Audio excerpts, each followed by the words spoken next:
Come take you on a ride inside. Got Chris and Gracious chillin'. Hutch in the back bar smoking on a fatty. Mr. Brian yelling, baby, dropping knowledge on the show. Pimps up, hoes down. Pimps up, hoes down in the chill zone.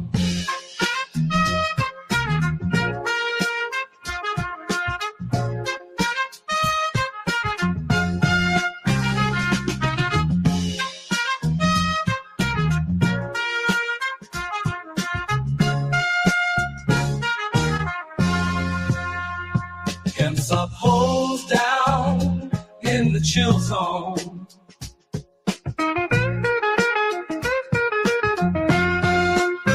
Pimps up, hoes down in the chill zone.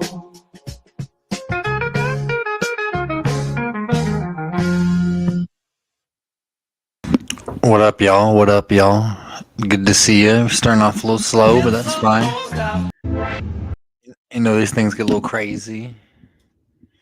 We're on a horror night tonight. We're going to start off a little movie from 1933. I put the description down below. Yeah, we're going to chill on that. Watch that, you know how we do late nights. I want to finish counting the rest of the change I got here. The trolls, the attack that the other day, it wasn't necessarily an attack. It was just so dumb. It was so dumb. It was so stupid. But yeah, we chill, sit back, smoke. What up, pimp? What up, fish? Good to see you, brother. Yeah, we're gonna watch The World Gone Mad from 1933. That's 96 years ago. What up, Gypsy? Man, good to see you. I see you guys in every one of these streams. And the reason I do it vertical like this is so it can get out there more to people's feeds. But without further ado, I'm going to remove well, maybe not necessarily remove myself, I would say. I'm going to take myself off of the full screen. And you'll enjoy The World Gone Mad.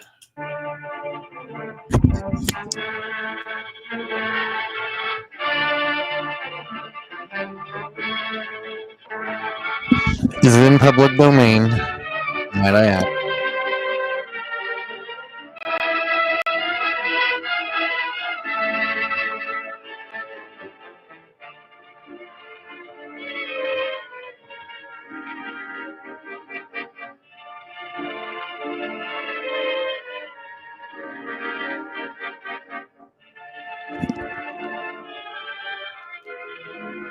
This movie is about the Illuminati all the way back then.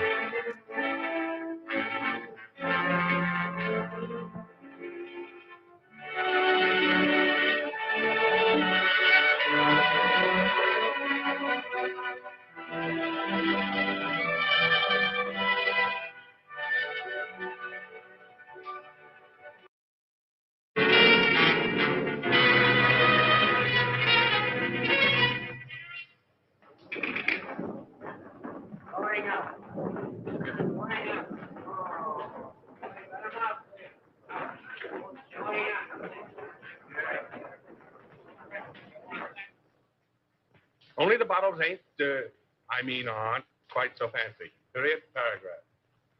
Our local spaghetti.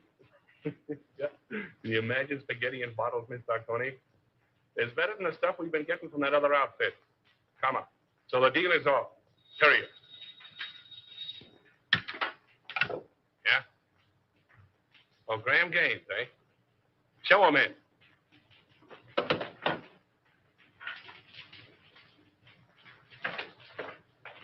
Hello. How are you? All right, Bruno. I'm just going to have a little snifter. Will you join me? Don't mind if I do. How's business? Oh, not so hot. No? I got in 1,000 cases of champagne. A1 stuff, too. Can't move it. Competition? No. Depression. I had to close 3 of my own speakeasies last month. Can you imagine that?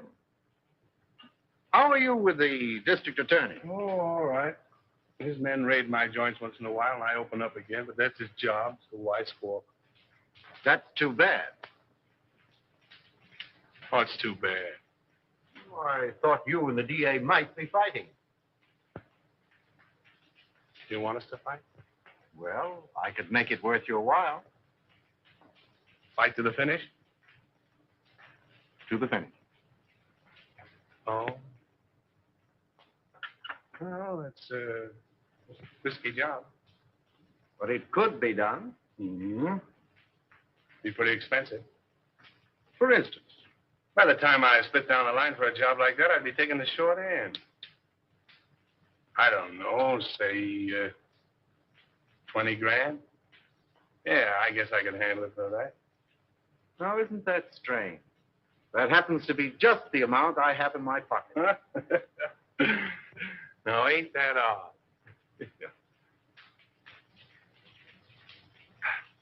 Excuse me a minute, will you? Got a little business in my private office.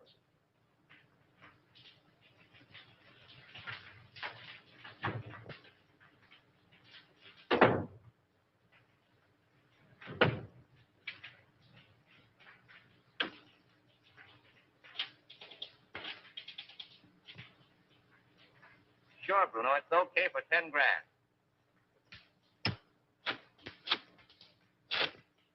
Yeah, Mac. For 5 G's, it's in the bag.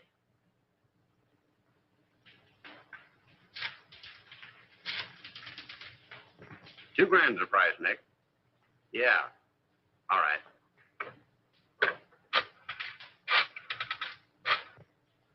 For $1,000, he is done, my friend. Sure.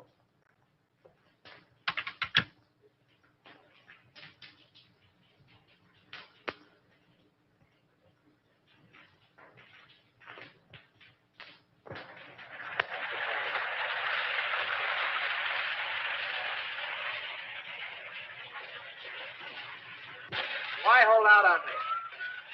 You break that story tomorrow, and the afternoon papers will scoop me like a white-winged shovel. That's the way with these reporters. Give them an inch and they'll steal the yardstick. Yeah, and that's the way with you district attorneys. You get a fellow worked up to a certain point, and you back out just like a dame. Well, they'd tell you if he could, Andy. Yeah, sure. Listen, pal, he's a clam and you're his first cousin. Have you told that trusted deputy of yours? No? Oh, then you weren't strict? No. My worthy roommate, I apologize. Daddy, can I please play with my train? Why, sure you can, Ralph. Oh, goody, goody. See, all you do is turn this little gadget, and away she goes. Stop it, Daddy, stop it. I want to run it.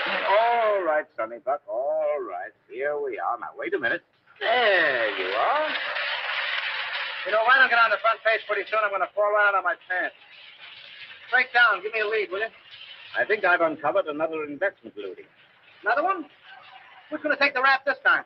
The public, as usual. Come on, spill it. What famous highbinders are getting away with what company's bankroll? Aside from the men involved, just 2 men know that, Andy. Myself and the examiner, whom they bribed to pass a falsified statement of the corporation's assets. Daddy. Oh, hello, Sonny. Oh, what's the matter? Don't you like your train? I want to run it. All right, boy. Come on now. Sit down right here. Now, there. No. There. Gee, Daddy, it's my train. Was Dad showing you how to run your train, darling? Yes, Mommy. And he was engineer first. And I suppose Lionel was engineer second, and Papa was engineer third. Yes, Mommy. Were you watching? No, sweetheart, a little bird told me. And what was... Just watching. Mm-hmm. If you engineers are finished playing, dinner is ready. Best news I've had since lunch. You're going to stay, aren't you, Lionel? Well, I'll have to duck right after dinner. You see, Diane and Diane. I get up with Diane, have 2 meals a day with Diane, go to sleep. Well, Skipper. Imagine a beautiful young deb like Diane Cranwell falling for a mug like this. Come on, Sonny Buck. Come on. Gee, Daddy. I have your favorite dessert tonight, Andy. Yeah. I hope it's rough on wrap. Oh. Come along. Up we get. The boy. Daddy, I bet I'll flush my train when you aren't around. Got my paper? Tell them I'm practically there. Run along.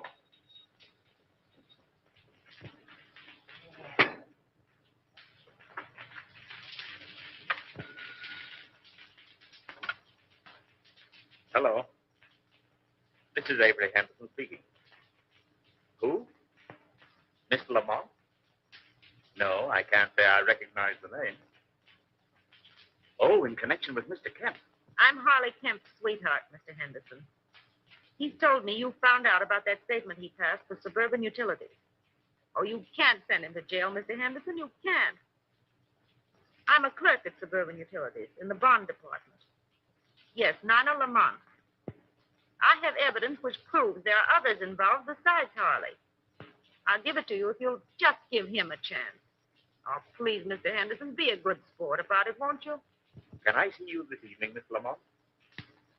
Where do you live? Yes. Second floor, apartment 5. I'll be there about 8 o'clock. Yes. Goodbye.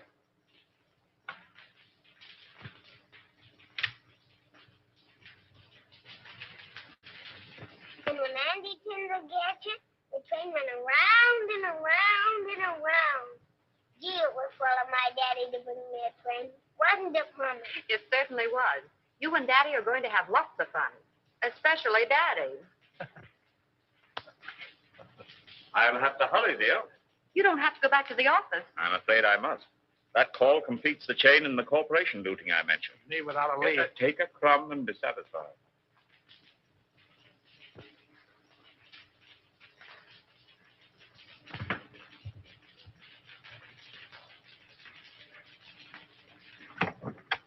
Miss Lamont? Yes, Mr. Henderson, come in.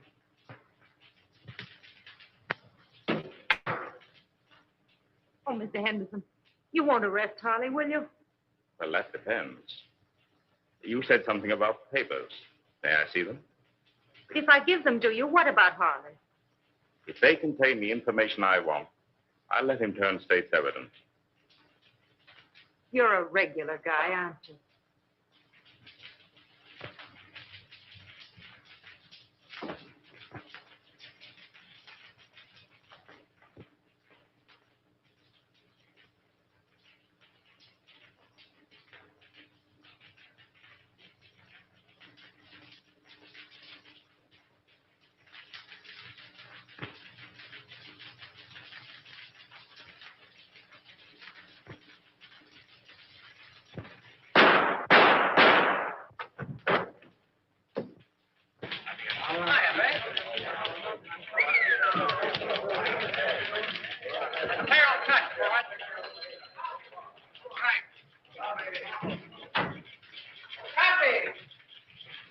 Howdy, kid. How do you spell?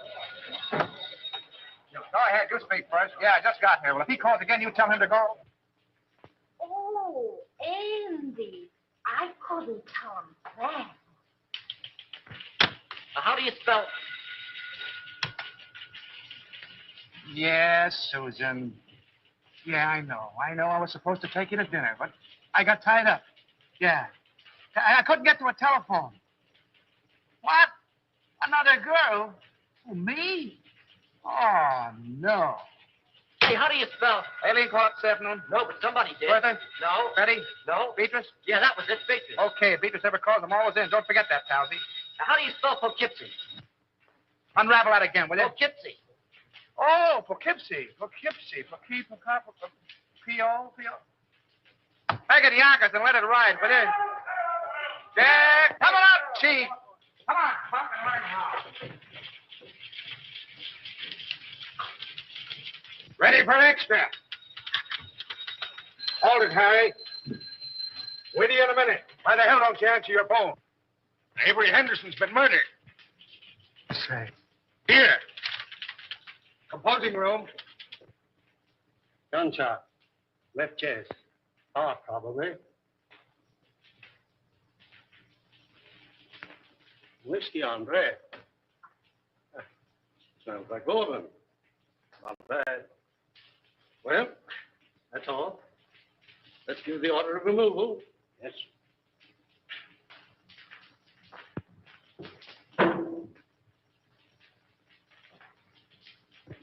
Friend of yours, wasn't he, Andy? I'll say he was a friend. What time did it happen? About an hour ago, the coroner said. Who's that Airedale Nichols was talking to in the other room? The guy with the glasses? Yeah. That's Collins, the janitor. He found him. How come? He said Henderson sent him out for a pint of that stuff on the table there. And when he came back with it, this is what he found. I get it. You didn't know who he was, huh? No, sir, I'm telling you. I had no idea he was a district attorney near the side entrance, as his wife was in a delicate condition. He said she'd find it easier to come and go that way. What else do you know about him? Well, nothing much. He said he was a traveling man. Showed up about once a week, sometimes twice.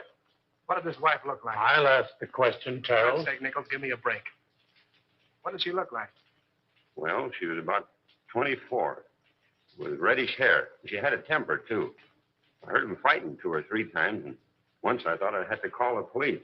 But like a lot of other people I've seen, they pulling each other's hair one minute and billing and cooling like a couple of newlyweds the next. Any red hairs around? Plenty. Did you find Henderson's briefcase? What do you know about I this? was at his house the night we left to come to this joint. He had his case with him. Did you see anything of a lawyer's bag around here? No, sir, but I know what you're talking about. He called it his sample case.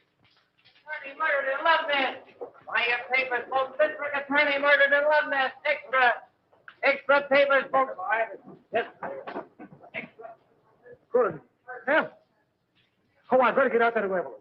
I'll take you home first. No, I'll take a taxi. It's still on. Oh, thanks, dear. Taxi! Taxi! Hey, Lionel.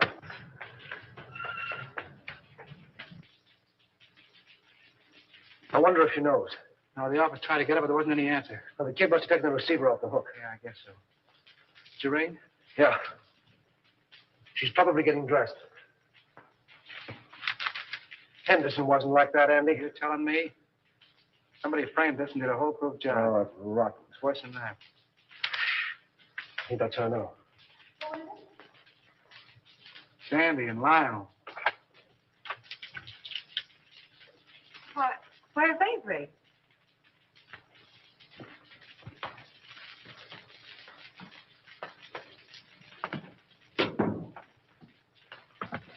What's the matter? Is he hurt? Lionel. Andy, tell me. It's going to be awful tough, Evelyn. Is he dead?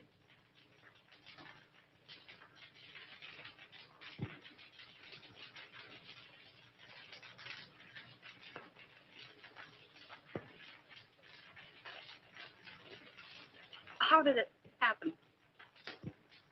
Tell me. Oh, tell me. It's here, Evelyn. Andy and I want you to know that we don't believe it.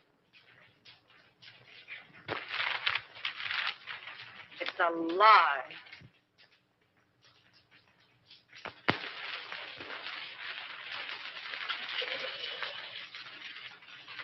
You know, I was more than grateful to announce Suburban's regular dividend. It's something to do these days. Rather. Yes, our quarterly statement showed a very satisfactory condition. Unusual, I'd say. No more tonight, thanks. I thought I had a good financial mind. But since you boys have taken hold, well, I'm not so good. Well, I wouldn't say that. Why, you've forgotten more about finance than we'll know for a long time. That's all right, boys. An old horse can pull the cart, but it moves slowly. Big pardon. Boston is calling, Mr. Cromwell. I'll take it in the library. Excuse me, boy.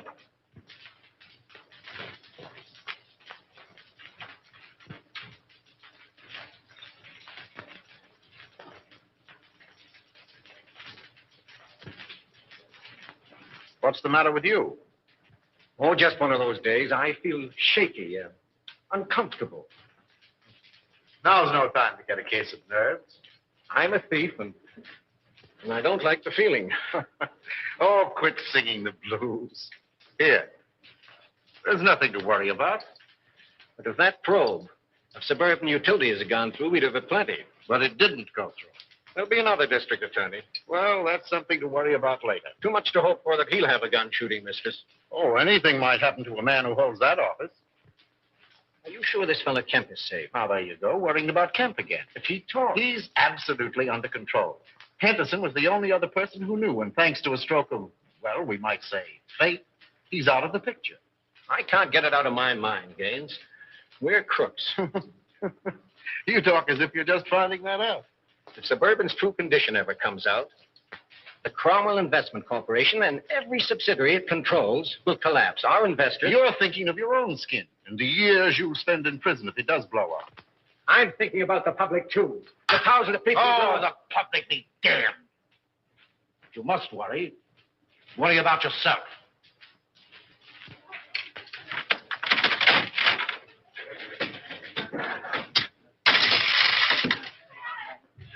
Hey, Al, this machine is crooked. You're telling me. Keep the rest for that case of gin. I'll count them.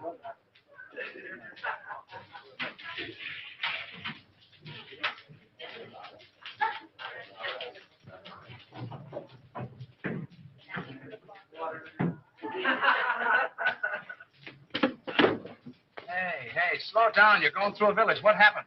Collins went out today. Oh, so Collins went out today. Well, where'd he go and who'd he see? He wasn't in the janitor's pose. He was all dressed up. Drove away from the apartment in a car. You get his license number?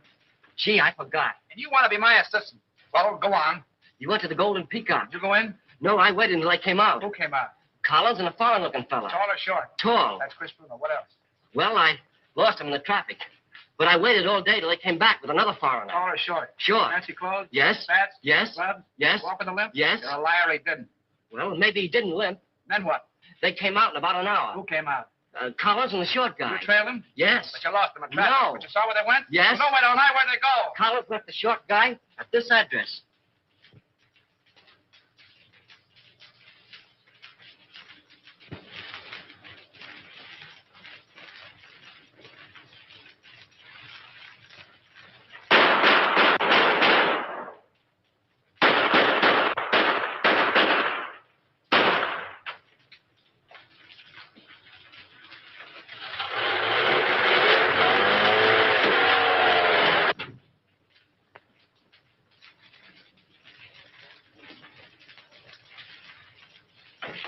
Hiya, Buck. Hello, Andy. Mark where the alley pay. I got a job for you. All right, be with you in a minute.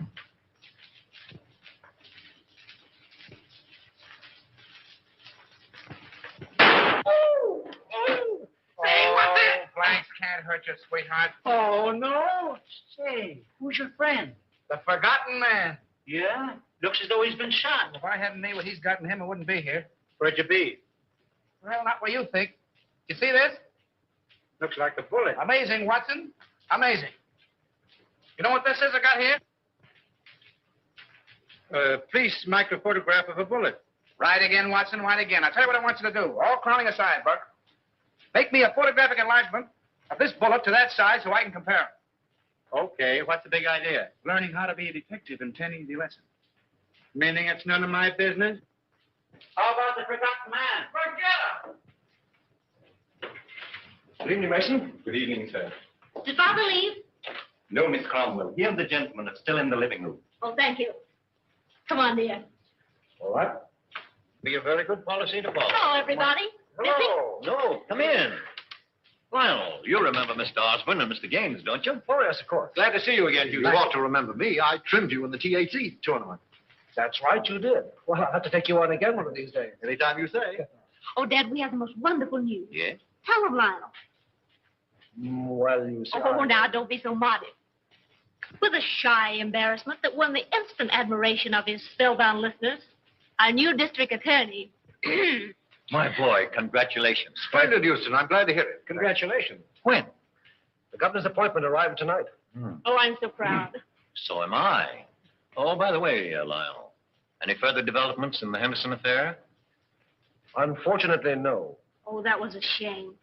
One of the rottenest things in the city's history. Yes, it certainly looked like Henderson was pulling the wool over this town's eyes. Oh, I didn't mean that. It was a cut-and-dried case, according to police reports. Well, what the police think and what I think are two entirely different matters. Boys. I'm sorry, old man. I didn't know you felt that way about it. Avery Henderson was an old and dear friend of mine. He was on the level with himself, his family, and his office. You're in a better position to judge that than I am, of course. Somebody wanted him out of the way because he was in the way. Somebody paid to have that job done. Come now, in a play, my boy, but not in real life. Yes, it does seem a bit, well, fantastic. Fantastic? On the very night of Avery Henderson's death, he told me that he was on the verge of uncovering one of the most gigantic corporation lootings in this city's history. Well, wouldn't those men have paid to avoid exposure? Have you any idea who those men are, Lyle? No. No, but I'm going to find out. The public looks to the law for protection from these leeches who've chiseled and gouged and swindled them out of their hard-earned dollars and given them nothing but death and misery in return. If I had my way, I'd line them all up against a wall and shoot them. But as long as the law doesn't permit that, I can at least send them away for as long as the law does permit. That's what Avery Henderson meant to do, and that's what I'm going to do.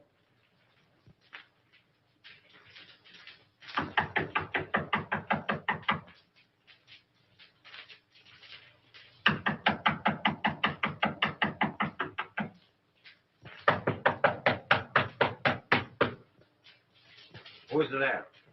Open the door or I keep him down. Andy! Hi, Spade. Well, a long time I don't see you. That's it. Still digging the dirt, eh? Casanova? Oh, he's a literature, my friend. Yeah. With a capital sewer. You, Andy, all the time you make me laugh. Maybe you won't think I'm so funny when you find out why I'm here. Ah, this is not friendly visit, Andy? Oh, I hope to tell you, but it's going to cost you a lot of jack. Oh, you wish to borrow money, eh? Wrong again. You're going to give it to me. For what, my friend? For a hot tip, my friend. And what is this tip? Remember I told you I was saving up to buy a chicken farm? It's going to cost me $1,000. That is a whole lot of money. Wouldn't it be worth $1,000 to save your neck from a 6-inch stretch? What do you mean by that? Now listen. You let me have some dough one time when I was in a tough spot, see, and I'm not forgetting it. I just came from police headquarters, and the bullet that knocked off our late lamented DA was fired from your gun. Oh, don't get excited. DA had it coming to him. All I'm asking for is $1,000. A measly $1,000 to help you skip town. I did not kill Anderson. I have very good alibi. I'm trying to give you a break. If you don't take it on the lam, you're going to find yourself in a hell of an embarrassing spot, I'm telling you. I did not kill Anderson, understand? I didn't say you did, but the police think so. There's about 1,000 dicks looking for you right now. Is this on the level, Andy? Did you me double-crossing anybody? Very well, my friend. Believe you. Okay, how about my $1,000? I give them to you. But if this is a double cross... No, there's no double cross. I got a closed car in the alley, and as you say in Spiggity, let's vamoose. First I make call. But you keep fiddling around and something will happen to your neck.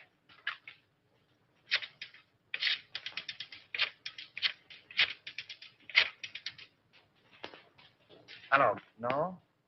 Very well, I call again. All right, come on, Andy, we go.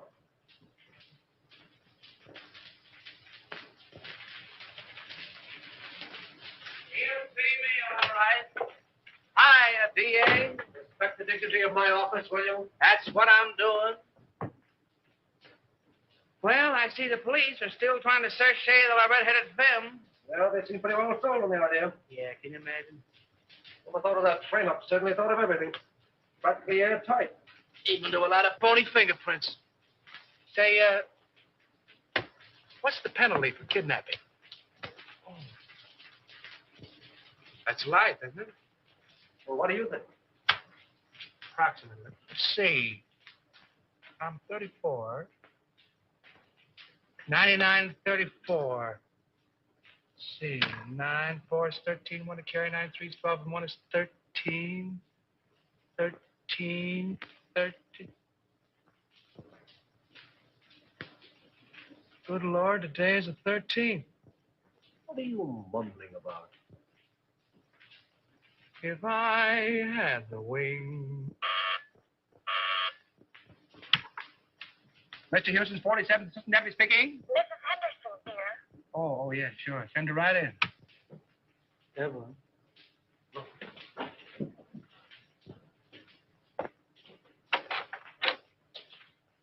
Hello, Andy. Hello, Evelyn. How are you, Evelyn?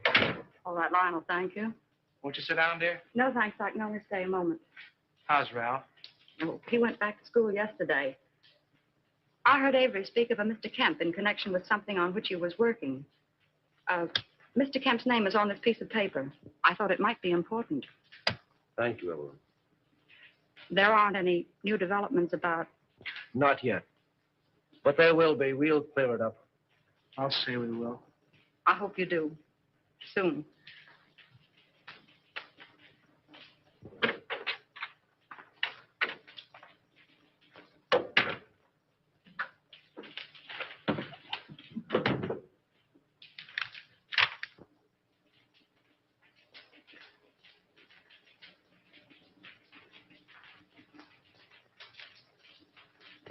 Say, that guy must have a money stretcher.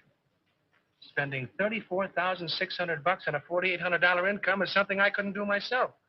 And I'm pretty good that way. I wonder if this is what Avery was talking about. Smells like it. Suburban Utilities is one of Cromwell's, what do you call them? Subsidiaries? Yeah, that's right. They organized it about 2 years ago. Mm-hmm. And if it's sour, Cromwell's in bed, isn't he? Yes. Anything that you see or hear in this office is confidential, understand? By any chance, you're not thinking of holding out on that dear public just because your girl's father seems to be involved? This is no proof that anything's wrong. You're in a tough spot. Oh. Get Conrad on the wire, will you? Who's Conrad? One of our new investigators.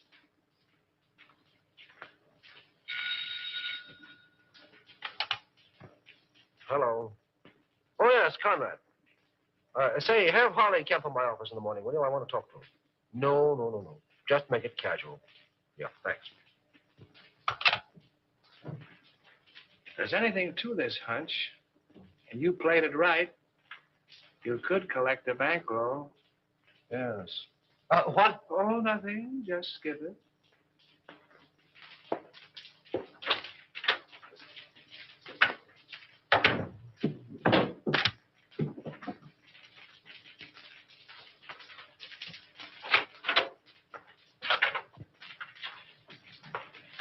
How do you do, Mr. Cromwell? Glad to see you, Lionel. Sit down.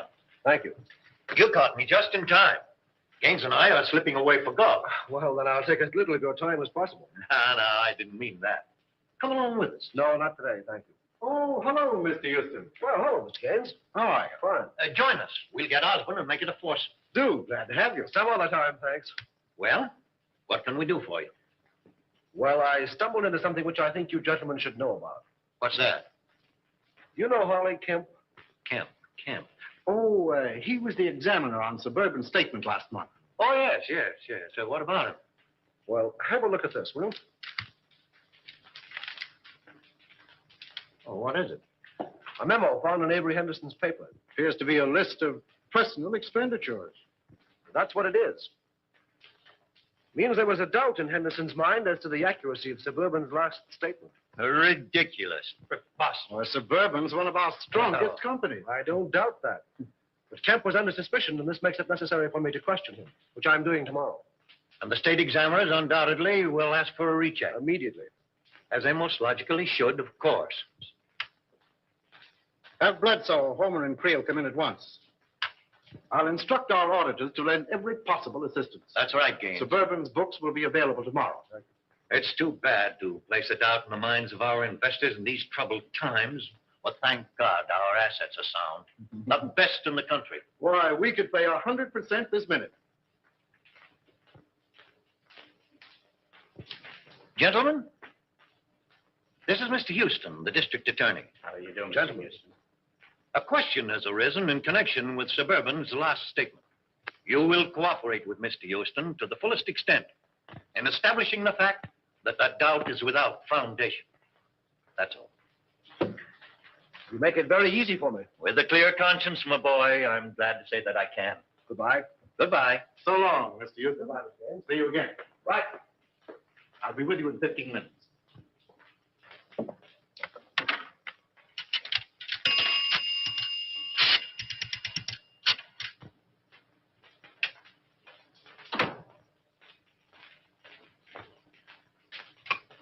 Put that call on this phone. Oh, hello. You know that little deal you fixed up for me a few days ago? Uh-huh. Well, I want another one just like it. Oh, the fellow that got the job ain't so hot, eh?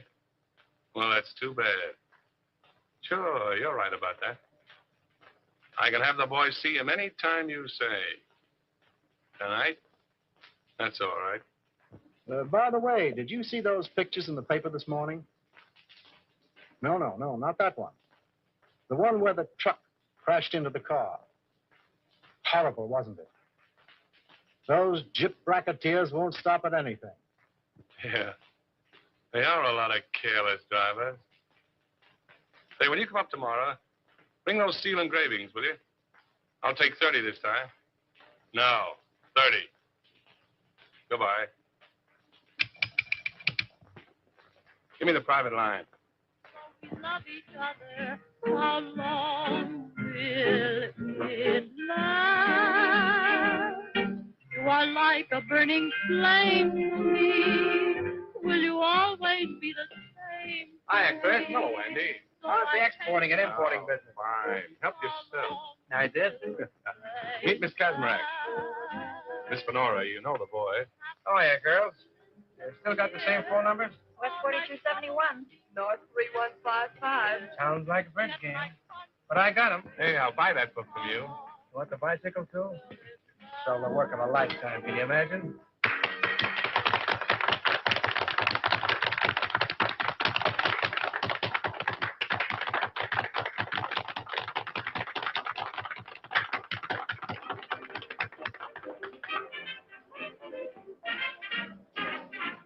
Not bad. Who is she? She's not in the book. She's mine. Oh, private property. No trespassing. I get it. Pamela, meet Andy Terrell. Watch your English or he'll print you in that scandal sheet. You don't mind if I dance to you, Chris? I didn't pick you. Well, come on, brown eyes.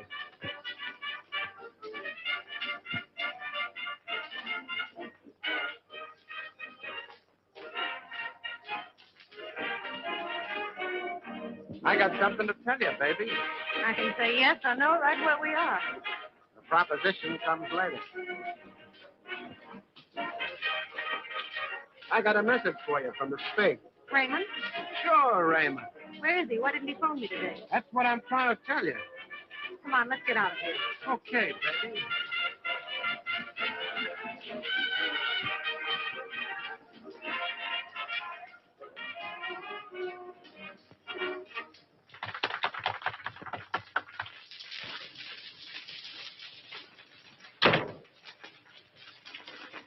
Wait a minute, Cyclone.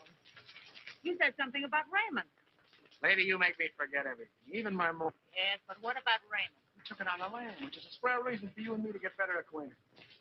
Left town, huh? Sure, the cops wanted to question him about the sudden and unexpected death of the DA. Because the Spig did me a favor once, I tipped them off. He told me not to mention his name to you in front of Chris. It's all Greek to me. Oh, and I thought I was speaking English. I don't understand it. Do you understand this? You know, I like you, Cyclone.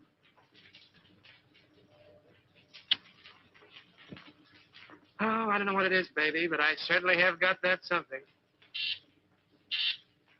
Oh, is that your number? No, Angel. My number is South, 8665. I'm dated up with Chris tonight. Damn, that heel.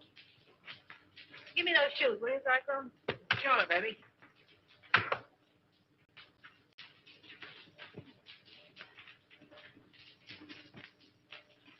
Hey, what's coming off here? The lady's heel.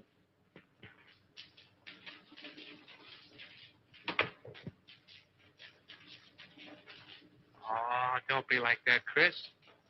I just came in to use the phone. Yeah? Well, fix your necktie.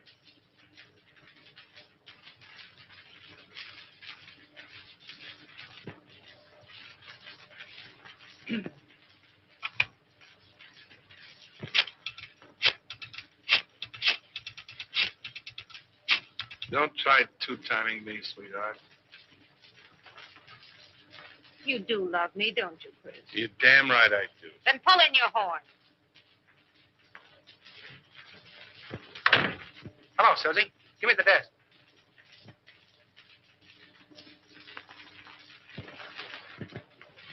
Okay, baby, I'll wait. See you later, Chris.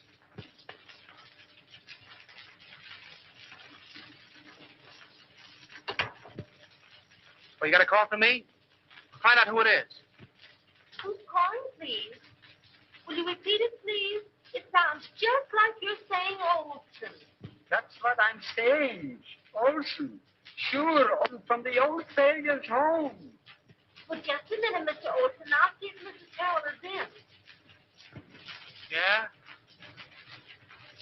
Olson at the old sailor's home. But don't be more. Oh, Mr. Olson. Well, this isn't Olson. This is Cohn. You should tell him for me. He's awfully mad, Andy. He says he's going to sue you.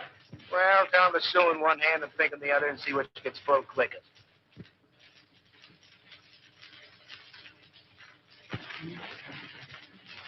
Here. There's the Queen's crown. And here's the king's leg. There. Oh, and here's a piece I've been looking for hours. Goodness, 2 o'clock. Oh! Oh, now we'll be hours putting it together again. Not tonight, Doc. You're going home. Oh. I wonder what the devil's keeping that guy. It must be a dame. What time is it? Who cares?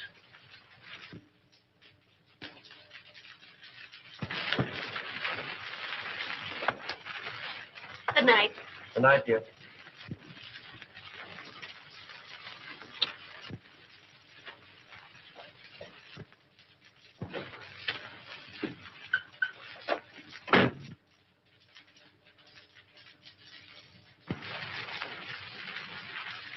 Let's go.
Boy, Lady Luck sure must have been midwife when you were born.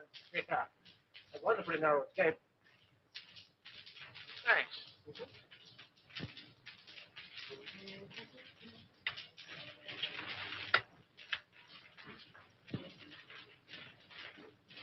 I fix them, you mix them. I mix them, you fix them.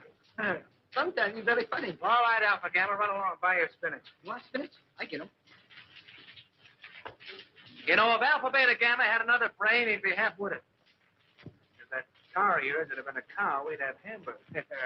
Go on. Anybody can have an automobile accident. And you're the district attorney. Say, let me tell you something. You cut the turtle races, you've amputated 7 tip rackets, you gassed the bookie joints, you performed a cesarean operation on 2 fly-by-night investment corporations, you sent 3 gangsters up for throat operations, and I think you're on the spot. Go on. Okay, baby. There, Diogenes, take your gun. Oh, well, if it'll make you any happier. Smith & Wesson make all men equal. And equality is the basis for all true democracy. Oh, and speaking of democracy, I'm giving Alpha Beta Gamma a night off. And you keep away from the joint, too. I'm showing a friend my stamp collection. I'll get it. All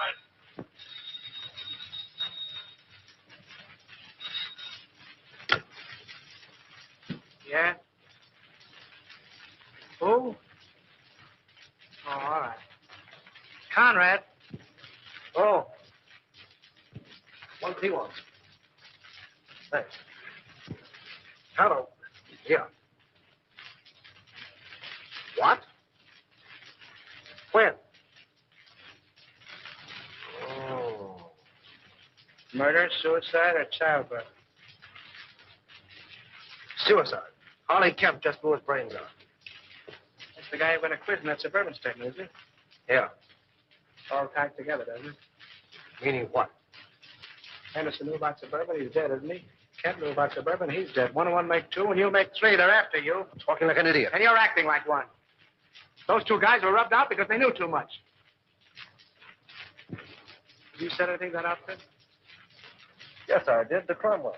Anybody else? Well, Gaines was there. Oh, we're talking like a couple of imbeciles. All right, have it your way, Solomon.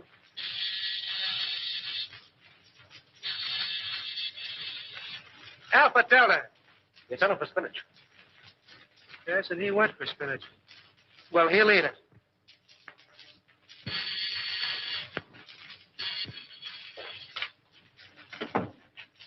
Well, greetings. Andy, where's Lionel?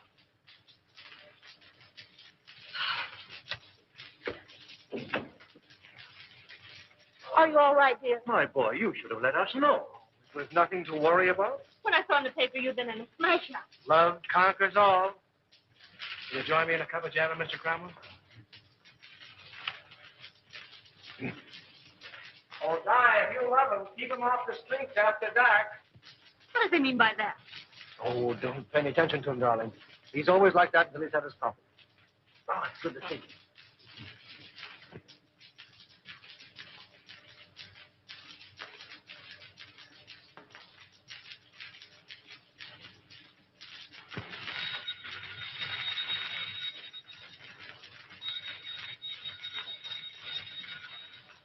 Oh, let it rain. But maybe it's my dressmaker.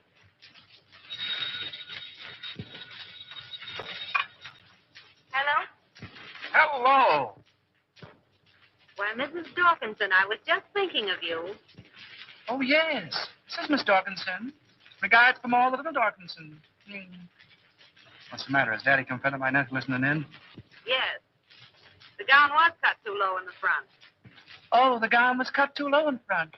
Fancy that. Say, listen, if I'm going to be a dressmaker, how about a fitting, baby? Well, of course, if you insist on a fitting, I suppose it can be arranged. If you're home, yes, I believe that would be more convenient. And ripe with possibilities if I do say so myself. What do you want? Husky or NJ?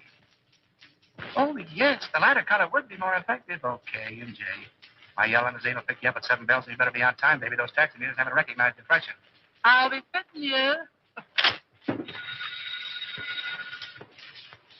Girl. Oh, you mean that girl. Now, don't breathe it to a soul, and I'll tip you off to something.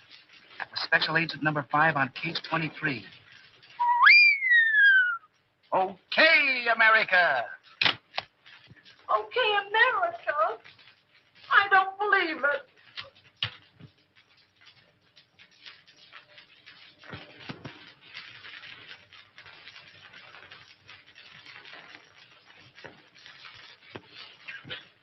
A registered special, Mr. Houston, delivered to addressee only.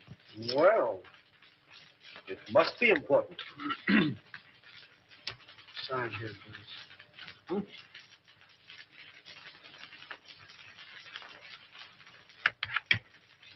Here we are. Right.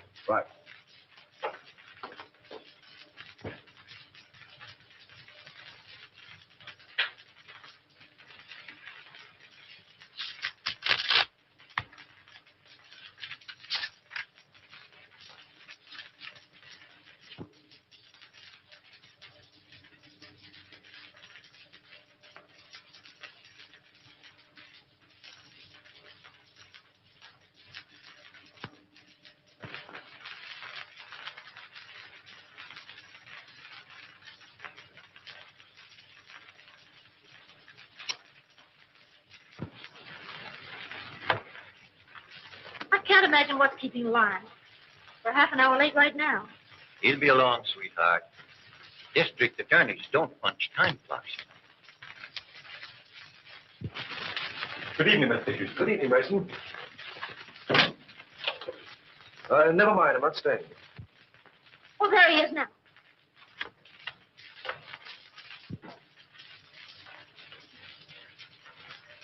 Well, Lionel, you're not dressed.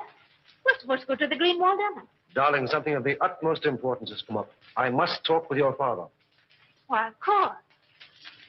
Dad? Yes. Mama wants to see you.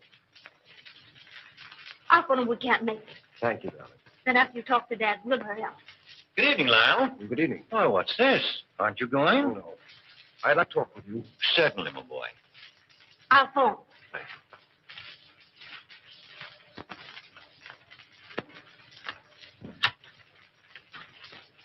Greenwalds will be disappointed. Yes. Sit down, my boy. Have a cigar? No, thank you. What's on your mind?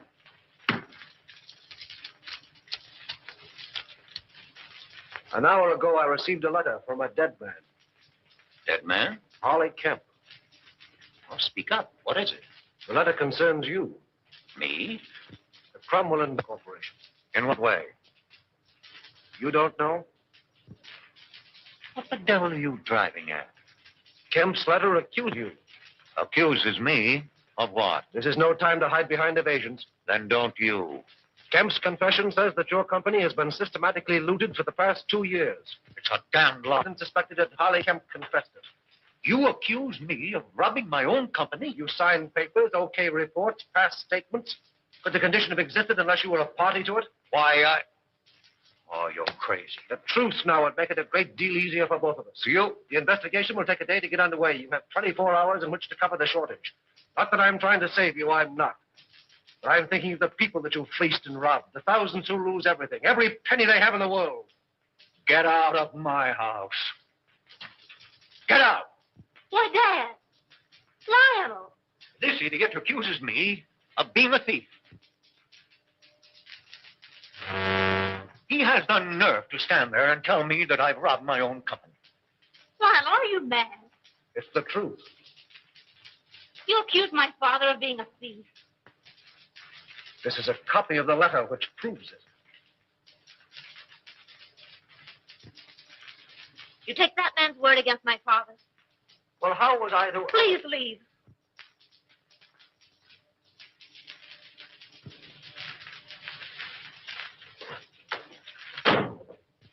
Oh, Dad.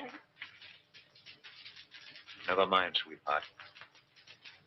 If he's that big a fool, you don't want him. No. No.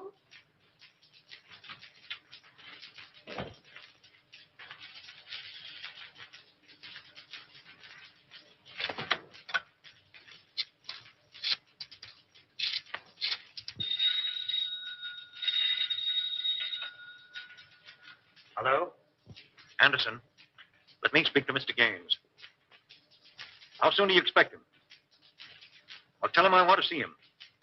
At my home. As soon as he comes in. Yes, this is Mr. Cromwell. And tell him it's very important. Very good, sir. I'll tell Mr. Gaines.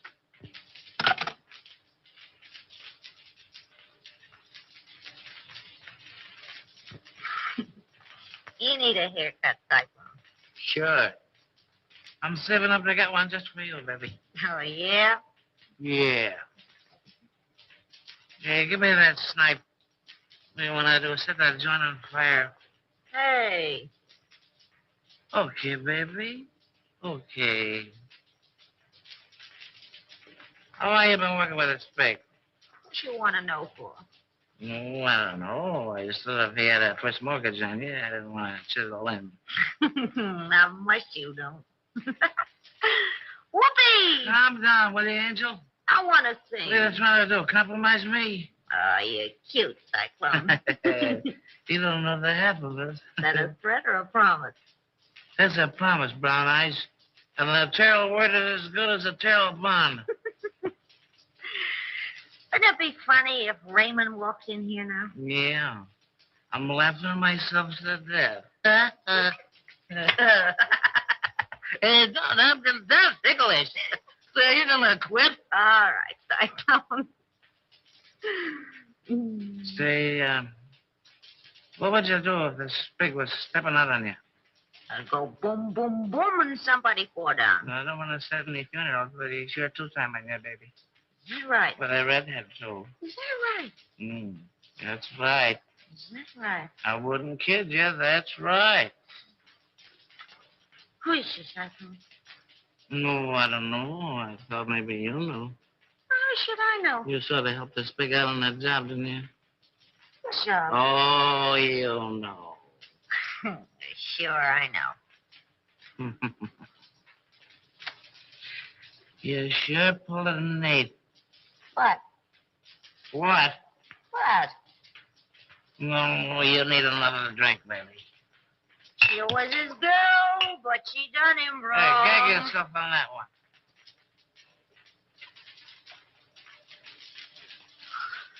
Oh, I wish Raymond was here. I know, wasn't that nice? Oh, you know what I mean. This is different. Oh, yeah? I bet you I know what time it is. We got plenty of time, baby. I bet you it's 8:30.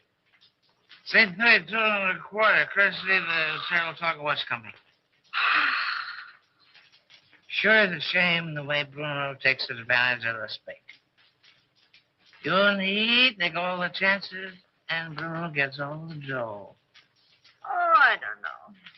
You don't know what, Brown Eyes. Yes, that's right. Well, didn't you? Hey, you talked just like a copper. Oh, my insulted. Well, what do you want to ask so many questions for? Well, I don't know. I just got a large bump of curiosity. With curiosity, kill the cat. But look at all the fun those cats have. That's right.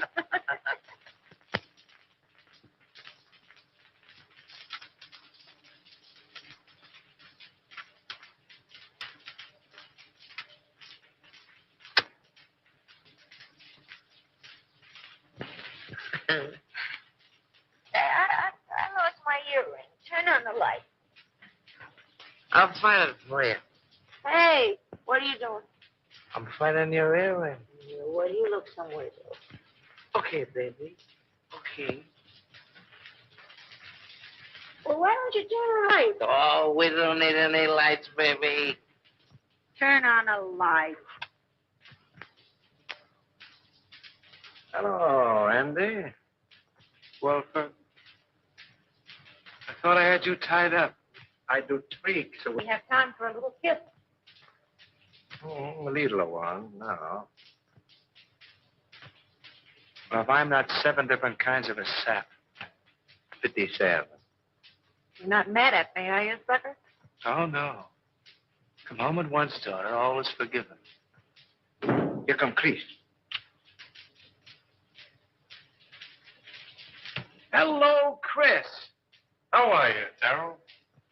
Well, I'm not so good. I got kind of a funny feeling here in my stomach. Oh, we'll fix that up for you. What does he know? Plenty. Oh, it's too bad. Andy, I always sort of liked you. Where's Houston? I don't know. Well, telephone Cromwell's house. If he's there, you tell him you're sick. And make him believe it. Sure, and get him put on the spot. Nuts to you. Don't be a fool, Carrol. Well, I'm that already. Why make a heel out of me? Well, it'll work out just the same. All we got to do is wait. He'll show. Okay, Raymond. Andy, I know like to do this. Oh, all right, I'll phone.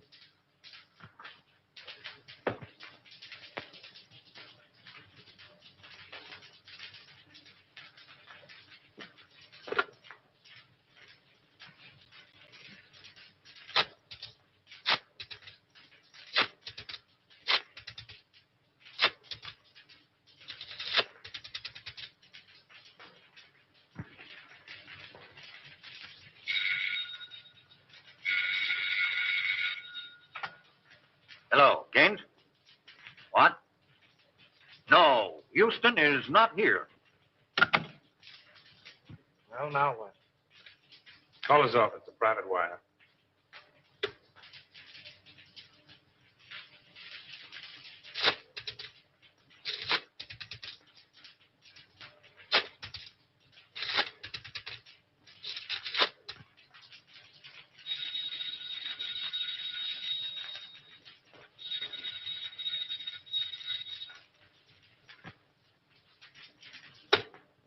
Well, we got time. We can wait. Smart girl. Hey, Chris, Yeah? did you ever read the Decameron? No, who wrote it? One of the Spig's ancestors. And the old time you make funny crack. Wait a minute. Don't answer that. Well, maybe it's Houston. Let it ring.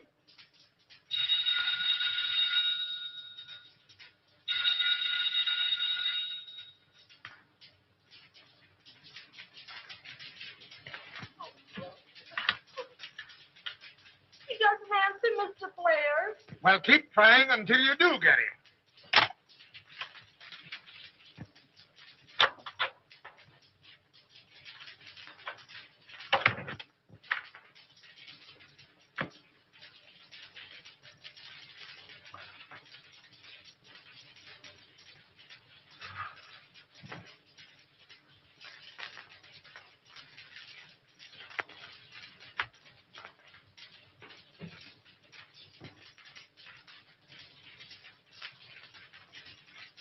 All right, let's try him again.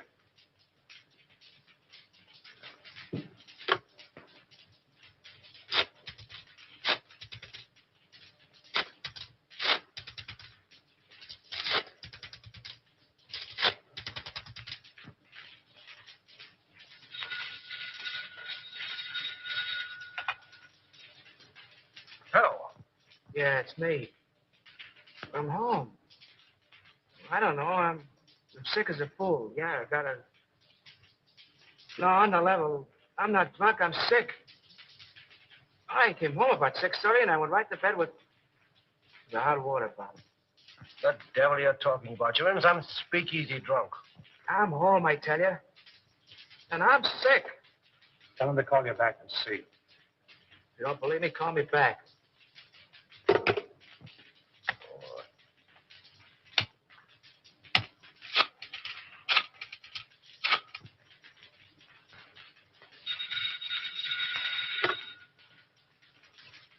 Well, I hope you're satisfied. Why don't you go to sleep? No, honest. I'm so weak, I'm about to pass out. I can hardly hold a phone. Oh, well, all right.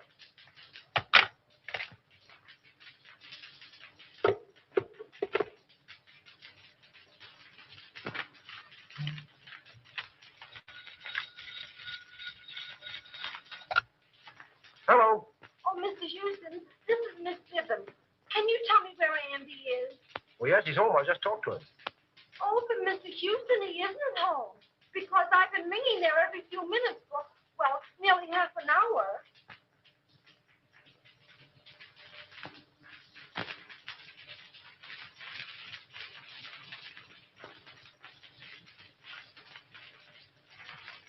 Good evening, Mr. Dean. Mr. Cromwell is in the library.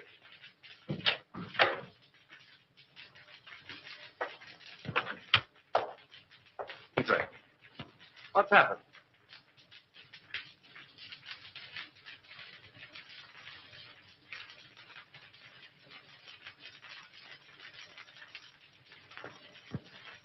Then it's true.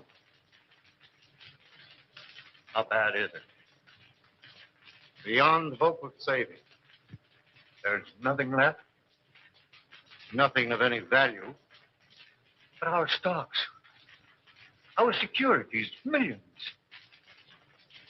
I don't understand. And I'll tell you. They're gone. Exchanged for securities that aren't worth the paper they're printed on. Why did you do it? Have you ever heard of pyramiding? Well, that's what I was. That's what everybody else was doing. Trying to make $10 out of one. It was easy to start. Impossible to stop. But our investors... Oh, damn our investors! I'm worrying about myself. This means indictments for me, for you. Your signatures behind everything I've done. I can't think.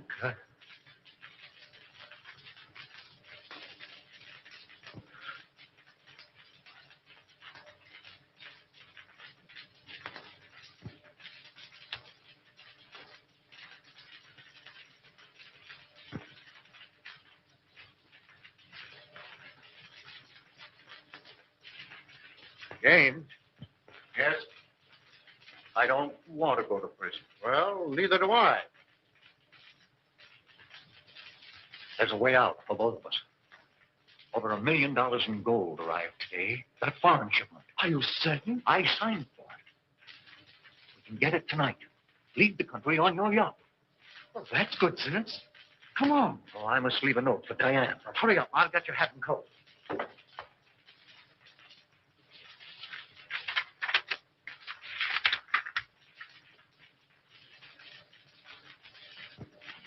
Oh, Mason. Yes, sir. Get Mr. Cromwell's hat and coat. Hurry. Very good, sir.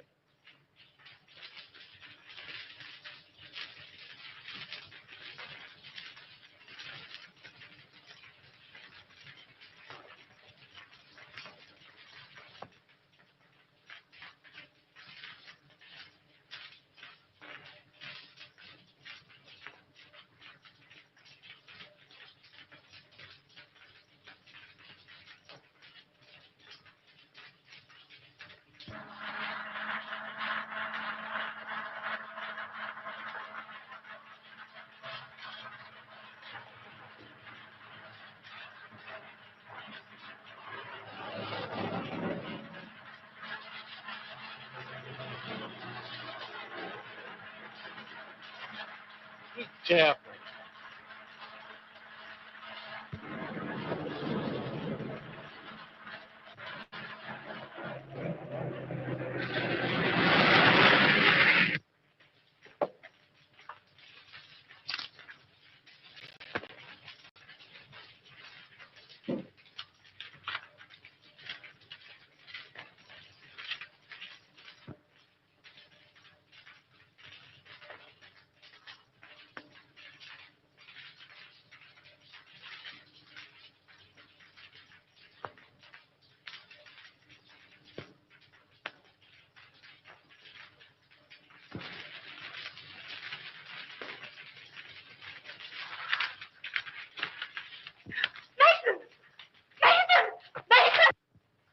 Where's my father?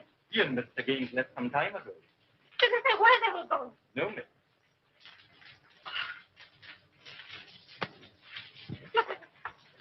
Ronald.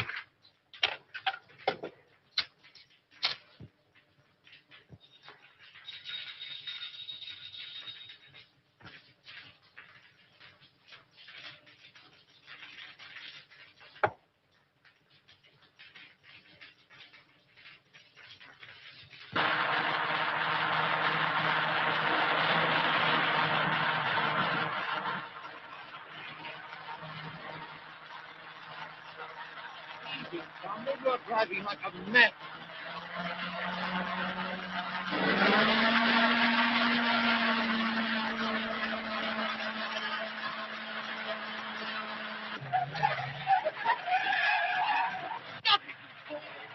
Stop it!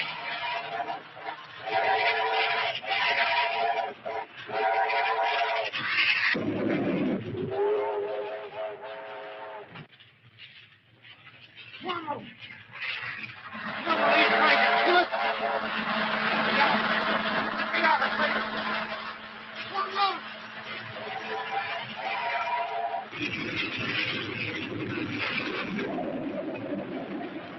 Mama, for God's sake! What are you doing?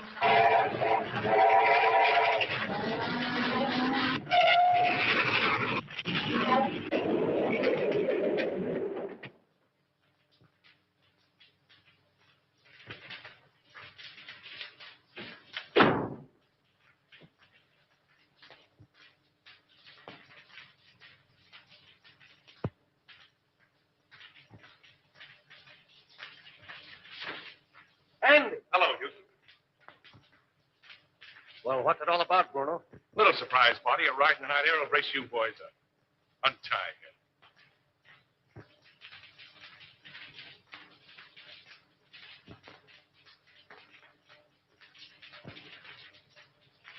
Come on, hurry up. All right, get going.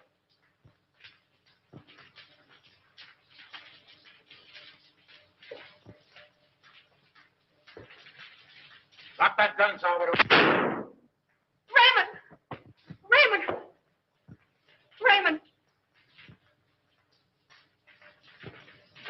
dirty, doping... What's the answer? The gentleman on the floor is Salvador, the spade. He killed Henderson. And the soft-hearted little brunette, that's the redhead gal who helped frame Avery. And Bruno here, the man who learned about women from her, he's the guy who took dope from somebody higher up.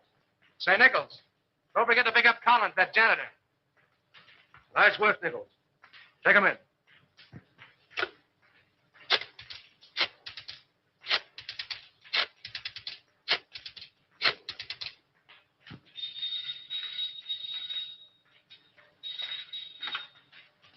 Hello?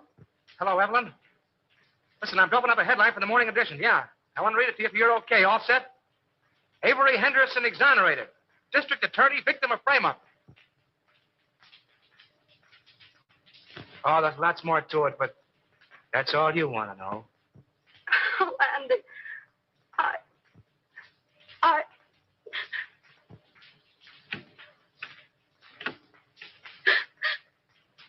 Mommy.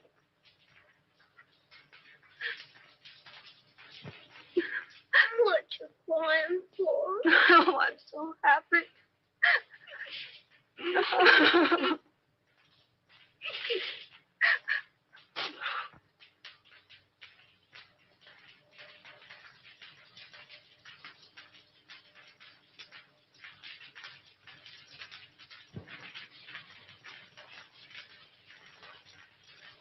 Come on, Abe. Step on those pants, will you? How can I step on the pants when I'm pressing him? Come on. I got a date with the bride and groom. You're chasing a bride, and you're chasing a groom. And I've been chasing you, Mr. Andy Terry. What up, Murph? And I want my $10. No, Abe, I'm in a hurry. Playing some old movies. Tea. Let's put on some old time You don't radio. pay me. Get ready Now for bed. you're- What are you up to, man? You had a killer If I stream. I don't was get the listening money, on it. I keep the pen. You keep the pants.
Lights out for the devil and Mr. O.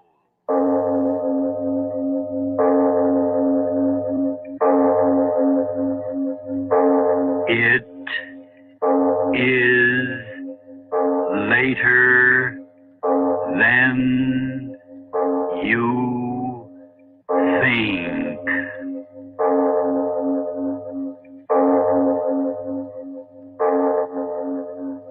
Turn out your lights now. We bring you stories of the supernatural and the supernormal, dramatizing the fantasies and the mysteries of the unknown. We tell you this frankly so that if you wish to avoid the excitement and tension of these imaginative plays, we urge you calmly but sincerely to turn off your radio now. This is Mr. O. Arch Obler. I bring you a play titled Alley Cat with apologies to all cats, large and small, particularly very large ones. Which brings me to a question. Mister, have you ever quarreled with your wife? Or, lady, have you ever had harsh words with your husband? Of course not. Perish the thought, I withdraw the question. But Pop and Mama, lovers, if you've ever quarreled with each other, I'll guarantee you'll never want to do it again. After you listen to alley cat. But that happens after a word from your announcer. Now, a health message from the College of Medicine and Dentistry of New Jersey. Some ordinary house paints are child killers. The flakes of lead-based paint from peeling walls and ceilings pose a real health menace. If paint chips are around for children to swallow, they run the risk of lead poisoning. Some signs of lead poisoning are fever, vomiting, crankiness, lack of appetite, diarrhea. Often the child has a bluish-black line around his gums. Only by testing the child's blood can a doctor know for sure whether it's lead poisoning. The treatment involves a short hospital stay for a series of injections and follow-up blood tests. Keep lead poisoning away from your door. Scrape any peeling or flaking walls in your house. Use only lead-free, water-based paints. If any children you know have been swallowing things that are not meant to be eaten, take them for an immediate examination at your Baby Keep Well station or local hospital outpatient clinic. The proceeding, a project supported by funds from the New Jersey Regional Medical Program. And now, if you haven't already done so, turn off your lights now and listen to Alley Cat.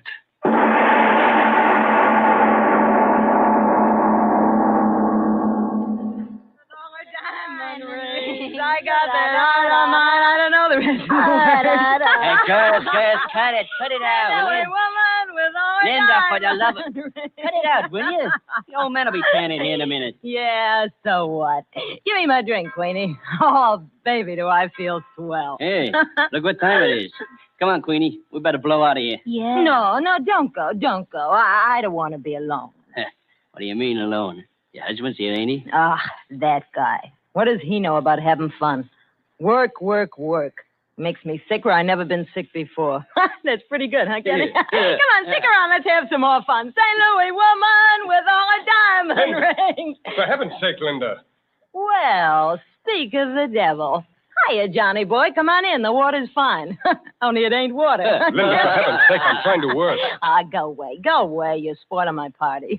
Throw him out of here, Kenny. He's only my husband. Linda, take it easy. Get out of here. You, whatever your name is. Okay. Take that woman with you. Go on, clear out. No, Go wait, on. don't listen to him. It's my house. What, you kick them out. Linda, My friends. I begged with you, kicked them out. pleaded with you to keep these people out of this house while I'm trying to get some work done. Haven't you any consideration at all? You kick them out. My friends. Yes, and I'll do it again every time I find them here. They're no good, not a one of them. You've promised me time and time again to give them up. I'll call them back. I'll call them all back. You can't tell me what to do. Not me. They're my friends, mine. I'd give a dozen of you for one of them. All right, Linda. If that's the way you feel. You haven't got a grain of loyalty in you. All I ask is a little peace and quiet in my own home, and I can't even have that. Ah, go away. Night after night, you and these people yowling and screaming like a pack of alley cats, and you the worst of all. I'm through, Linda. I'm through with you for good. Oh, no, you're not. Oh, no, you're not. Keep away from me. Keep away. Oh, Linda. You see? You're not through with me at all. You'll never be through with me. Never. Oh, Linda. Now, let me go. Let me go. I don't want you, you fool. You're not through with me. I'm through with you. No, I'm listen. tired of you. Do you hear me? Tired of you. I'm going to get so far away from that smug face of yours I couldn't see it with a telescope. Linda, my wife. Ha! Your wife. Why do you think I married you? Oh, you love me. I married you because I was sick of working in a two-bit barber shop, because I was sick of living in a hall bedroom wearing bargain sale dresses. I wanted dough, plenty of it, all I could get. And you were the best chance to get it that came my way. No, Linda, you did love me. You must have loved me. Oh, well, I loved you about as much as that canary up there loves its cage. I told myself I'd stay with you a year, divorce you, stick you for plenty of alimony, and then get out. We've been married 5 years. Yeah, 5 years. Because you fooled me. That's why. I fooled you. Yeah. You started to make a lot of money. More money than I ever thought you could make. So you're giving me the air, huh? No, Linda, I love you. I didn't mean what I said. I didn't. Well, I did. Linda, don't leave me. You're no good. I know you're no good, but heaven help me, I love you. I'll never love anybody else. Get out of my way. No, I won't let you go. You've got to stay. Get your hands You're off no good. You cost me my self-respect, but you stay with me. You stay with me or I'll cut you off without a cent. You'll never get a dime from me, not a dime. Stop it. Stop laughing. Oh, you Sab. You fat-headed Sab. Stop that. So you're gonna cut me off without a cent, are you? Why, you fool. I've got everything that belongs to you now. You hear me? Everything. What are you talking about? This house. It's in my name, isn't it? The car. It's in my name, isn't it? No, you wouldn't. Oh, wouldn't I? Well, listen to this, my darling husband. I cleaned out the bank account yesterday. Oh, no. Every cent of it. I won't be in the street. Oh, no. You will. Now, this is my house. Get your things and get out of here. I'll kill you. No, I'll kill you. No, let me go. Let me go. You touch me again, and I'll tear your eyes out. You cat. Get out of my way. That's what you are, a cat. A big, white, heartless cat. Get out of my you way. You think like one, you screech like one, you claw like one. You even look like one. Your eyes, they're cat's eyes. That's what they are, cat's eyes. A cat, that's what you are. A white cat. I didn't marry a woman, I married a cat. Keep it up. Laugh Keep at it me. up. You're doing Go ahead, swell. laugh at me. You're a cat, a sneaking, yowling cat. A cat. You're a cat. A cat. Cat. You're a cat. Now, that's enough of that. I don't like it. A cat. Stop saying it. A cat, you hear me? A cat. John. Stop staring at me like that. Stop staring at me. John. What's happening to me? John, my head. I can hardly see. John, help me. John. Linda. What are you staring at? What are you staring at? What are you... Linda! Linda!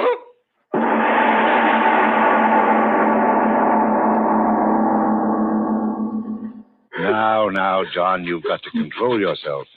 Everything will be all right. Doctor, what have I done? What have I done? John, please pull yourself together. I can't. You are not entirely to blame for what happened. Oh, I did it. I'm to blame. What'll I do? What'll I do? Stop talking like that. It's preposterous to say you are to blame. She was in a hysterical condition. I know. The suggestion that she was a cat caught her in an unguarded moment and resulted in temporary neurosis. But she... Doctor, can I go in and see her? But I tell you, she's sleeping. I know, but... Doctor, I've got to see her. I've got to look at her. I've got to make sure she's all right. Don't you see? I've got to make sure. Now, John, please. You've had a hard time of it. You'd better get to bed and get some rest. No. Doctor, listen to me. I've got to see her again. I've got to make sure she's all right. I can't rest until I know. But I tell you... Oh, very well. Just for a moment. Yes. Be very quiet. Yes. There. You see? She's resting very nicely. Doctor, look. What? Her hands. Look at her hands. And her teeth. Linda. No, John. You'll waken her. John. Linda.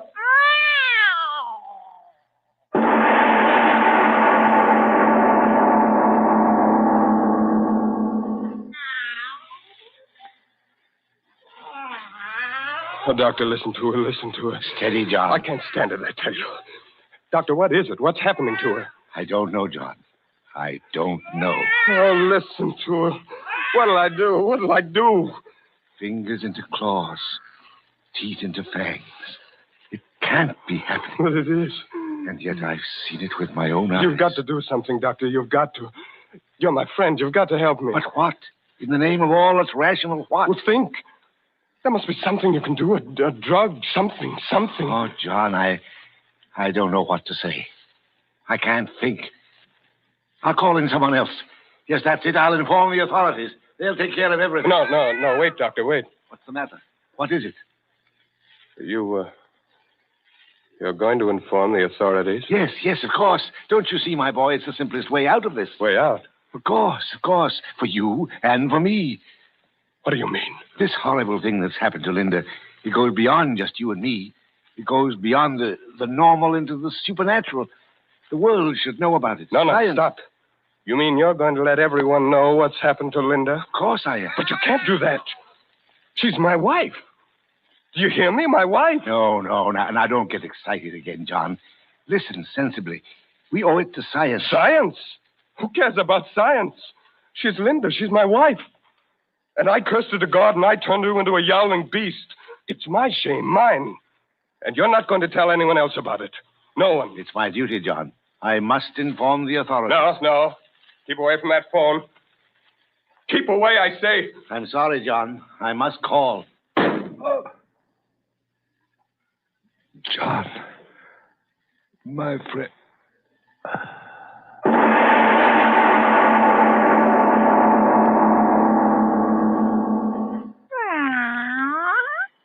No. Try to sleep, darling. Try to sleep.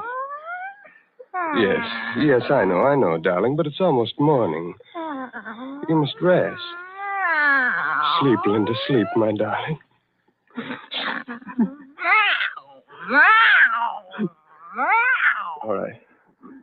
All right, darling, I won't cry. I've got to be strong. I've got to help you. And I did help you. He was going to tell them about you. Everyone. They'd have taken you away from me, locked you up, pointed at you, laughed at you. But I stopped him, Linda. I stopped him for you. He called me friend. But you're my wife, beloved. And I love you. I pleased you, haven't I, my darling? I never could please you before, could I? But now I've pleased you. I'll tell them he never came here, and no one will ever know, darling. No one but you and I.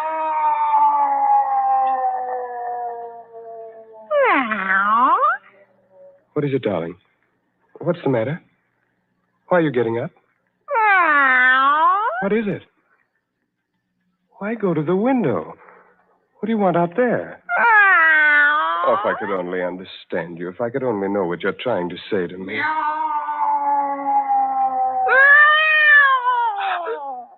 Oh, no.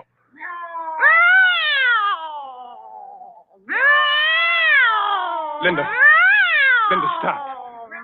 On my knees, I'm begging you to stop. Linda, beloved, stop.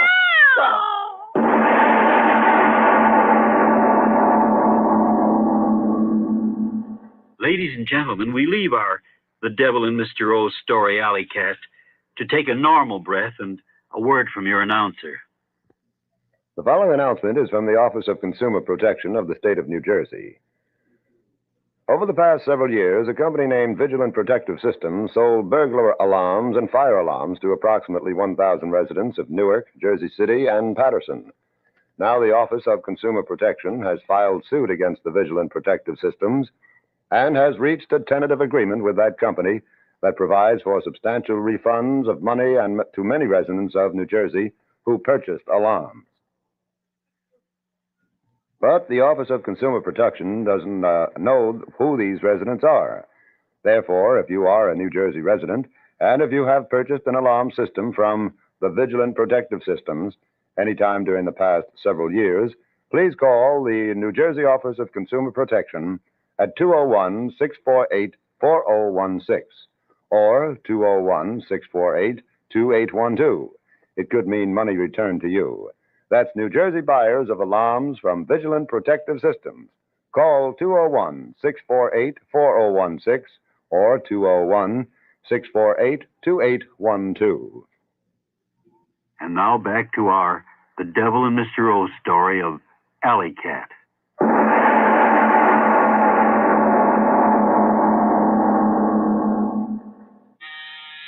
Yes, I'm coming. Good morning, Mr. Taylor. Oh, it's you. I found this note saying you wanted to talk to me. And, Jay, I hope you're not going to quit taking milk from me. No, I'm not going to stop taking milk. That's what I wanted to see you about. I want milk. More milk. Cream. Everything. Well, sure. How much do you want? 4 bottles of milk. No, 6. 6? Yes, and cream. 6 bottles of cream. Is something wrong, Mr. Taylor? Wrong. Why do you think something's wrong? Well, I only meant... You meant what? Speak up, you meant what? Well, don't get sore, Mr. Taylor. I just meant... Well, you don't look so well, and... Well, you know how it is. Sometimes a fella has a couple too many and starts ordering all the milk in the world. You fool, I'm not drunk. Do you want some of that milk, or do I have to get another milkman? No, I'll get it for you. Well, hurry. 6 quarts, 6 cream. Only him and his old lady. The guy's nuts.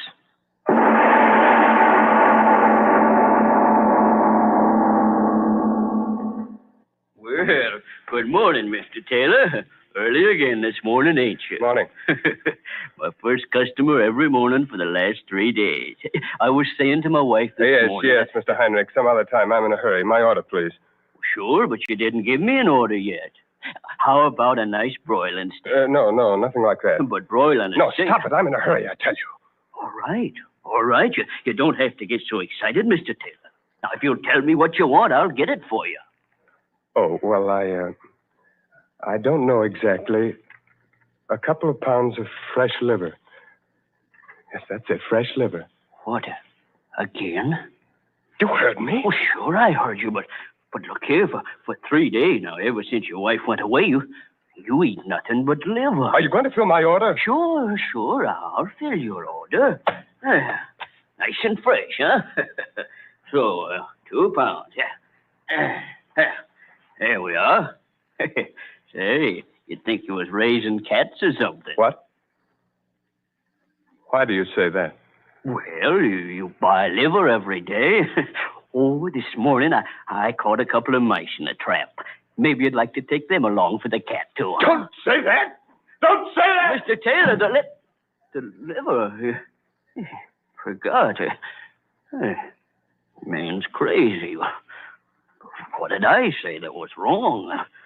Cats like to eat mice.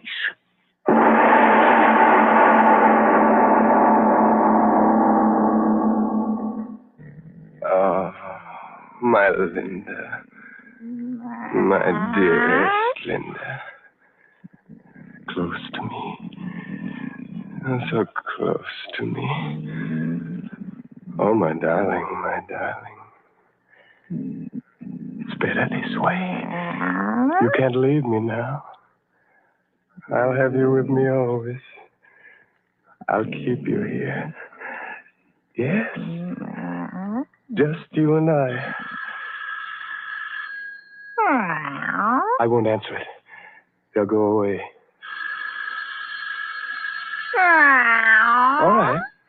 All right, I'll answer it. Linda, it can't be anyone that knows. He's dead. I buried him, Linda. You know that. No. Stay here, my beloved. They mustn't see you. Be very quiet. Very quiet.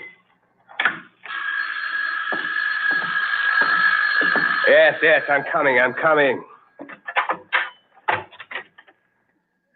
Well, what is it? Are you the owner of this building? Yes, what do you want? Kerrigan's the name. I'm your neighbor. I've got that place across the alley from you. Oh, my neighbor? Yeah, Kerrigan's the name. I'm with the department. Department? Yeah, I'm desk sergeant at the 3rd District Station. A policeman? Yeah, I'm off duty today, so I thought I'd drop over and speak to you. You mind if I step in for a moment? Step in?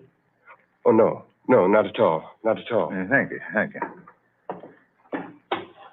Well, you got a nice place here. Yes, nice, very nice. You know the same contractors made this place as made mine. You didn't know that, I bet. No, I didn't. Yeah, an Irishman by the name of Gil Hooley. If he was alive now, some of the people along here that bought places from him would murder him. What with the trouble they're having. Oh, trouble? Yeah, cheap material, plastic cracking, floor sagging, stuff like that. Oh, I see what you mean. Now, you take my place. I've had to have a new roof put on and new gutters put in, and I never know what'll go wrong next. Anything wrong around here? Here? Oh, no, nothing at all. Nah, then you're lucky. Say. What's the matter? I just remember why I come over. If you don't mind, I'll tell you. Yes? No, it ain't me that's complaining, Mr. Taylor. I'm the kind of a man that can sleep in a boiler factory. But it's my Ella. Ah, there's a light sleeper for you. I always say that if a star in heaven twinkles too much, the noise wakes up my Ella. What's the trouble? Oh, no trouble at all, Mr. Taylor. Like I'm telling you, I'm the last man in the world to go around having trouble with me neighbors. But you know how the women are, always finding something to make a fuss about. Oh, say, I'm not disturbing her, am I? Disturbing? Yeah, you know, your missus. She's not sleeping in the bedroom there, is she? No, of course not. There's no one in there. I thought maybe seeing the door was closed. No, I tell you, there's no one in there. My wife is out of town. Ah, well, that's fine. I always like to talk things over man to man without the women around. That's why I made my Ella stay home. Let me handle this, I says. There's anything wrong, I says. Let me do the talking and we'll stay good. What is it? What's wrong? What do you want to tell me? Well, to put it plain, it's the cat. Cat? Yeah, the cat. You just got it, didn't you?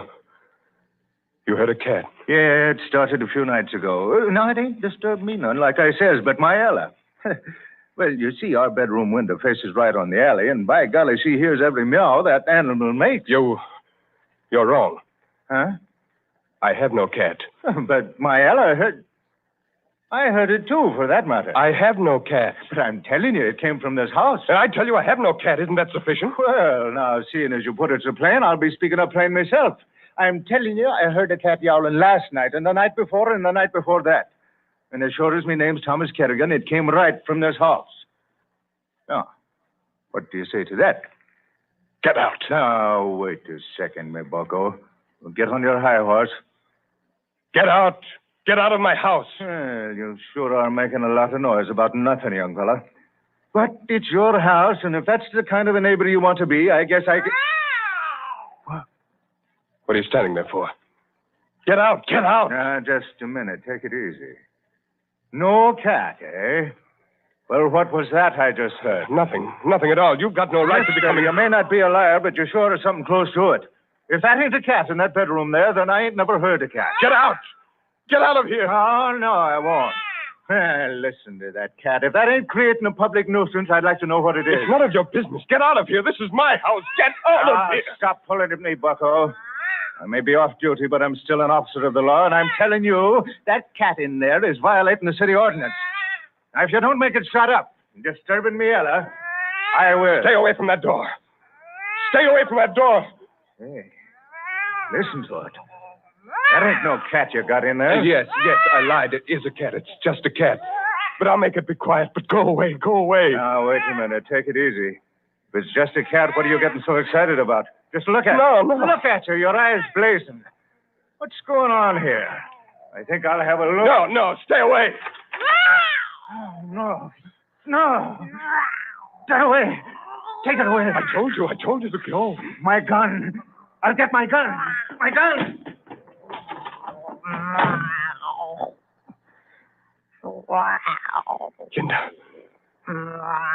Linda, did you hear him? His gun. Yes. Close to me. Yes, darling, stay close to me. If he comes back, you'll... No, they won't hurt you. I won't let them. I did this to you, I did. I cursed you to God. No, they won't hurt you. They won't. Wait there. I've got to find it. They won't hurt you, Linda. No, they can't. I've got it. Now they won't hurt you, Linda.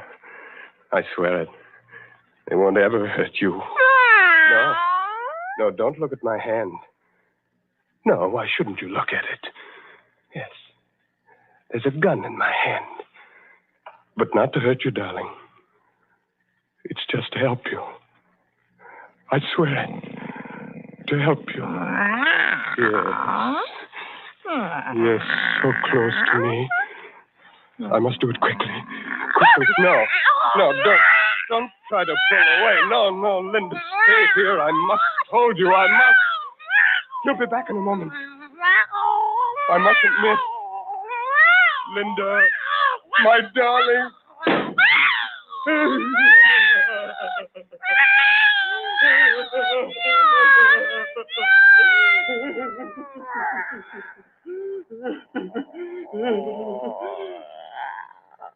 I heard my beloved. I heard you.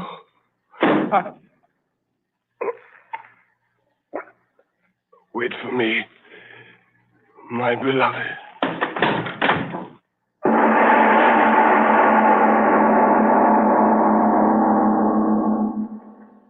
This is Mr. O. Arch Obler again. Let me tell you about next week's package of thrills and chills. It's a story about, but more after a word from your own announcer.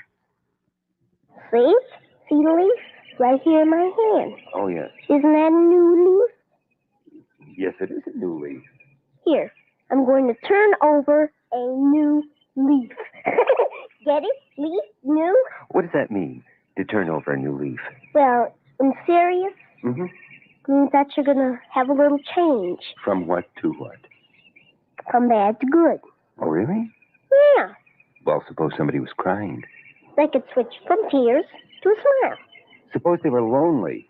They could go from loneliness to having somebody to play with. Well, suppose somebody wasn't loved. Could they turn over a new leaf? They could go from not loving somebody to loving somebody. How do they do that? All they have to do is try to love somebody. Just try? Yeah. It's easy to love people when you try. Love makes all things new again. Hey, what was that? Another sound of love from the Franciscans. This is Mr. O again. Have you ever wanted to turn time backwards? I mean really backwards. We do that next time with a play titled Neanderthal. It's a story about a past which I promise you will make you forget, at least for a while, the woes and troubles of today. But that's next time.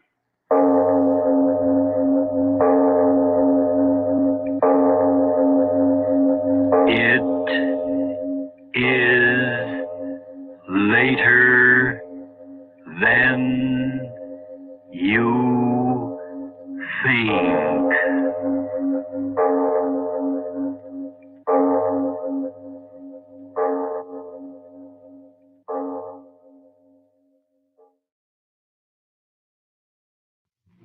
Lights out for the devil and Mr. O.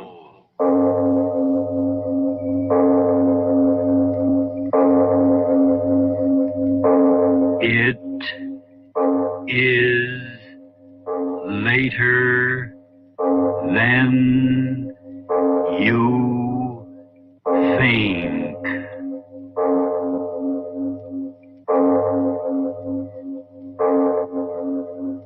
Turn out your lights now. We bring you stories of the supernatural and the supernormal, dramatizing the fantasies and the mysteries of the unknown. We tell you this frankly so that if you wish to avoid the excitement and tension of these imaginative plays, we urge you calmly but sincerely to turn off your radio now. This is Mr. O. Arch Obler. Have you ever wanted to turn time backwards to a pleasanter era, back to the days long before ticking atom bombs and air pollution and the inbred madness of our cities? Well, our story begins after a word from your announcer. Inner Sanctum Mystery.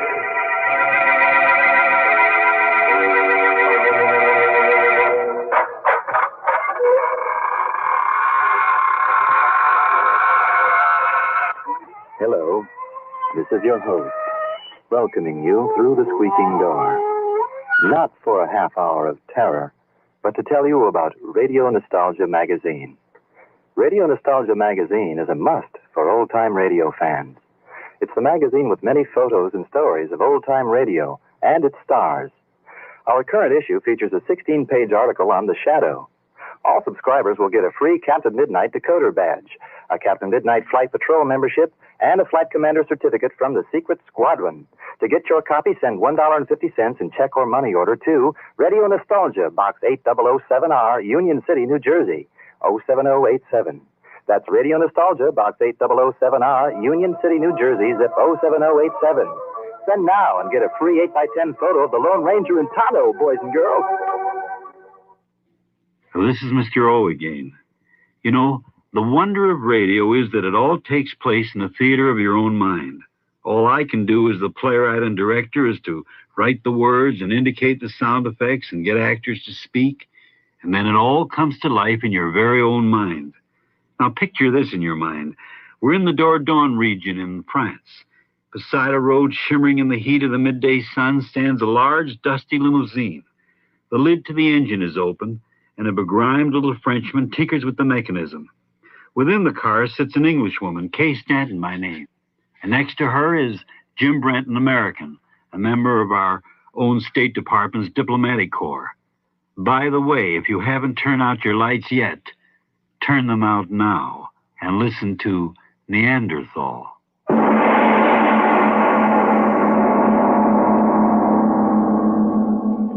Aren't I what, ma chère? Aren't you clever with engines? Oh, I think I will rest a moment and talk with you. Oh, the sun.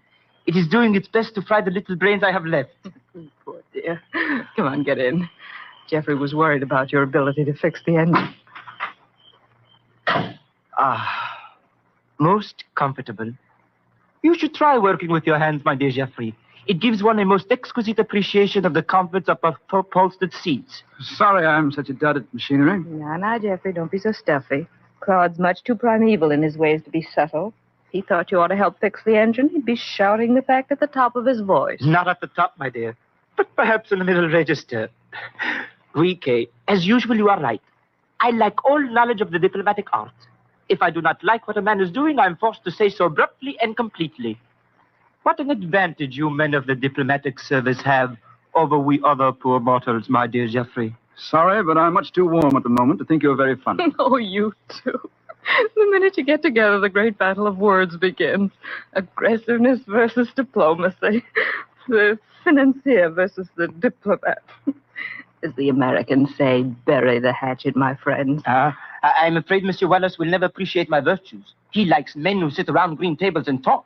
I, on the other hand, do not like sitting. I do. The diplomatic way of getting things done is the only civilized way. And again, monsieur, I must beg to disagree. There comes a time when if a thing is to be done, one must do it. In diplomacy, how do you say it, be hanged? The philosophy of ruthlessness. Caveman philosophy. What do we know of cavemen? I know that a ruthless aggressiveness may reap temporary rewards, but those rewards that have come in a far greater and more permanent form have resulted from the use of a civilized code, a friendly exchange, calm consideration of facts, the ethical way of life. The ethical way of life. I tell you, monsieur, All right, gentlemen. There's just about enough of that for one day. So sorry. 1,000 pardons, my dear Kay. Are you certain it will run, Renner? In my simplicity, I know but one way to find out, and that is to try and start it. Voila! Clever Claude, isn't he, Jeffrey? Let's hope it continues to run. Oh, charming thought. Let's be on our way, Claude, before we fall apart.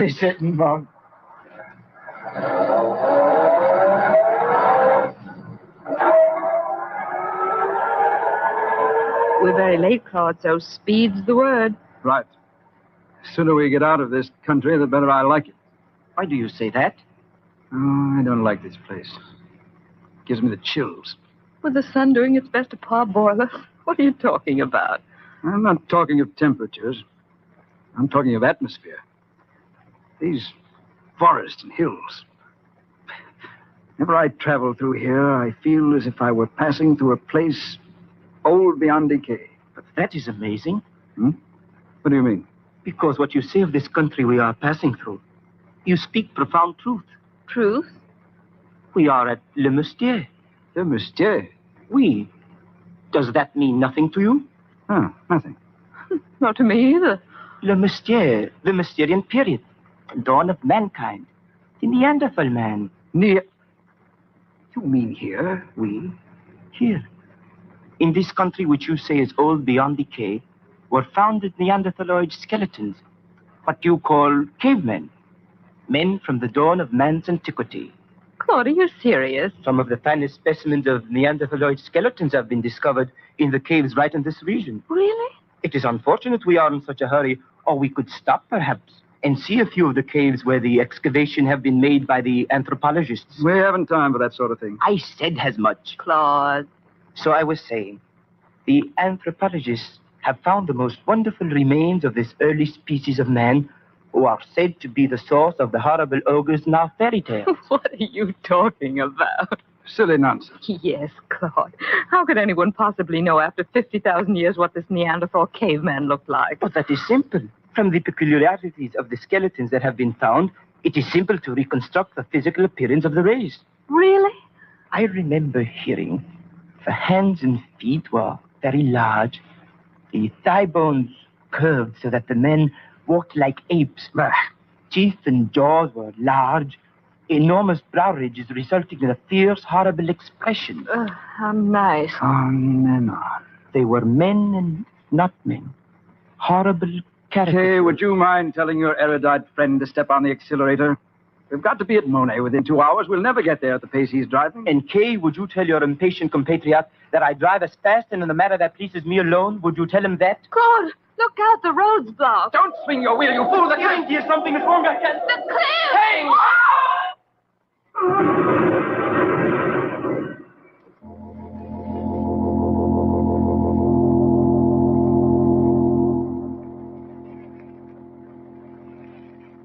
Jeffrey, please open your eyes.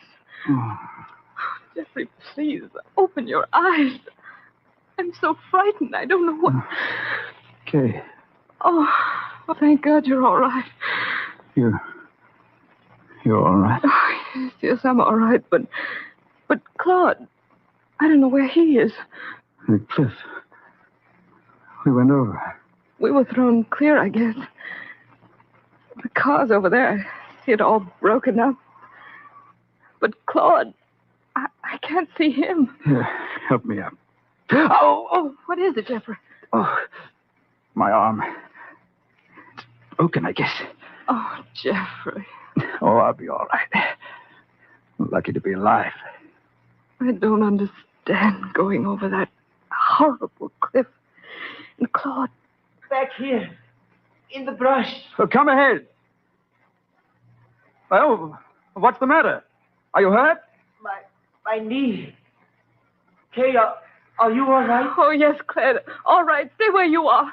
We'll come to you. We'll come to you. Don't move. Oh. Sorry, Claude. Got to get that knee bandaged. It is all right. A little pain is better than oblivion. Sorry, I can't be of any help, old man. This blasted arm of mine. It is all right, my friend. Kay is doing excellently.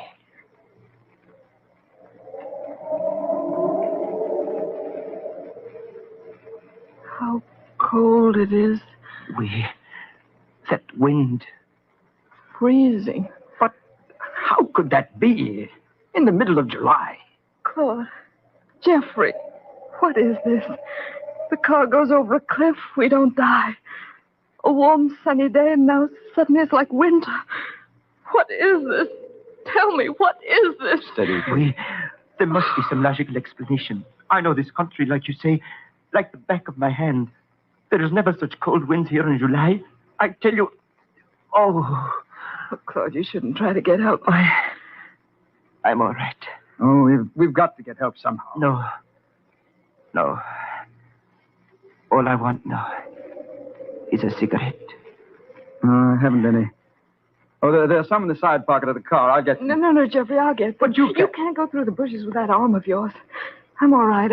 I'll be right back. Kay, wait. No, I'll be back in a minute.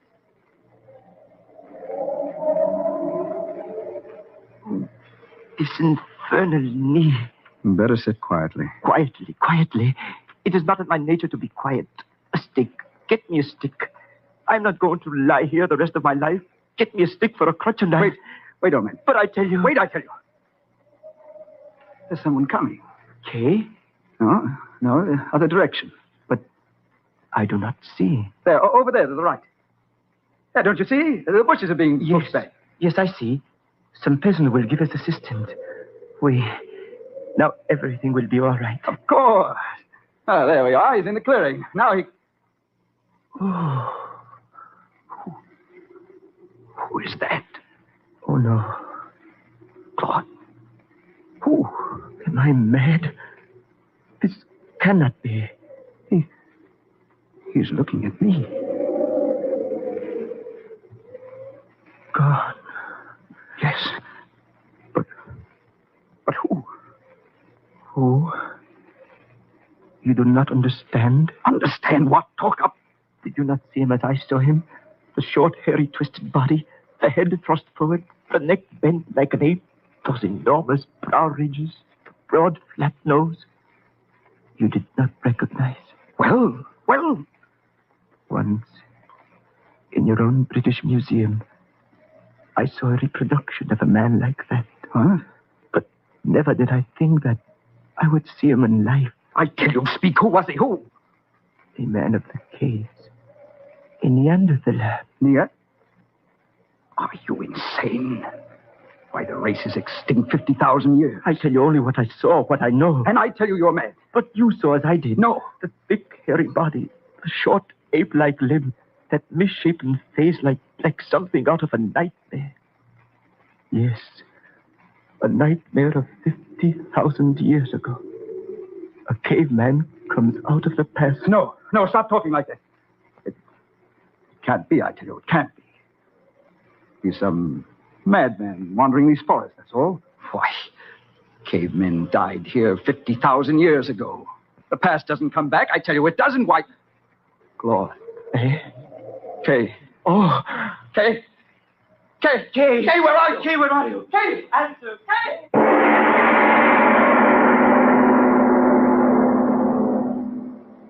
And now a word from your announcer before we return to the excitement of Neanderthal. Mr. President, what does it mean to say love makes all things new again? Love makes all things new again? Well, you see, if somebody's down in the dumps, that means they're very sad. I'd say, I care about you. And then they go, pew! Why is that? Well, when a person knows somebody cares about him, they just feel great. They go pew! Oh, I see. No, that's the same thing as love. What's the same thing as love? Caring about people. Well, suppose there were two people down in the dumps, Mr. President. Oh, I just say, I care about you, then go pew, pew. Suppose 200 million Americans were down in the dumps, Mr. President. I'd say, I care about you, I care about you, I care about you, I care about you, I care about you, I care about you. Love makes all things new again. Hey, what was that? Another sound of love from the Franciscans. This is Mr. O once more. Let's go back to our story of Neanderthal.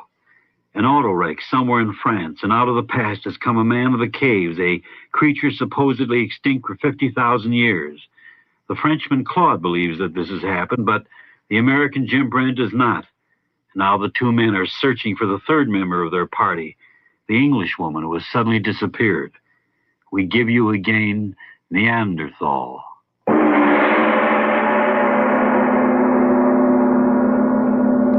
Well, it's nonsense, I tell you. Hallucination. Eh? Yes, hallucination. Driving along, we were talking about the Neanderthal man. So when we saw that hairy peasant, we immediately took for granted that, well, here was one of the Neanderthal come to life. I tell you, the air was hazy. Our nerves were shot. We saw things that don't exist. Why is it so bitter cold? That, at least, is reality. Keep moving. So, I'll answer my own question. It is bitter cold because time has moved back to the third interglacial age. You do not believe the evidence of your senses, yet perhaps you will believe that is a campfire up ahead. It is a fire. Here, quickly, Renee. Oh, quickly, can't you hobble faster? Kay, we'll get who's ever there to help us find Kay. Come, hurry, Renee, hurry. It's the one we saw, all right. Keep your voice down. He will hear us. What manner of man is he? Time and time again I have told you. But he and all like him have been dead 50,000 years. You said that yourself. Dead don't come back to life. We have come into his life. Not he into ours. Kay. Keep your voice down. Oh, but Kay. She is not there. You can see for yourself. Well, then she's lost. She's wandering around here. Keep your voice down. I warn you. Lunatic, savage, whatever he is, perhaps he's seen Kay. Get down, you fool. No, I'm going to talk to him. Stay down, Jeffrey. Hey, you up there. Look. We want to talk to you. You fool. What have you done? There. See, he's coming this way. I'll settle this. Oh, you. While we were unseen, we had a chance to plan, to do. But now. Don't talk like that. I was in West Africa for 2 years. I know how to deal with savages. Look at him. You think there is even a savage? He stopped. Afraid of us. He's the ugliest beggar I've ever seen. Friends, old man. You see? Friends. Look, money. I bring you money. And pretty things. Mon Dieu, what a fool. Birds and money for him. Jeffrey, look out. Let me go, you... Jeffrey. Friends, I tell you. Jeffrey, I can't help you.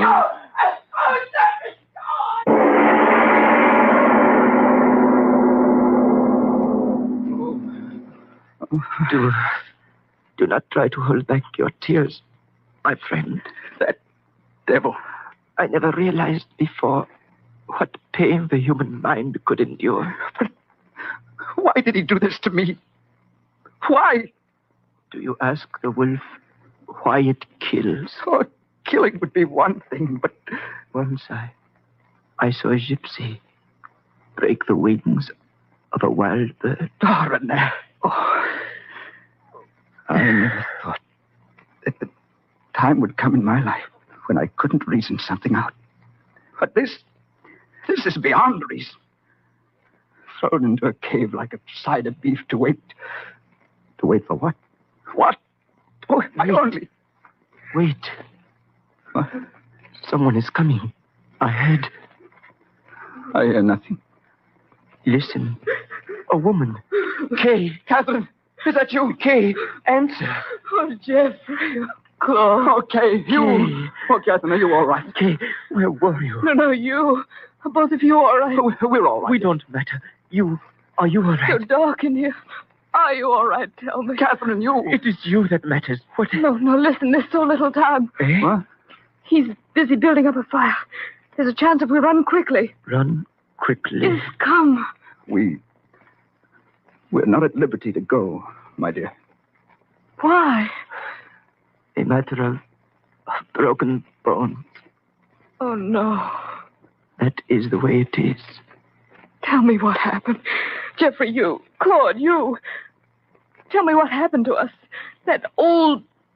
Who is he? Is he really a Neanderthal? There is no doubt. But men like that have been dead for centuries.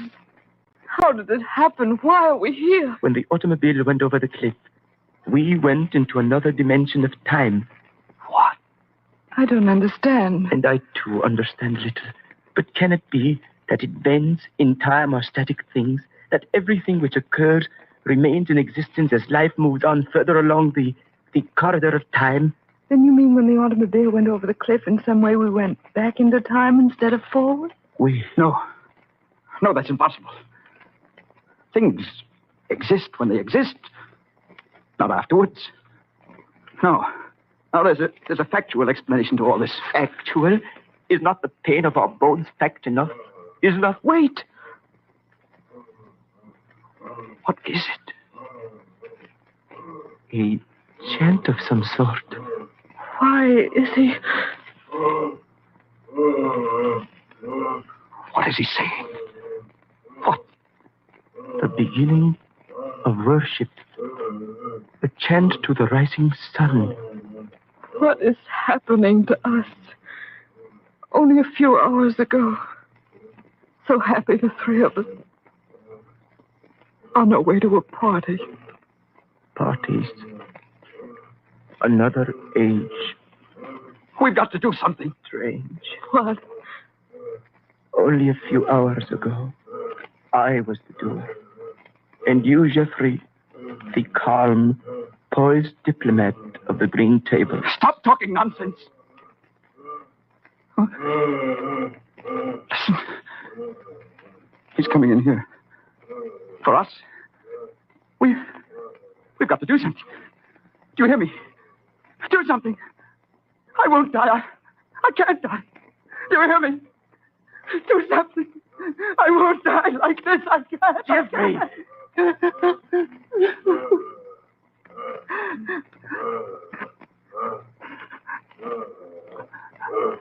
I'm sorry.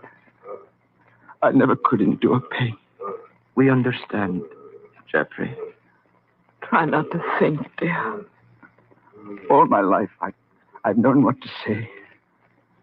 And now... Oh, Jeffrey, no. Let me talk. While I can talk, I'm a man. And I won't be a man when he gets in here. If I had a gun. A world of reason. That's what it was to me. And everything could be settled with reason.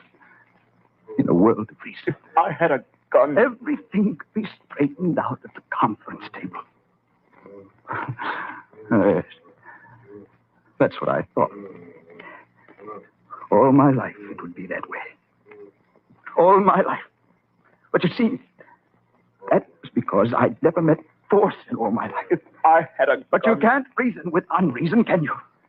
When you're facing brute force, words and ethics and logic and good faith don't mean anything, do they? If I had a gun. You've got to face force with force. And a gun is force. And I've got a gun. Jeffrey! He thought of his head. Yes, I tell you, I've got a gun. Diplomatic service. They made me carry it. Oh, I hated it. I thought I'd never use it, but now we've got to, don't we? We've got to. Oh, he's coming in here. God, your right arm's all right. Reach in my pocket there. The gun, use it, use it. But I use it if we're to live, use it. Jeffrey, it's reaching. Come on. No, my hands are... I can't. All right, then. I'll shoot it.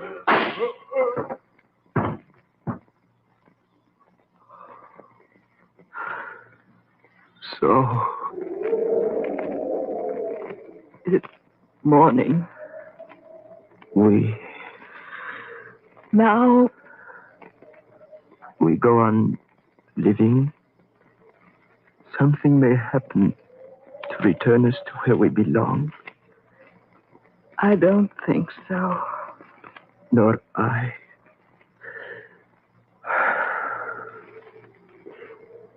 Perhaps we will be able to leave some record behind us so that the world of the future will know and understand this strange thing that has happened, this meeting of the present and the past.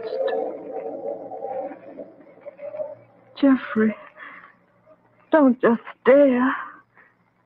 It's over. Talk to us. I was thinking. I just killed a man. Yet, it's 50,000 years before I was born.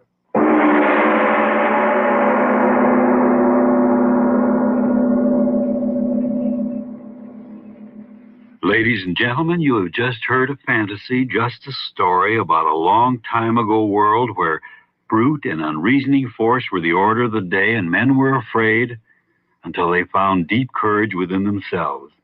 Yes, what you heard was just a fantasy. But think about it in terms of what happened in the recent past of our world and what might happen in the very near future. Think about it. But let's talk more about that after a word from your announcer. The world has known many kinds of love, but a deep, unselfish love is both noble and beautiful.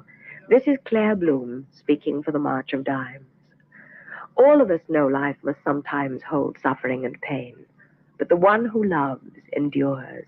In this country, 250,000 babies are born each year with birth defects. That means 700 children a day, and how much love and understanding they all need. There are far too many forms of crippling. That's why the March of Dimes works to prevent birth defects. This work is supported by the compassionate concern of people like you. You see, the March of Dimes fights birth defects through scientific research, public education, and medical service programs. And contributions, an expression of your much-needed interest and support, are so very important. Remember, birth defects are forever unless you help. Please, give to the March of Dimes. This is Mr. O again. We were talking about the future, all right? Let's talk about our future play.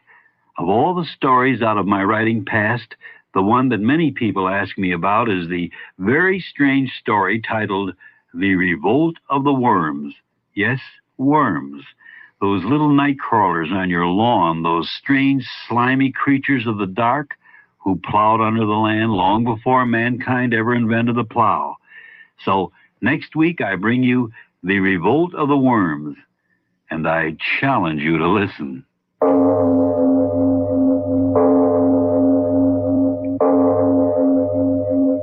It is later than you think.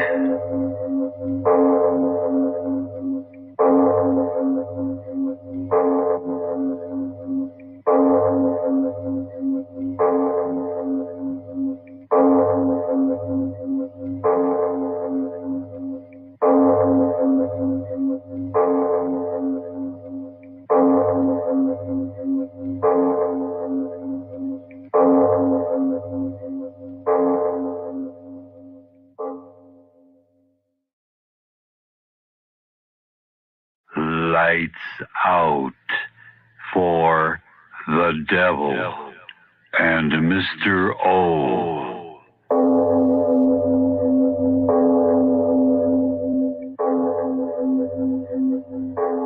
It is later than you think.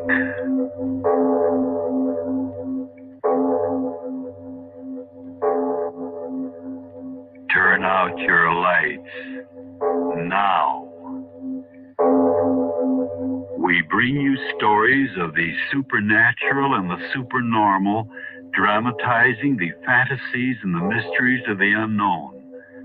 We tell you this frankly so that if you wish to avoid the excitement and tension of these imaginative plays, we urge you calmly but sincerely to turn off your radio now.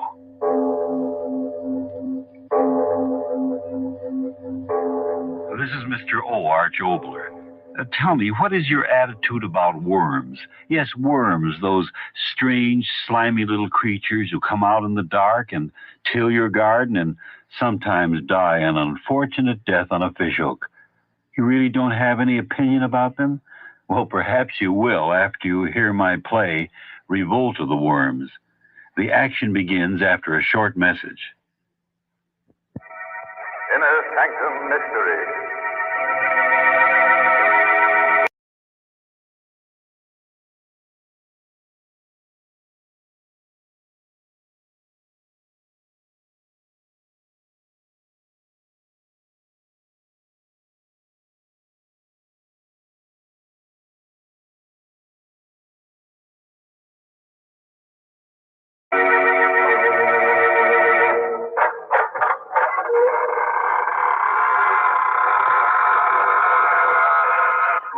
Hello, this is your host, welcoming you through the squeaking door.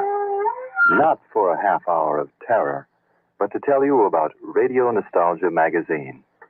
Radio Nostalgia Magazine is a must for old-time radio fans.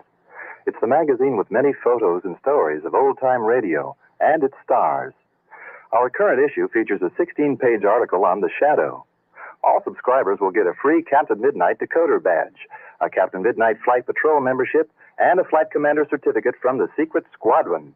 To get your copy, send $1.50 in check or money order to Radio Nostalgia, Box 8007R, Union City, New Jersey, 07087. Revolt of the Worms.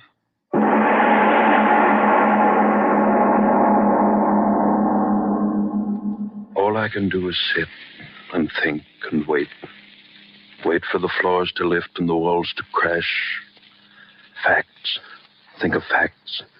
Yes, a journal of facts. Think how it began, why it's happening. Journal of facts until the walls crash in and the thick flesh. Charles Prentice. There's a fact. Chemist and fool. Fool.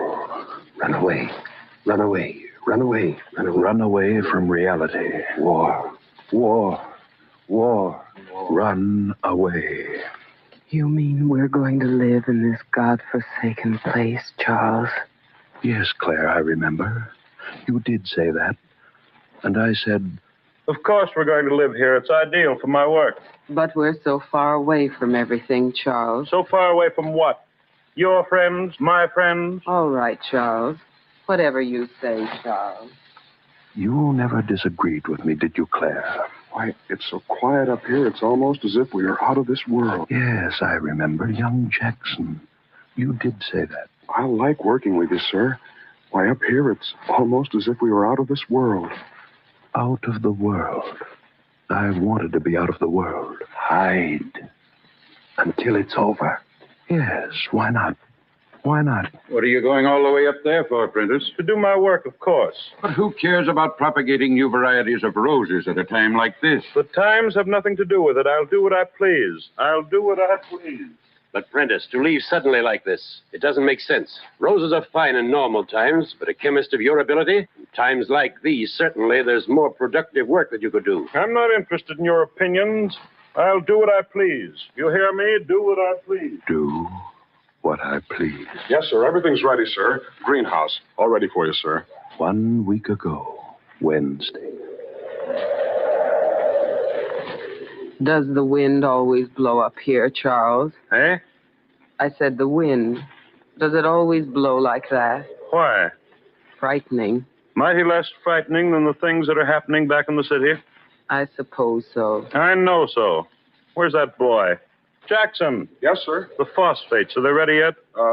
Not quite, sir. Well, get them ready. Every one of the plants. We work late tonight. Very late. Work late and hard.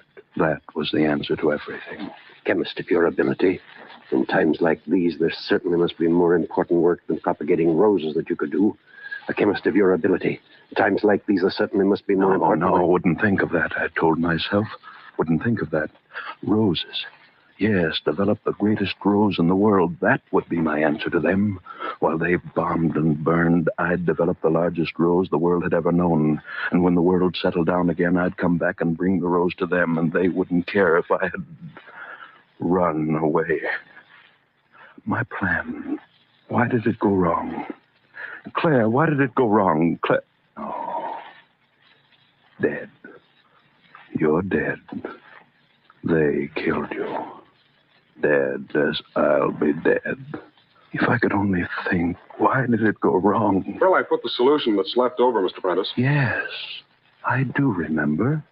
That was it. Oh, gosh, Mr. Prentice, I'm trying to understand, but I'm so tired. You must keep working. The only salvation is to work. What's salvation got to do with roses? Don't be impertinent. Do your work. Yes, sir. 2 cc for each plant, and careful. Don't let any of it touch the stem. Yes, sir. Yes, sir. You weren't very happy, were you, Jackson? Those were things you couldn't understand. It isn't that I don't want to work, Mr. Prentice. It's just that I'm all mixed up. These roses, why do I have to pour this stuff on them every hour, on the hour? It doesn't make sense. Hormones, sure, I know what they are. Secretions from the glands in the human body. Sure, I know what they're for. Make us grow and everything. I get it. That's what you try to do with the roses, and make them grow fast and big. But how do you know these hormones will work on plants, Mr. Prentice? And how do you know how much to give them, and how big will the roses grow, Mr. Prentice? Questions. Everlasting questions. But now I ask them, why did it go wrong? Thursday. Thursday? What do I remember? Where'll I throw the hormone mixture that's left over, Mr. Prentice? Mr. Prentice, I said, where'll I throw the hormone Go solution? away. Can't you see that I'm working? Yes, sir. Yes, sir. Yes, I remember. Friday. What a Friday. Friday night.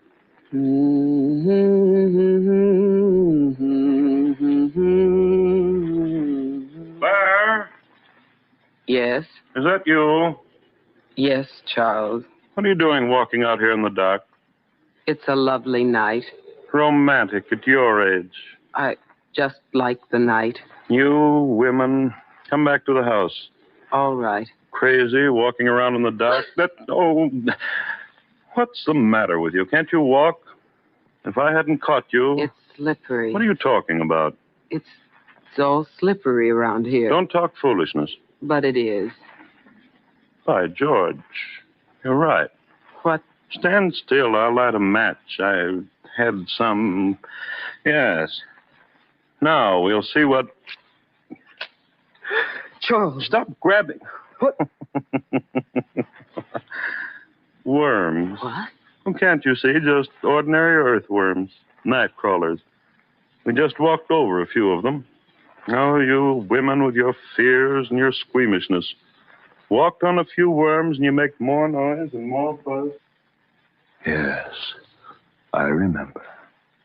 Friday night. The extra hormone solution, where'll I throw it, Mr. Prentice? Mr. Prentice, where'll I throw the extra hormone solution? Saturday. And then the night. Jackson! Jackson, where are you? Jackson, I told you to stay in the house. Jackson, where are you? It's time to feed the plants. Jackson, where are you? He's not here, Charles. Claire, you startled me walking up like that. I didn't mean to. That infernal boy, where is he? Have you seen him? He's not in the house. But I told him not to go out. I told him only an hour ago he's got to work all night. The plants must be watered every hour on the hour. He went out. Well, why didn't you stop him? Now I have to go chase after him. Jackson! Jackson, are you out there? Come in. Charles, what? Oh, what did you think it was? Thunder. It's starting to rain. Shut the door. Shut the door, I say. But the boy... If he hasn't the sense to come in out of the rain, it's just too bad. I've got enough to do with worrying about my roses without worrying about him. And don't you go out after him. He'll come back. He'll come back. Saturday night. And when it was day again... Charles, wake up. Please wake up. Oh, where? You're on the couch. You fell asleep on the couch. Charles, get up right away. Well, what's the matter with you? Why should I get up? What difference does it make? Listen to me, please. The boy, he isn't back yet. What? Jackson, he isn't back yet. Charles, where can he be? The storm, you slept, I waited. Wait a minute. Have you looked in his room? I just came from there. Charles, where could he have gone to? All through the storm. Oh, stop talking so much and let me get up. Let's go see. Oh. Must you follow me? Why didn't you wake me up? Why did you let me sleep? I must have fallen asleep, too. I opened my eyes. It was day. Oh, Charles. Oh, stop Charlesing me. Crazy young fool, so he spent the night outside. So what's the difference? Teach him a lesson. Well, no wonder he isn't back yet. Fog like this, it's as bad as night. Charles, All right. What am I supposed to do? Go wandering through fog like a bloodhound, like a fool? Don't worry, he'll be back. He'll be back. But you never did come back, did you, Jackson? When the sun came out and that everlasting wind came up and lifted the fog. Charles, come here. Where? Where are you? Back of the house, Charles. Come quickly. Oh, what is it? What do you want now? The boy isn't around. I've looked everywhere. Now, Charles, what's happened back here? What? Look at the ground. Well, who plowed this ground up? Plowed? Yes, certainly plowed. Can't you see? Some crazy, drunken fool plowed up the ground. But during the night? Charles, how could that be? You believe what you see, don't you? It's that boy. What? Yes, that Jackson went crazy, found a plow, tore up the ground, and ran away. Went out of his mind, that's it. The boy's gone crazy, tearing up the ground. Gone crazy. Gone crazy.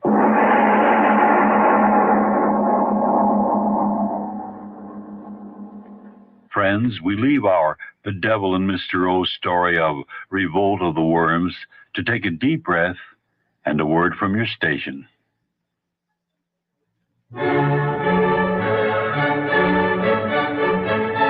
Reservations are now being accepted for cruises to the sun.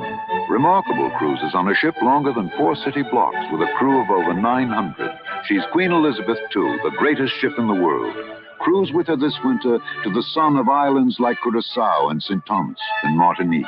Room for room, she has the largest staterooms afloat, even duplexes. 3 of the greatest restaurants in the world.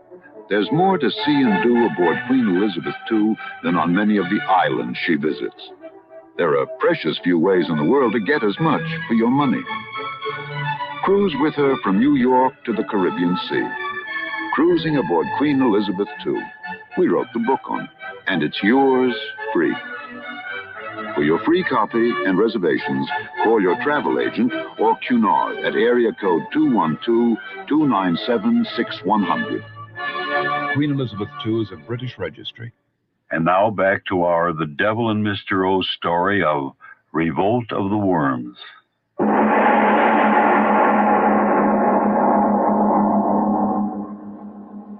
And then that night, that same night after I thought Jackson had gone crazy, run away, I went back to my work Sunday night.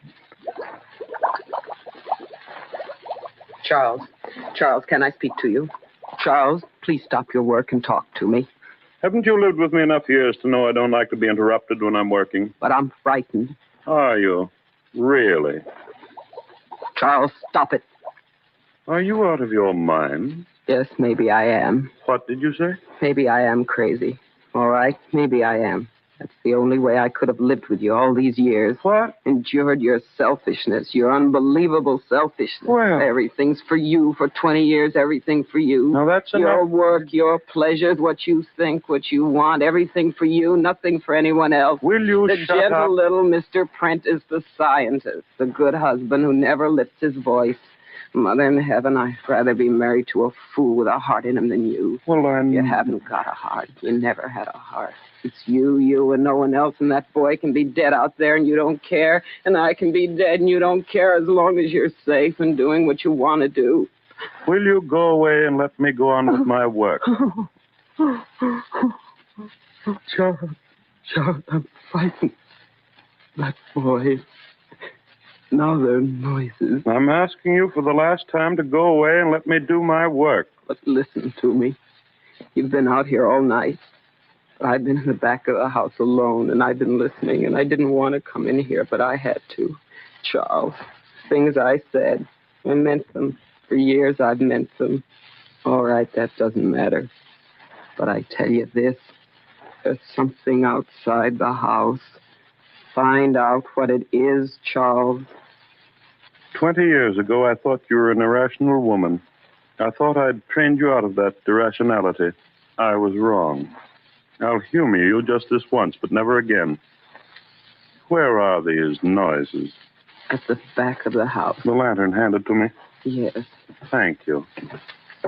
You're frightened. You don't have to go with me. I want to know. What? That you're a fool? Well, so what am I supposed to hear? There's nothing. Hello out there. Hello. Well, what now? Listen. To what? Listen. To what? I thought... You heard the wind whistling through the cracks in your brain. Come into the house. Charles, wait. Wait for... Here? Yes. So what? Give me the lantern. If it's that boy... Well, it could be him, couldn't it? That crazy young fool playing practical jokes. If I get around the corner of the house and... What's going on here? Charles, something moving under the ground. Yes.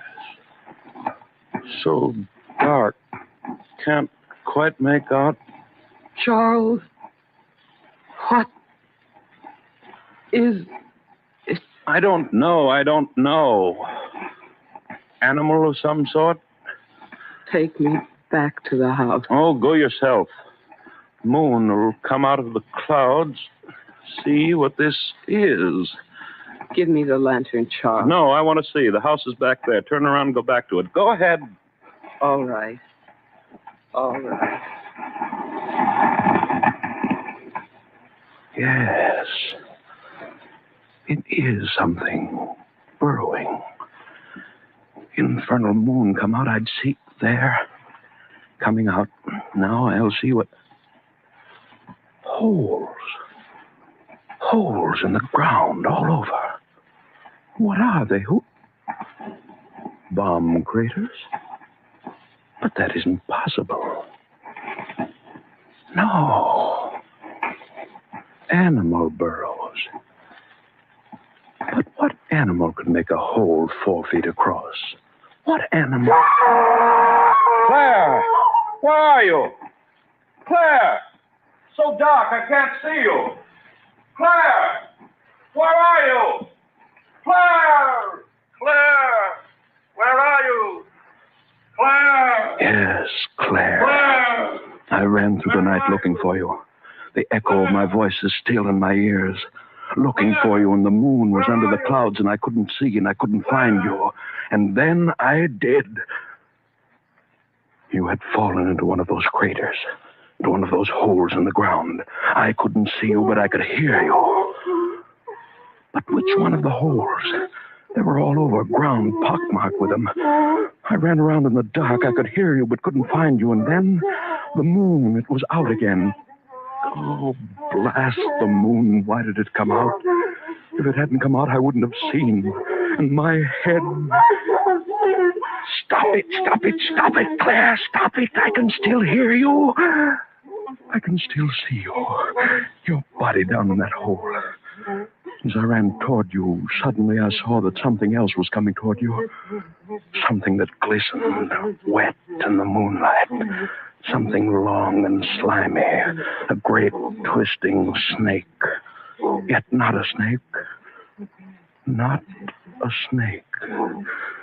And the fear in me made me fall to the ground, and I saw as I lay there, I saw. The thing moved toward the hole in the ground as if you weren't there. As if it were blind and couldn't see. Like a great blind worm. It was a worm. A worm 10, 20, no, 30 feet long, crawling in fright to its home in the ground. And it moved toward you, Claire.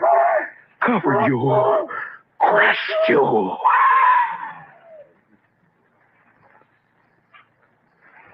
You're dead, Claire. You've been dead for 2 days. Why should I tear out of my memory all the horror of how you died? Of how young Jackson must have died. Where'll I throw the extra hormone solution, Mr. Prentice? Where'll I throw the extra hormone solution, Mr. Prentice? Yes. That's very funny, isn't it, Jackson? I ran away and I was going to bring back to the world the greatest rose. But I brought back the greatest worms. The hormones you threw away soaked into the ground, and into them, hundreds of little worms burrowing under the ground, soaking into their flesh, into their life process, miraculously increasing the growth of them, until overnight they grew and grew without limit into those terrible horrors. And they are still growing. I can hear them. For the last 2 days, squirming around the house and over it. Great, monstrous pieces of slimy flesh, squirming and writhing. Hundreds of them. Thousands of them. Burrowing under the ground and at night coming out of the ground. I have seen them. A sea of flesh. A sea of worms. Yes, I hear you out there, you worms. You were under the ground, and now there's no room underground for you, so you've come out of the ground. The world was yours first, so now you're going to take it back again. The world for the worms. You're under the house. You're lifting it. The walls will fall and crush me, and I'll be dead, and I want to be dead. Yes, now I know why this is happening to me. I thought I could run away from the world and what is happening in the world. You hear that, you worms out there? I thought I could run away.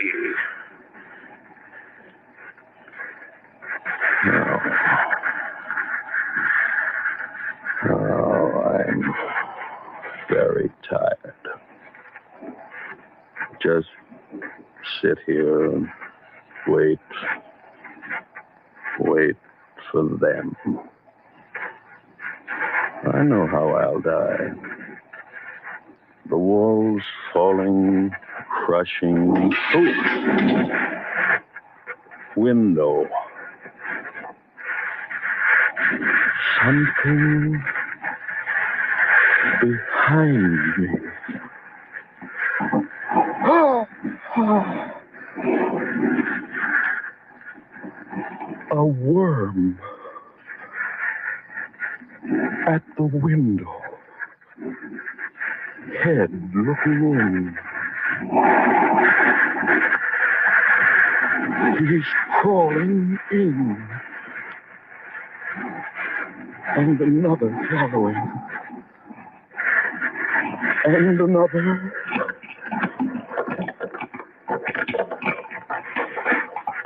They're filling the room. Worms all around me. The worms. The worms. Around me. Worms covering me. Cold flesh. Wet flesh. The worms.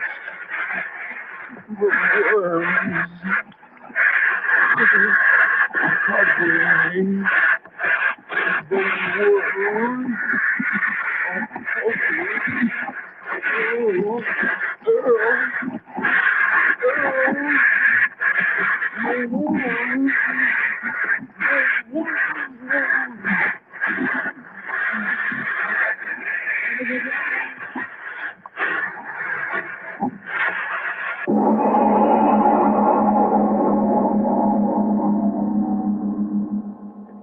This is Mr. O. Arch Obler. I know what you're thinking. Worms that size, a pure put-on science fiction. Well, personally, I don't believe there's any such category of story as science fiction anymore. Our scientific progress has been so accelerated that what was fiction in the morning can actually happen tonight. 30 years ago, long before human extinction became a possibility with the explosion of the first atom bomb, I wrote a play about the last two survivors in the world. At the time, it was sheer fiction. Something could happen to this Earth of ours that would leave only two survivors, a writer's brainstorm.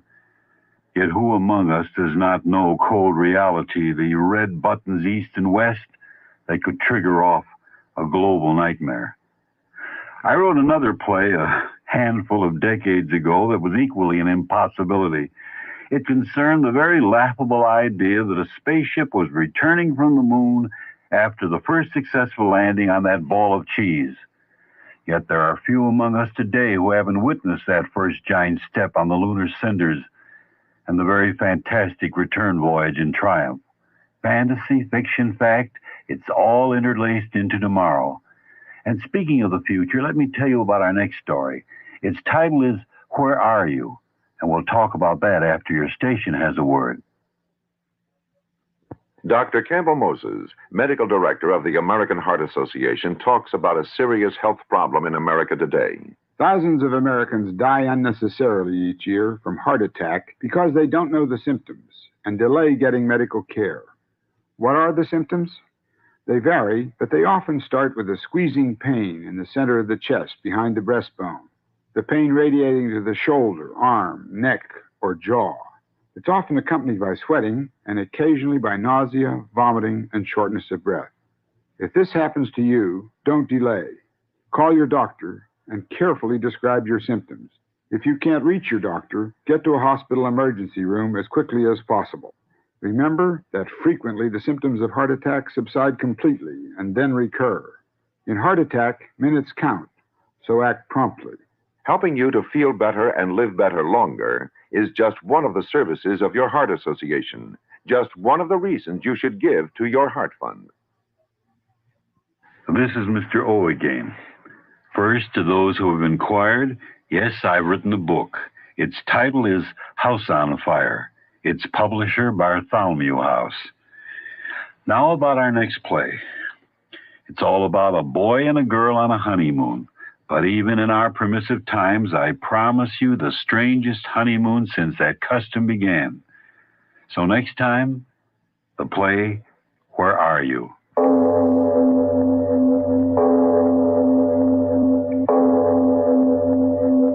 It is later than you think.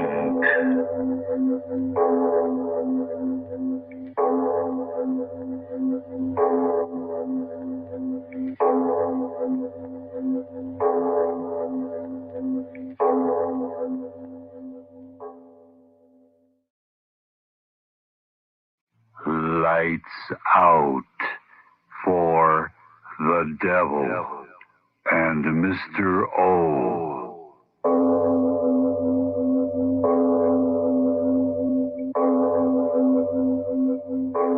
It is later than you think.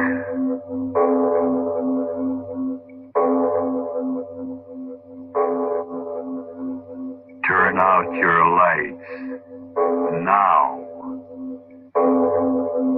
We bring you stories of the supernatural and the supernormal, dramatizing the fantasies and the mysteries of the unknown.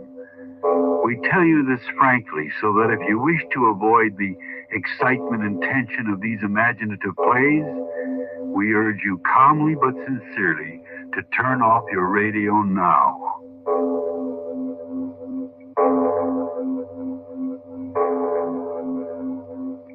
This is Mr. O. Arch Obler.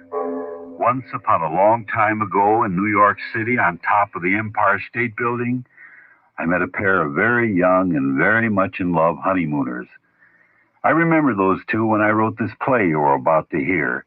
It's not a horror story, and yet there is terror in it, and wonder. I give you now a story about one of the strangest days since our planet began to circle the sun. Inner Sanctum Mystery.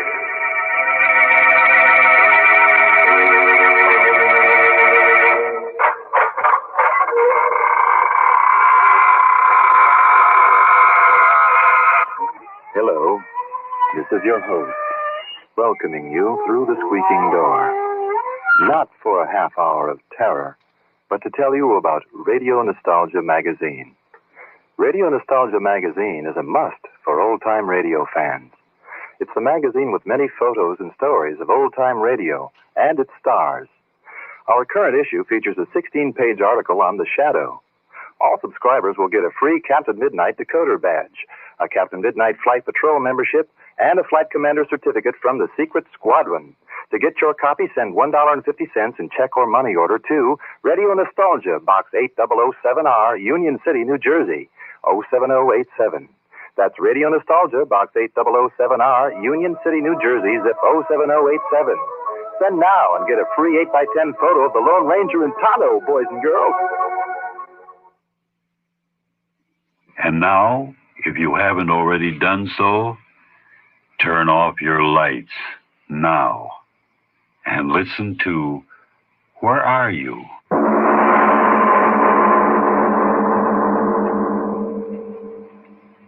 Read all about it. War in Europe. Paper, read all about it. War in Europe. Express to the observation roof, going up. In here, Eve. Yes. Face front, please.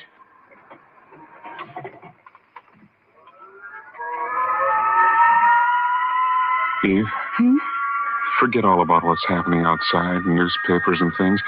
Don't let it spoil this. Nothing can spoil being with you, Michael. Sweet. Gee, you can't hardly feel the elevator moving. It is moving, Michael. Oh, sure. Look at the lights. 25th floor already. It doesn't seem possible. Oh, my ears. Yeah, mine too. Because we're going so fast? No, it's something about air pressure. You know, like getting on top of a mountain. Gee, look at those lights. We're at the 50th floor.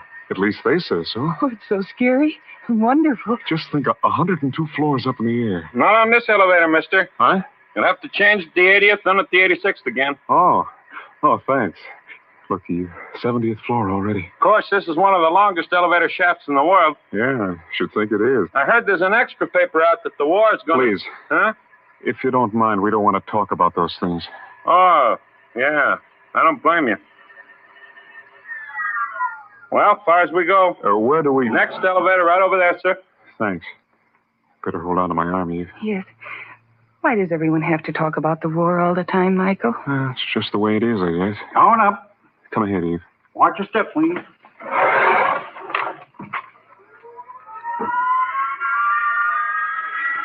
wonder how much you can see up there. All New York, the guidebook says.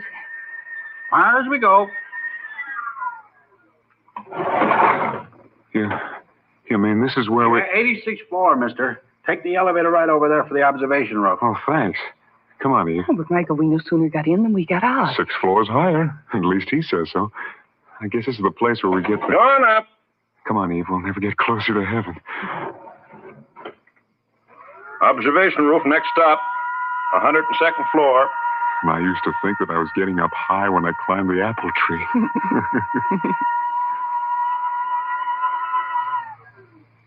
Observation roof, 102nd floor. Gosh, Express is right. All right, Eve, this is it. Will the wind blow? Will it be all... Oh, Michael, it's all glassed in. Yeah. Oh, Michael, how wonderful. Gosh. Michael, come over here. Huh?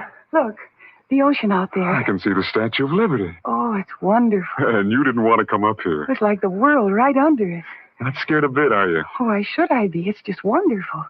Oh, look over here. Hey, will you quit running around here like a doodle bug? What's the bridges over the river? Which one is that? Oh, I don't know, Brooklyn or something. Oh, so many buildings. I had no idea New York was so spread out. So many buildings. So wonderful. Yeah, from up here. What did you say, Michael? I said it's all wonderful from up here. But get down there and, well, I bet it's like one of those Hollywood, glamour stars when she gets up in the morning. Michael, what do you know about things like that? Well, I know you're super colossal or something when you wake up. Oh. You are. Your eyelashes sort of flutter and then you stretch out just like a little pup dog. Like a pup dog? Michael, is that romantic? Oh, I don't know the words.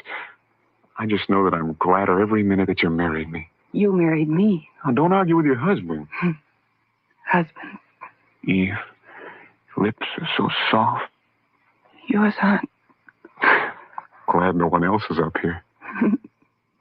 All right, Michael, $2.20 to make love to me or to see the sight. I married a beautiful cash register. Mr. Smith, will you let go of me? Oh. You're going to see me for 99 years, and maybe this is the last time we'll ever be able to get away from the farm and see New York this way, and we... Michael. Huh? Look over there. Hey, how do you like that? Clouds.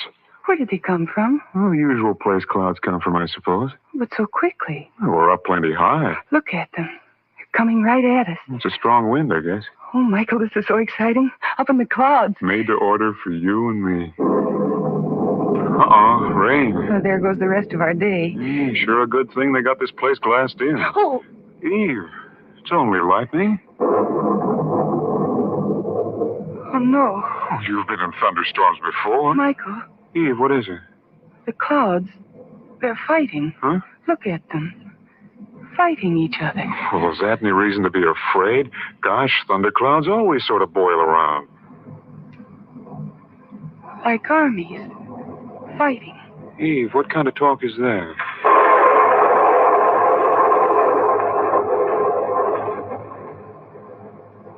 Armies. Fighting. Why do you keep saying that? I can't help it. I keep thinking... Well, don't think. Remember, we said our honeymoon, we wouldn't think about anything but us. But this is us. How can I be happy when all over the world...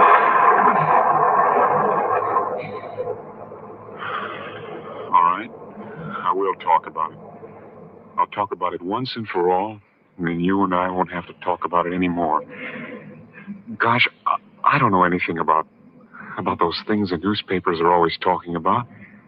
maybe I'm not so smart as the people who live in this town and all the other big towns when it comes to dodging taxi cabs and throwing wisecracks.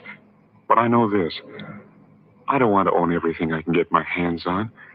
And I know that it isn't right for some people to have too much and some people to have too little. And I know that when I go to fight, I will fight. And it'll be for what I know is right, for the kind of world where all the little people have a chance, no matter what they look like or what their name is or what their blood is. Because I know that no matter what any little dictator says, people all over the world are just like you and me. All they want and all I want is happy work and someone they care about to work for and a little time left over in which just to enjoy being alive.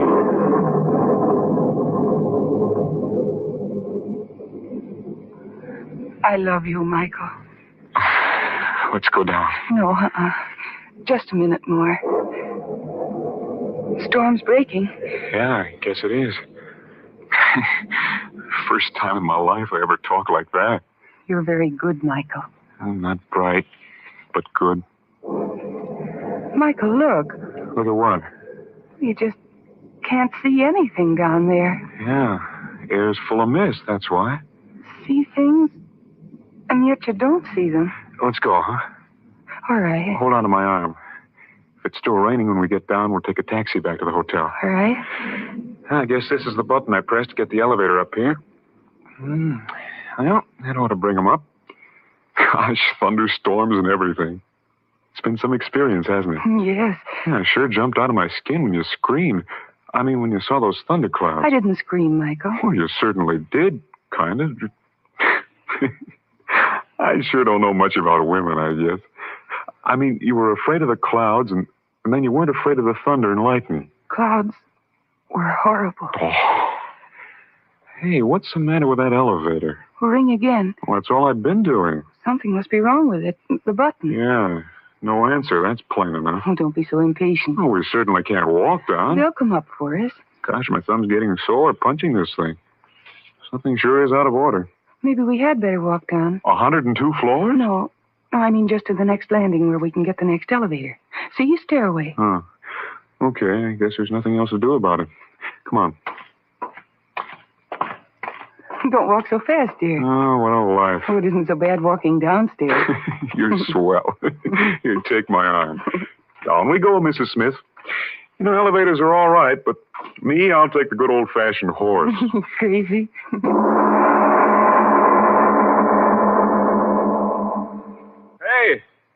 Hey, isn't there anyone here? Hey, we want to get downstairs. Hey! It's no use, dear. Well, there's got to be somebody on this floor. Well, don't get so excited, Michael. Oh, gosh, there's 80 floors between us and the street. We can't walk all that way. We'll have to. Telephone. Huh? Yeah, telephone. That's it. I'll call the operator and tell her what's happened. Come on. Michael, wait for me. Michael, you can't go in there. Come on. It's a private office. Oh, sure, but they won't mind if I... Say, can you beat that? No one here. Gone off with the elevator man, I'll bet you. Well, at least they left the telephone. Hope I can dial this thing right. Here it says operator. Michael, they won't like it at all if they come back in here and find we walked right in without ever... Gosh. What's the matter? The telephone. Here, listen. Sounds sort of dead. Yeah, I'll say. Here, give it to me. I gotta get somebody. Hey, listen, operator. How about answering? Operator. It's no use, Michael. Yeah. Oh, is this a mess?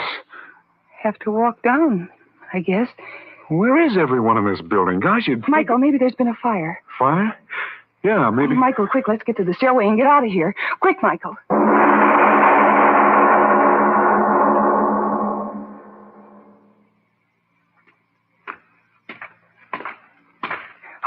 How far have we gone? Oh, 5 or 6 floors, I guess. Hold tight to my arm. We have to walk.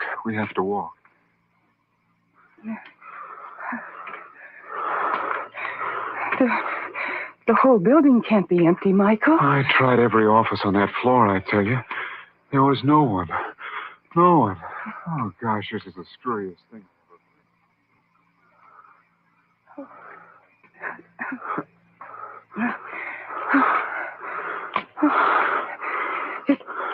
It can't be a fire, Michael. No, there's no smoke or anything. But where is everyone? Michael, where? I don't know. Honest. I don't know.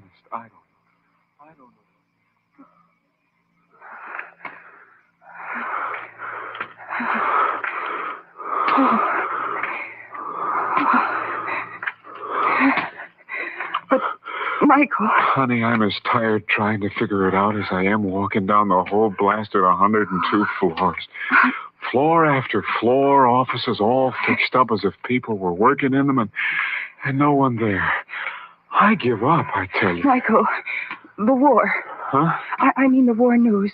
Everybody ran out into the street. No, Eve, does that make sense? A whole skyscraper emptied out just to grab newspapers? Michael? About a war that's all the way over the ocean? Oh, that makes about as little sense as everything else. Well, this is it.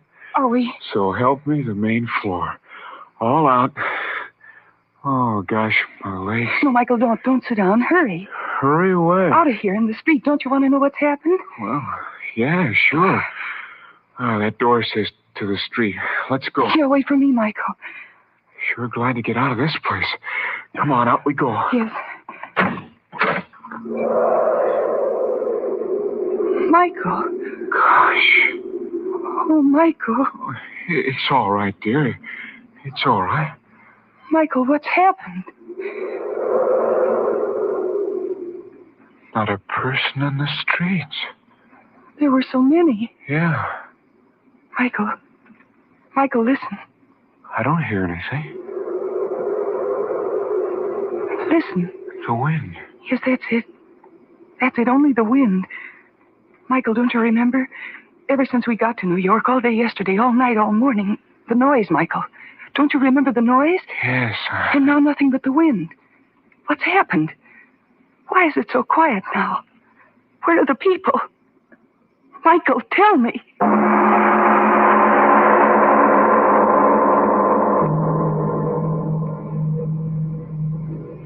We leave our The Devil and Mr. O story, Where Are You?, to return after a message from your station. See? See the leaf? Right here in my hand. Oh, yes. Isn't that a new leaf? Yes, it is a new leaf. Here, I'm going to turn over a new leaf. Get it? Leaf? New? What does that mean, to turn over a new leaf? Well, in serious, Mm-hmm. means that you're going to have a little change. From what to what? From bad to good. Oh, really? Yeah.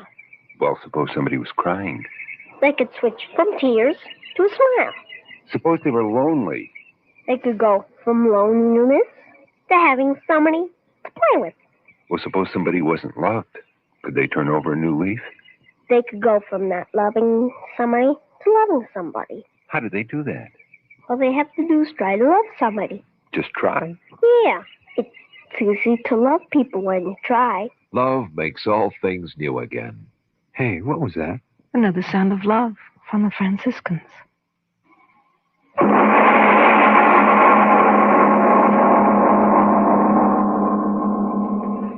And now back to our The Devil and Mr. O story of Where Are You? The boy and the girl walk along the deserted city streets. There are only the two of them. The millions who have filled the megapolis are strangely gone.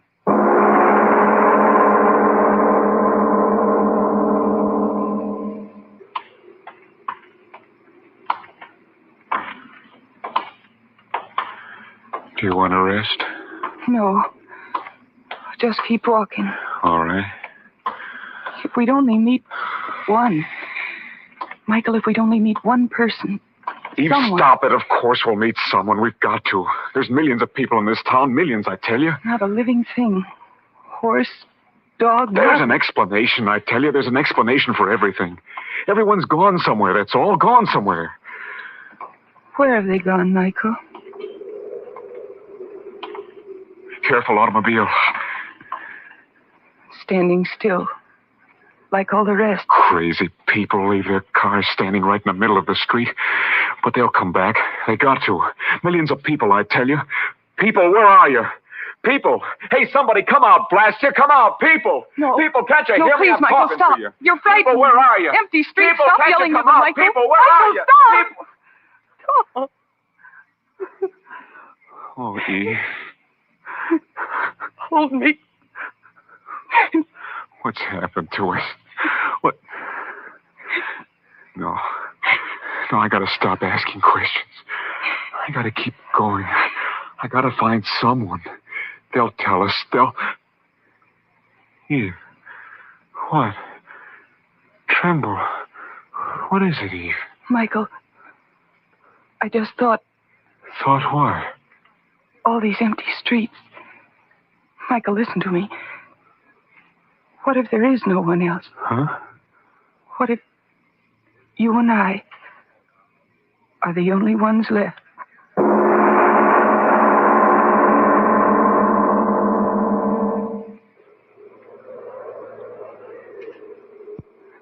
Michael, Yes? I can't walk another step. All right, we'll rest. Where? Anywhere. Doesn't matter much, does it? All New York's ours. You ought to know that by now. No, don't. Look, you know where we are? No. Broadway. Times Square. Well, I give you Times Square. It's all yours. Wedding present. Michael, I'm so Yeah, tired. yours. Shops and big signs and all the taxi cabs and buses and cars standing around. Please. Yours, Eve. Yours to have or to lose or burn up. Michael, please. I'm sorry, honey. Guess I'm a little goofy. Let's keep going, huh? All right. Tired? Yeah. It's going to get dark soon. Yeah. Will there be light? Nope. How do you know? I tried the light switches all along the way. I won't be afraid in the dark. Well, I guess that's one advantage we've got coming from the country. There'll be people there, won't there? I don't think so. Why do you say that? Well, when we went to that store before, there were radio sets, battery ones. I tried them when you weren't looking. There was nothing on the air.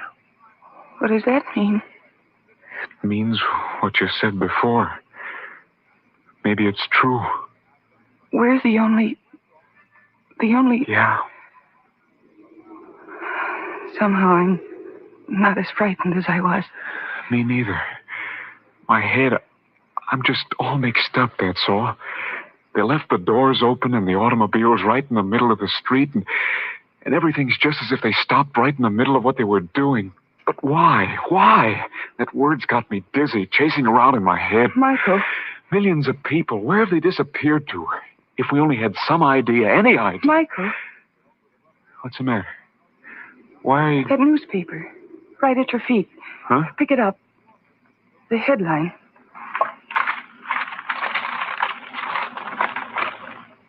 War fury rages. Armies march in Europe. Well? The headline. Well, what of it? The same one as this morning. Couldn't that be the answer? Answer to what? What are you talking about? Why they disappeared? Eve, get hold of yourself. What's a war thousands of miles away got to do with this? Maybe it's the same over there. People gone? Yes. Let's keep going. No, the curb. Let's sit here. All right. Now, you got to tell me what you started to say. Don't laugh at me when I say it, Michael. Just tell me. Maybe God got tired of it. What? He's been so patient, waiting all these years for people to learn how to live on the earth. So today, well, he just got tired and took everybody away. Eve. Michael, don't look at me like that. Is what I said any more crazy than what's happened? Look, this street should be like daylight with electric signs. There should be so many people around us and automobiles coming and going and streetcars and a whole city living. But there's nothing. Michael, who else but God could have taken them away? Why can't it be true? He got so tired of the horrible mess they were making of things that he took them away. Yes, that's it. He took... No, but stop it. No, it's crazy talk. I won't listen. Crazy because we don't understand. It's impossible, I tell you. Well, why is it impossible? Michael, I don't know very much, but I know this. I've been thinking about it all the time we've been walking. Call the way people got here on Earth any name you want. But no matter how you say it, when you really think about it, it's all a miracle. Things joining in the empty air and growing, burning and cooling. The animals growing out of things that couldn't move. The animals changing for millions of years until there were men. I tell you, it's all crazy and impossible, and yet someone made it happen. So why not this? Yes, if he made men, why couldn't he get tired of the way they were doing things and destroy them? I can't believe it's you talking. Michael, I think I'm saying the truth. Someone made mankind, and that someone just destroyed them. Then what are we doing here? We're flesh and blood like the rest. Maybe he just forgot us. Or maybe... What? It doesn't matter. Tell me. Maybe you and I... Well? Maybe he wanted just a couple of people to start over with. You say crazy things, and then you say crazier ones. Oh, what if it's true, Michael? Think, what if it's true? The things you set up on the roof during the storm, those good things. Maybe he heard them and liked them. Getting so dark. Maybe he heard them and liked them. I'm awfully tired. Let's find a place to sleep. All right. I'll help you up. Where'll we go? Any place. We can go any place now. Yes. Let's hurry. It'll be terrible on the streets when it's very dark. Yes. No, wait, Michael. Huh? Why should we hurry and be afraid? Who can harm us now? You're right. All the harm is out of the city now. Michael, you don't quite believe all the things I said before.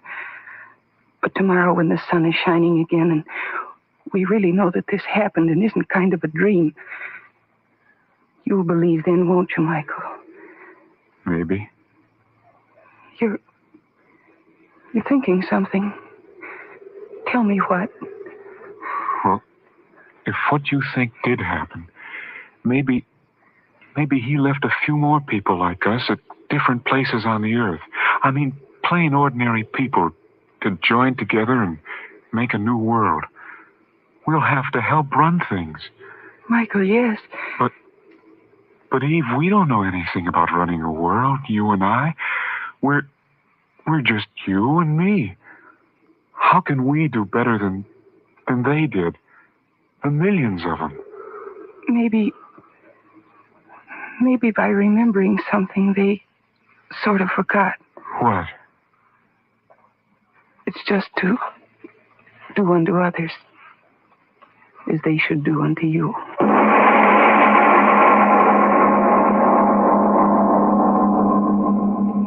This is Arch Obler. Our play has ended, and may it always continue to be just that, a play. The actors, by the way, were the very gifted Mercedes McCambridge and Byron Kane. Next time we meet, a favorite story of mine, and perhaps some of you will remember it from the past. I'll tell you more about it after a message from your station.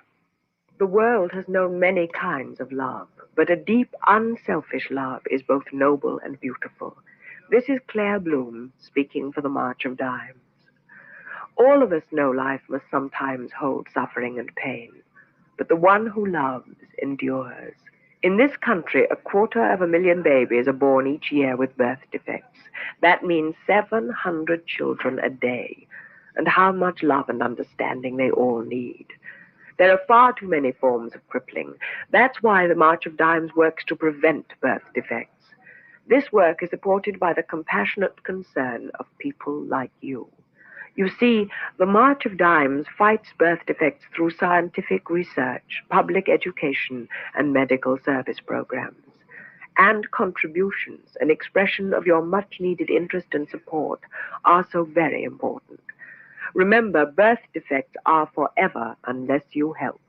Please give to the March of Dimes. This is Mr. O again. Ugliness? They tell us that's all a state of mind. What is beautiful in Hollywood terms, for example, is grotesque in the eyes of a New Guinea tribesman.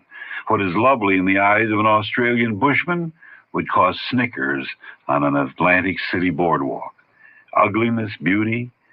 I invite you to listen next time to The Freak.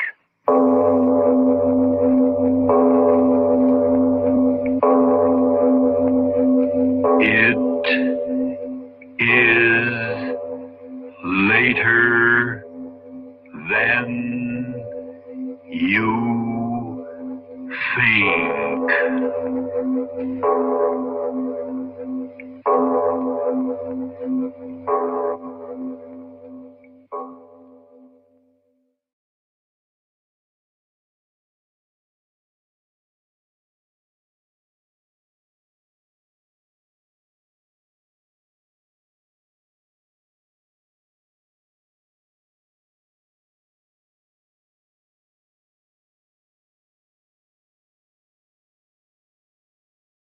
Lights out for the devil and Mr. O.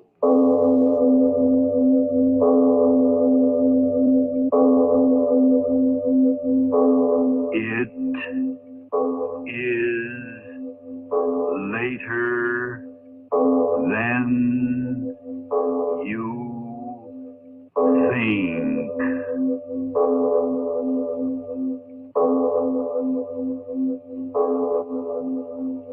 Turn out your lights now. We bring you stories of the supernatural and the supernormal, dramatizing the fantasies and the mysteries of the unknown.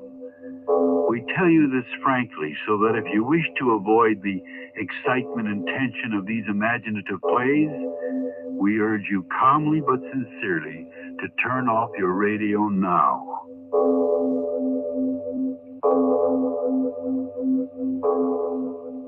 This is Mr. O. Arch Obler. What's ugly? What's beautiful? A red, wrinkled newborn child to its mother is the most beautiful object in the world. Take a mushroom cloud raining down invisible death. To the victim, it's ugliness beyond statement.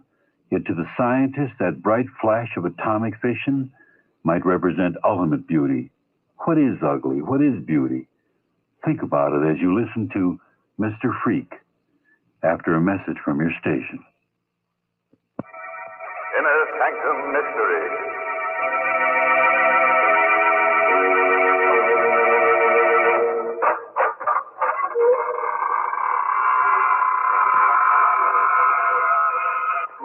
Hello, this is your host, welcoming you through the squeaking door.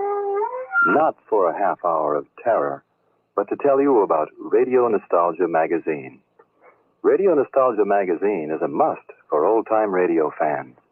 It's the magazine with many photos and stories of old-time radio and its stars.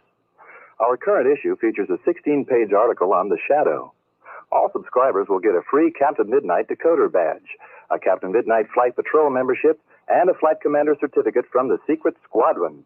To get your copy, send $1.50 in check or money order to Radio Nostalgia, Box 8007R, Union City, New Jersey, 07087.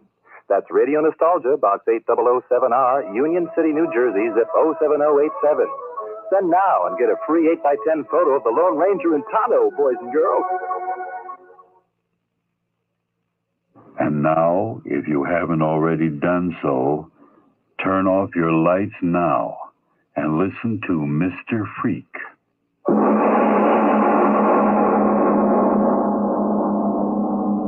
Gun in my hand. Gun in my hand.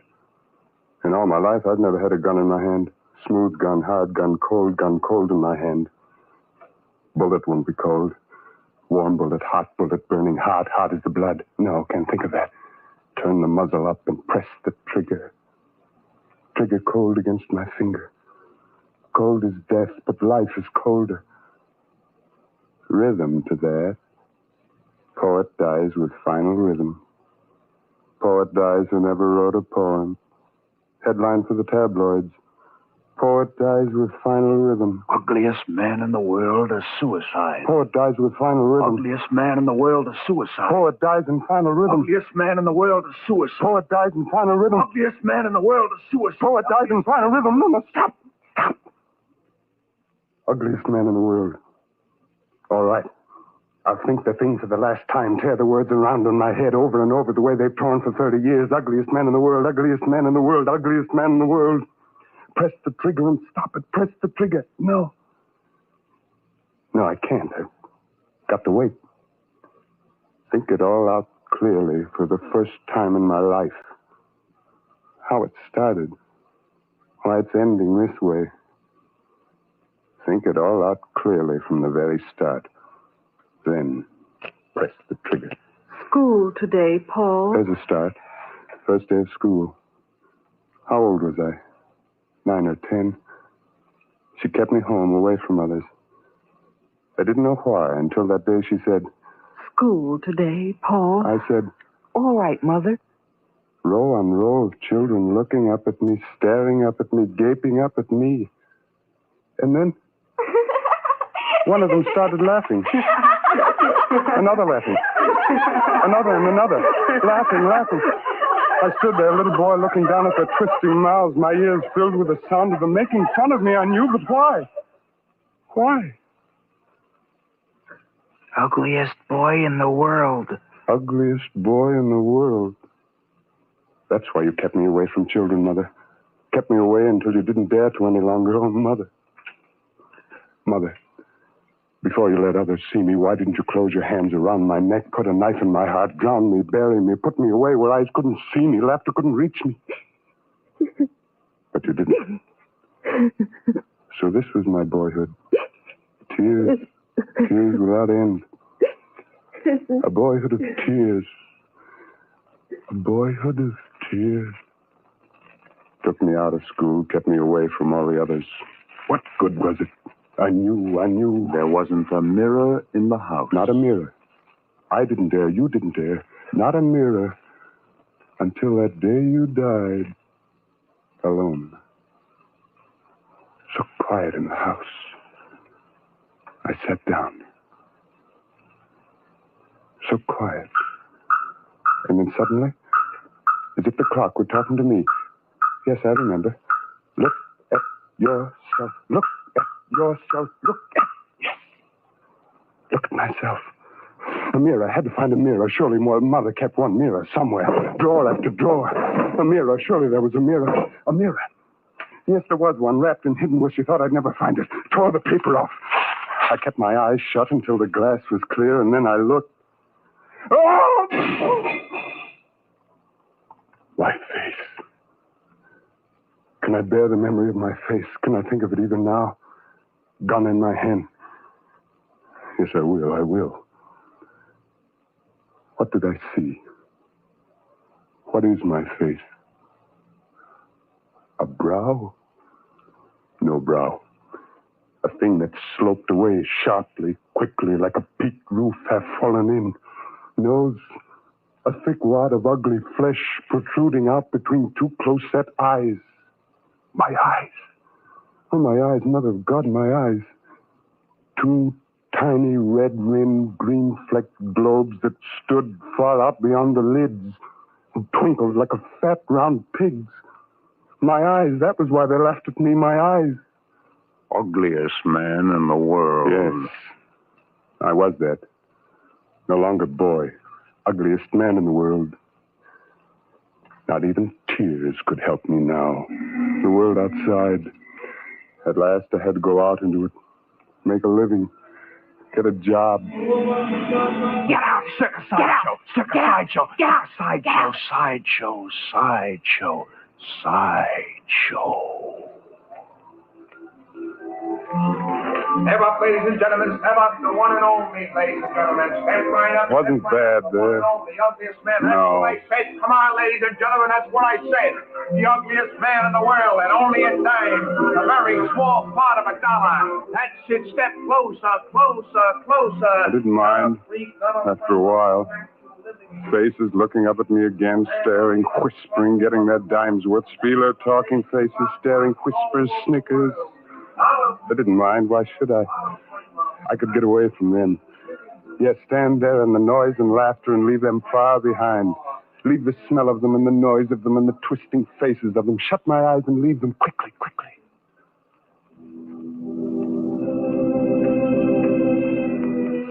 I'd be in a field, sun-drenched, face to the sky, the warm sun touching me, soft dress cushioning me, my arms outstretched.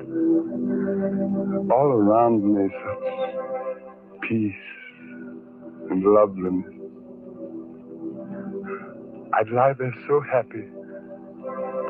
And then a breeze touching my face, and a small white cloud in the sky, and then another,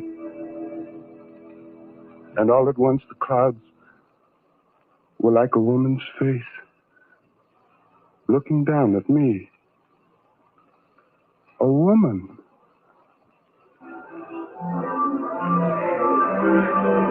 There was a woman. Hello, big fella. Oh, hello. Hell of a day, huh? Yes? She'll give you a big play. I mean, the yokels, don't they? Yes? Me, I'm with Sammy Morton. You know, the grind show. Not one of the strippers, you understand. I do a high-class number. You know, semi-classical. Sure been a long, hot day. It has.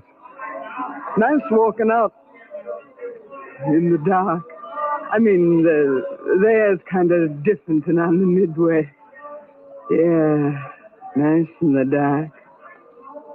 Awful nice. Do you like the moon? Moon? Oh, sure. You been working in tent shows long, big fella? So complete, the moon. Boy, you sure pack 'em in.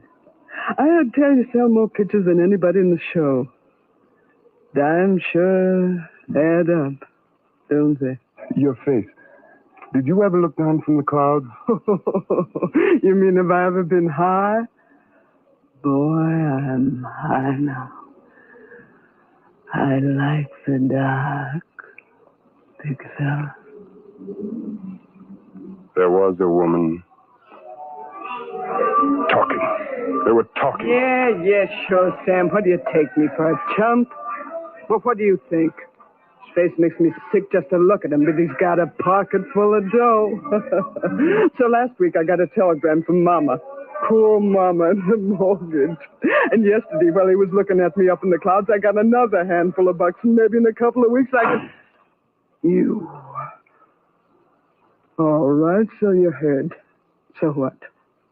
What are you staring at? I don't like your face.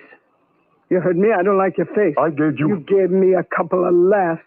Love. Love? Do you hear that? Love. Do you think any woman can love a mug like yours? It ain't a face, it's a mug, a puss, a pan. Go on, beat it. Get out of here. No more walks with me, big fella. I've had a belly full of laughs and I'm through. Hey, what do you... No, stay away from me. Don't... Go on, beat it. Get out. Yeah, I'll get out as far as I could get out. Any place. Anywhere. Any place, anywhere. Get away.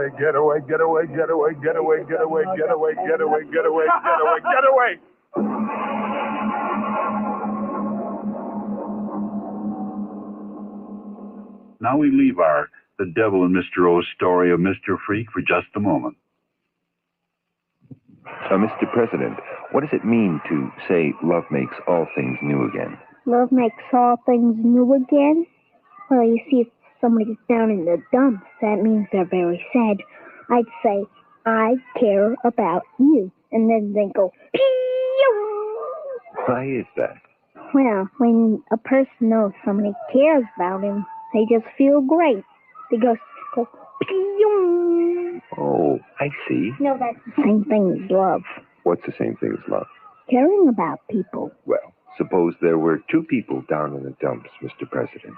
Oh, I just say, I care about you, then go pew, pew. Suppose 200 million Americans were down in the dumps, Mr. President. I'd say, I care about you, I care about you, I care about you, I care about you, I care about you, I care about you. Love makes all things new again. Hey, what was that? Another sound of love from the Franciscans. We return to our The Devil and Mr. O story of Mr. Freak.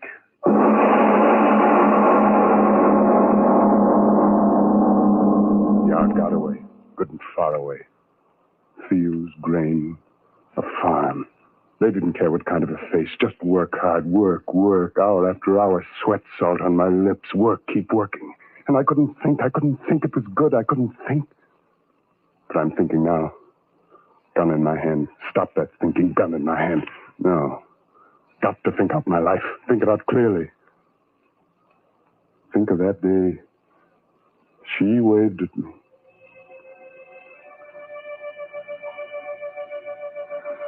Was working. Bent over. Sun hot on my back. Grain thick around me, filling the world, covering, hiding me. I straightened up. Something moving through the grain on the road. Climbing the hill. So far away, could hardly tell what it was. Shaded my eyes from the sun. I saw a woman on horseback. No, so small. Must be a girl. I saw her arm wave at me. I dropped in the grain. I hid. Leave me alone. Leave me alone. Leave me alone. Leave me alone. The next day again, standing in the grain, a tiny figure on horseback waved at me. I dropped in the grain again. No more. Just the sky and the grain and the work was all I wanted. The next day and the next, a girl on horseback riding far off there in the road, waving at me in the grain, waving at me day after day. And one day, I didn't drop in the grain. I stood. I waved back at her. Waving at me because she couldn't see me. See my puss-pan mug. In spite of myself one day, I was hiding in the grain at the edge of the road, waiting for her. Wanted to run, yet I stayed. Wanted to cover my eyes, yet I looked. Looked with eyes as big as all my loneliness. Horse knew I was there. She didn't. She started singing a little song as she passed. A song without meaning, but warm as the sun. And I saw her. Young, lovely. The words tumbled over and over in my head as I watched her go by. Young, lovely, young, lovely, young, love. I began to see her face everywhere. In the grain, in the sky, and at night in the dark. Ugliest man in the world. Thinking of the loveliest face in the world. I tried to stop it. I couldn't help it. I couldn't. The loneliness in me was a pain I couldn't endure anymore.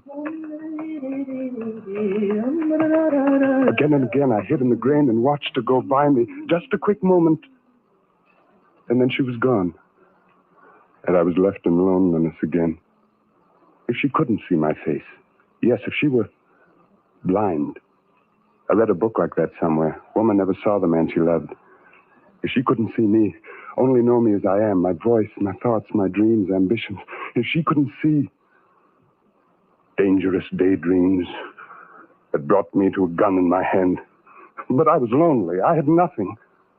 So I had dreams of her, blind, not knowing my face. Mother in heaven, if she were only blind, if she were only blind. Wish, Father, to the deed. That day, working in the grain, looked up. She was riding by. Well, so early? Why so early? Her little hand waving at me. Then the rush of an auto. I rang at me, holding me back. In a moment, she was in my arms. Help me. Please. Help me. I can't see. I can't see. Can't see. I dreamed it, prayed it, and now... I can't see. What have I done? What have I done? Concussion. Nerve block. No, I had nothing to do with it. Just a thought. I'd only thought. But now she couldn't see me as I was. Couldn't see me. You've been very kind to me, Mr. Martin. Paul.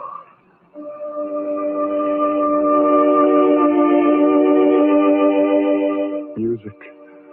Everlasting music in my ears.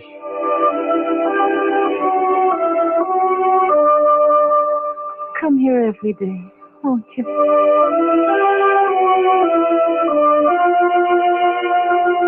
It's so good having you to talk to.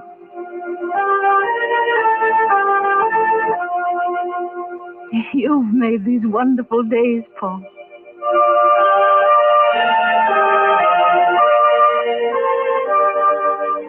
Music, everlasting music, her voice, being with her, knowing her, and she knowing only that of me which had no ugliness.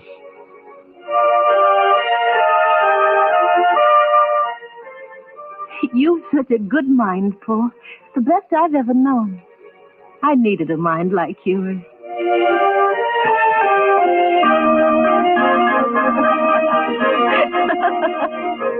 I'm laughing, Paul, because you've made me happy again. You, Paul. And I bless you for it. Happy days, endless days, quicksilver days, then the day. Paul, I've been waiting for you. I wanted to be here sooner. The grain. The grain? It's very tall and bold now, Paul. Day. Remember how the grain used to keep us apart? Before I even knew you. I'd wave and the grain was between us. And I never knew you. Is knowing me important? Paul. Do you know me now? You're the only one I've wanted to be with. Do you know me now? Paul, listen to me. I know you now better than I could if my eyes were open. And twice as wise as they ever could have been. You're lovely. And so are you. You've never seen me. Oh, when people have talked together as much as you and I, every little hope and hurt, dream and plan, don't they know more than if they looked at faces? And what do you look like, Paul? No, let me guess. I've sat here in the dark and seen your face so many times before me. My face? Yes, let me tell you. It's a large, virile face. A face that matches up with all the strength of you. Strong, straight mouth. A firm chin. Skin brown, yet soft. Straight nose that's not too small, yet not too large. And then your eyes. Eyes? Oh, yes, your eyes. They're large and dark and gentle. Gentle is the way of you, Paul. Well, how close was I to knowing you? Give me your hand. No, I don't want to touch your face. Later, yes. Not now, Paul. I want you to read me something. Read? Yes. So strange we were talking about faces when I have this book for you to read to me. Look. Do you know the book, Paul? Cyrano de... Yes. Brave Cyrano de Bergerac. You've read the play, of course. I never have. Then I envy you. I wish I'd never read it so that I could hear it all over again. Please read it for me. Here, start any place. Read, Paul. Thou lovest her. Tell her. For I do surmise thou art a hero in her eyes. That was Lebray, Cyrano's friend. Now go on, read Cyrano's speech. Nay. Shall I woo the loveliest maid in France? Look at me, friend. with my poor big devil of a nose. I dream, even I, of walking neath that beam, loving, beloved. You read it with your heart, Paul. He was ugly. Oh, the rest of him was beauty, just his nose. Read Cyrano's lines, and I'll try to remember Roxane's. She was the woman he loved, and he never dared tell her of his love because of his ugliness. Read, Paul. The top of the page. Roxane calls, "Sister, oh, sister." Read, Paul. No. Call no one here. You come back. I should have gone away. I long for harmony to end my day. I love you. Live. In fairy tales long since, the princess said that, and the ugly prince lost all his plainness in that sudden sun. But see, I finish as I was begun. I made your grief. I. You made my bliss. I lacked all woman's kindness. Even this. My mother found me ugly, and I had no sister. Lest they mock an ugly lad, I shunned all women. You became my friend. One soft gown brushed my path before the end. Paul. Paul. You cried. Cry? What is there to cry about? It's true, there's no reason to cry. It's just a play. In life, no man could be such a fool. Goodbye. Goodbye. No, Paul, don't. I haven't had a chance to tell you. My eyes. An operation, and I'll see again. That's why I didn't want to see your face with my hands. I'll see you with my eyes, Paul. See you with my eyes. See you with my eyes.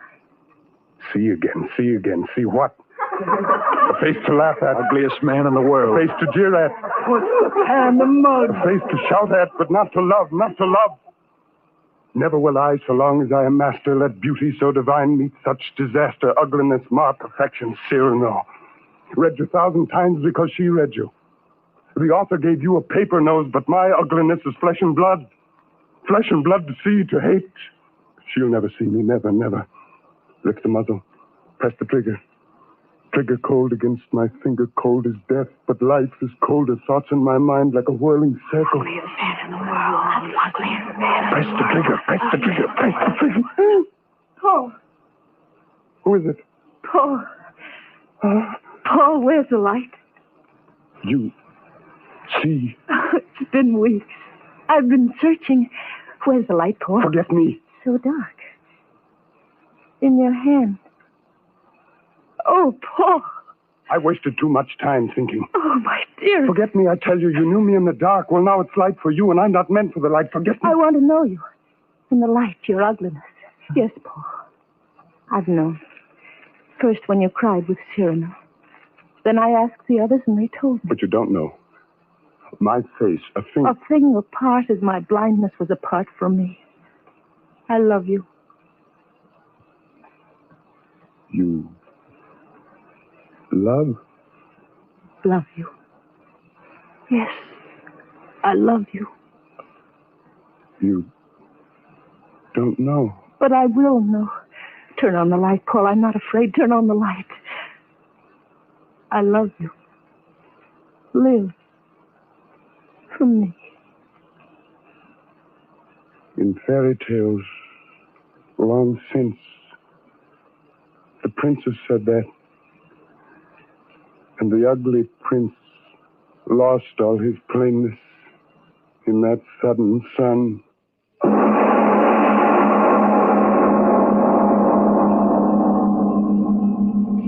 The play is ended. The players, Raymond Edward Johnson and Ann Shepard. Speaking of stories, I've written a novel titled House on Fire. You can get it, I hope, at your local bookstore. Its publisher is Bartholomew House. But now let's talk about our next The Devil in Mr. O's story after this word. Hello, this is Greg Morris. You know, some of the cases we solve on Mission Impossible are like rolling off a log compared to the way things really are. Our courts are full of kids caught in the trap of the judicial system. Lack of understanding among ourselves has caused racial and cultural problems. And some say the traditional family structure is crumbling. But the YMCA is doing something about these issues. The Y has recently adopted 5 national goals dealing with the 1970s and the years beyond. These are goals dealing with eliminating personal and institutional racism, changing the conditions that foster alienation, delinquency, and crime, reducing health problems, strengthening family structures, and joining people from other countries in building international understanding. Learn about these projects for a better America and a better world at your local YMCA. Remember, you can't do it all, and neither can the Y. But together, you can help build a bridge to a better tomorrow. This is Mr. O again. Has there ever been a poltergeist in your life? I sincerely hope not. You see, poltergeist is supposedly a restless ghost who tears and throws, sometimes right at your own head. That's our play next time. Its title simply Gravestone. But that's next time we meet.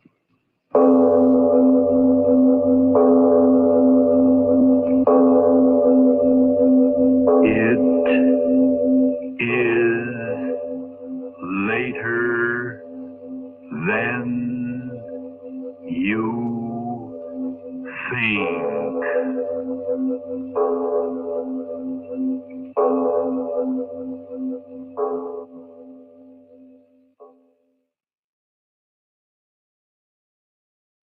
Lights out for the devil and Mr. O.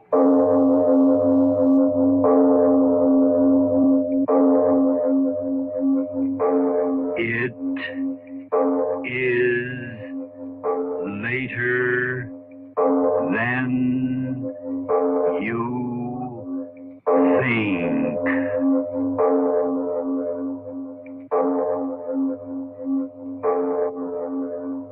Turn out your lights now. We bring you stories of the supernatural and the supernormal, dramatizing the fantasies and the mysteries of the unknown. We tell you this frankly so that if you wish to avoid the excitement and tension of these imaginative plays, we urge you calmly but sincerely to turn off your radio now.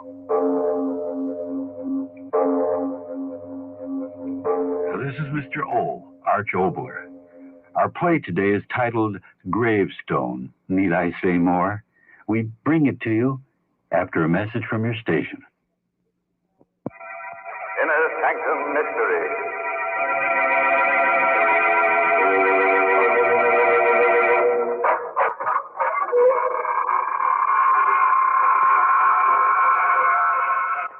Hello, this is your host, welcoming you through the squeaking door. Not for a half hour of terror, but to tell you about Radio Nostalgia Magazine. Radio Nostalgia Magazine is a must for old-time radio fans. It's the magazine with many photos and stories of old-time radio and its stars. Our current issue features a 16-page article on The Shadow. All subscribers will get a free Captain Midnight decoder badge, a Captain Midnight Flight Patrol membership, and a Flight Commander certificate from the Secret Squadron. To get your copy, send $1.50 in check or money order to Radio Nostalgia, Box 8007R, Union City, New Jersey, 07087. That's Radio Nostalgia, Box 8007R, Union City, New Jersey, zip 07087. Send now and get a free 8x10 photo of the Lone Ranger and Tonto, boys and girls. And now, if you haven't already done so, turn off your lights, fasten your safety belts, and off we go on a holiday titled Gravestone.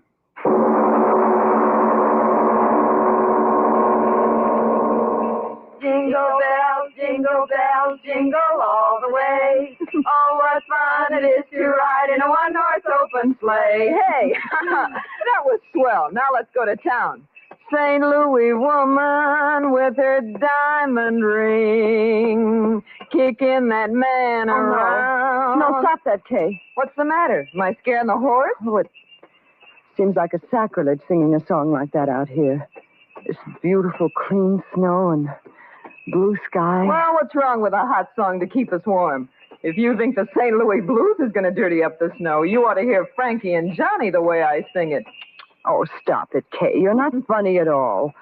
Why can't you enjoy the fresh air without that cabaret sort of thing? Oh, just an old-fashioned gal, eh, Florence?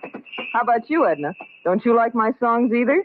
You haven't said anything for the last 5 minutes. Well, I haven't been listening to you, to tell the truth. I love to watch the snow sort of flow along under the sleigh. When you say that, gal, smile.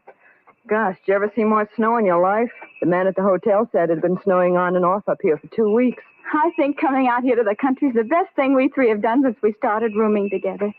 Hiking in the snow's terribly healthy. Yeah, that's what I'm afraid of. The healthier I get, the worse I feel.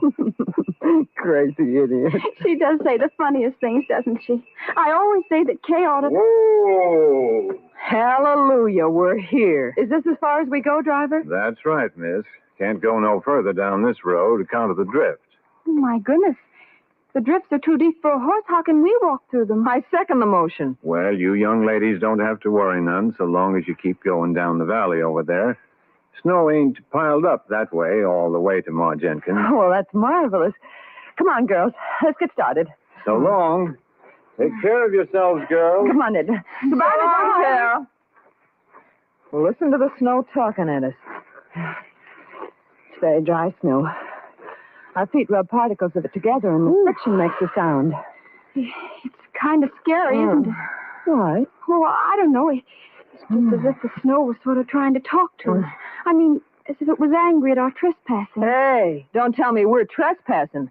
I don't want any country squire taking any pot shots at my constitutional amendment with rock salt. No, thank you. Oh, don't talk nonsense, Kay. We're not trespassing. Why, this path through the valley here over to Mrs. Jenkins' house is the favorite hike of everyone who comes up this way during the winter. What's Mrs. Jenkins got anyway that makes people walk their feet off? Wait till you taste her cooking. Eat. Oh, boy, let's go. It's awfully quiet out here, isn't it? Oh, that's the glory of it. I've had the roar of the subway in my ears so long. Okay, don't walk so fast. Come on, look what I found. Oh, come on, Edna. Oh, please. Let me take your arm. I'm getting out of breath. Well, take it easy. There's no hurry. Well, what is it, Kay? Look, through the circle of trees here. Look what I discovered. Well, isn't that interesting? It's a sort of a natural amphitheater. Sure. Say, who was this guy, Daniel Boone? What's an amphitheater? Well, that means an oval circling place with rising tiers of seats. It's, like that place we went to for the horse show. Oh. Back in the times of the Greeks, they had outdoor theaters. Listen to the professor. They made use of places just like this, where the ground sloped up and made a sort of a natural arena or stage below. Theater. That's an idea. Sit down, gals, and I'll give you a special performance of the Kay Follies. It's awful snowy here, isn't it? I'll trample it down with my spring dance. Welcome, sweet spring. Isn't she a nut dancing in the snow? If I had that girl's energy. She's really graceful, isn't she? I'll bet if she went on the stage... Oh, Kay! Kay! Kay, did you hurt yourself? Oh, did I land on my dignity? Here, give me a hand. Here, I'll help you. There you are. Oh, did I take a flop? Did you hurt yourself badly? I'll live. What in the world did I trip over? Oh, no wonder. Look at that rock under the snow. No wonder I did a nosedive. Oh, my goodness. There are rocks like that all over. Oh. A person could break their neck if they... Girls, what's the matter? What is it? Kay, the rock you tripped over. It's not a rock. What are you talking about? Of course it's a rock. Well, yes, but it's something more than that. It's a tombstone. Tombstone? Oh, no, it can't be. Look for yourself. It says, "Here lies buried the remains of one who, reckless in life..." Stop. Don't read any more. Stop. And all these other stones laying flat on the ground. They're tombstones, too? Yes. Whew, what a place to pick to dance. What's the matter, Edna? What did you scream for? Kay, you danced on the grave. What? You danced on the grave. I saw you do it. You danced on the grave. Okay. Edna, stop it. Stop it. What's come into her? Edna, stop acting Edna, like stop, that. for heaven's sake. Control yourself. Okay. I'm so sorry for you. You danced on a grave. For heaven's sake, stop talking like that. Sure, I danced on a grave. Well, yes, of course you did. It was perfectly accidental. And what if it wasn't? What of it? The poltergeist. The what? Edna Hanson, what are you talking about? What's that word you just used? Poltergeist. Okay, what have you done? You superstitious little fool. You don't stop talking that way, I'm going to slap your face. What's the matter with you? I didn't do anything. You walked on the grave. You danced on the grave. Edna, be sensible. We all walked on graves, but it was purely accidental. Yeah. We had no intention of desecrating them. It doesn't matter, I tell you. It doesn't matter. The poltergeist. He'll come. I know he will. Oh, what's the use? She's crazy. Edna, what are you talking about? What's a poltergeist? What are you so frightened about? My father, he told me, if you walk on a grave, if you dance on a grave, the poltergeist. Poltergeist what? What is a poltergeist? An evil spirit. It comes out of the grave. It kills. It destroys. It'll kill us. It'll kill us all. Stop it. Throw things out there. Please, lay off that. Edna. But it won't get me. Edna, come back here. She's gone insane. I'll get her. Edna, catch her. Edna, don't run away. Nothing will hurt you. Nothing. Oh, Edna, look out. Hey, what happened? That stone. It hit Edna. Edna, open your eyes. Blood all over her face. Kay, who threw that stone? Who threw it? I don't know. It came from the graveyard.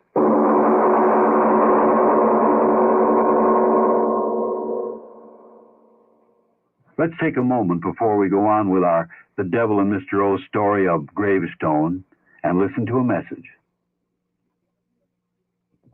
Mr. President, what does it mean to say love makes all things new again? Love makes all things new again? Well, you see, if somebody's down in the dumps, that means they're very sad. I'd say, I care about you. And then they go, pew! Why is that? Well, when a person knows somebody cares about him, they just feel great. They go pew! Oh, I see. No, that's the same thing as love.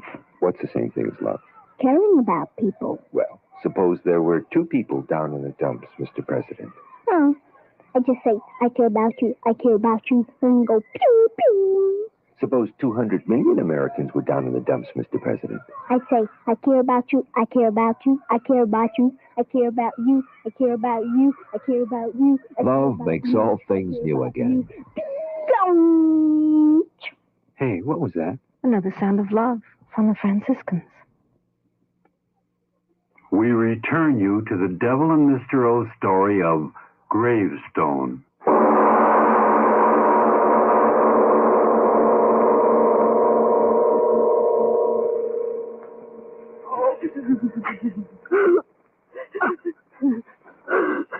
Now, girls, take it easy. Take it easy. Oh, Doctor, she won't die. Tell me she won't die. No, of course not.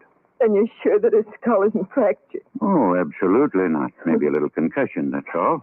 Well, it's almost 5. Our train. Can we get someone to help us carry her down to the station so we can get her on board? Bored? I'm telling you, that little friend of yours shouldn't be moved out of bed for a week. If you do, well, it might be just too bad. Oh, Flo, what'll we do? You go home, Kay. I'll stay with her. Oh, no, you won't. I'm not leaving you here alone in this godforsaken place. If you stay, I stay too. Kay, please be sensible. Why should we all lose our jobs when you... If you'll excuse me, you ladies, I've got to be on my way. Oh, yes, of course, Doctor. Is there anything more you can do for Edna, Doctor? Any medicine or something? Nope, I've done all I can do. She's sleeping comfortable now. Miss? Yes, Doctor? The constable's sick, too, you know, and he's sort of depending on me to keep things straight. Now, just how did you say that little friend of yours got hurt? Well, it was just the way we explained, Doctor. That rock came flying and... Yes, I know, but who threw the rock? We don't know. What? That's true, Doctor. We don't know. But somebody threw it. You can't change facts. Somebody threw the rock that cracked her head. For heaven's sakes, old man, you don't think we did it? No, miss, I didn't. didn't. Excited. Doctor, you've got to believe us. It happened just the way we said. All at once, that rock came flying through the air from the direction of the graveyard. It struck Edna, And we just didn't see who threw it. All right, if that's your story. Well, you better stay in your rooms here. I mean, you better not be leaving until the constable's on his feet and has a chance to talk with you. I'll be back in a few hours and see how the girl is. He doesn't believe us. What difference does it make? We know what we saw. But what did we see? She was running. She fell. Kay, well, let's not fool ourselves. There was no one there to throw that rock. There must have been. But there wasn't. Stop saying that! Aren't you brave enough to face facts? There wasn't any place for anyone to hide. I saw that stone.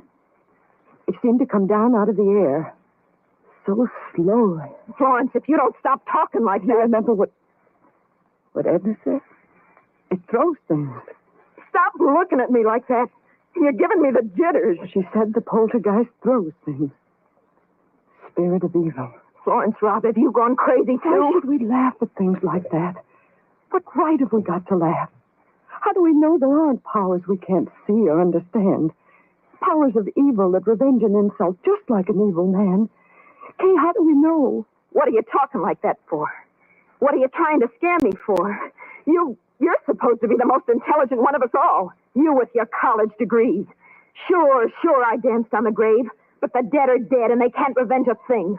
I'm not afraid. I'm not afraid of anything. I tell you, what? It's Edna. Come on. Edna, we're coming to you. Don't be afraid. We're coming. Open the door, Florence. It's not locked. Duck, it won't let me. Edna, what is it? What? Edna, what? On your head.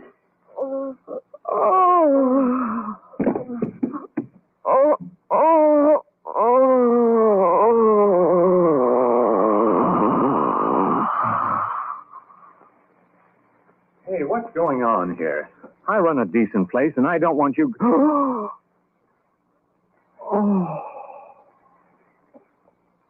The girl on the bed.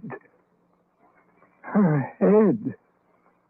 It's crushed flat in by a rock. God in heaven. It's not a rock. It's a tombstone.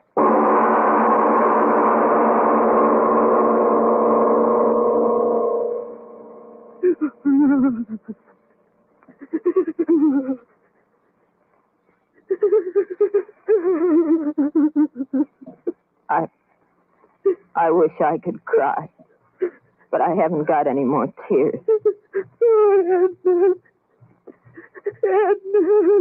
Florence, darling, please. You'll kill yourself if you keep on like that. Oh, this horrible night would only end. It was my fault. Mine. I was the one who got her out here. She didn't want to go. She hates the country.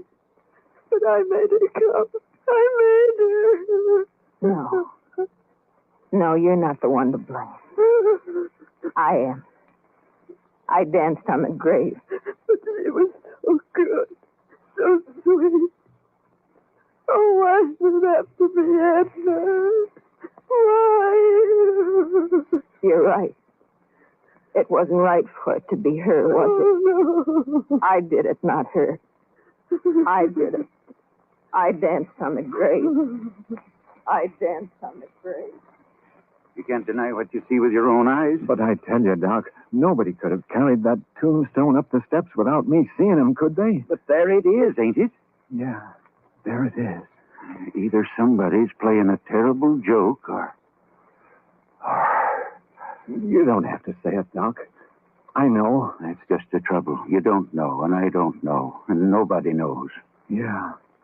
And that tombstone. Well, what about the tombstone? I ain't quite sure, but that's a tombstone out of the old burying grounds up at the bend. You're crazy. No, I ain't either. Well, that place is a good 3 miles from here. Yeah. I know. Who could have carted a heavy stone like that for 3 miles? Yeah. Who? Stop looking like that, you flap-eared old fool. Human hands carried that stone in here and killed that girl? Sure. Yeah, the constable will find out who did it the minute he's on his feet again. You wait and see. No, he won't, Doc. You're smarter than me and all that, but this time you're wrong. There ain't nobody that takes in breath and leaves out breath like you and me, or the constable's going to find out who killed that girl. You know that, Doc. Oh, stop talking. I wish the constable was here and this night was over. It's been a terrible night. Terrible.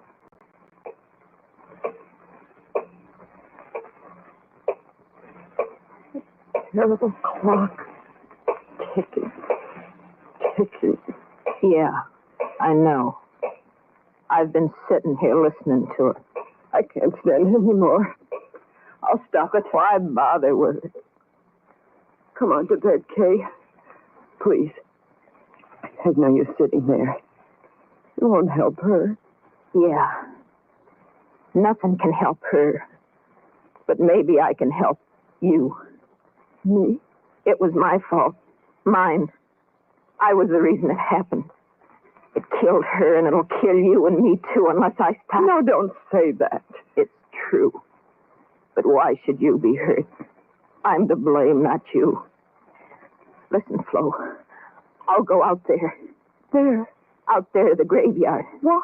I'll talk to her. Kay. I'll tell it I didn't mean to do it. No. That I didn't know where I was dancing. Please. Maybe somehow it'll hear, listen to me, and then it won't hurt. Oh, no, I won't let you go out there. It'll kill you. It'll kill you, too. No, I'll hold you. You can't go. You can't. All right. Come on to bed, Kay, please. In the morning things will be different. But it won't. Nothing will hurt us. And then they're right outside the door. They won't let anything get at us. Oh, please, Kay, please come to bed. Yeah. We'll pray. Pray? I don't exactly know how. Just say anything. Anything. Like this. Now I lay me down to sleep. I pray the Lord my soul to keep. If I should die before I wake, I pray the Lord my soul to take. Now you. If I should die before I wake, I pray the Lord my soul to take.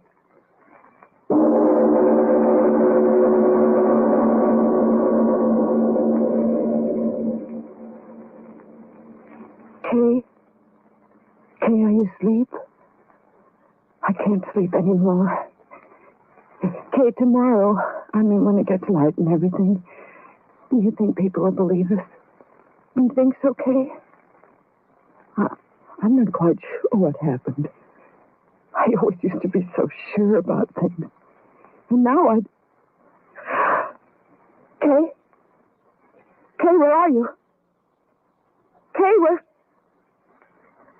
The window. She went out the window. She's gone out there. To the graveyard. To talk to it.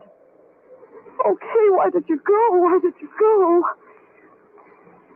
I'll go out there, too. Oh, she'll be so frightened out there alone. I'll go, too. Oh,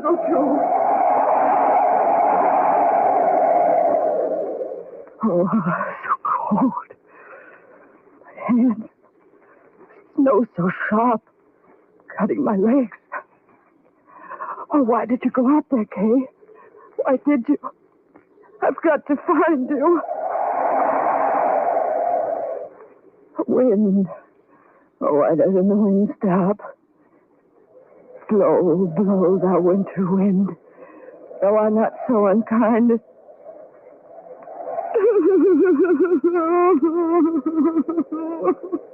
Oh, I've got to find you, kid. I've got to find you.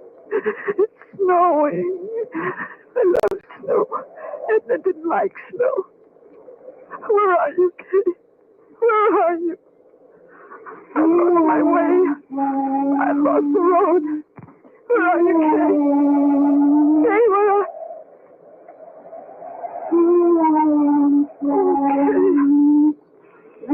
I heard you, Kay. I heard you. I'm coming to you, Kay. We'll talk to it. We'll talk to it together. We'll say that we didn't mean any harm, won't we, Kay? Won't we? Oh, Edna. can't help her, Kay. We can't help Edna.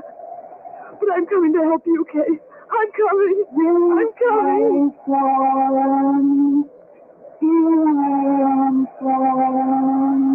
Yes, I hear you. I hear you. I'm coming, darling. I'm coming to help. I'm coming to help you. I'm coming. I'm coming. I hear you. I hear you calling my name. I hear you. Yes.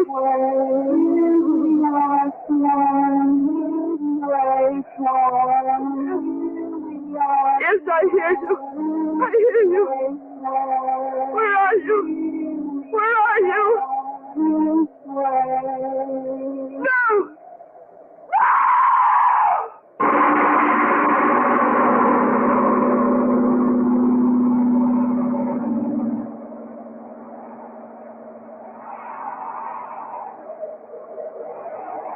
This way, Hooper. They must have come this way. Climbing out the window like that in the middle of the night. They must have gone crazy, the both of them. Let's not worry about that now. We've got to find them. Here, give me that lantern. What is it, Doc? What have you found? A shoe.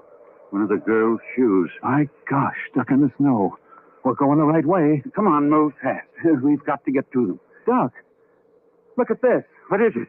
Over there. Ain't these footprints? Yes. Yes. Yes, that's right. Footprints. Hello! Up ahead! Hello! Doc, we're getting pretty close to the old burying grounds. Well? Maybe... Oh, look here, Doc. Let's not be fools. Let's wait till morning. What? Let those frightened girls freeze to death? Get along. But, Doc, You come with me, or the whole town will know what a yellow-livered no-good you are. All right. All right. You don't have to get so sore, Doc. Hello! Hello! Anybody up there? Hello! Doc! Doc, look! What? There they are. Up ahead. Glory be, they're alive. The both of them. Come on. Doc. Doc, look at them. That's the burying ground up there. And they're dancing. Dancing on the graves. What? They must be out of their heads. Come on. We've got to stop them. Doc! Doc, wait for me. Oh, Doc, it's Doc again. Where are they, Doc? Where are the girls? Have they stopped dancing? Yes. Huh? They've stopped dancing. Did they ever dance? What are you talking about, Doc? We saw them. We saw them dancing in this place with our own eyes. Did we? The moonlight. Here it comes again. See with your eyes again. Oh, no. Both of the girls froze stiff to the ground, each with her head crushed by a tombstone.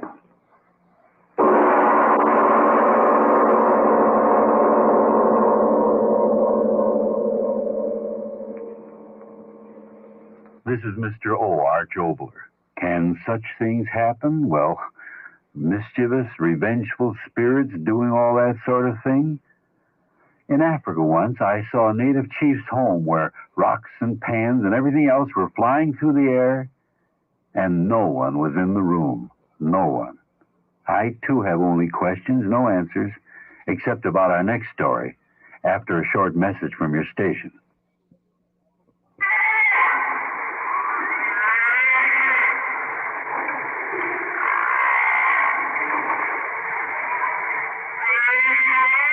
These are underwater recordings of the humpbacked whale, now almost extinct. Why save the whale? We no longer need whalebone or blubber. But today, as man seeks how to adapt to life underwater, the whale has much to teach. How it navigates, why it sings. what it may be saying. For the whale, like man, is a mammal. Efforts to save this great beast may just be turning the tide. The American Museum of Natural History is playing a leadership role. There are 200 scientists at the museum dedicated to the preservation of all animals, including man. Come see our exhibition, Never Say Die. It's the story of the endangered species. The American Museum of Natural History, 79th and Central Park West, open every day.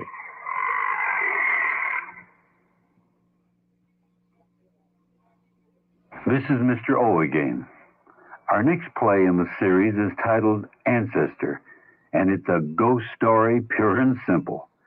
A girl is being held captive by criminals, and as she tries to... But that's next time.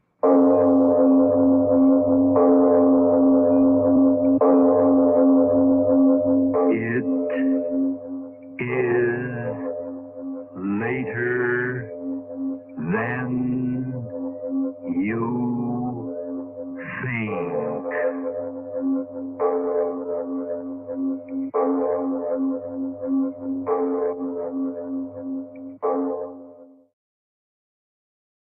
Lights out for the devil and Mr. O.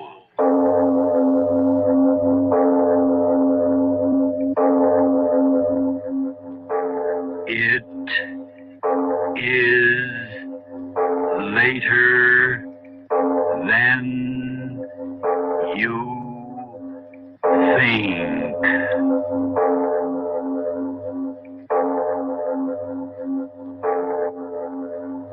Turn out your lights now. We bring you stories of the supernatural and the supernormal, dramatizing the fantasies and the mysteries of the unknown. We tell you this frankly so that if you wish to avoid the excitement and tension of these imaginative plays, we urge you calmly but sincerely to turn off your radio now. This is Mr. O. Arch Obler. The story you're about to hear is a ghost story, pure and simple, if ghost stories can ever be pure and simple. Most of all, this play concerns itself with evil and evil men. It's strange, isn't it? We've solved the fantastic problems of splitting the atom, of accurately directing spaceships millions of miles across space, and yet the problem of evil men hasn't changed since Cain and Abel. I give you, then, Ancestor, after a message from your station. Inner Sanctum Mystery.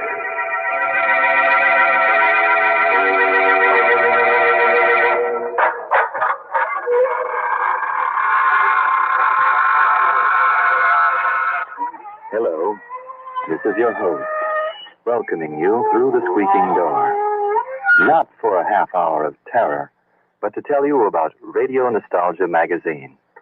Radio Nostalgia Magazine is a must for old-time radio fans. It's the magazine with many photos and stories of old-time radio and its stars. Our current issue features a 16-page article on The Shadow. All subscribers will get a free Captain Midnight decoder badge, a Captain Midnight Flight Patrol membership, and a Flight Commander certificate from the Secret Squadron. To get your copy, send $1.50 in check or money order to Radio Nostalgia, Box 8007R, Union City, New Jersey, 07087. That's Radio Nostalgia, Box 8007R, Union City, New Jersey, zip 07087. Send now and get a free 8x10 photo of the Lone Ranger and Tonto, boys and girls. And now, if you haven't already done so, turn off your lights now and listen to Ancestor.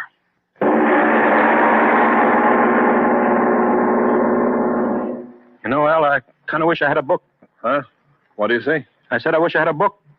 Yeah? Well, I tell you I do. What do you want with a book? What do you think? To throw it at your fat head. Don't get so funny. Sitting here in this lousy shack hour after hour, waiting. I tell you, it's enough to drive a man crazy. What's the matter, Professor? You begin to remember those three guys you'll knock off in Frisco? Shut up, shut your face, shut up. Hey, a guy like you got too much reading in your head and not enough money inside where it counts. You never get no place in the Rocket. I'll get as far as you will, you cold-blooded... Shut your mouth. What you need is a ball, you bet your life. Yes, sir, I tell you this, Wait. Huh? Listen, What's the matter with you? I thought I heard... Heard what? I thought I heard outside. Maybe we ought to... Oh, stay where you are. I'll go. Headed something.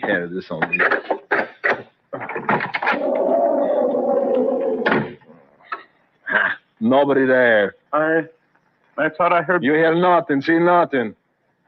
I suppose not. You got the jitters. You're trying to give them to me, huh? I tell you, I thought I heard something. Well, stop thinking. This place is perfect hideout.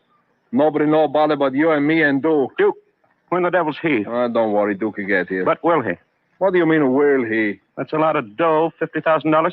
Oh, you think maybe Duke will pull a double across, huh? I'm not saying he will. I'm just saying that $50,000's a lot of money. Listen, 10 years in Alcatraz, I was in same cell block as Duke. You know that? Well? Well, I get to know that guy inside and out. I know every idea he got in his head. And I suppose double-crossing isn't among those ideas, eh? Listen, Duke is one strong guy, see? Lots of muscle, lots of nerve. One tough guy. He got so much nerve and so much muscle, there ain't no room for the double cross. Yes, I suppose you're right. Sure, I'm right. I'm always right. That's why you and me and Duke is in the big dough now. I'm always right. And just because I'm right, in a little while, we three are going to have another 50 grand to split up, see? How do you like that, Professor? Splitting up dough, I always like that. Sure, I never seen nobody like the dough the way you do. I bet you still got the first dollar you ever make in the rocket, huh? Wait. What's the matter now? You got the jumps again? No. Listen. Oh, that's just the dame. Oh, yeah. She got a lot of whips in her, eh, Professor? 3 days. Yeah, a lot of good is going to do as soon as the Duke gets here, eh, Professor? A lot of good is going to do that soft stuff. A lot of good.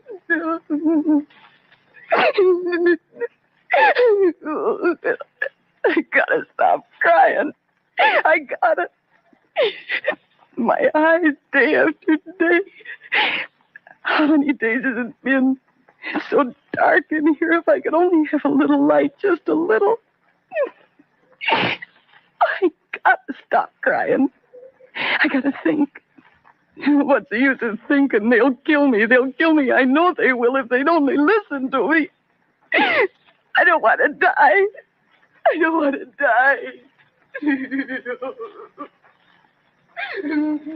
Crying. That dame's making me sick. Why doesn't she stop? Been going on like that for days. Don't worry, Professor. She stopped crying pretty soon. You bet your life. You wait till Duke gets here with a 50 grand. Yeah? And maybe he won't. Oh, what do you mean he won't? The boss said he pays 50 grand for knocking off this double-crossing dame. And 50 grand is what we're going to get. 50 grand? Yeah, and a cheap at the price. Say, if that dame blew off her mouth like she says she's going to do, the boss is going up to Alcatraz for 20 years. 50 grand for saving 20 years out of a guy's life. Plenty cheap, I bet you lie. But that dame, she's got a lot of friends. What difference that make to us? Nobody ever tied us up with the others we knock off for boss before, do they? No. You leave it to the Duke. He's one smart guy. When he finds the shack over the river, he find a gold mine. You knock him on the head, you drop him in the river, under the ground they go. They never come up again, you bet you lie. Yes, that's true. They never do come up, do they? No, not in 1,000 years. The river on this ground, she runs deep and fast. Nobody we ever throw in ever come up again. Nobody.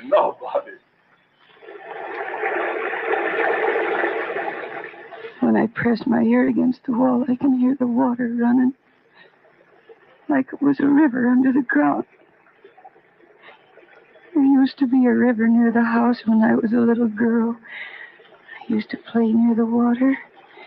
And there was sun and light. I gotta see the light again. I gotta. How long have I been here? I never see anybody. I never hear them. Just the water running far below. No, I won't listen anymore. If they'd only let me talk to them, if they'd only let me make a deal, I wouldn't testify against them. I wouldn't. I want to live. I gotta live. Oh, I'm so scared.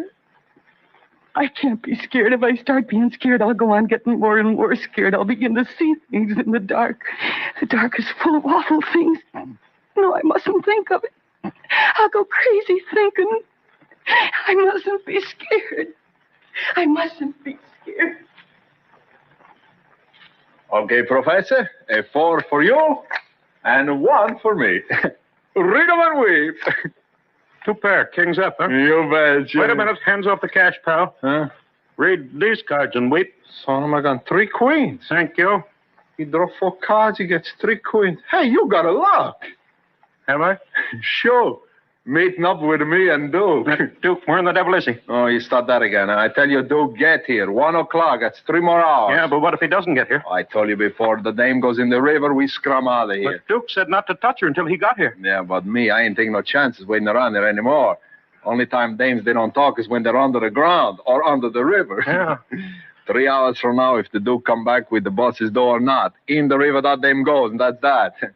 And that river, she cover up everything. Everything. You betcha. Thought I was smart. Smart getting into the racket. Easy money. Yeah, smart. And now they're going to kill me. Oh, my head, it hurts so. I must be going crazy. No, I mustn't think like that. It's so quiet in here. If I could only hear someone saying something, saying anything, I wouldn't feel as if I was going crazy. I wouldn't think that all the world is dead and I'm alone. I hear something. No, it can't be. I hear voices. People, they've come to help me. Listen, everybody. Listen, here I am. Here I am in here. Listen to me. Help me. Help. They've gone. There's nobody. In my head. It was all in my head. I'm going crazy. I am. Oh, help me, somebody. Help me. I gotta get out of here where it's light, where the sun's shining. Listen to me, somebody. I'm going crazy here in the dark. Help me. Help me. Help me. I will. I will. A voice. I hear it again in my head. I will help thee, my lady. No. There's nobody here. I tell thee, I will help, my lady. There's nobody here. I know there isn't. No door open, no light. I come to thee from darkness. But there's nobody here. I know it. The place is so small. You're not here. Or here. Or here. No. There's no one. No one. I tell thee, I will help thee. But I hear that voice so clear. Look before thee, my lady. The fear should not be thine. I can't quite make out who are you? My name, perhaps thou hast heard the name before, is Philippe de Martival. Philippe. Oh. Ah, her senses have left her. Better so. There's bloody work to do.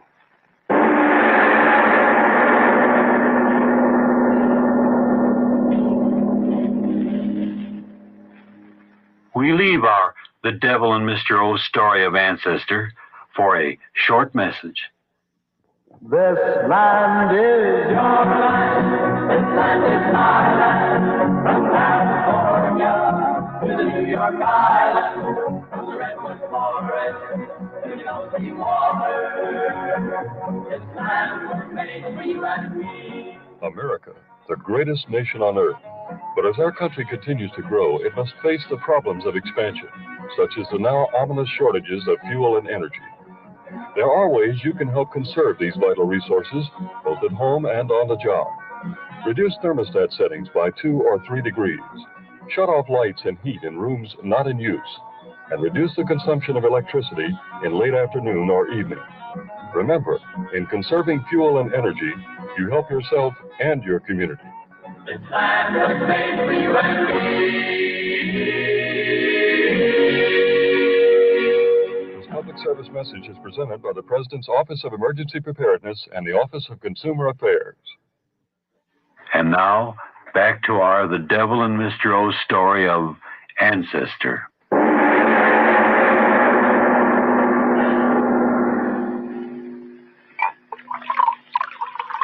What's the matter, Professor? You think you're going to find nerve in the bottle? And drink what I please. Okay. He said he'd be here by 1 o'clock. He will. It's half an hour to 1 now. So there's still a half hour. Something went wrong. I mean, there's something wrong in your head. Duke will be here. I bet you 10 grand on that. But 1 o'clock? It's 30 minutes from now, so shut up your face and quit squawking. You're making me sick. Now, wait. Where are you going? Out to the road. Too much yelling here. Oh, wait. Don't go. You greasy rat, you're running out on me. I haven't got nerve, huh? Got nerve for anything as long as there's money in it. Said I could never make money, huh? I'll show him $500,000. Well, $500,000 by the time I quit this lousy racket. $500,000, I'll be able to buy anything from... Blasted clock. What time? 1:45. 15 more minutes. He's got to get here. He's got to. If he doesn't, Al will want me to help him kill her. And... What's the matter with me? Duke will get here. He always gets here, sure. He'll do the job. Duke likes killing. It's cold. The door must be... No, the door's closed. Al must have come in. Al, is that you? DeMarteval. Huh?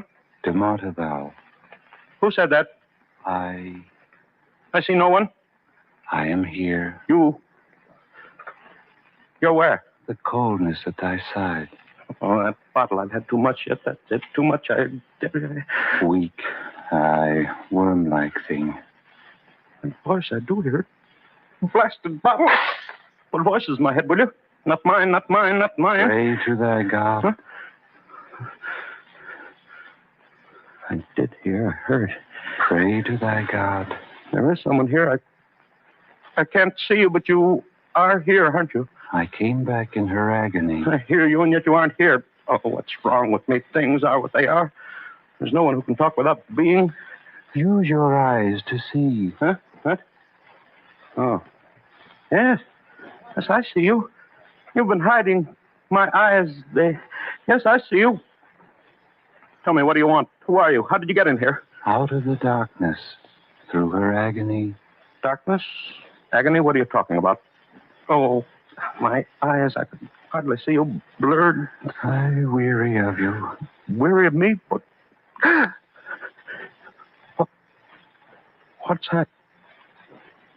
Something in your hand? Yes. Yes, I see it. It's getting clearer and clearer.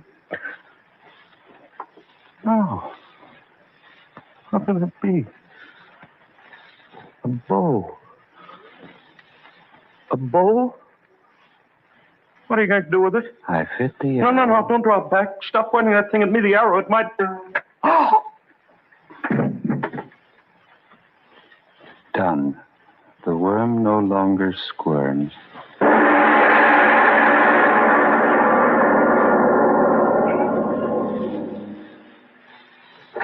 Hey, Professor, I think the Duke is coming. I begin to see the headlights of a car down the road about a mile away.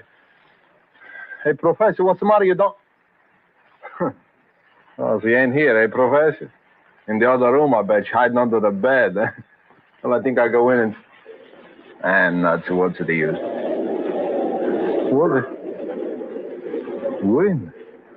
The door, she's shut. What's the matter with me? Me, I don't get the jumps. I'm afraid of nothing. Hey, Professor, come on out of that room there. Wake up. I want to talk to you. There is little time for talk. Who said that? Professor, that you? Oh, yeah, I see you. What for you hide on the floor? Come on, you get up. Get up or I'll kick your face in. Come on, get up. Professor, who do that to you? DeMarteval. Stand where you are. Yes. I got a gun on you. Stand still or I kill you. Yes. All right, now, wise guy.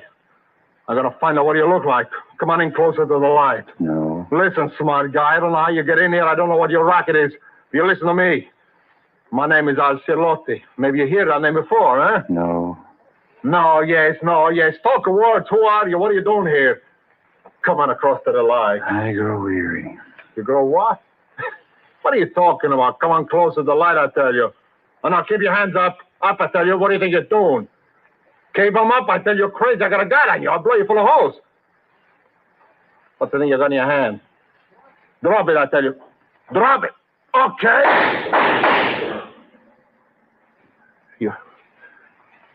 You're still standing there. Meet thy God. Meet my... What's the matter with you? What are you set up for? Who are you? I get it. You got a bulletproof vest on, huh?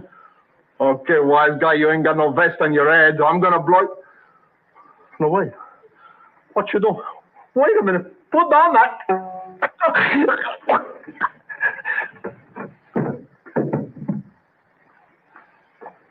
So, the worm, the rat, one more.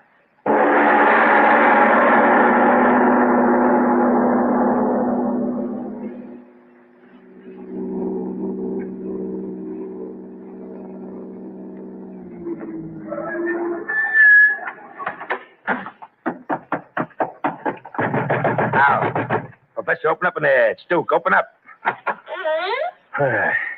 It's about time you guys woke up. Well, what's the matter with you guys? Why don't you put on some light? Put on some light? Yeah, that's what I said, lights. Al, where are you? Me, I'm here. What's the matter with you guys? Saving dough and kerosene or something? Come on, light the lamps. We can see. Oh, yeah? So it's one of you guys owls. It is time. Oh, yeah, that's what you think. We gotta knock off that dame and get out of here quick. There's time. What are you guys doing? Putting on a brother act? I say we gotta get out of here quick. And I mean quick. Maybe you guys want to fry in the chair, but I don't. There is a time. Stop saying that! What's the matter with you guys? There is time. Oh, I get it. You've been pouring the stuff down you, the both of you. Why you're so stiff you don't know whether you're coming or going. Coming or going? You lousy rats. I ought to blow the both of you apart. Me, I'm doing all the work. And what are you guys doing? Filling your insides full of cheap liquor like a couple of bindle stiffs. Now, come on. Get out your rod and let's get this over with. Get this over with? Yeah, over with. The dame. We got to get rid of her quick. Rid of her quick? Stop jabbering every word I say back at me. You hopheads. The boss gave me the dough, 50 grand. Now, we got to get that dame into the river and quick. Dame? Yeah, dame. That squealing, double-crossing dame. Maybe you guys don't remember why we came out here. Maybe you think you came out here for a gin party, huh? Now, come on, Al. Come on. Get out your gat and let's get going and get rid of that twist. No. No? What do you mean, no? Say, wait a minute. You guys can't be that drunk. You're up to something. All right. Let's have it. Well, let's have it. What are you up to? What are you trying to pull? Come on, let's have a light in here. Let's see what you mugs are looking like. Well, are you deep? Light a candle. Light? Okay, I'll light one myself. But I'm warning you, mugs, don't start nothing. My rod works in the dark just as well as yours. Where's that candle? Well, answer me. Where's the candle? Okay. Just wait till I get a light. I'll make you guys talk. Yeah, here. Here it is. It's a match. Yeah. There. Now I'm going to see what's eating you guys. Okay, now, Al, I want you... Al, how will I... Oh, there you are. What are you doing standing there against the wall? Yeah, and you, Professor. What's the matter with you guys? Why don't you say something? Well, quit staring at me without saying nothing. Okay, I'll come over there, and I'll show you... Al, Professor... Throats. Who did it to you, Al? Who did it? What? The Martibal. Who said that? Answer me, who said that? I see you standing there.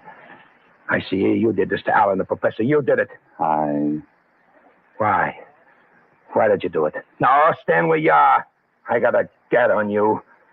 Now talk fast or I'll blow you apart. Come on, tell me why you did it. I came through her agony out of the darkness. What?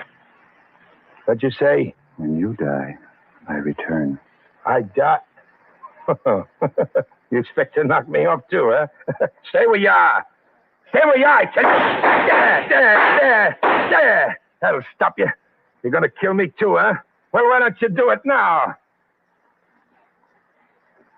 Huh. You're still standing there. I shot you.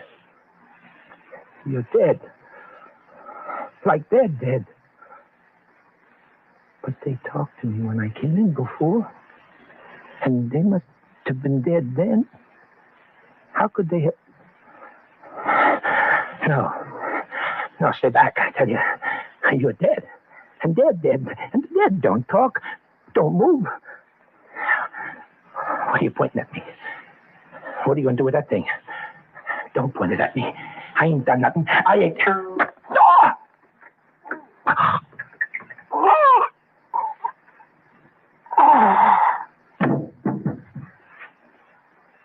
The worm, the rat, the snake. Finished. Open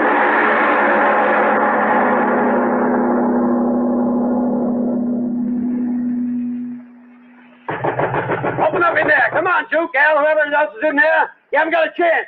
Come on out, we coming in now. All right, boys, come on. Careful, boys. There they are. Put them up, you. Put them up. Chief, what is it? What? Look at them.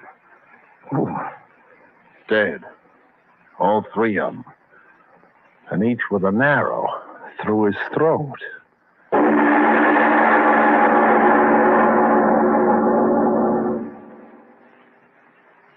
Doctor, how is she? It's all right, Mr. Martyrs. Your daughter's going to be all right. Nothing physically wrong. Thank heaven. It was most fortunate the police got there when they did. Another few hours and the horror of that darkness in her mind... Well, I repeat, it was most fortunate. But I heard through the door. You're referring to her cries. Let me assure you that it's nothing. It was nothing but hysteria, a reaction to her horrible experience, that's all. But she'll be all right, you can believe me. My poor little Ruthie. I hadn't seen her for years. And to find her again this way. Oh, Mr. Martyrs, there's something I would like to ask you if you don't mind. No. What is it, Doctor? In her hysteria, your daughter kept repeating a name. I've been wondering whether you can think of any reason for her saying it. Name? Name? What name? She kept saying it over and over again. I'm not quite sure, but I think it was... Yes, it was Philippe de Martival. Philippe de Martival? Yes. Could he have had anything to do with what took place? Oh, no, of course not. Philippe de Martival was an ancestor of mine, lived back in the days of the Norman Conquest, over 850 years ago. Oh, no. He had nothing to do with all this.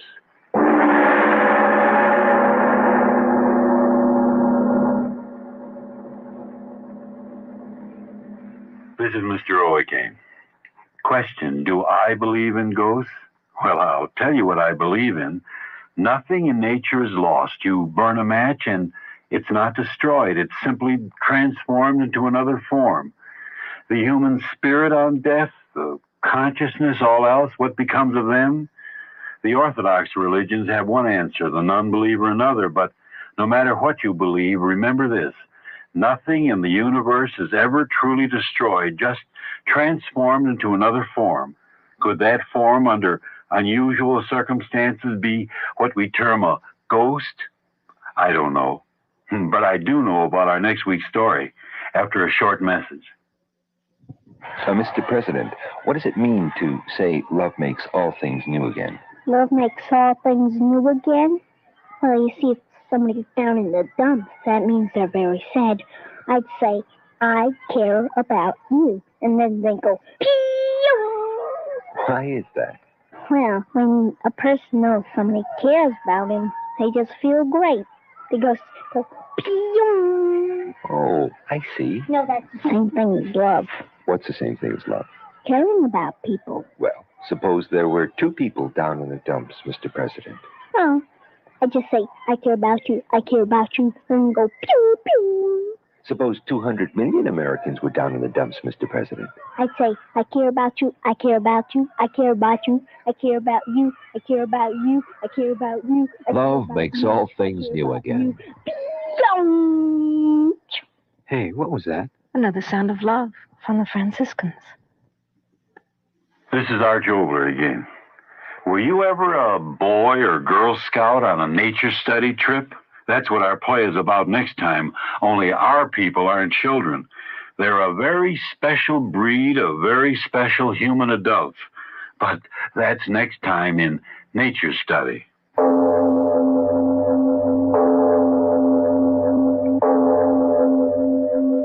It is later than you think.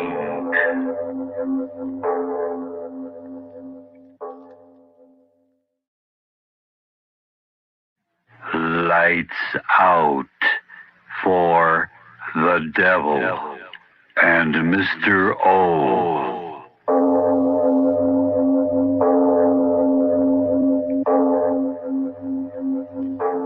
It is later than you think.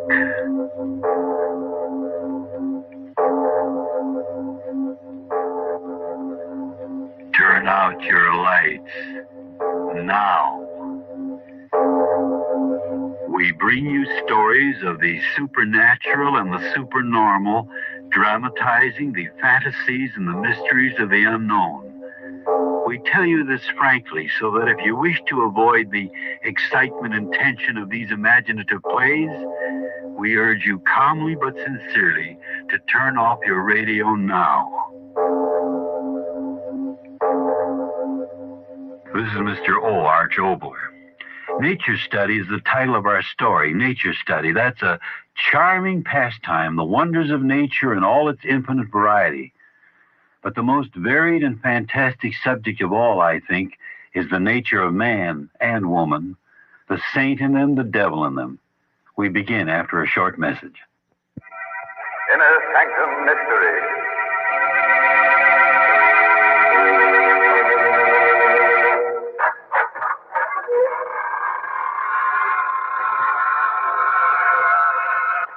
Hello, this is your host, welcoming you through the squeaking door. Not for a half hour of terror, but to tell you about Radio Nostalgia Magazine. Radio Nostalgia Magazine is a must for old-time radio fans. It's the magazine with many photos and stories of old-time radio and its stars. Our current issue features a 16-page article on The Shadow. All subscribers will get a free Captain Midnight decoder badge, a Captain Midnight Flight Patrol membership, and a Flight Commander certificate from the Secret Squadron. To get your copy, send $1.50 in check or money order to Radio Nostalgia, Box 8007R, Union City, New Jersey, 07087. That's Radio Nostalgia, Box 8007R, Union City, New Jersey, zip 07087. Send now and get a free 8x10 photo of the Lone Ranger in Tonto, boys and girls. And now, if you haven't already done so, turn off your lights for Nature Study.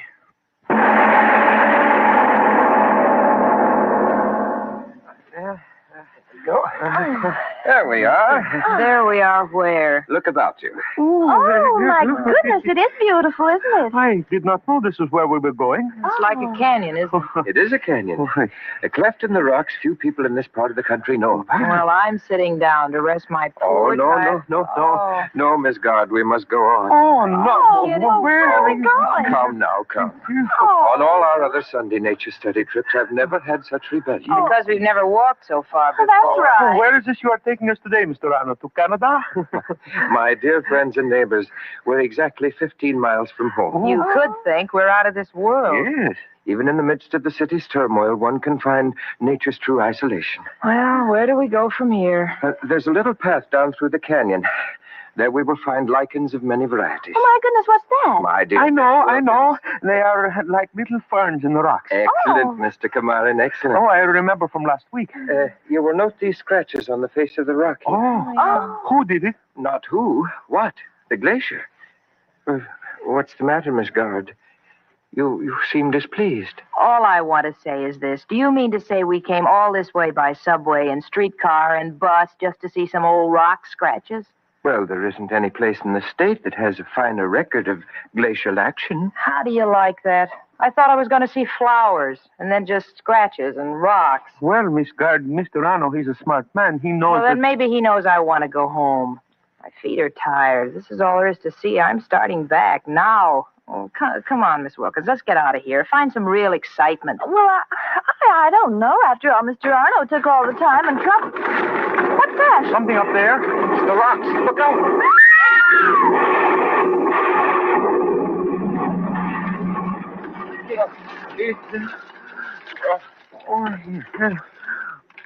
Miss Wilkins. Miss Wilkins. She passed out, I think. You all right? Yeah, fine. Oh, she's all right. Miss Wilkins, are you hurt?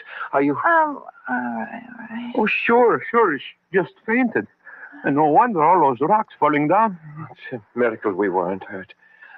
You all right, Mr. Cabanne? Oh, sure. We are all right. Nobody hurt, so... Oh! Miss Wilkins, what's the matter? Under that rock. Legs. Who? Miss Guard. It's Miss Guard. The rocks. Oh. Get them off. Get her out. Get the rock. No. Get her out. No, Miss Wilkins. Get her out. Stay back. We'll get her out. Yeah, we'll do it. Come on. You lift up. Hurry. And the other one now. Come on.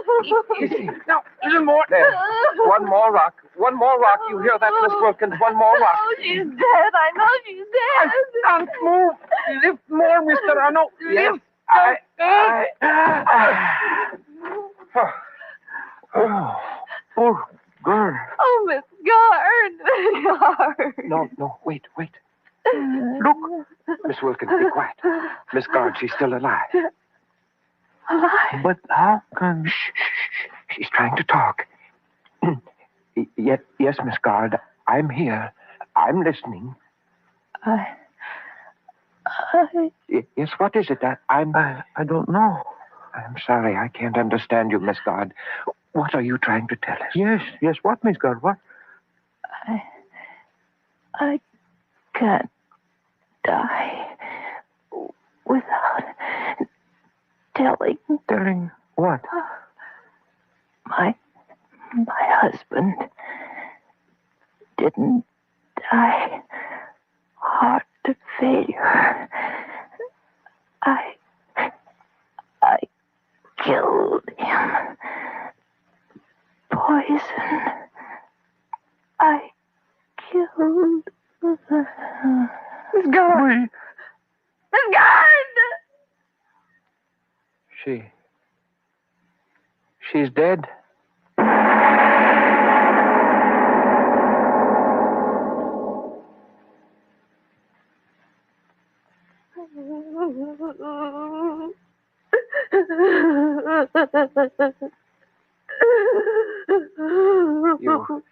You feel better now, Miss Wilkins?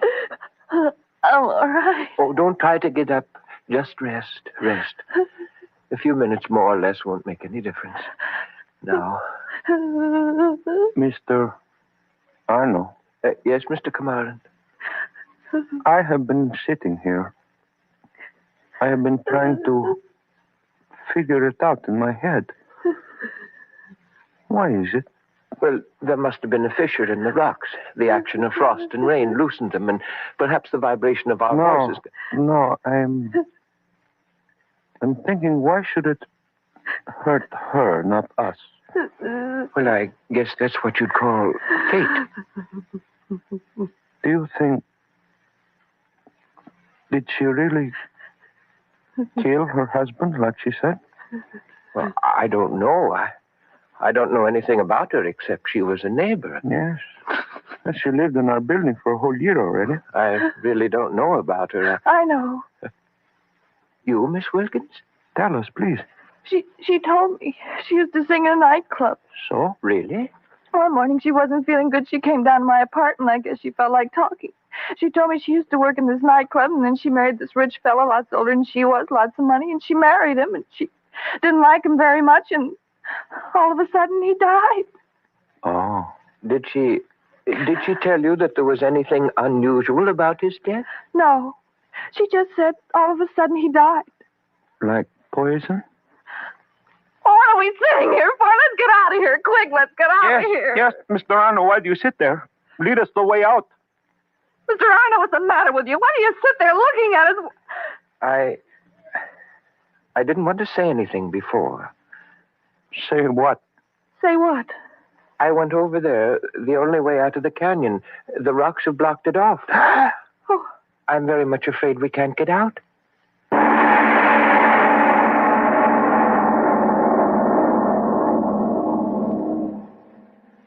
It's no use talking to me, Mr. Arno. But it's so dangerous. Dangerous? What is dangerous? I climb up. The rocks are like stairs. I pull up over the top and I'm up. Oh, but I insist it's dangerous. That tumble of rocks. Miss Wilkins, am I not right? Well, we just can't wait in here forever, and I'm sure that Mr. Cabanne knows what he's doing. That is a very smart girl. Look at that wall. It is nothing. Oh, but you don't worry, Mr. Arno. I told you the rocks along here like steps. I climb up and I go and get help, and soon I have you out of here. All you do is to help me up that first rock. Well, all right, if you insist. Sure. Put your hands together in a grip. Like that? That is right. I put my foot in your hand and you push up and give a boost, right? Yes. All right. Hold your hands down. All right. I get my foot. Now, leap. Here we go. There. I am up. So, well, I'm up here already. The rest of the way to climb is easy. What did I tell you? Be careful, Mr. Cabanne. Here I go. He is very strong, isn't he? What'd you say, Miss Wilkins? He is very strong, isn't he? Oh, yes. Careful of loose rocks, Mr. Cabanne. I am all right. Test every handhold. Those rocks are loose. He'll get us out of here. I know he will. Yes, he will. He's up so high. Oh, yes. I just can't watch anymore. Well, he only has a few more feet to go, and he'll be over the edge.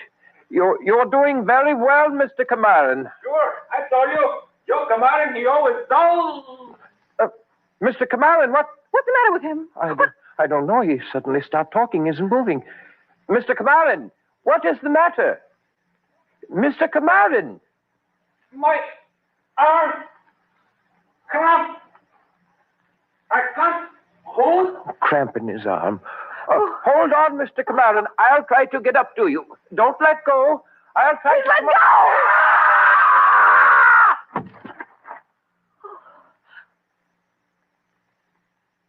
Mr. Cabanne. Mr. Cabanne. He's dead. No, I don't think so. He lifted up his head. Oh. Mr. Cabanne, what? I couldn't hold on. Don't move. No. Listen. I don't tell you. Yes. I'm listening. Yes. All broken. We'll be dead. We'll be dead. Can't die without telling. When I was boy, Syria, went hunting with my brother. He never came back. They thought he ran away. Not truth. I wanted his knife. So I killed him. Buried him. I killed my brother.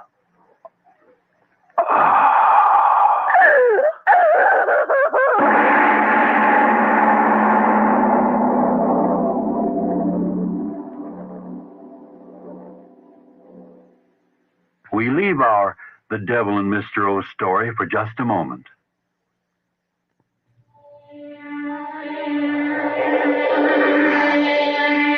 Cross your fingers and hope. That's what gambling's all about. Some things no sensible person gambles with is his life. Every year, thousands of Americans die because they haven't learned the warning signs of heart attack. Learn these facts. The usual warning signs of heart attack are prolonged heavy pressure, or squeezing pain in the center of the chest, behind the breastbone. The pain may spread to the shoulder, the arm, the neck, or the jaw. Sweating may occur, nausea, vomiting, or shortness of breath. If you or anyone you know experience these symptoms, call the doctor at once. If you can't reach him, get to the emergency room of the nearest hospital. For more information on the warning signs of heart attack, get in touch with your heart association.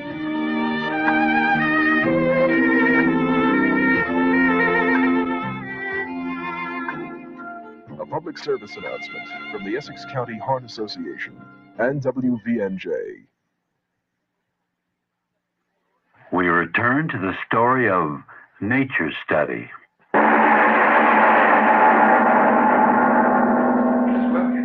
Miss Wilkins, where are you? Miss Wilkins, are you hiding? Miss Wilkins, you shouldn't have run away like that. You shouldn't. We'll work something out together. We'll get out of here. Oh, there you are. Why did you hide back here? Nothing's going to hurt you. Nothing. You're wrong. You're wrong. You're wrong. What? I'll never get out. Never, never, never. But why should you say that? This canyon is well known. Sooner or later, any moment, someone will come along and see us down here. No, never, never, never. Now, that's no way to talk, Miss Wilkins. They are dead, aren't they? Aren't they? Don't think of them. I gotta think of them. They're me. Me. What are you talking about? You think I haven't got a brain in my head? You think I don't know what I'm talking about? Well, I do. I always do. I let everybody think I'm a fool, but I know more than you or anyone. And I know why they died. I know. Miss Wilkins, I don't know. I'm telling you. Listen to me. I'm telling you. I know why they died. Yes, of course. It was actually... Will you listen to me? All right. Miss Guard died, and she'd committed a murder. Yes. And Mr. Cabanne died, and he'd committed a murder. Well? That's why I won't get out of here alive. I committed a murder, too. What? I committed a murder, too. That's unbelievable. Oh, you're just saying things. No, not true. But you? Where? How? Married. All I wanted to do was get married. What?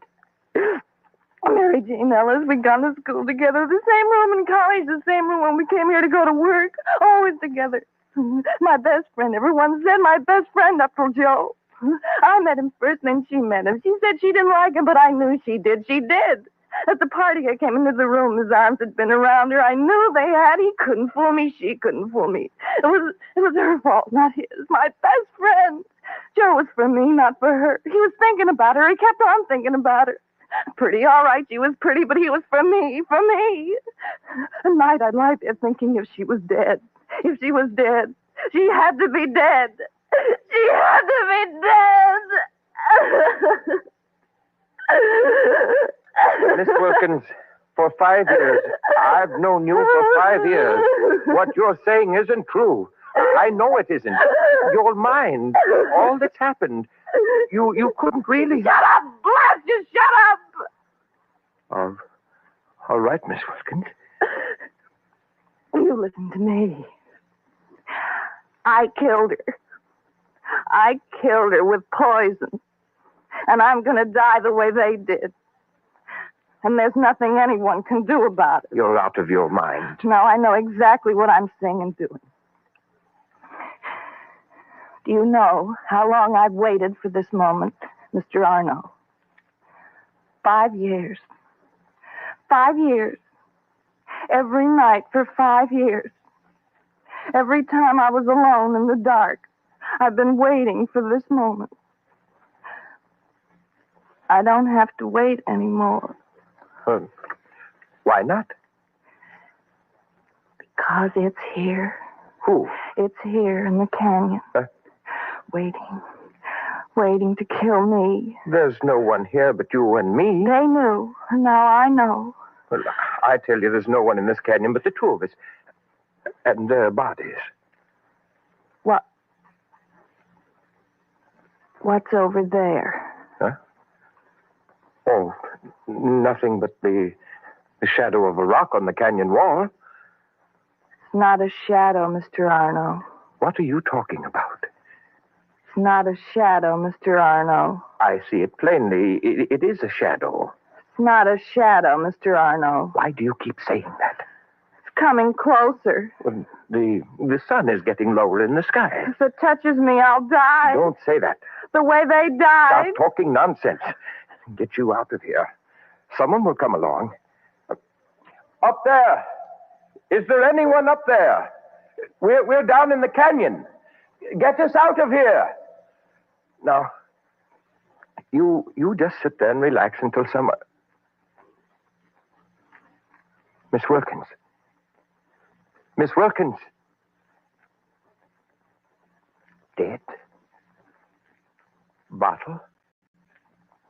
What? Poison. You killed yourself. Why? The shadow. Yes. Touching you. Only a shadow. But is it? Someone get me out of here. Get me out of here.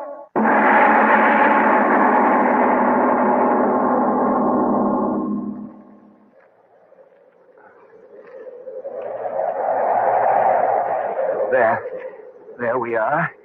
You lie there, Mr. Cabanne. Miss Wilkins, Miss Guard, and now you, Mr. Cabanne. Now, all of you lie there and listen to me. It is getting quite dark, and while it's still light enough so that I can see you, I want to talk to you. Dead as you are, I've got to find something out. Listen to the wind. This just come up. The wind. It moans around the rocks, but I'm not moaning.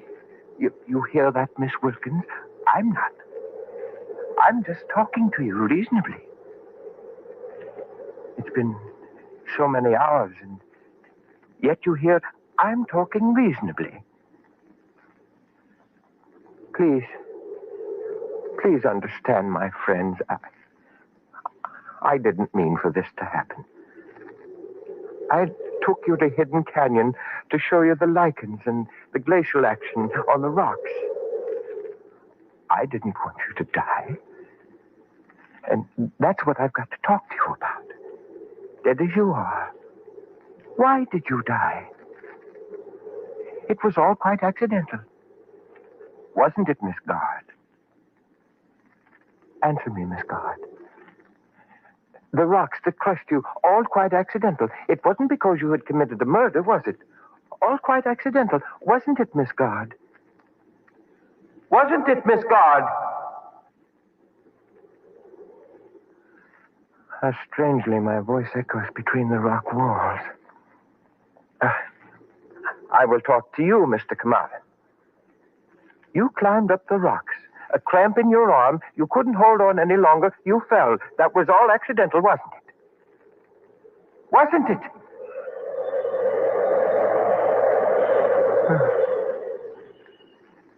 There's no reason for me to shout like that, is there? How quiet it is and dark.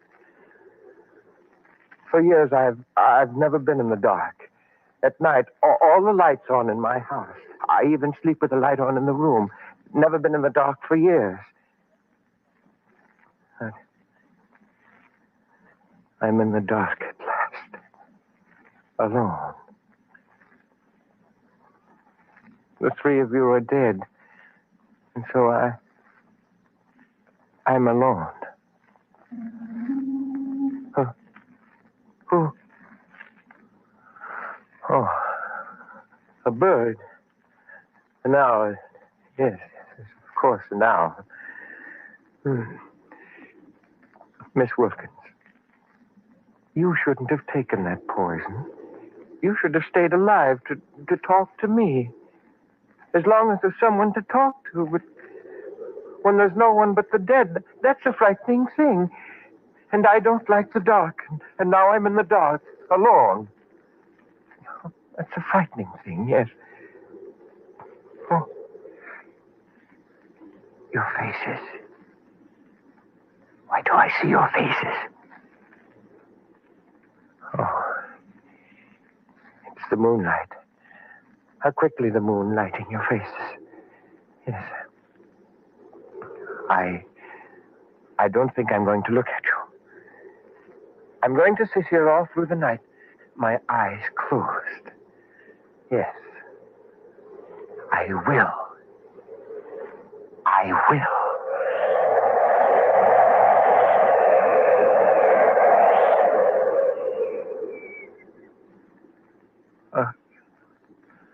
How long have I had my eyes shut? All night? There's light against my eyes? I know it. All right. I will open my eyes. Moonlight. So bright. Filling the canyon. The walls. So very bright. Shadow. Shadow on the wall.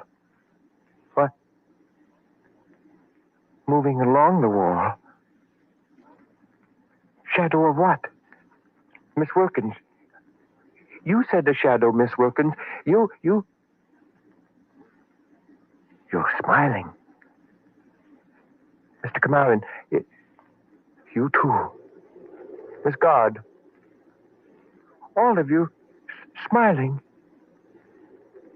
Is it the moonlight, or are you really smiling? Why are you smiling? Why? All right. I know. You know. All right. My eyes are open. And when the shadow touches me,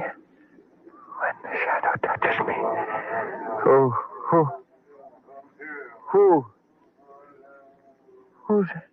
Must have gone down here. Lights. People. Hello down there. Anyone down there? Anyone? Yes. Yes. Mr. Cabanne, who killed his brother. Miss Guard, who killed her husband. Miss Wilkins, who killed her... Yes. Yes, I'm down here. Come and get me. I've waited for you for 15 years. I murdered my wife. You hear me? I murdered my wife!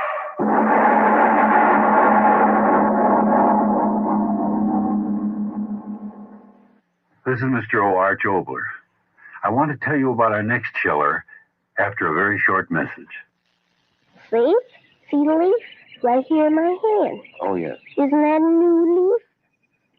Yes, it is a new leaf. Here, I'm going to turn over a new leaf. Get it? Leaf? New? What does that mean, to turn over a new leaf? Well, in serious, Mm-hmm. means that you're going to have a little change. From what to what? From bad to good. Oh, really? Yeah. Well, suppose somebody was crying. They could switch from tears to a smile. Suppose they were lonely. They could go from loneliness to having somebody to play with. Well, suppose somebody wasn't loved. Could they turn over a new leaf? They could go from not loving somebody to loving somebody. How do they do that? All they have to do is try to love somebody. Just try? Yeah. It's easy to love people when you try. Love makes all things new again. Hey, what was that? Another sound of love from the Franciscans. This is Mr. O once more. To those of you who have asked the title of my new book, it's called House on Fire. Next week, a play with a cast known to all you buffs of the golden days of radio. Frank Lovejoy and Paul Stewart in No Escape. A story to be listened to in the dark.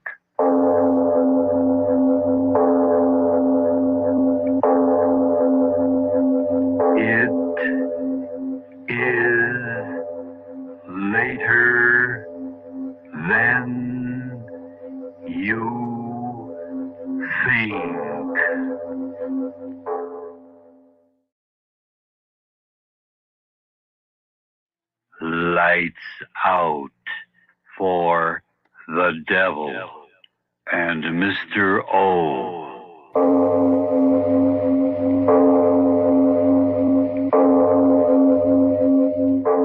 It is later than you think.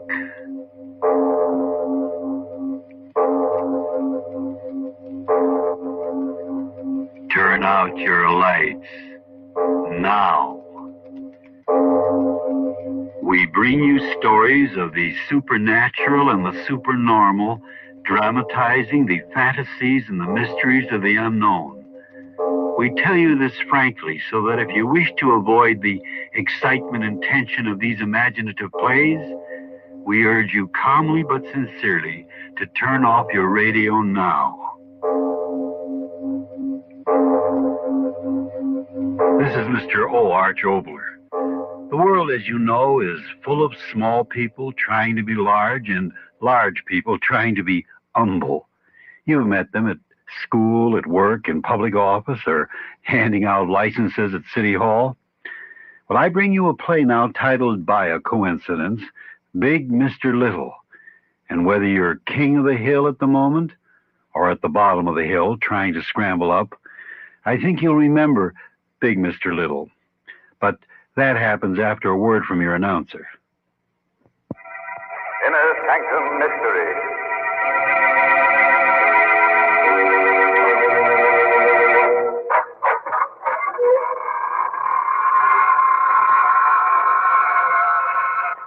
Hello, this is your host, welcoming you through the squeaking door. Not for a half hour of terror, but to tell you about Radio Nostalgia Magazine. Radio Nostalgia Magazine is a must for old-time radio fans. It's the magazine with many photos and stories of old-time radio and its stars. Our current issue features a 16-page article on The Shadow. All subscribers will get a free Captain Midnight decoder badge, a Captain Midnight Flight Patrol membership, and a Flight Commander certificate from the Secret Squadron. To get your copy, send $1.50 in check or money order to Radio Nostalgia, Box 8007R, Union City, New Jersey, 07087. That's Radio Nostalgia, Box 8007R, Union City, New Jersey, zip 07087. Send now and get a free 8x10 photo of the Lone Ranger in Tonto, boys and girls. And now, if you haven't already done so, turn off your lights now and listen to Big Mr. Little.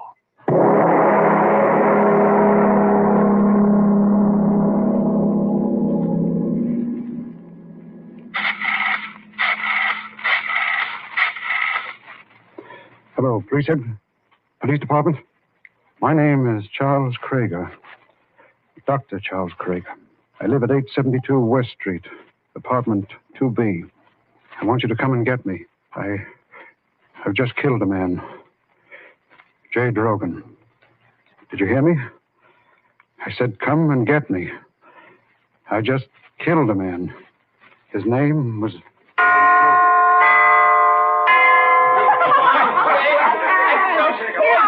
Take it easy, will you? No, I'm willing to bet on it. I'm telling you, sir, my name is Jay Drogan. I'm going to drink this. Jay, forget it, will you? You better lie down and get some rest. Let me lie. Take your hands off me. I said I was going to drink this mess, and I'm going to drink it. Right out of the cocktail shaker. What you doing? Hey, he's really drinking it. Holy cats, look at him. Oh, boy. Oh, that was terrific. How did it taste? Wonderful. Jay! He's sick. No, I'm all right. Hot in here.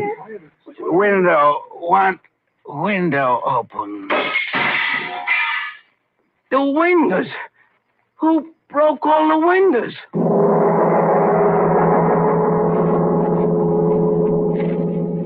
Ooh, my head. Oh, what time? 9. I've got to get up. Get to work.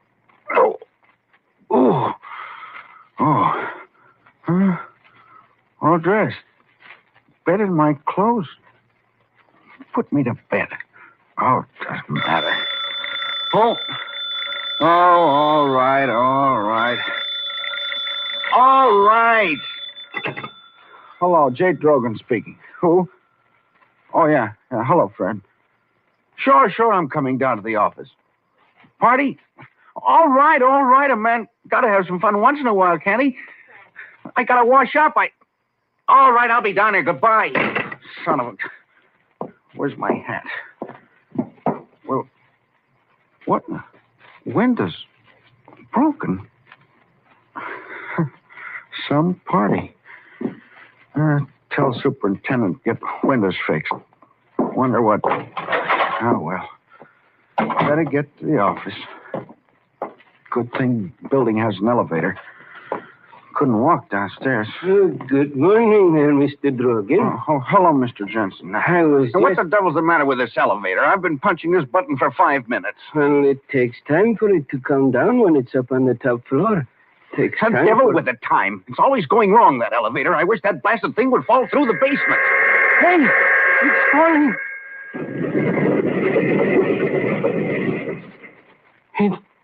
It fell. Just like you said.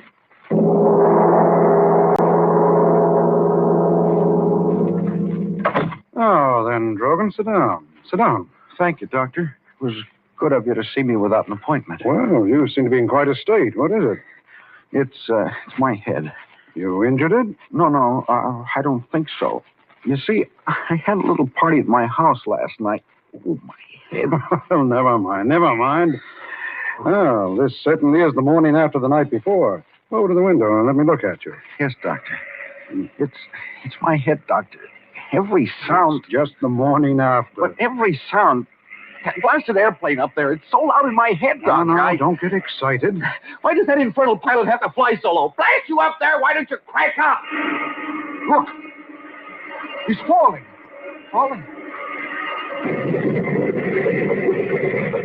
What you said, Drogan, really happened.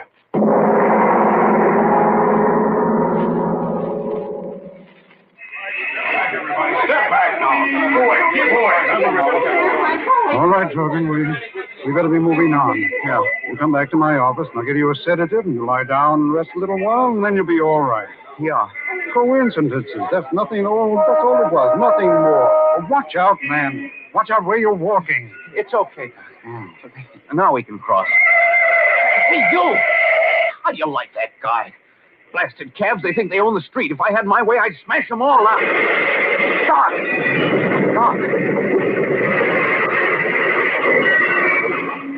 It's happened again.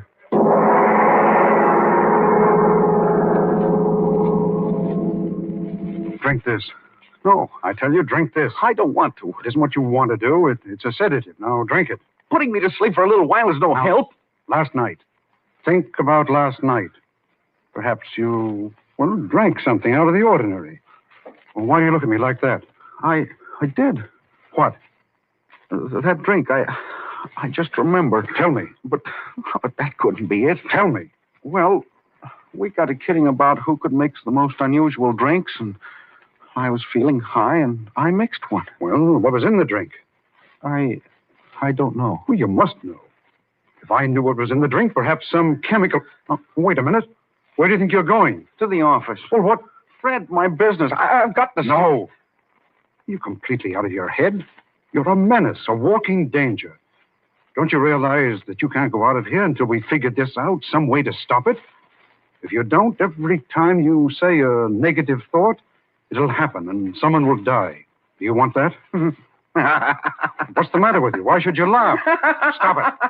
Stop it. Well, it's funny. I go to see my doctor because I'm going out of my head, and he goes out of his head. But what happened to you that all of a sudden you said that I was a menace. When you said that, all at once, everything cleared up. What? Yeah, me, a menace. That's the funniest thing anybody ever said about me. Look at me. No hair, half my teeth aren't my own. I've got a pot belly, and I'm a menace. Yeah, you, a doctor who's supposed to judge things only by facts, suddenly decide I'm a menace. Why? Because 3 screwy things happened that I had nothing to do with. That I had nothing to do with. Coincidences. Like getting 4 aces 2 times running, or rolling 7 25 times in a row, or anything else where 2 and 2 doesn't add up to 4. That elevator would have fallen anyway, and that plane, so his motor cut out just when I said it. And the cabs, we were both so scared that we ran off without finding out whether or not there was a good reason why 3 cabs smashed up. Sure, cabs have accidents all the time. So, well, does that make me a menace? I ask you. Is that the way for a doctor to talk? I'm sorry. Of course you're right. I've been talking like an emotional moron. Funny, isn't it? I'm the man who has always evaluated situations through factual evidence. And even then, I've retained some measure of skepticism because I know how misleading human observation can be. Drogan, would you mind shaking hands with a blasted fool? Sure, Doc. And you're shaking hands with one, too. Now, if you don't mind, can I use your telephone? Sure, of course. Got to call my office, explain why I'm late. Oh, had me scared for a while. Hello, that you, Fred? Yes, I'm on my way in. But I tell you, I'll be there in a few minutes. But I'm telling you, I know, but I'm coming. Oh, stop yelling at me. Why don't you drop dead? Fred. Hey, Fred. What's the matter? Why, I don't know. 1 minute I was talking to him, and then... Fred, answer me. No, it can't be. You're lying. Hello? Drogan, what is it? Tell me. Someone said Fred just dropped dead.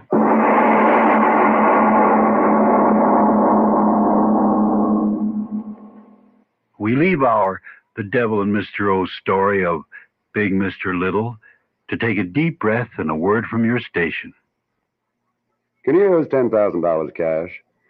Well, New Jersey homeowners can borrow up to $10,000 or even more. How? Your home is sure to be worth more today than when you bought it. The present resale value of your house, less the amount you owe on your mortgage, is your equity. And that equity gives you power. Power to borrow up to $10,000 or more through Provident Investment Corporation.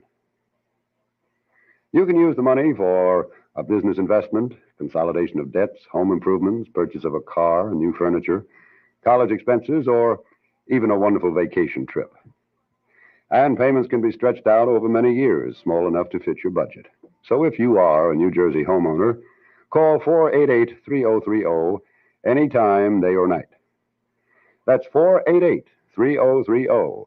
All information by phone, just one visit to our offices to pick up your check. So call 488-3030. That's 488-3030. And now back to our The Devil and Mr. O story of Big Mr. Little.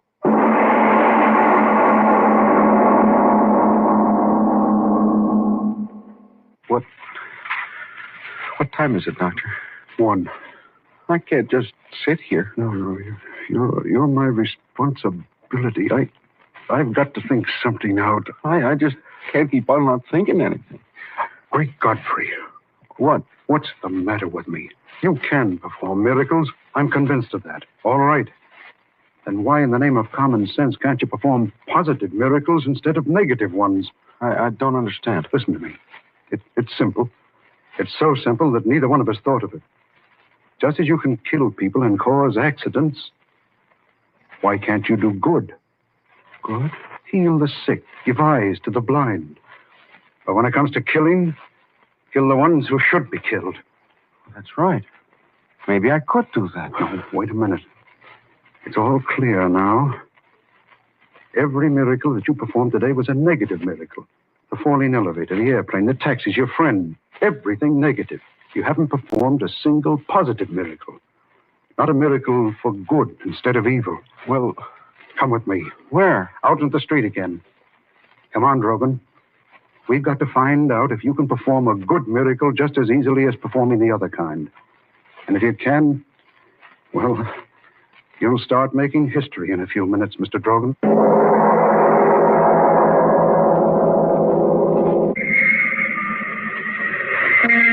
Now, Drogan, now. What? On the corner, the newsman. He's blind. Well, don't be stupid. We'll go over to him. Paper? Paper, get your paper. Hello, Tom. That you, Doctor? Yes, give me a magazine. Well, anyone will do. Yes, sir. Wish it, Drogan. Wish that he could see. I am. Here you are, Doctor. How have you been? Oh, never mind about me. How about you? Huh? How about your eyes? Are you kidding? Drogan, out loud. You've got to say it out loud. Hey, Doc, what's the matter? Say it. I wish that he could see. Hey, what's going on here? Tom, you see. You do see. What's the matter with you, Doc? You can see. Let me alone, will you? What are you trying to do? What are you after? Can you see? Oh, I can't see. Get the devil away from here. I can't see. All right, Drogan. Come on. Yeah. What does it mean? Whatever you want to do that's good doesn't happen. But whatever you say that's evil happens. God help you, Drogan.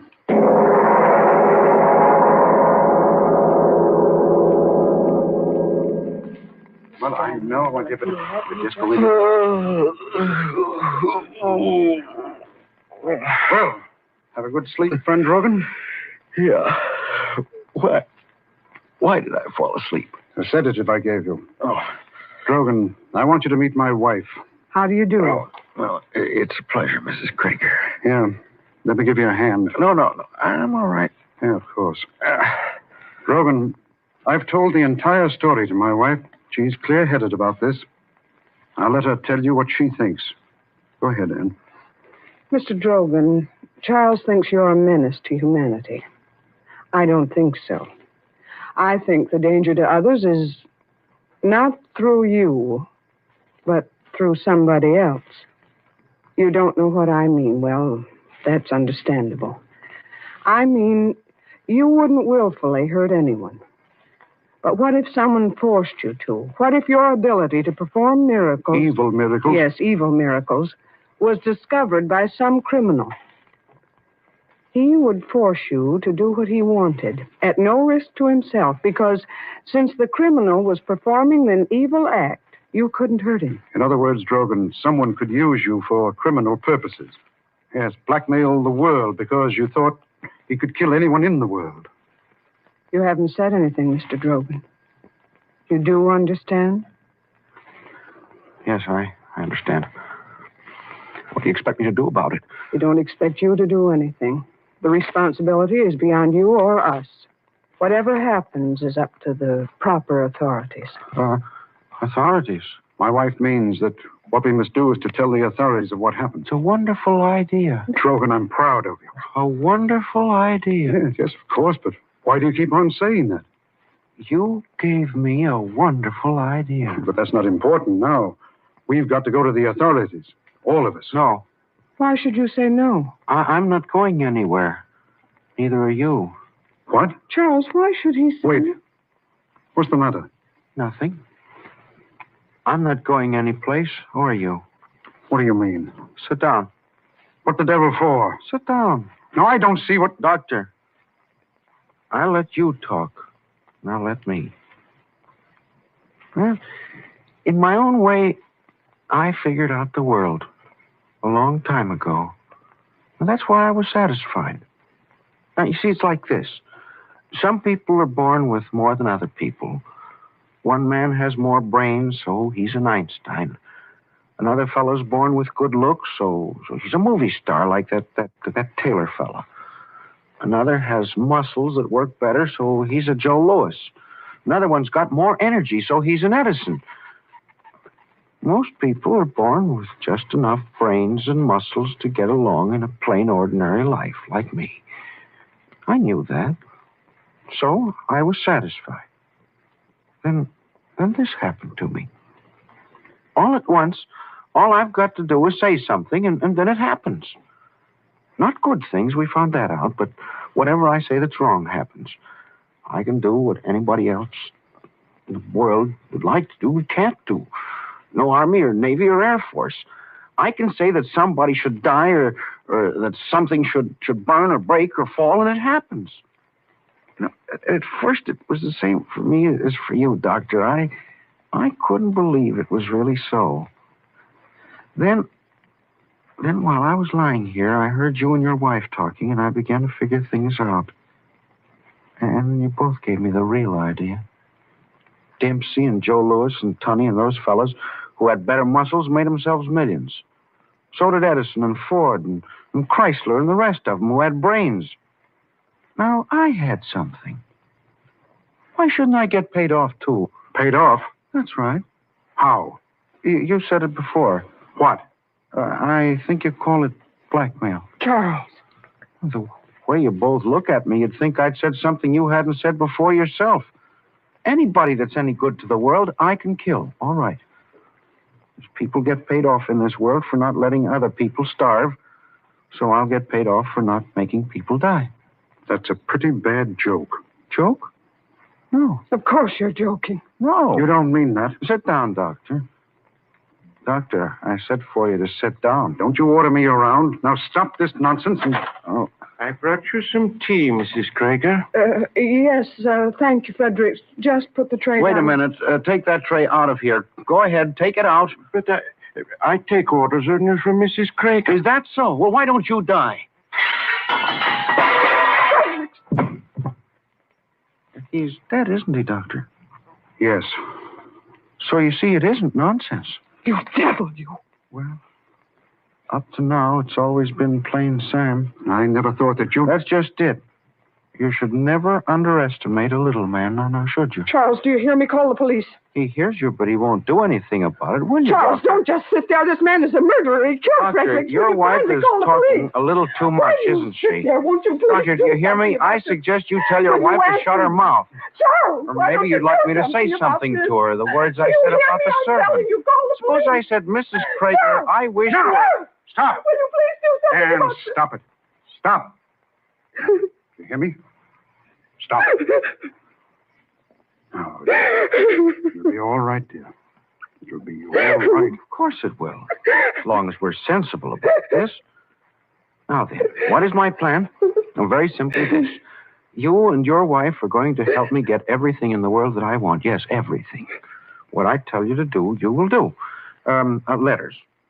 I will decide on 3 influential gentlemen in our government and 3 wealthy gentlemen in industry to whom you will send letters explaining about me.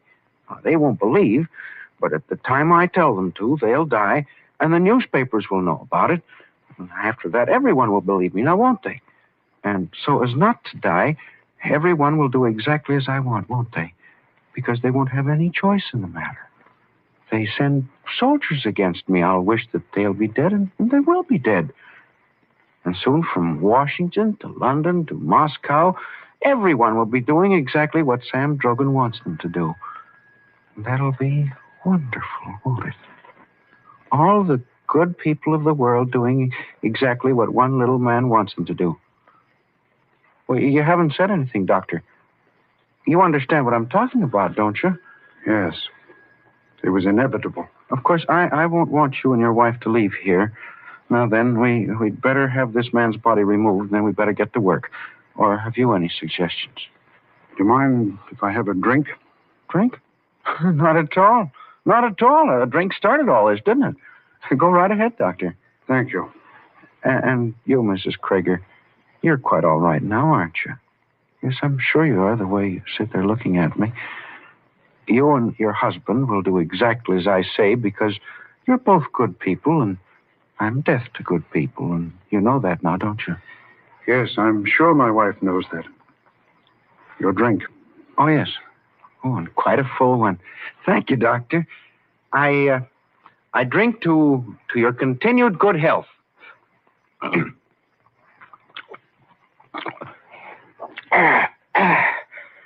Well, a strong one and a good one.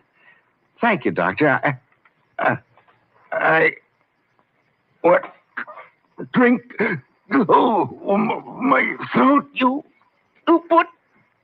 No, wouldn't dare. I'll kill... Charles, what did you... You Charles, he's going to... Wait.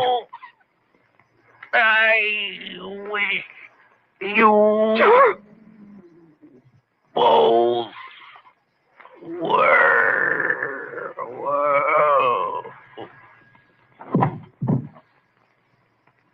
Charles, you killed... Yes. Poison worked more slowly than should have, but it worked. Drogan, you made one mistake. You should never underestimate what good people can do if they have to.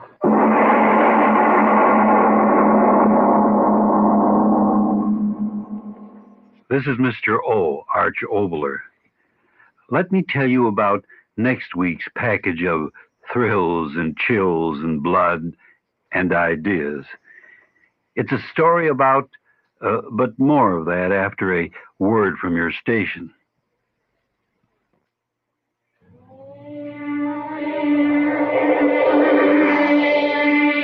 Cross your fingers and hope. That's what gambling's all about. Some things no sensible person gambles with is his life. Every year, thousands of Americans die because they haven't learned the warning signs of heart attack. Learn these facts. The usual warning signs of heart attack are prolonged heavy pressure or squeezing pain in the center of the chest, behind the breastbone. The pain may spread to the shoulder, the arm, the neck, or the jaw. Sweating may occur, nausea, vomiting, or shortness of breath. If you or anyone you know experience these symptoms, call the doctor at once. If you can't reach him, get to the emergency room of the nearest hospital. For more information on the warning signs of heart attack, get in touch with your heart association.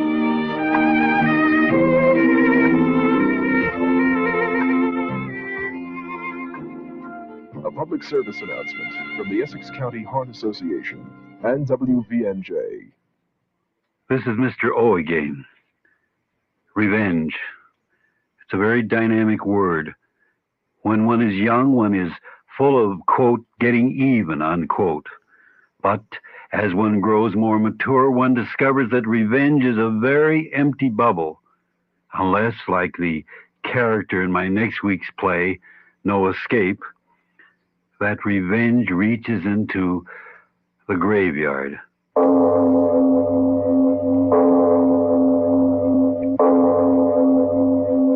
It is later than you think.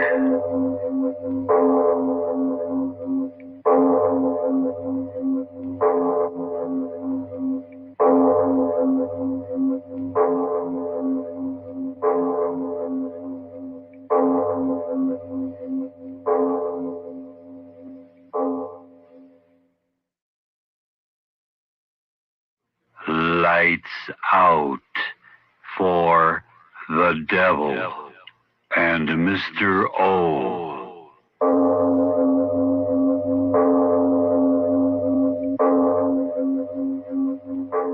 It is later than you think.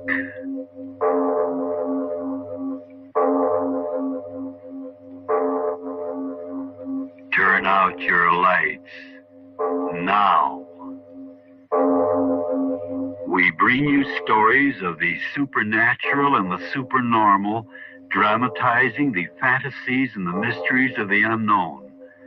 We tell you this frankly so that if you wish to avoid the excitement and tension of these imaginative plays, we urge you calmly but sincerely to turn off your radio now.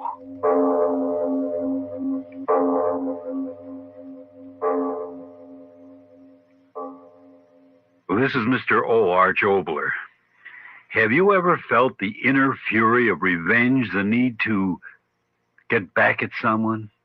Listen then to my story titled No Escape after this short message. Inner Sanctum Mystery.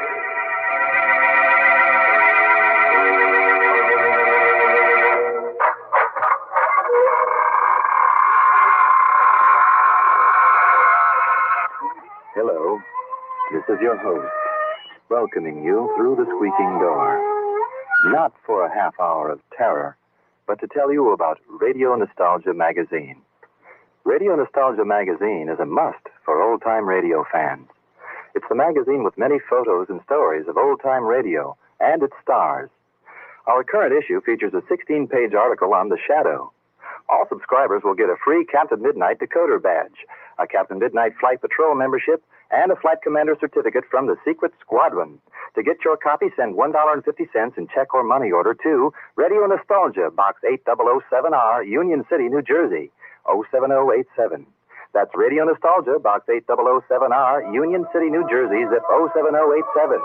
Send now and get a free 8x10 photo of the Lone Ranger and Tonto, boys and girls.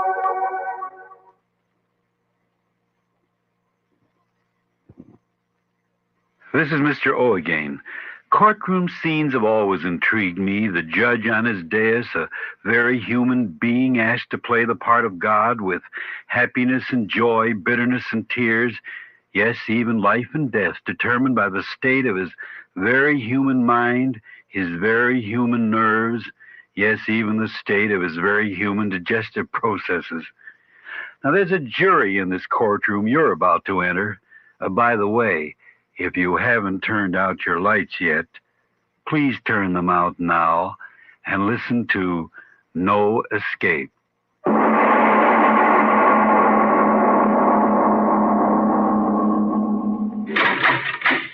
You've got 10 minutes with him, Counselor. I know. Well, Rogan, I understand you wanted to see me. Sit down, Counselor. I'm very busy, you understand? Sit down. Yes. What's on your mind? There's always a chance, you know. The jury's been out 3 hours. The devil with the jury. Get me a knife. Huh? Get me a knife. A knife? Are you insane? A knife. Get me one. But why?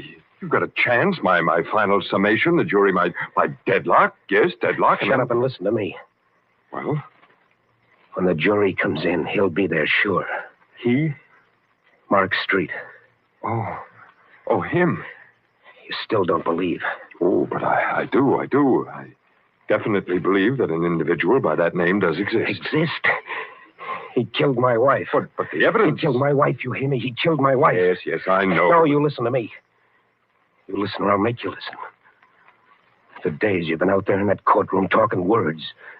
Words, high-sounding legal words. All the time you wouldn't believe the word I told you. All the time back of that mug of yours, you've been thinking, yeah, he killed her. I killed her.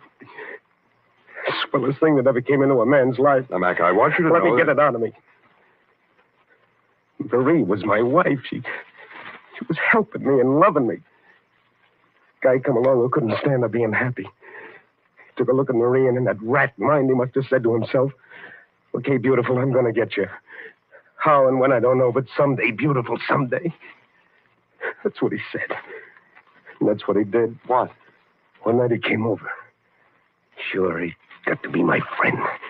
He came over, and when Marie told him I was working late down at the plant, he said he'd wait for me. Business. Business of hell. What? Oh, how can I tell you? I can only think it in my head and remember it in my head. I hear her, don't you? Fighting again. Fighting. I don't hear anything. Fighting. She must have clawed at his eyes. And that knife in his hand. He stabbed her once. And again, and the third time. When I got home, she had strength to whisper just 2 words to his name. And then she was dead. And he killed her. He'd frame me so I'd take the rat, me that loved her, Mark Street. He did it. You hear me, Mark Street? But no trace of the man. He'll come back, I tell you. He'll come back now to hear that jury speak its piece. He'll come back. I know he will. That'll be my chance to get him. Get me that knife. But, Mac, a knife. I've got to have it. He'll be there. I can give it to him once, twice, 3 times the way he did to her in his face and his neck and his dirty heart. Dead the way she's dead. His blood wiping out what he did to her. A knife. Get me a knife. Order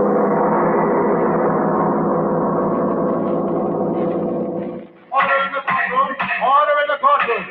The bailiff will clear the courtroom and that order is immediately restored. You got it. Well, Mac, everything's going to be all right. The knife. Where is it? You certainly didn't think I'd really... Well, I mean, a man in my position... You didn't bring it? Be sensible, Mac. How could I? Your wild story about revenge against a man nobody knows. Double-crossing. Mac. Jury's coming. Ladies and gentlemen of the jury, have you reached the verdict? We have, Your Honor. You will read the verdict. We, the jury, find the defendant is charged in the indictment guilty of murder in the first degree. The prisoner will rise and face the court. He's talking to you, Mac. What? The prisoner will rise. Judge, get up, Rogan. Mark Street. You're here. I know it. Mac Rogan, have you anything to say before sentence is passed upon you? I see him. Rogan, what's the matter? Mark Street, he's here. Here. Mark Street, you're here. I see you. I'll get you now. Get him, somebody. Oh, he's here. Mark Street, I've got to get him and kill him. He framed me. He killed him. Let me go home. No, let go of me. You can't let him get away. He's here. I saw him. Mark Street, listen to me. I'll get you. I tell you, I'll get you like you got hurt 3 times. Once across your face and once through the neck. Once through your heart. I'll get you, Mark Street. I swear I'll get you.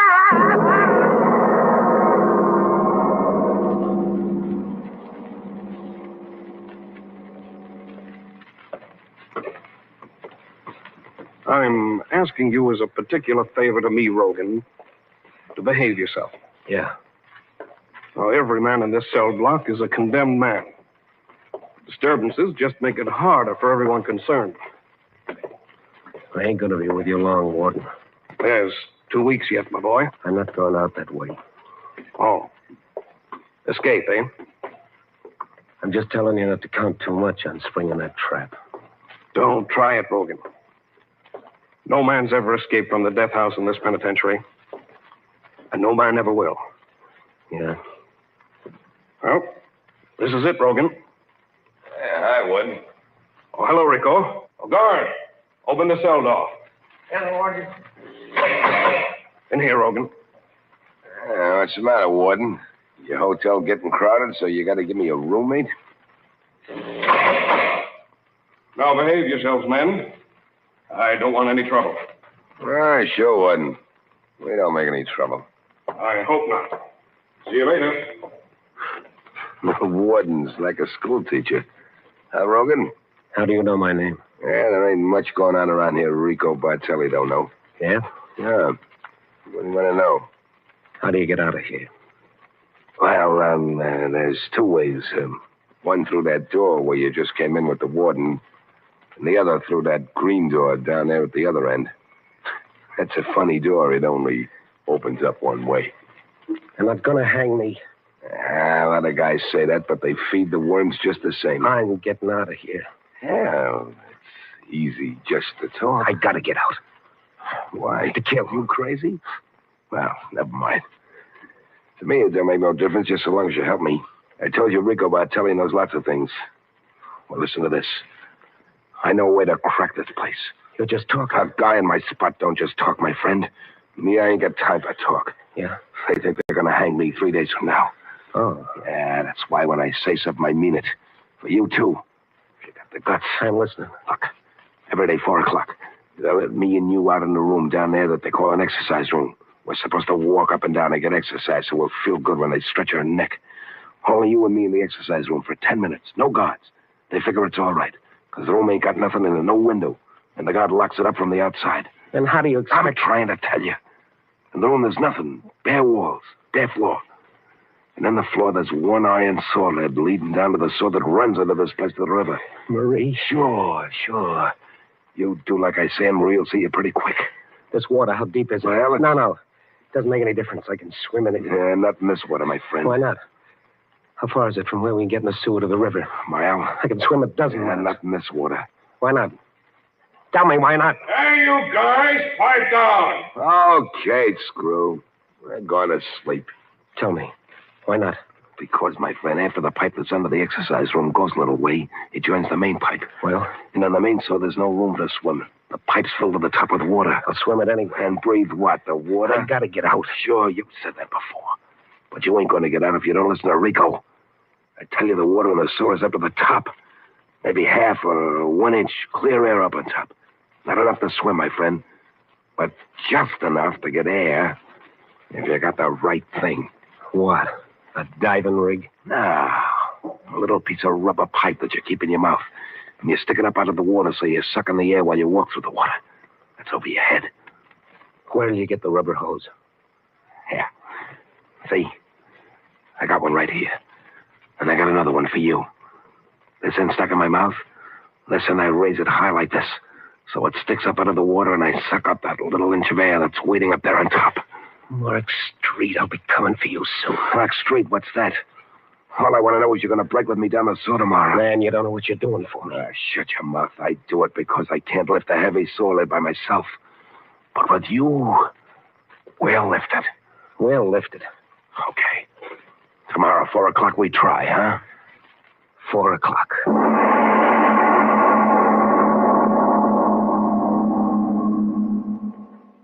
And now a word from your station before we turn to No Escape. You'll probably hear a lot of charity commercials this year asking you for money. They'll all be for worthy causes. But unless a disease touches you personally, or unless you realize how serious it is, you tend to think of it as just another charity. Now, there's one disease that everyone's heard of, but very few people realize how serious it is. The fact is, this disease afflicts 8 million Americans. The fact is, it kills more people each year than automobile accidents. The fact is, it's the 4th major health problem in the United States. So that's not just another charity. The sad thing is, we have some of the answers for this disease. We just don't have the money to use them. Do we have to wait until someone close to you gets kidney disease before you begin to take it seriously? Kidney disease is not just another charity. It's the 4th major cause of death in this country. This is Charlton Heston asking you to support the National Kidney Foundation, Box 353, New York, New York. This is Mr. O again. Let's go back to our story of No Escape. This is the day and the time for the 2 condemned men to make their try for freedom and revenge.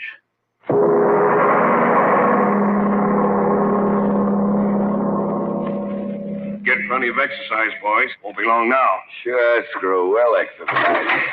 Rico, the floor, there's no sewer lid in it. Do you think they got a label on it or something? Quit talking. We gotta move fast. Show me for the leather head. Okay. Keep your pants on. Yeah. You see this circle on the floor? Yeah. That's a lid. It's covered with cement just like the floor.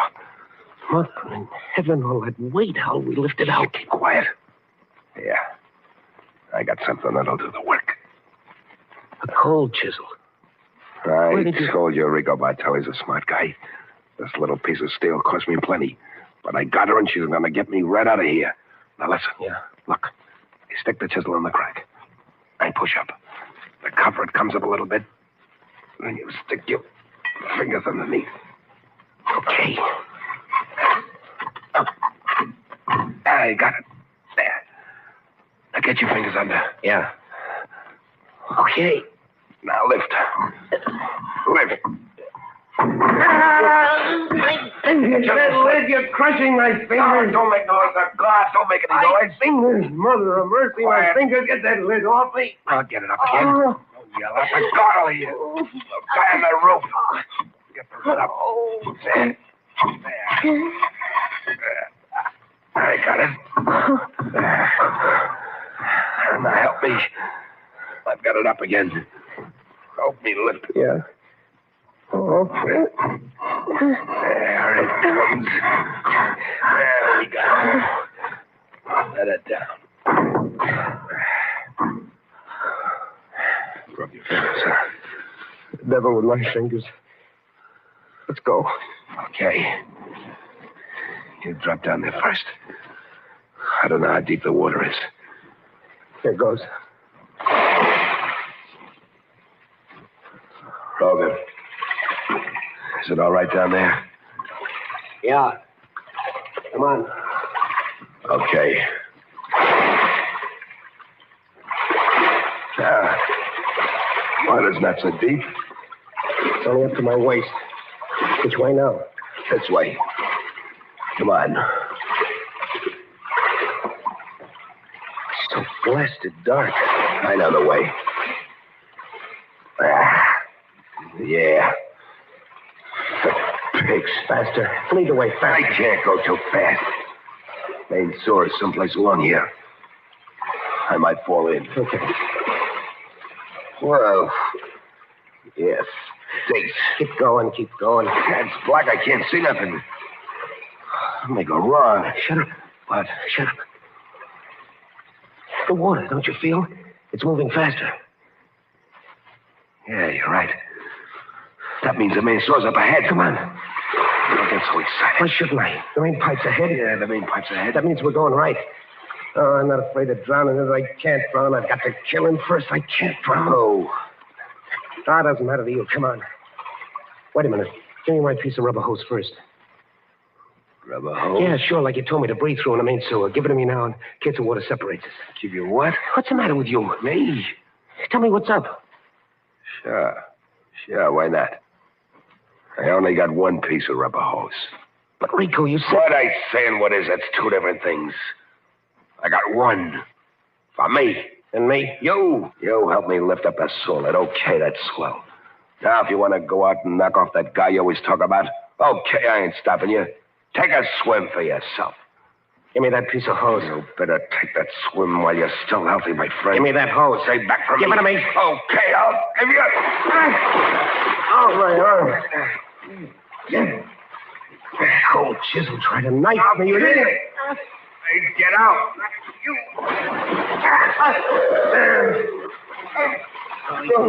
Devil, I got you now.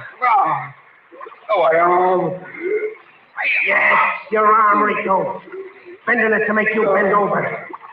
Bend over, Rico, over. Get that head of yours under the water. No. Drink it, Rico. Fill your double-crossing lungs with it. Drink.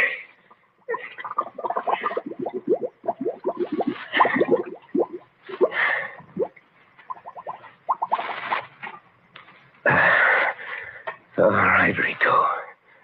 I've got the chisel and the hose. Now you take that swim that you were gonna give me. Now, Mark Street, I'm coming after you.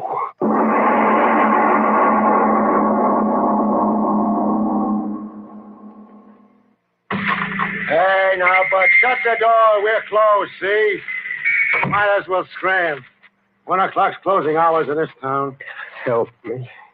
Hey, what's the matter with you? Mark Street. Huh? What's that you said? Mark Street. Where is he? Mark Street?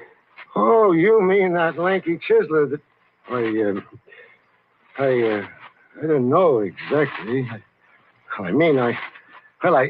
I ain't seen the guy recent. Where is he? Hennessy's place. Yeah, that's it. I remember hearing a couple of the boys saying he moved in up there. Say, wait a minute, fella. Don't you want a drink? Don't you want me to get... Well, is that a note? Walks right out on me. I wonder what in the... Gee, ain't that a funny thing? It ain't rained around here for a week. And the guy's clothes were soaking wet.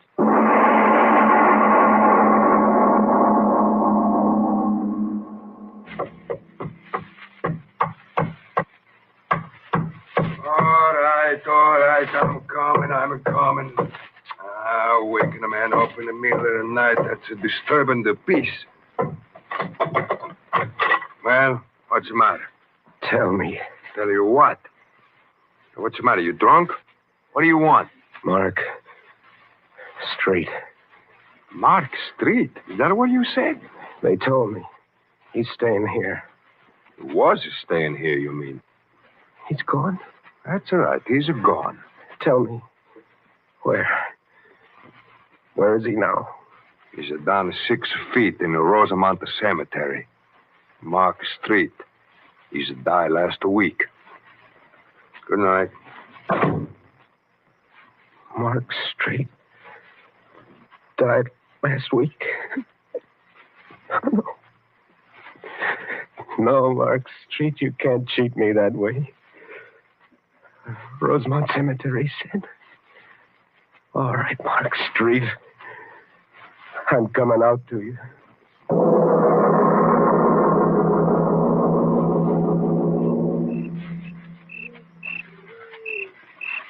Elias, John, Bert. Hello. It's so dark. So dark, if only the moon would... Ah, now I can see. Yes. Well, that's my beloved wife. No, not you. Mark Street, where are you? Where? So many graves, white stones, moonlight, so many dead. If you're here, I'll find you. Here lie the mortal remains of Henry Owen. Oh, no. Oh, I've got to find you, Mark Street. I've got to. Maybe this one. Here lies Mark Street. I found you, Mark Street. I've found you. All he's dead. I found you.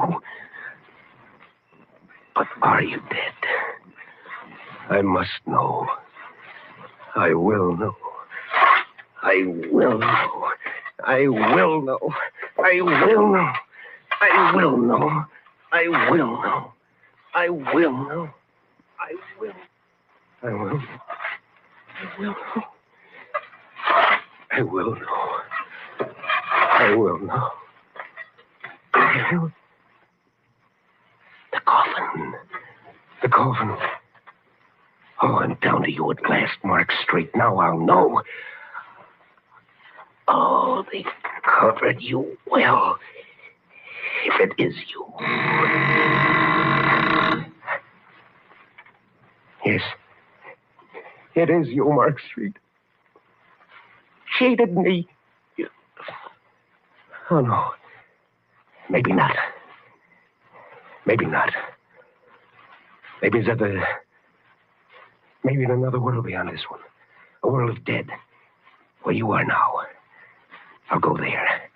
I'll go there. I'll get you there. Rico's cold chisel in my hand. I'll shove it in my heart, and then I'll be just like you. You hear me, Mark Street? It's Mac. Mac Rogan talking to you wherever you are. I'm coming to you.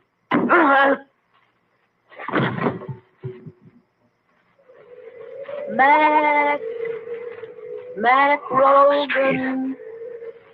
Mark Street, I'm coming to you. Mac Rogan. Marie. Mac.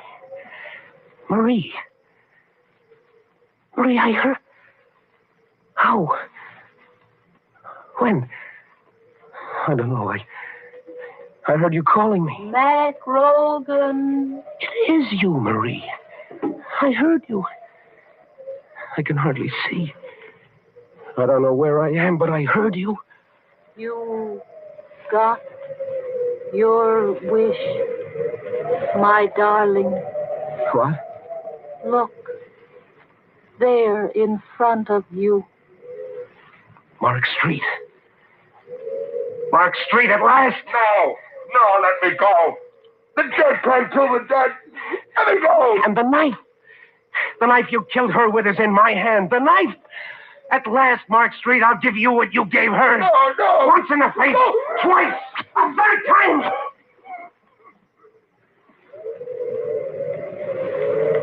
Now, go back to your grave, Mark Street. And I'll go to mine.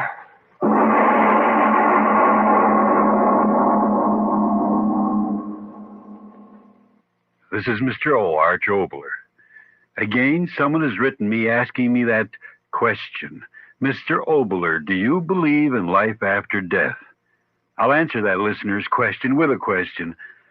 Friend, supposing we could turn time backwards and have honest Abe Lincoln with us now, and just supposing we were to ask Mr. Lincoln a very ordinary question for our time. President, do you think it's possible to have pictures and sound in full living color passing through our body right now?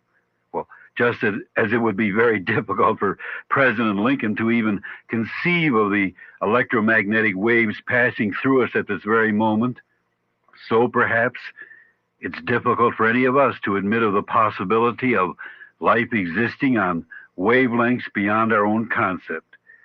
So, to the question, would it be possible for the dead to live on for revenge, I can only answer, I hope sincerely that if they do, they exist for love. Which brings me to next week's play, after a message from your station. Hi, Joey. What you doing? Huh? Nah, me either. Nothing. Huh? Yeah, well, we could go over to the school and see what's happening there. How much will you pay for this boy? Nah, that's too far. Where'll we get a car? Maybe he'll never cost you a dime. Well, But suppose he ends up in the welfare line or even jail. so what do you want to do? Then he's going to cost about $10,000. I guess anything's better than hanging around here. It costs a local scout council just a few dollars a year to keep a boy active in scouting. So what do you want We tell you this because we need your help. Scouting gets part of its support from campaigns like the United Way. All the rest of scouting support must come from people like you. Okay, listen, I'll meet you there then. Please, support scouting any way you can. This is Mr. O again. Before I tell you of next week's play, let me answer another listener by telling her that, yes, I've written a book. Its title is House on Fire, and it's full of chills and thrills and many other things, and it's published by Bartholomew House. Next week here? Well, it's a story about a vacation, a very peculiar vacation where a man and a woman and a child find themselves in a... But that's next week.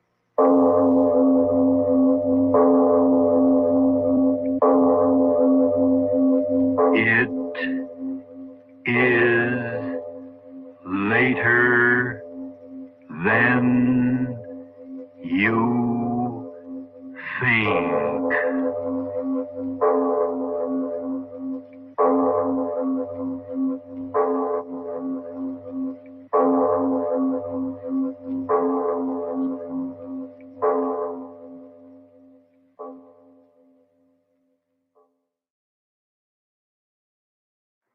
Lights out for the devil and Mr. O.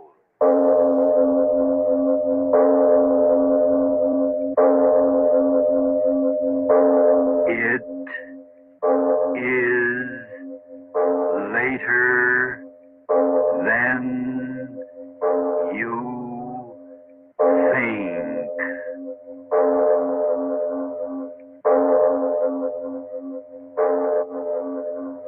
Turn out your lights now. We bring you stories of the supernatural and the supernormal, dramatizing the fantasies and the mysteries of the unknown. We tell you this frankly so that if you wish to avoid the excitement and tension of these imaginative plays, we urge you calmly but sincerely to turn off your radio now.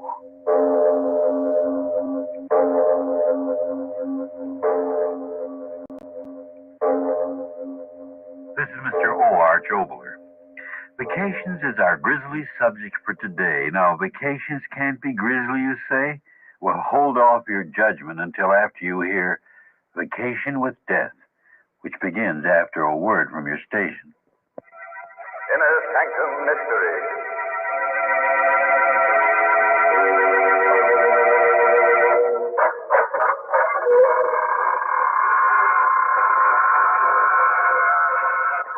Hello, this is your host, welcoming you through the squeaking door.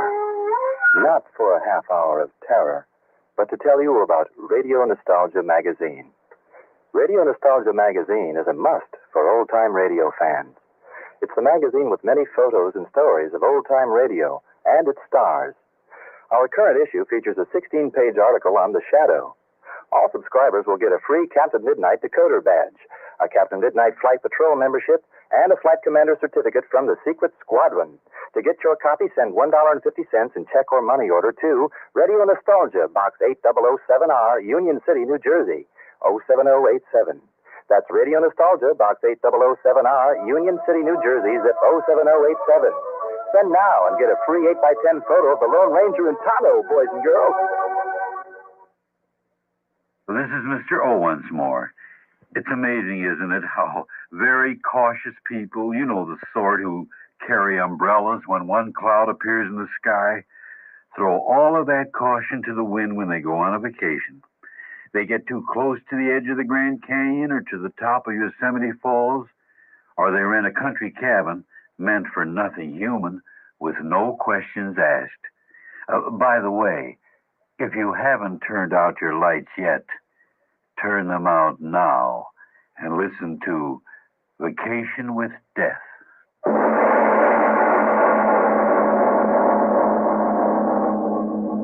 50, 60, and 20 is 80, and 20 is 100. Perfectly correct. $100 rental for 2 months. Now there's the matter of a receipt, of course. If you don't mind. Oh, no, not at all, Mr. Cook. Do business in a business-like way is my motto. We're not a very large firm, but service supreme is our motto. So, what did I do with my receipt book? So careless of me. In this pocket? Oh, any old piece of paper will do, really. No. Here we are. Had it in this pocket all the time. I'll just sit down over there and write it out for you. Well, darling. Oh, Chuck, it's simply unbelievable. $50 a month for a furnished Grand Central Palace like this one. Beautiful. There's something wrong in the woodpile someplace. The figures of speech are a little mixed, husband. But the fact remains that $100 is the price we're paying. Yep. Service Supreme over there is making out the receipt with his good left hand, so I suppose it's true. Or say, where's the draft exemption? Sleeping there on the sofa. Made himself right at home pretty quickly, didn't he? Takes after his papa. Oh, now that's libel. I never curled up on a strange sofa without... Quiet. Here's Service Supreme. Here we are, folks. Here we are. Money receipted back and proper. I hope you'll be quite satisfied here. Not quite. Oh, I'm sure we will be. As you can see, our boy has made himself at home already. Boy? Oh, yes, a cute little fellow. I do hope he'll be quite all right. Quite all right. Yes. Well, I must be getting along. Business, you know. Moving in at once, aren't you? Well, Yes. You told me you were. Yes. Well, good luck, and goodbye, Mrs. Cook. Mr. Cook, goodbye. Bye. Well, wasn't she in a hurry to get out?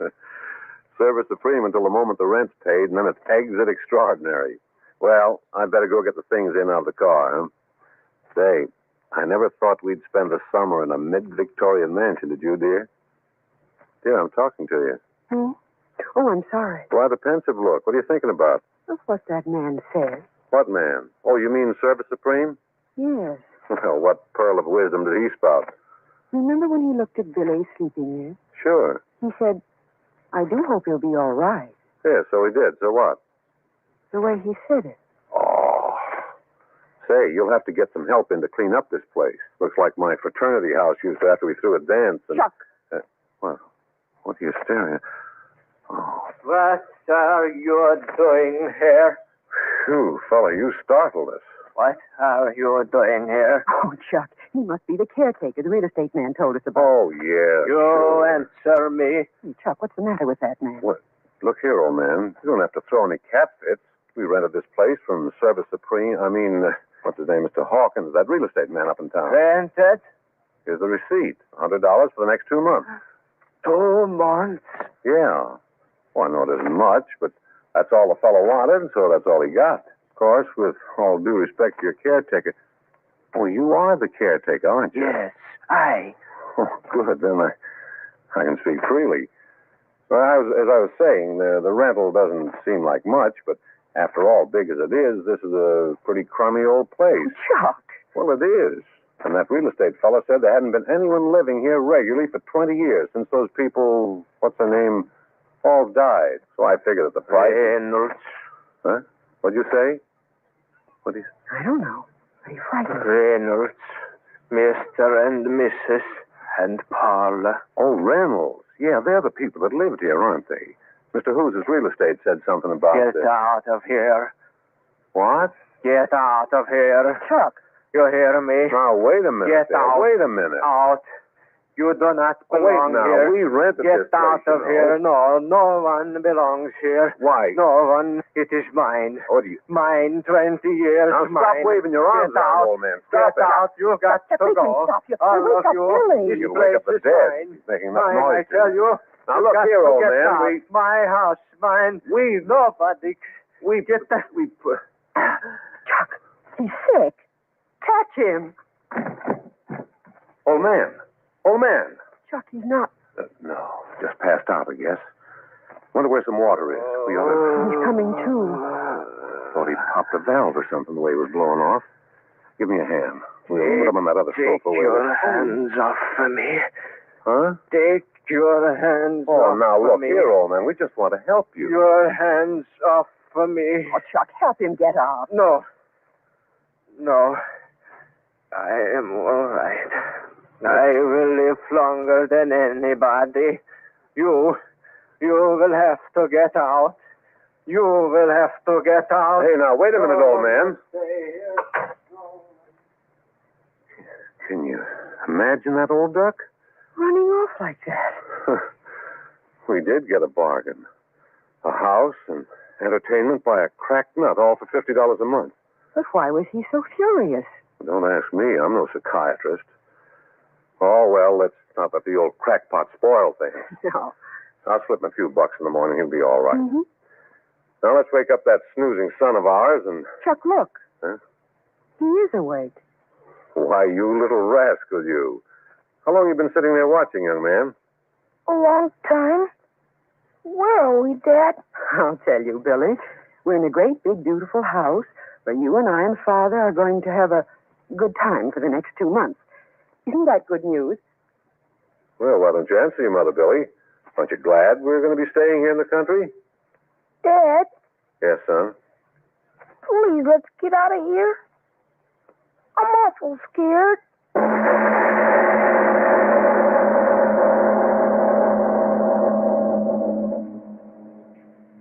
I wonder if he's sleeping yet. I'll go see. Be very quiet, Chuck. I will.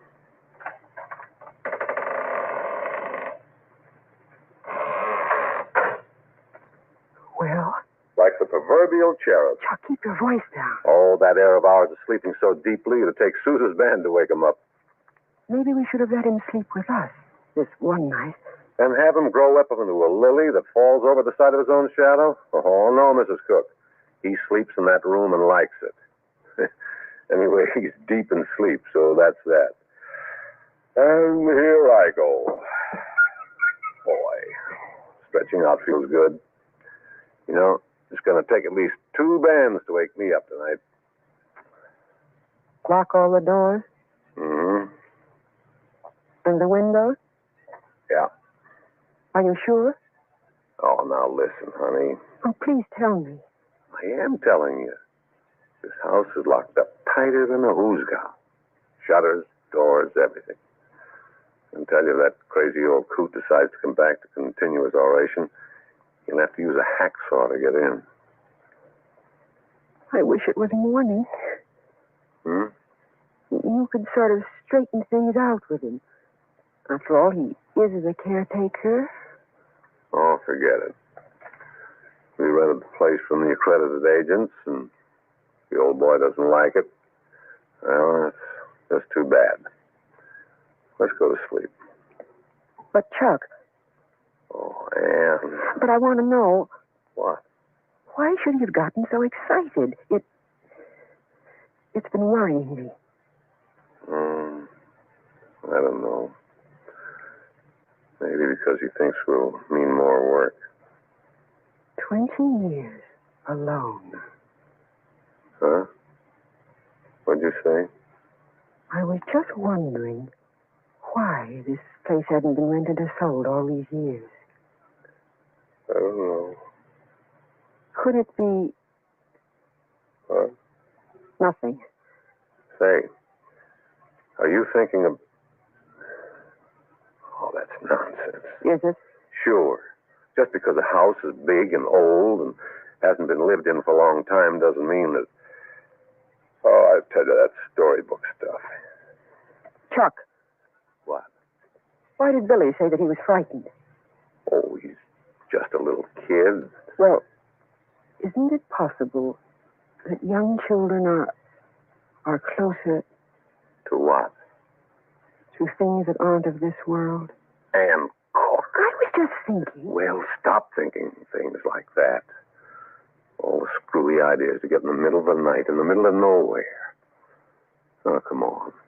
Go to sleep before you give me the jitters, too. Save the ghost talk for tomorrow morning when the sun's shining. It's a little dark and dismal and weird right now to be talking about ghosts. Chuck, listen.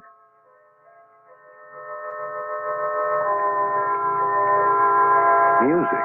Oh, Chuck. It's not a radio. Chuck, I'm frightened. I knew something was wrong here. I knew it. The old man was right. We shouldn't have come here. We shouldn't have. I knew it the minute I saw him. I want to go, Chuck. Please, I don't want to stay here. We shouldn't have come here. Stop Please. it. Stop. So quiet now. Yes. Oh, Chuck. Did we really hear him? I felt the floor vibrating like it does when the organ plays in church. It's Billy. Yeah. Billy! He's all right. Billy. Oh, Mom, Dad. There's no one with him. Billy. Billy, why are you laughing like that? Why, Billy? Oh, because I've been having fun. Gosh, lots of fun. Oh, a dream, son. You mean you've been having a funny dream? Gosh, no. Not a dream. Isn't my dad funny, old lady? Old lady? Who did you say that to, Billy? She wants me to go downstairs with her to listen to the music. Music? But I told her I couldn't go. Not unless you said I could go. Can I, Mom? Can I go? Go where, Billy? Over where? Downstairs, like I told you. With her. Billy, listen to me. Who are you talking about? Son, answer your mother. Who are you talking about? Yes, and why are you staring at the foot of the bed? What are you looking at? The old lady, Dad. Don't you see her sitting there? Old lady? Son. Gosh. Can't you see her? Funny old lady. You can kind of see right through her.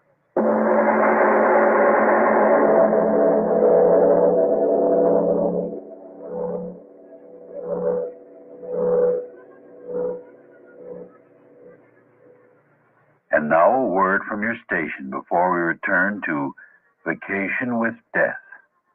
Can you use $10,000 cash?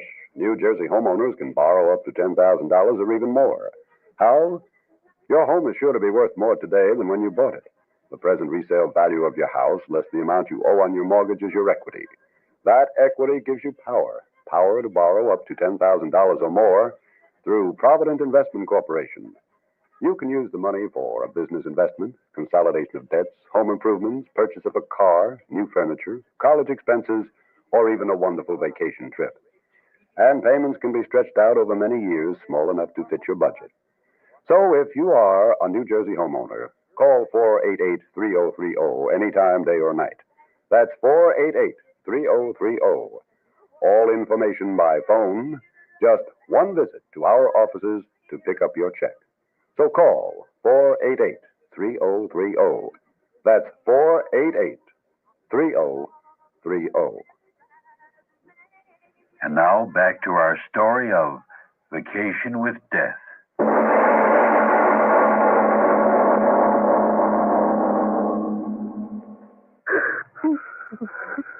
Cold, dear? A little. Let me get this around you. Kind of a wind blowing in from someplace. We should have stayed upstairs with... No. I couldn't stay up in those horrible bedrooms. I couldn't. Now, don't get upset again. Here we three are, and here we stay. Until daylight. Won't it ever get light? Oh, no, honey. Just a few more hours. Gosh, kids are wonderful. What? Billy, look at him there. Asleep as if nothing had happened. He doesn't know that anything did. Oh, you just wait until that old sun starts doing this stuff. I'm going to turn this house upside down until I find out what... Chuck, wait. Something? I don't know. I thought I heard something beside this. That horrible music again. It's here. An organ, right in this room. But where? Where is it coming from? Where? I don't know. Oh, I can't stand it. I can't. Don't make them stop it. Organ Please, dearest. playing. No one can Control yourself. stop it. You'll wake up the boys, honey. Dad. Billy, he's up. Mom, come to me, Mom. Yes, Billy. Yes, Billy boy, yes. What is it? That funny music. Where is it coming from, Mom? I don't know. But, Mom... It's all right, son. Stay here by me. That's the boy. Won't it ever stop? Won't daylight ever come? I wish he wasn't here. Chuck, it's getting darker. It's all right. Just the dark before the dawn. You know. Dad, it's getting light. The music's dying away. Light. But what a strange light. Sam, there's something wrong with my eyes. No, I see it too. The wall over there. The light growing on it. Oh, Chuck, I'm afraid. We've got to get out of here. Quickly. Yes. Oh, wait. That wall. The light's gone through it. Beyond it. There's a room there now. A room. Yes, I see it too. Oh, Chuck, what is this? Mother, what are you afraid of? There's someone sitting in that room. Yes. It's a girl. I see her so clearly. And yet, somehow it isn't real, is it? Look at the way she's dressed. So strangely. So clear. And yet it's more like a picture on the wall. No depth. The flatness, the picture. Chuck, look. Man coming into that terrible light. By George, it's he. What? Don't you recognize him, the old caretaker? Yes. But now he isn't so old. Oh, get me out of here. No, wait. We don't dare go. Not yet. Pictures on the wall, and yet not pictures. He's going closer to her. I see it. Hello, Paula. He's talking. Oh, and yet he hasn't flesh. I know he hasn't. Oh, it's you, Mr. Elvis. Yeah, Pictures Paula. talking. Is I it? wanted to talk Am I to you. insane? No, Mr. Elvis, Mother doesn't like to have me talk with you. Because I am a gardener. Oh, Chuck, Billy. Talk. Whatever's the reason, Mr. Elvis, you shouldn't come in here when Mother's away. Bless your mother. Mr. Elvis, I say bless her. I've got nothing, so I'm not good enough. please go. Your papa, before he died, he promised me money. Plenty money for all I did for him. I'm sorry you didn't Your give it. mother. It wasn't in the will. How could she give it to Your you? papa, Mr. Reynolds, he promised me. No, they're the people that own this place. But Mr. Hawkins said they'd all been dead for 20 years. You drive me out too, eh? No, please. If I had the money your papa promised me, you wouldn't tell me to go. Maybe you would love me. Don't. But Please. you could love me anyway, Father Reynolds. I make you love me. Make you love me. Dad, what is it? Moving pictures? You frightened me. The light fading out. And they're going with it. Oh, what have we seen, Chuck? What? Wait. The light. It's coming back. Don't look, Billy boy. Here, put your head against Mother. And look.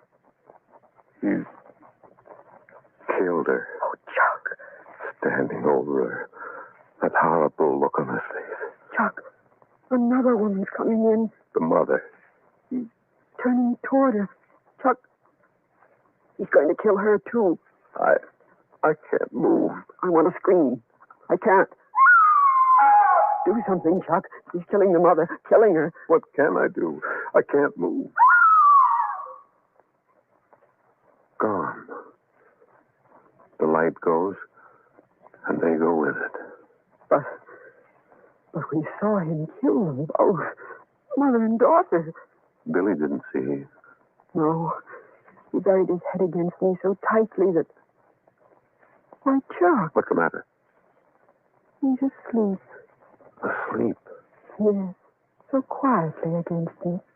It is as if someone out there didn't want him to see that horror. Only you and I. Oh, Chuck, what was it that we saw? What?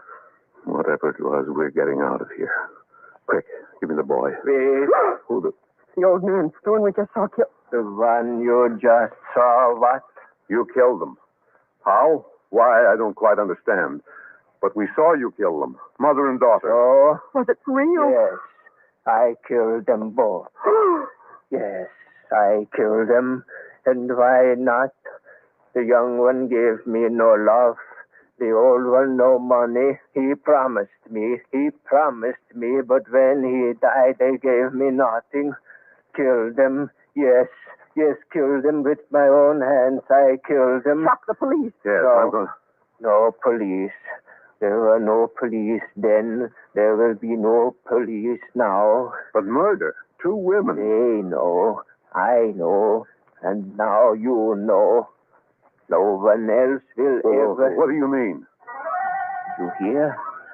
They understand. That horrible organ music. Their music. Night after night since I killed them. Now you know why I didn't want your hair. Now you know why I must kill you. Kill? That gun. Yes, with the gun. Them 20 years ago with my hand. You with this gun. You crazy. No, Chuck, you kill you. Look out. Kill you all. Give me that gun. Give me that gun. Give me that.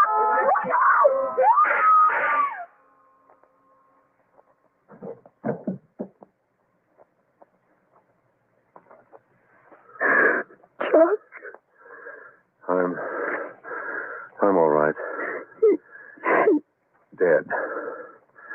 I had my hand on the gun, and then it seemed to turn in my hand toward him, as if someone. I saw. Billy, is he Still sleeping. sleeping through all that? Blessed sleep. The wall! It's falling out!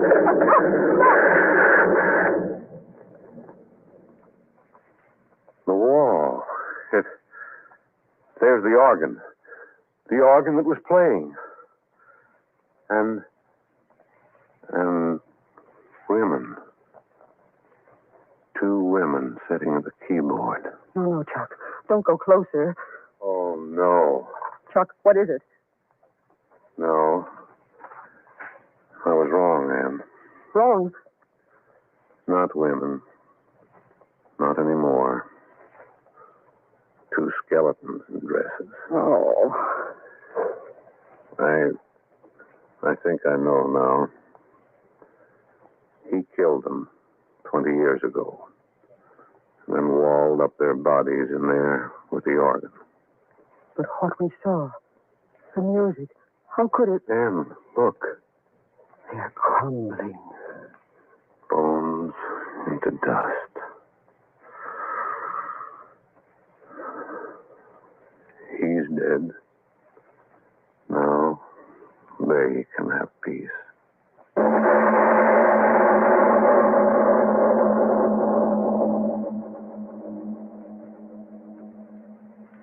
This is Mr. O.R. Jobler.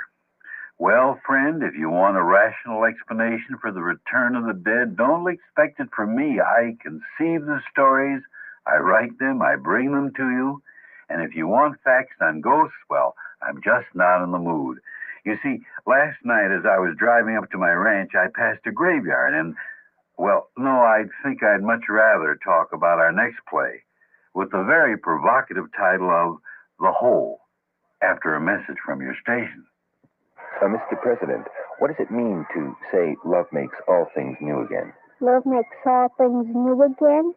Well, you see, if somebody's down in the dumps, that means they're very sad.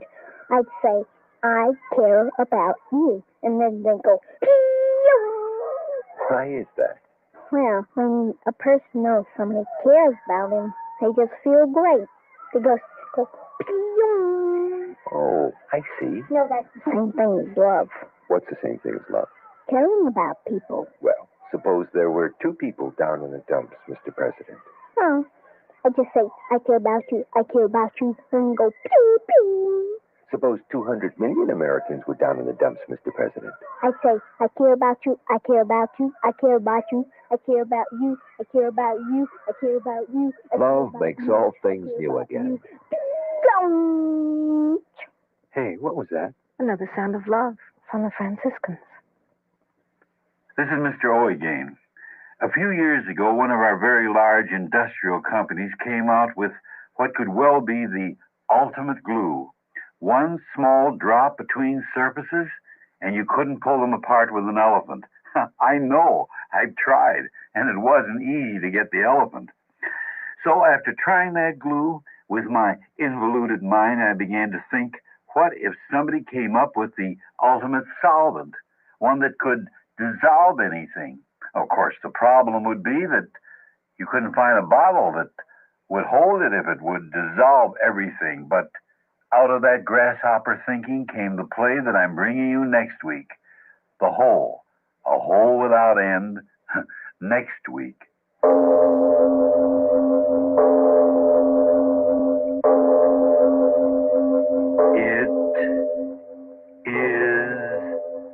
Later than you think.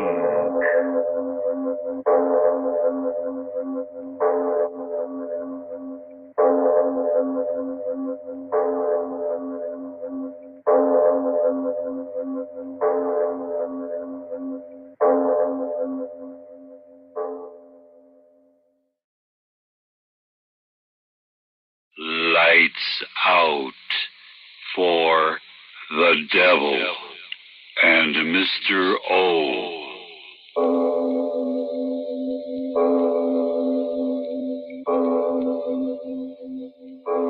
It is later than you think.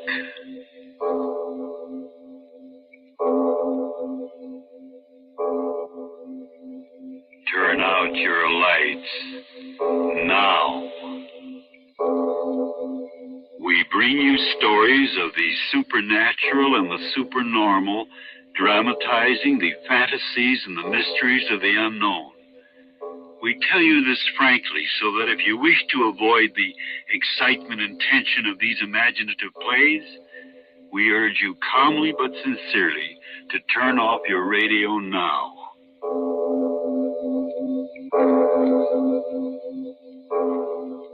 This is Mr. O.R. Jobler.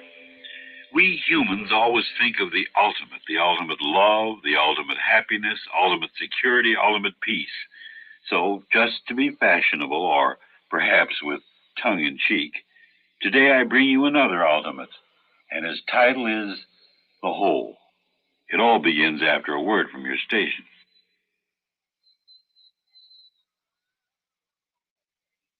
And now, if you haven't already done so, turn off your lights and listen to The Hole.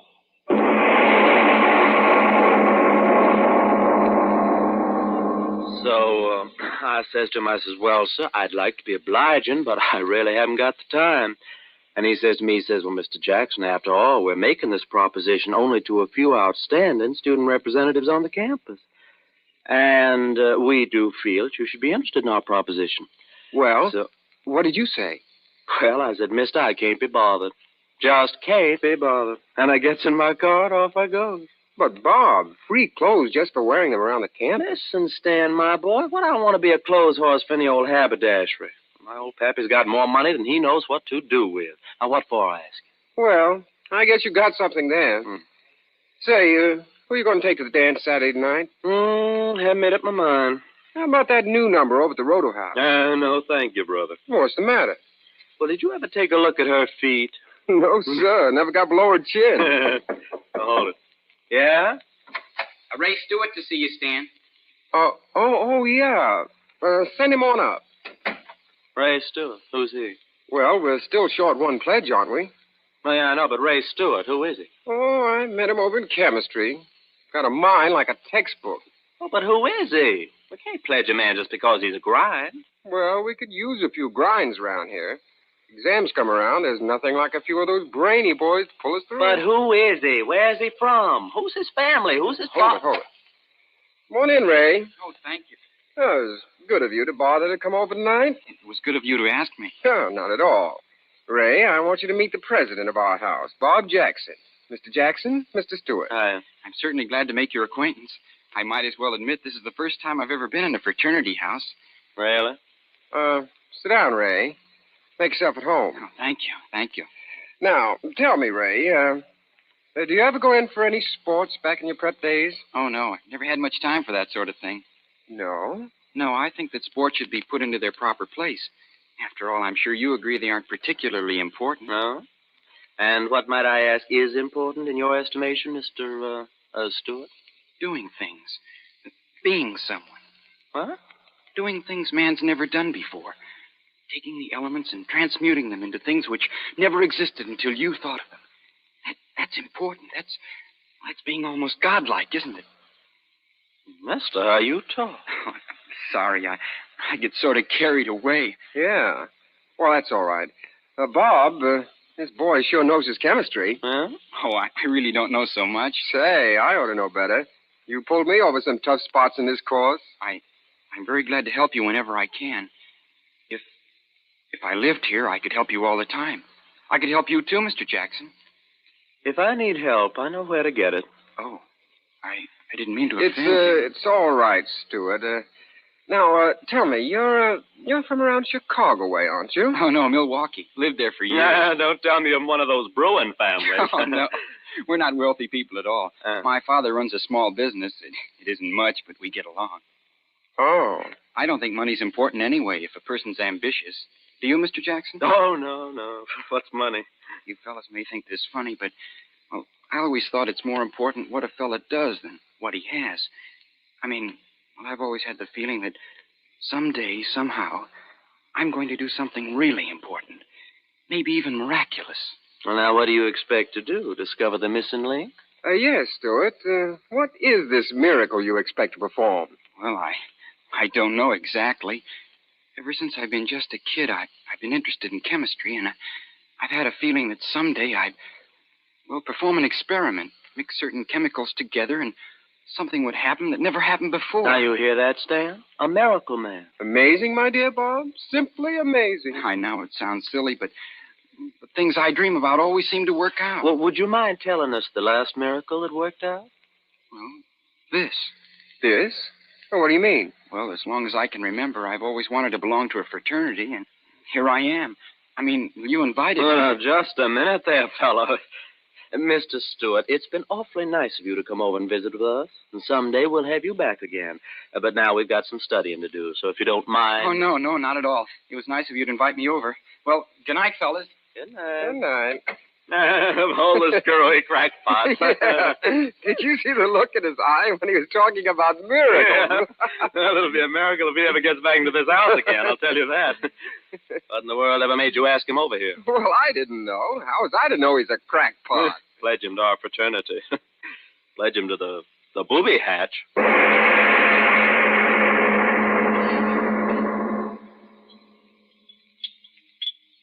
Mr. Stewart, if you please, Mr. Stewart. Oh, yes, Professor? Mr. Stewart, might I ask if you're anxious to sever your relationship with this university? No, sir. Then might I ask why in creation you persist in ignoring my warnings? In this laboratory, you're to perform the experiments given you to perform. Understand? Given you to perform. Yes, sir. Then might I ask why you persist in your, shall I call it, original experiments? Perhaps it's your intention to blow up the university. Or just the laboratory. I'm sorry. You'll be more than sorry if I find you doing this sort of thing again. Now, take down this apparatus and continue with the work in your textbook. Yes, sir. This is my last warning, so bear it in mind. Oh, hello, Stewart. How about loaning me your notebook for a few hours? Oh, hello, Jackson. You haven't been to lab much, have you? Oh, no, I haven't, but I can make it up. Well, we've been pretty busy over at the house. Initiations and all that sort of thing. Yeah. Jackson. Yeah? You, never invited me back. I thought maybe you forgot. Oh, well, you know how those things are. I wrote my mother that I was joining your fraternity. Well, that was a sap thing to do. Was it? Well, we hadn't pledged you. Stan simply invited you over so I could talk to you. But you said you wanted me to come back. Oh, now, look here, fella. Don't be stupid about this. We didn't pledge you, so that's that. And you're not going to pledge me? Certainly not. But why? I don't have to tell you why. But you've got to tell me. Oh, quit pawing me, will you? All right, you're asking for it, so here it is. We didn't pledge you because we think you're a crackpot. A what? A crackpot. You talk about miracles. You spend every minute of your time here in the lab monkeying around with things you don't know anything about, getting yourself in all kinds of trouble. Yeah, and you look like a first-class screwball. But I'm just trying to make... I don't care whatever it is you're trying. It isn't normal. I'll bet you never had a glass of beer in your life. And if a girl ever looked at you, you'd fall over in a faint. Then you're not going to pledge me? You're not No, we're not going to pledge you. So if your mom expects you to be in a fraternity, you better start cooking up one of those miracles, fella. A first-class miracle.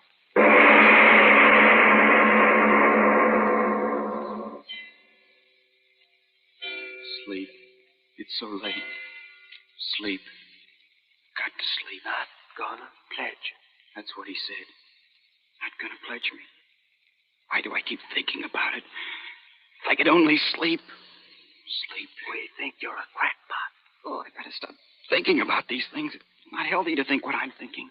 Crackpot. Not gonna pledge you. Crackpot. What's the matter with my head? I hear them talking in it over and over and over again. I'm not crazy. I'm not. I'm as good as you are. I'm as good as both of you put together. Stop saying that. Stop saying it. I'll show you. I'll show you both. I'm better than you are. I'm better than anybody. I'll show you. I'll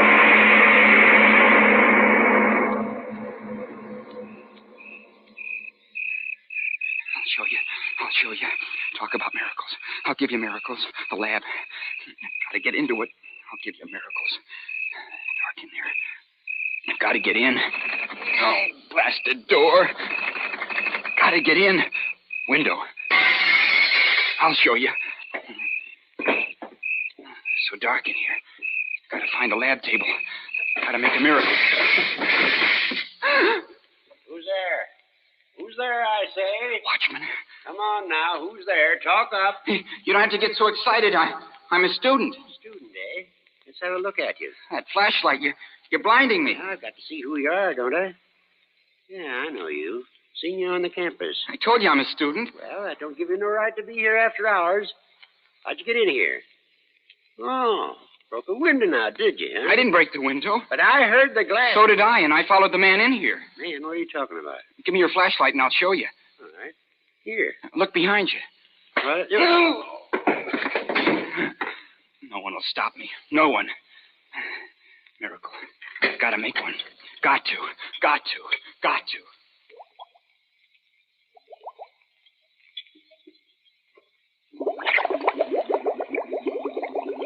10 cc barium. 5 cc selenium oxychloride. Oh, good, good. You're working out just as I planned. Who's there? Who's that working there? Professor. Oh, it's you, Stuart.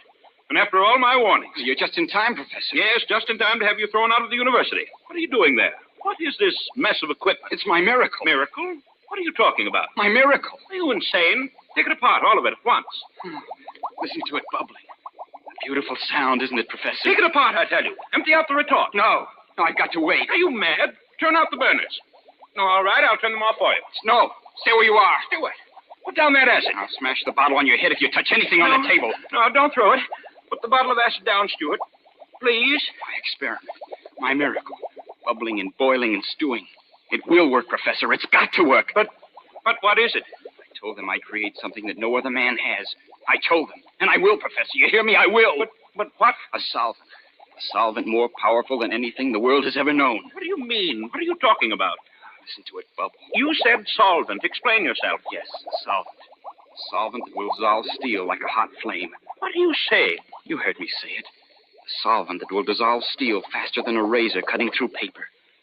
Do you know what that means? Run a line of this liquid across a steel girder, and the girder will crumple like a falling tree. Pour some of my solvent into a glass shell and bomb the cities. I tell you, it'll make war too horrible for men to endure. You crazy boy, you. You know what you're talking about? I'm talking about that liquid there. Listen to it. Listen to it sing. Why, no such solvent exists. Selenium oxychloride, perhaps, but to do the impossible things you talked about would require a quantity so... Oh, the beaker. It cracked. Well, do something. That liquid's flying all over my bench, my laboratory. The stone of the bench. It's eating through the stone. Oh, stop it. The liquid. It's eating through the stone bench. No, it can't be. It's eating through the slate of the floor. The hole's getting bigger and bigger. Run! Oh, I've done it. I've created something no other man has done. A solvent that dissolves anything. Anything. Anything.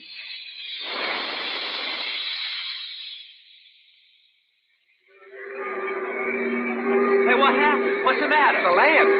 on fire. But where's the fire? I can't see anything. The whole school's out here. Hey, fellas, what's up? Nobody seems to know. Something's going wrong in the lab. The firemen won't let us in. Something burning? I don't know. Can't get near enough to find out. I can't see any fire. Plenty of smoke, though. Plenty of excitement. Read about it in tomorrow's paper, I'll bet you. Hey, listen to that sound. It sounds like water. Gosh, what is it? Hey, everybody back! Back! The building! It's going to crash! Run!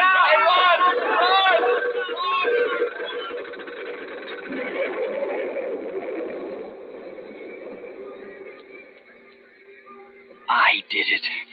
I did it. A solvent that dissolves anything. Anything.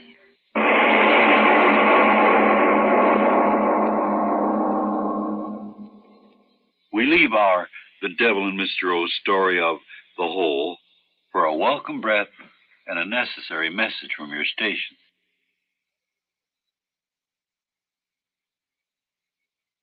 And now back to The Devil and Mr. O's story of The Hole.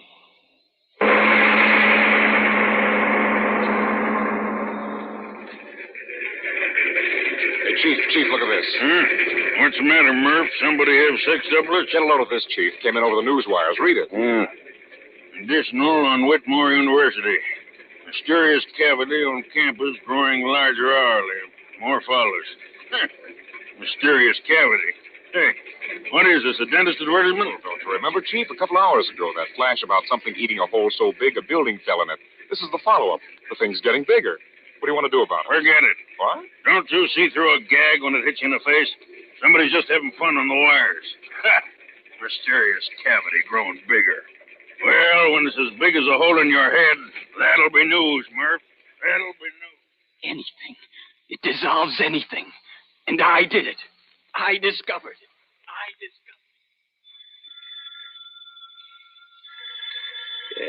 Yes. Hello. What is it? Yes, this is Dr. Whitmore. Who is this? Who? National News Service. Now, look here, my good man. It's 4 o'clock in the morning, and I'm supposed to be resting. My vacation, you know. What? My university. Building collapsed. But are you sure? No, I can't give you any sort of statement now. Hang up, man. I've got to get the operator. Operator. Give me long distance. Give me... What? Long distance is calling? Well, put them on. Hello. Yes, this is he. Rogers? Yes, Rogers. What? Did? That's impossible. Larger? But how could it grow larger? Chemicals? Are you drunk, man? Insane? It's impossible. But you must do something. Listen, mister. I'm a fireman, not a magician. But that hole, it's 20 feet wider than it was 10 minutes ago. Mister, I don't know what it's all about. No fire and the ground's burning right away. We have $5 million worth of property on this ground. If that hole For spreads... Pete's sake, leave me alone, will you? We've been throwing water on the edges of the thing ever since the building fell in, but it don't do no good. Listen to this out of tonight's paper. The latest news on the Whitmore University mystery. What at first was treated lightly by all newspapers as either a hoax or a shifting of earth stratum has now developed into an authentic yet unbelievable situation. The hole, which began at the site of the chemical laboratory building, is now 300 feet in diameter and spreading with unbelievable rapidity. Fire departments and fire experts from all neighboring communities within a radius of 100 miles have been called in, but have been helpless to combat the rapidly spreading pit. Many conflicting theories have been propounded as to the cause of the cave-in, but at last reports nothing definite had been determined. That's enough, Professor Parker. What about the solvent? Unbelievable, unexplainable as it is apparently self-regenerating and oxidizing anything it comes in contact with so quickly that we see no fire but only the rapidly growing cavity where the earth is being consumed. But, Professor Parker, what is this solvent? Surely you don't expect us to believe that this student you were telling us about... I mean exactly that. Oh, preposterous. It's a fault in the structure of the earth. There is no such thing as a self-regenerating solvent. Simple cave-in, that's all it is. That's what I've been thinking all this time. Gentlemen, if you please. What I know, I know. Oh, it's preposterous. Gentlemen, if you please. If my professional reputation is not enough to substantiate what I've said, then at least you'll listen to the boy himself. He's here. Listen to him. Why should we? Yes, gentlemen, if you'll listen, I'll tell you. You'd better listen to me. Gentlemen, please. What Professor Parker said is true. It is a solvent. It dissolves anything it touches quickly, furiously. And the byproducts of that dissolution give it new strength and movement. And I discovered it, gentlemen. I know, but what will happen? What can we do? We can wait. Wait. How can we wait? Look out there. The hole's within 2 feet of another building already. You've got to stop it at once. If you don't... The building! The foundation's undermined! It's crashing!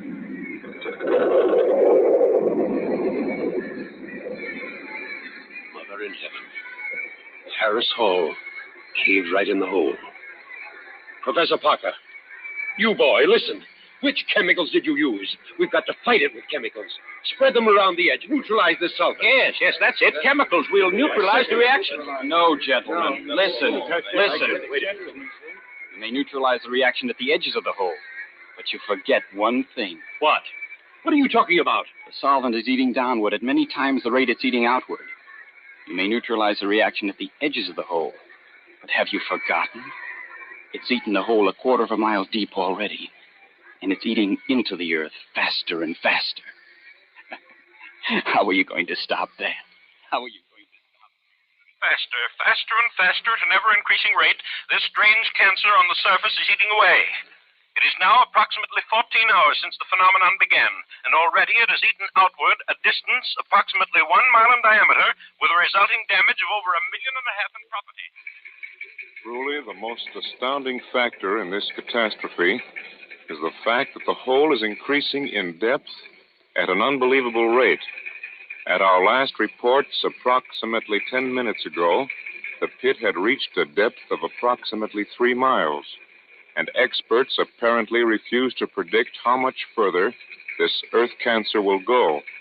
What only a handful of hours ago was a quiet section of the country in which stood the Whitmore University is now a great gaping pit in the surface of the earth, out of which rise strange noxious gases as that burning something eats deeper and deeper and deeper into the bowels of the earth.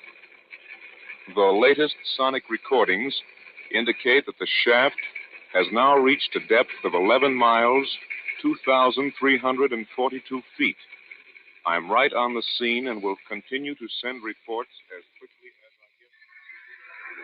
Sure is a crowd here. Yeah, 500,000, they say. Yeah, watching it and waiting. And for what? Ain't it ever gonna stop, Stan? Don't ask me. I don't know. It's going deeper and deeper every minute. There ain't no stopping it.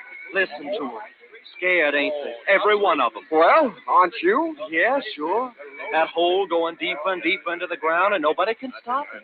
And what happens when it gets all the way through, nobody knows. Sure, I'm scared. Scared plenty. Earthquake. Help, send help. Volcano erupting. City on fire. Martial law declared. Tidal wave sweeping inland. Nothing can stop it. Nothing. Earthquake. Fire. Tidal waves. We're coming to an end. Judgment of God. Judgment of God. From Siberia to Cape Town to San Francisco and around the world again. I tell you, the earth's ripping apart. And I tell you, it's that hole in the ground that's done it. It's affected the rotation of the earth, unbalanced things. Yes, and it's biting deeper every minute. What'll happen when it eats through to the other side? The ocean pouring through. We'll die. We'll all die. Who's to blame? Who's to blame? Who's to blame? It's that kid who's to blame. Yeah, we read it in the papers. That crazy college kid. There he is. That's him. Grab him. He's to blame. No, let me go, you fools, you. I've done a great thing, a wonderful thing. Created something no one ever thought of. No, let me down. Let me down. Let me down, you fools. I started the solvent, but I didn't know this would happen. You can't blame me for a miracle. Throw him in the hole. No. Yes, throw him in the hole. He made it. No, don't throw me down in there. There's no bottom to it. No.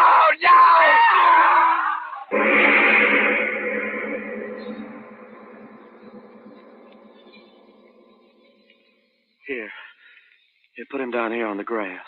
Dan? Yes. Boy, oh boy, will this be a sensation on the campus. But, Watchman, how did it happen? Well, I'm making my rounds of the grounds as usual, and all at once in the moonlight I see this fellow walking across the grass. So I go up to him and I See, the fella's walking in his sleep. In his sleep? Yeah.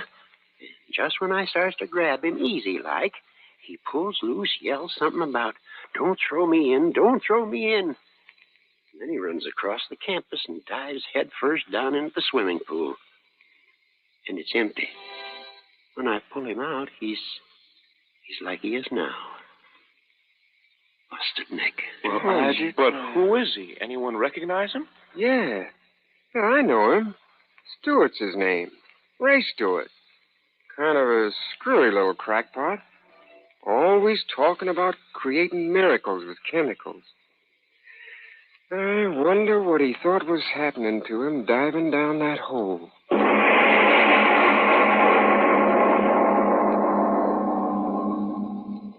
This is Mr. O, Arch Obler. Listen, if you expect me to talk about large excavations, I'm just not going to do it. Instead, I'd much rather talk to you about your living forever. Of course, that's after a word from your station.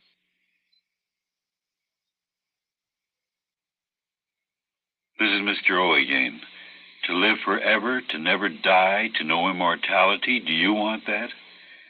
Then listen with me to our next play, Live Forever, and let's decide together whether we want an infinite number of birthdays or ultimate peace. Next time, then, live forever.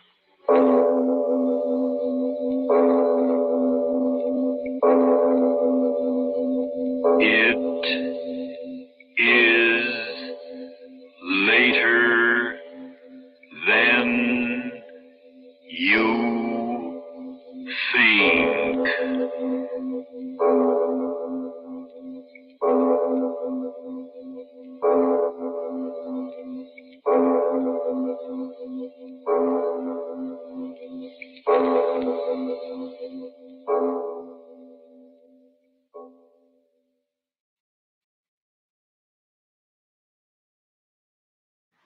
Lights out for the devil and Mr. O.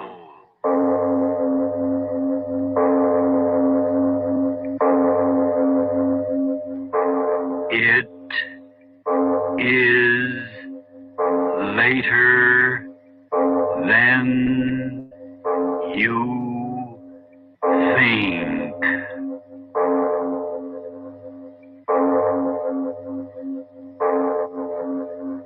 Turn out your lights now.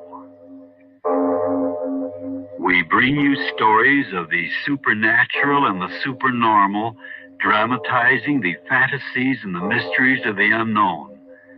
We tell you this frankly so that if you wish to avoid the excitement and tension of these imaginative plays, we urge you calmly but sincerely to turn off your radio now.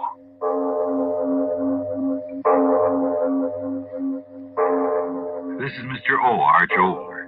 Who among us, you, I, has not said at some time or other, if I wouldn't die, if I could live forever? Well, that's the play I've written for you, Live Forever. And it begins after a mortal message from your station.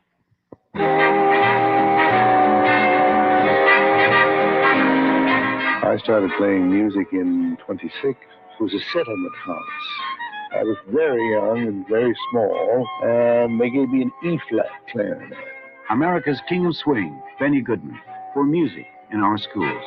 But I do think to have a knowledge of music, that's something very important for them, even if they don't use it as a profession. It gives them a greater outlook on associated arts, whether it's painting, whether it's sculpture, nature, anything. And to have the pleasure of listening to music all through your life, one of the nicest things that can happen to somebody, if they take advantage of it.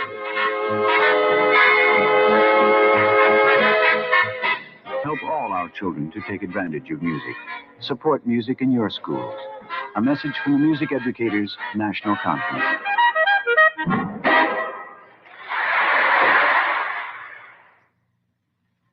And now, if you haven't already done so, turn off your lights and listen to Live Forever.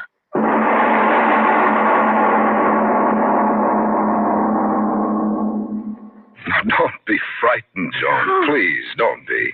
Yes, I know I screamed, but don't be afraid for me. I'm all right, really, I am. No, don't say anything. Just listen. The reason that I screamed, it made me happy. Oh, what are you... Oh, I know it sounds confused, but I can tell you freely now for the first time since I've known you. Tell me what? About what happened. Tell you about myself, and then you'll understand, and then we'll both be happy. Remember, you once said you never could be happy with me. Oh, please. Oh, please, don't say anything. If you do, I want to hold you in my arms. And I've got to talk this thing out first. Talk it out from the time before I knew you until a few moments ago when I screamed and frightened you. You know, you were right. I've been a coward, but not of men or things or living, just of not living. You don't know what I mean, do you? Must I say it? Must I say the word? All right, I will. I've been afraid of death. Yes, believe me, Joan, all my life it was that way. Even as a boy, I couldn't be happy because of him. So one thought was in me all through life. If I could only live forever, if I wouldn't die, if I could only live forever. The thought chasing itself in a never-ending circle. So there was no happiness. And the fear in me was in my face and in my work, and you knew it and everyone knew it, but they didn't know why. No. Tonight, the echo that is still in my ears, I cried out in fear in front of everyone. And I'm going to tell you why I cried out, and then you'll understand me, and why I say I'm free and happy for the first time in my life. And, Joan, if it's too strange to believe, just listen patiently. We were sitting in the auditorium, you and I, the politician up on the stage talking. In this coming election, I repeat again, the issue will be clear. An issue made clear by our glorious party. You young men and women... Sitting there, you next to me, I wasn't listening to him on the stage. I was thinking the same infernal thoughts I thought all my life whenever I was alone. Of him.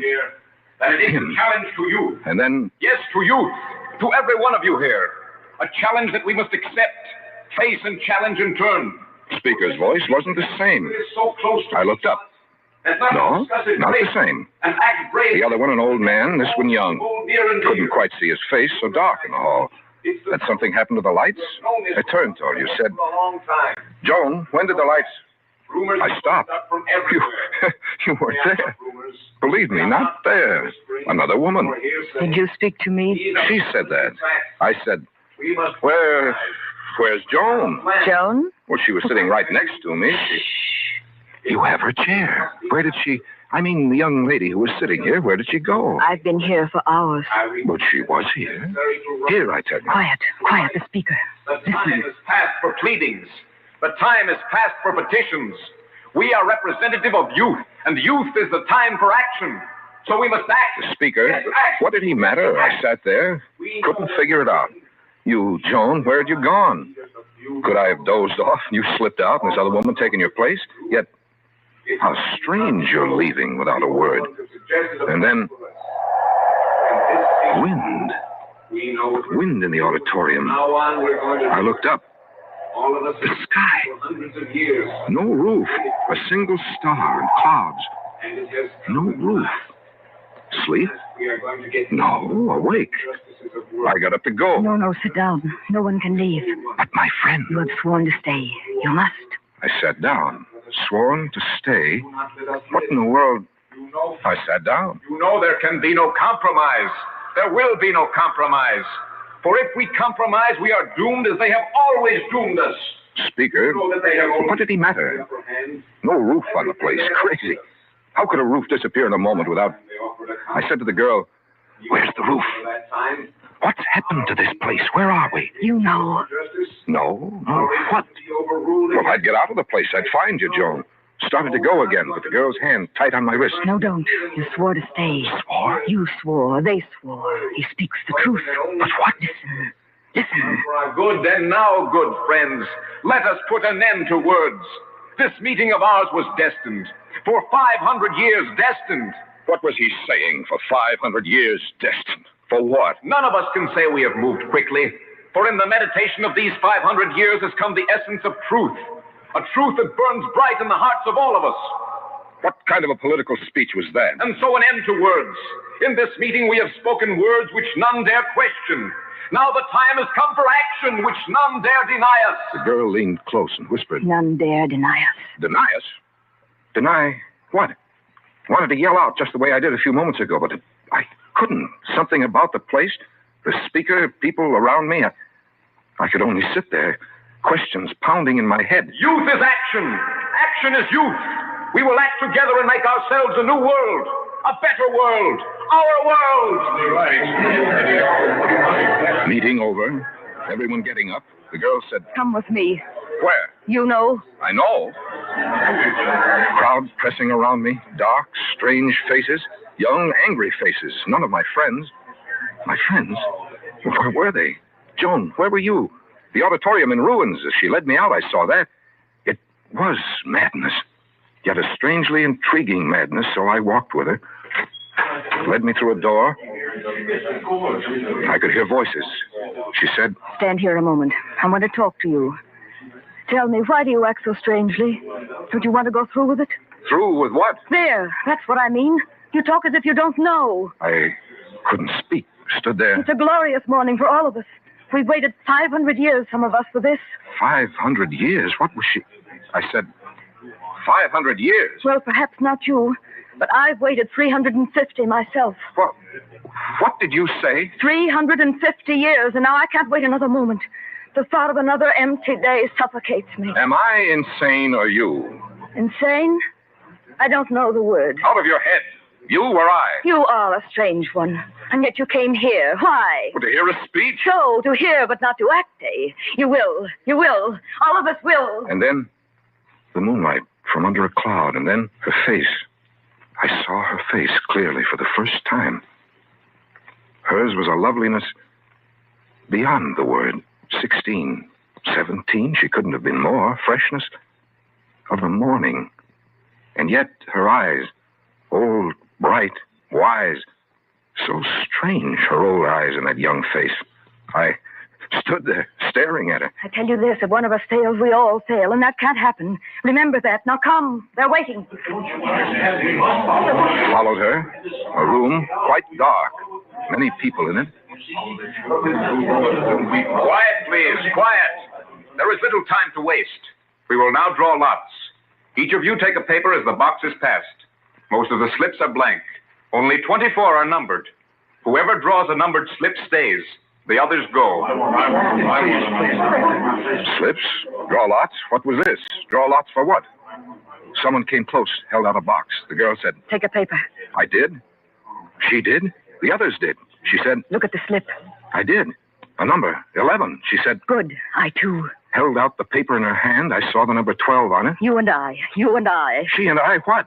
All those without numbers leave. All those without numbers leave. The push of bodies around me. And in a moment, there were only a few left. The girl at my side, motionless. Now we can risk lights. And in a moment, lights began to glow. I stood there blinking, and then I saw 24 people in that room, men and women.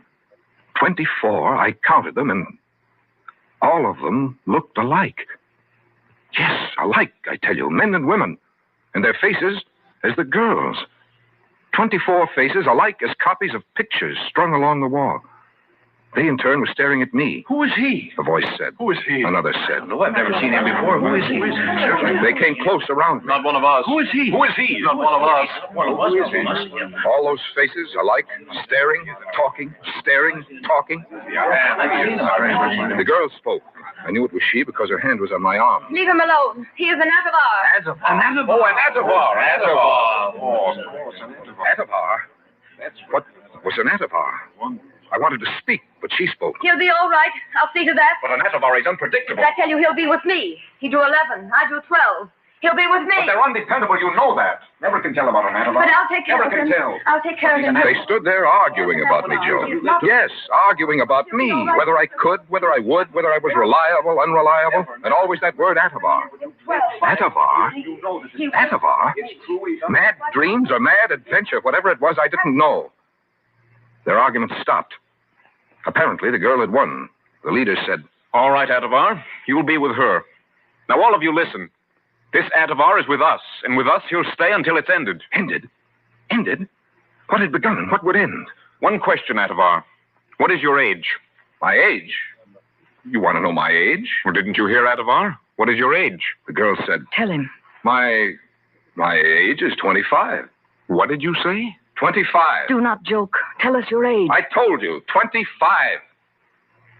For a moment, no one spoke. They looked at each other, shook their heads slowly, shoulders shrugged. A Natavar, just a Natavar. The girl said, Don't worry, any of you. I'll take care of him. He'll do as he's told. Do as he's told? Do what? Told to do what? I wanted to open my mouth. Then I didn't, because the leader said, All right, our last word. There are 24 of you, 12 pairs. Each pair will go out together. If one fails, the other will succeed. But when? Now, at once. We have waited long enough for them. I alone have waited 400 years. And I 200. 300. I 425. 300. I understood. Like a blow on the head, I understood. These people, mad. Yes, that was it. Talking of living hundreds of years, out of their heads, all of them. Listening to them, I knew that. 340 years. I waited 170 years. And that explained the likeness of their faces. Some sort of weird interbreeding of a family resulting in feeble-mindedness. Well, how did I come among them? Went outside.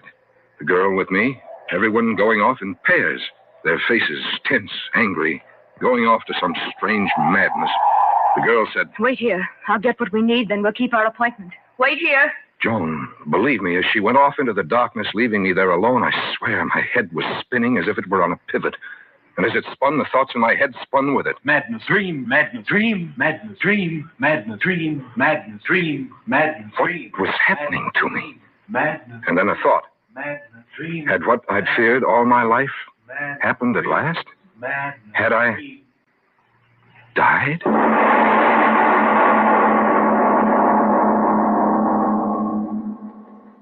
We leave our The Devil and Mr. O's story of Live Forever for a short message. You'll probably hear a lot of charity commercials this year asking you for money. They'll all be for worthy causes. But unless a disease touches you personally, or unless you realize how serious it is, you tend to think of it as just another charity. Now, there's one disease that everyone's heard of, but very few people realize how serious it is. The fact is, this disease afflicts 8 million Americans. The fact is, it kills more people each year than automobile accidents.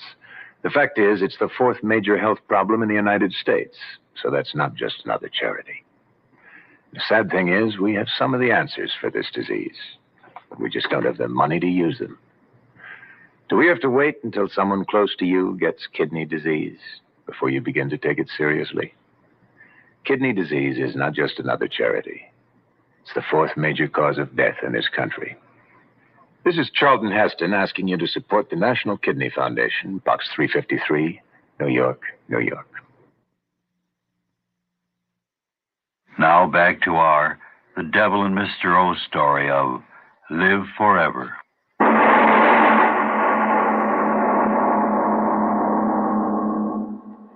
Dead? Dead? Dead? Dead? Joan. Dead? I remember the wind suddenly was cold about me. Dead? But I was... Dead? Colder. Dead? Was I? And then someone was standing by me. Not the girl, but a man. Smooth, young, handsome face with those old, wise eyes looking at me. He said, You have not started yet, Atavar? No. Strange, I've never seen you before. There are so few Atavars. You know, generally, they are not permitted to develop. And looking at him, I knew I was alive. Of course. And dream? This was no dream. Yes, there are so few Atavars. I said, Atavar? Atavars? What the devil are Atavars? You are a strange one. Well, tell me, what are Atavars? Why call me an Atavar? Well, because you are. You're not like us, you know. You are a throwback to the individualistic, unconditioned, embryonic development. What? But then, of course, you don't understand, do you? No, an Atavar wouldn't. Well, tell me. It is strange that they should have permitted you to develop and not to have explained to you the difference. What difference? What? once in every 2,000 births, and that means once in every 2,000 years, we don't have many new ones in this world, you know, something happens in the incubation process, and instead of one of us perfected ones, one of you develops. A throwback to ancient times, an imperfect creature out of the past. In other words, an atavism. Understand? An atavism. Atavism? Atavar? Atavism? What the devil's name was this? But he kept talking. He said, "Yet, Atavar though you are, life must be miserable for you as it is for the rest of us." Life? Miserable? Well, of course. Why else would you have joined with us? Oh, this is going to be a glorious night for us, but not for them. I don't understand exactly what you... Of course not. Things would be confused for the Atavar mind, wouldn't they? That's the infernal trouble with our minds. Things are much too clear and concise and understandable. And they bred all the confusion out of us a long time ago. Well, now they'll pay for it. Please, tell me... Just look at me. I've lived just a handful of years, 250. He said that, Joan. Yes, believe me, 250 years. And yet, believe me, Atavar, I'm weary unto the death we'll never know. Death we'll never know. What good is there in it for any of us living forever? Living forever. For the first 50 years of our lives, they condition us. All right. We come out with our brains filled with all knowledge of all time. Paragons all, geniuses all. But what good does it do us? What good? Always they are in the way. They? Look, Atavar, you can't be so completely a fool or they would never have let you out. They are the old ones, and what is interesting and exciting in the world, they do. They and no one else. And we who came after them, after they conditioned the world against sickness, illness, age, and death, we have nothing left to do. I see. They hold the key positions, they, and we stand by and grind the weary years away in nothingness. A world of youth full of the want to do, and there's nothing to do. And yet there are worlds out there where we might go, but again they stand in our way and say, no, it shouldn't be done. They, the old ones, all around us, holding us down, giving us everlasting life, and then giving us nothing to live for. But this night will change it. You and I and the rest of us 24. Well, here comes your partner, and I must go with mine. Goodbye, Atavar. Good luck. He was gone. And then the girl at my side, under her arm, a small black box. All right, we can go now. She took my arm. We walked along. In almost a moment, we were in a straight, broad street. Straight, shiny, glistening, bright with a light I've never seen. A quiet, empty street, clean and bright and strange, as if in a dream. A dream? This was no dream. And then she said... In here. We stepped upon a platform, part of the sidewalk. It was moving, carrying us swiftly, swiftly down the street. An escalator, moving sidewalk, I don't know what. Faster, faster, things rushing by. Strange towering buildings. And then I heard that she was talking to me. I saw you talking to Aro. He has the easy one. We've a hard one. 250 years, he said. Aro? Yes, that's true. Lived 250 years? It isn't much, I know. You must be older. Or are you? Hard to tell with an Atavar.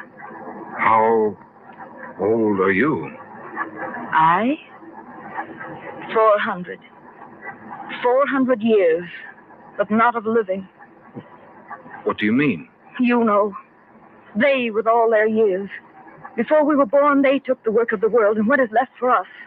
To wander up and down, pretty ornaments with empty lives. But they forgot one thing. They left ambition in us. And this night we'll find a place to use it. How? Atavar, you are a fool. You know and yet you don't know. How can we find a place for ourselves as long as they do as they please? Listen, in the very ancient world, men lived a few years and then died. And they thought that was horrible, but that was good.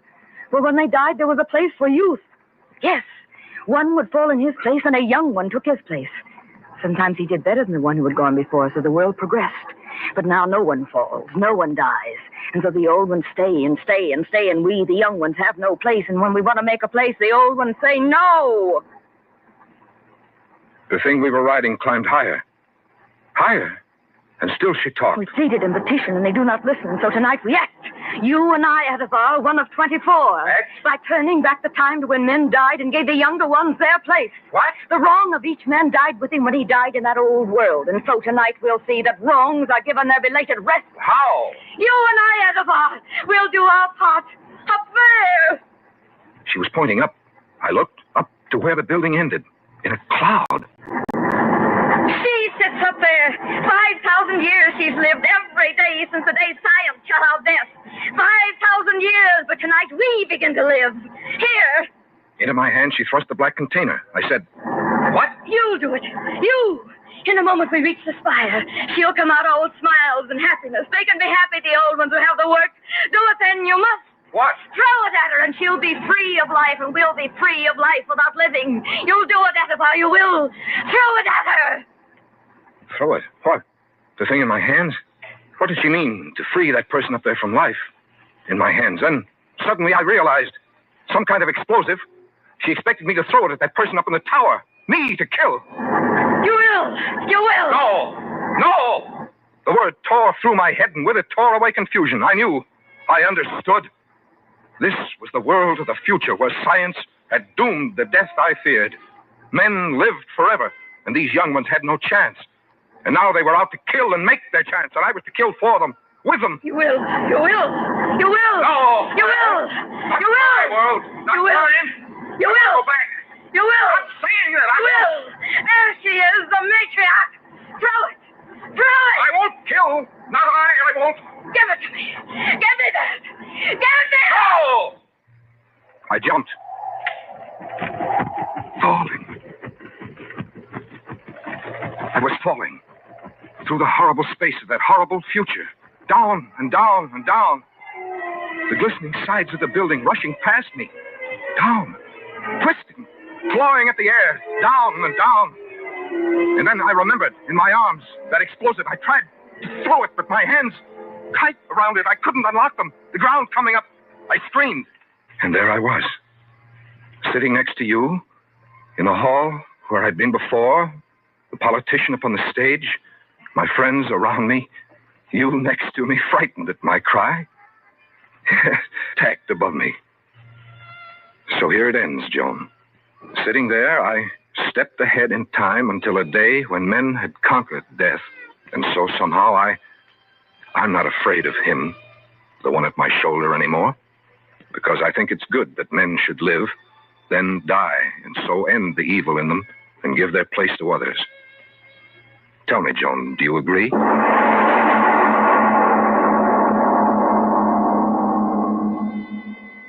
This is Mr. O. Arch Obler. After that, are you quite content to live out your 70. Personally, I don't know. Wonders ahead, horrors ahead. I'd kind of like to be there and see them, wouldn't you? The next play? Well, it all began when I accidentally pushed the wrong button on an elevator in a department store and found myself not in the bargain basement where I expected to be, but a great deal lower than that. Let me tell you all about it after a short word from your station.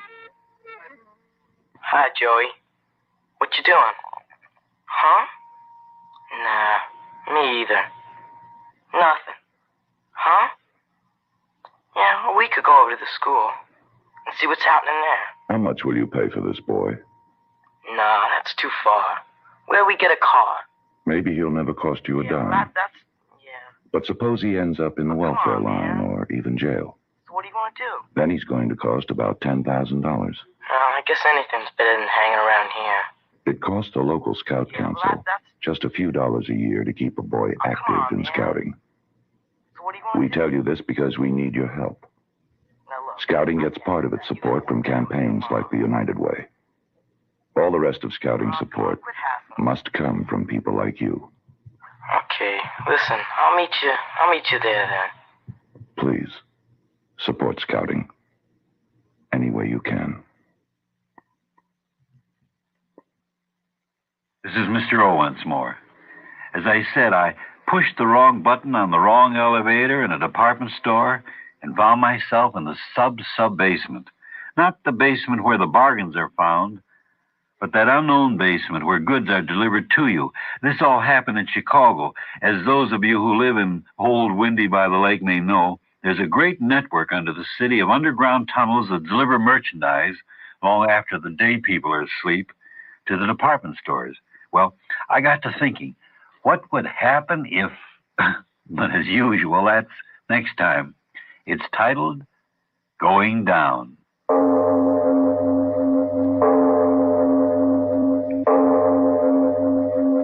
It is later than you think.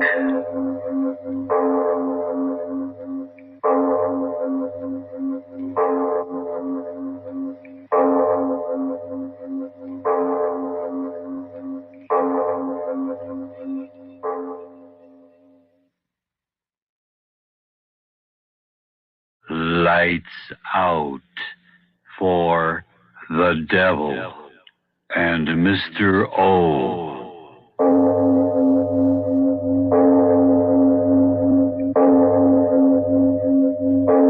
It is later than you think.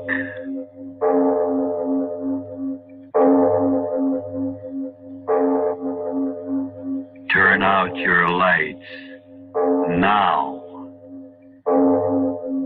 We bring you stories of the supernatural and the supernormal, dramatizing the fantasies and the mysteries of the unknown. We tell you this frankly so that if you wish to avoid the excitement and tension of these imaginative plays, we urge you calmly but sincerely to turn off your radio now. This is Mr. O. Arch Obler. Some of you may not know this, but beneath many of our cities there's a subworld, not only of subways, but sub-basements and man-made caverns where little trains run and deliver the goods to the department stores and the factories of our industrial complex. Today we're going to some of those sub-basements in a play I've written for you titled Going Down, all beginning after this top-of-the-world message. Gramercy Park Close of 64 West 23rd Street in New York says, if you think food prices are high, wait till you go out to buy a suit.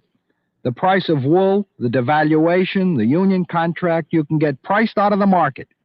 But you don't have to give up wearing the good clothes you're used to. Just give up the place you've been buying them at.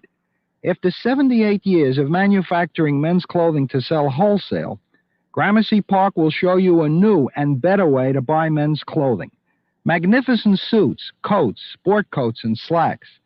Come up to Gramercy Park's loft on the third floor of the factory building at 64 West 23rd Street. Ask Rosie with the cigar or Flatbush Phil to give you a style show. There's no obligation, and credit cards are okay. Gramercy Park is open to 7, Saturday to 6, and on Sunday from 10 to 4. Gramercy Park Close, 64 West 23rd Street, New York. And now, if you haven't already done so, turn off your lights now.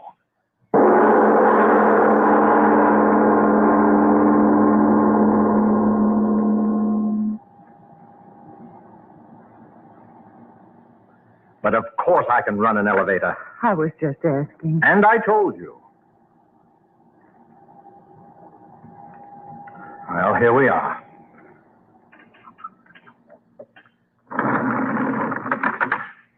All right. All right, are you getting out? I suppose so. Suppose so. For 10 years, that's all I've heard. Where do you work? What do you do? Why don't you let me see Don't it? get angry. Oh, I'm not angry. I'm just telling you. Come on, this way.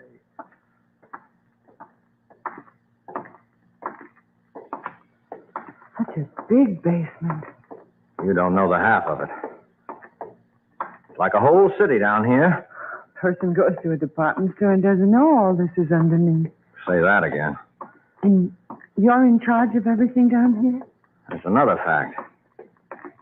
Here. Look at these. What are they? Furnaces? Oil burning. Heats and air conditions the whole building up above. 20 stories. Where is everybody? Nothing but a watchman at this hour of the night.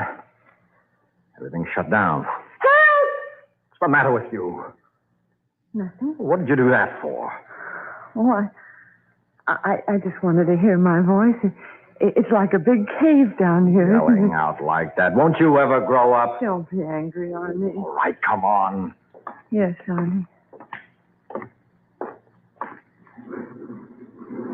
Come on, in here. Another elevator? Well, you want to see everything, don't you? Oh, yes, I do.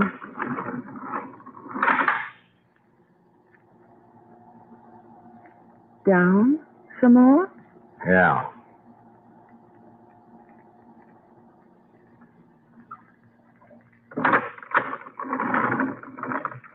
All right.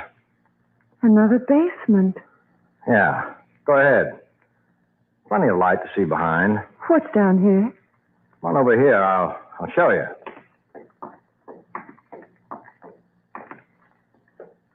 There, in the wall. Is it a tunnel? That's what it is. But a tunnel down here? See those tracks? Yes. Where do they go? How do you think all the merchandise is brought to all the stores here in the business section? Tunnel system, that's how. Right under the city streets. I had no idea. Mighty few people have. Trains run on those tracks, bring the stuff right in. Trains? Oh, Arnie. You think all I've got to do is make jokes? You think the only kind of a train's a big one? Well, I just don't know. These are little ones. They run on electric batteries, just like they have down in the mines. Come on, I'll show you. Where? In the tunnel. But it's so dark. There are lights every little ways. Come on. I don't think so. What's the matter with you? I'm afraid. Oh, for John's sake. For years you've pestered me to see. You come along, Emma. You understand? All right.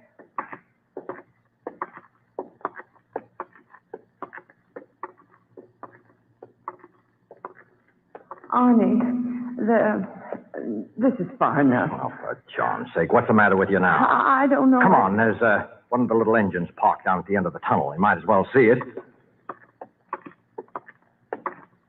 Well, keep walking. I think I'd like down to this way. You'll see the train. Yes, but Arnie, the lights... Arnie, where are you? Right here. What's the matter? Matter? Oh, why are you standing so close to me? I'm your husband. Oh, Arnie, don't be silly. Irma, I'm going to tell you something. Arnie, what's the matter with you? Listen to me for the last time. Last time? Arnie, what's the matter with you? Do you know that you can't get out of here? What? You can't get out of here. Arnie, what are you talking about? What are you talking about? Oh, Arnie. You haven't made a joke like that in years. The last time you tried to scare me was right after we were married. Remember? With that fur piece you made off was a dead animal that had gotten in the bedroom. You remember? I remember. Come along further, Irma. Oh. As long as I know what you're up to, I don't mind. How far are we going? A long way. All right, Arnie. Anything you say. Don't I know it?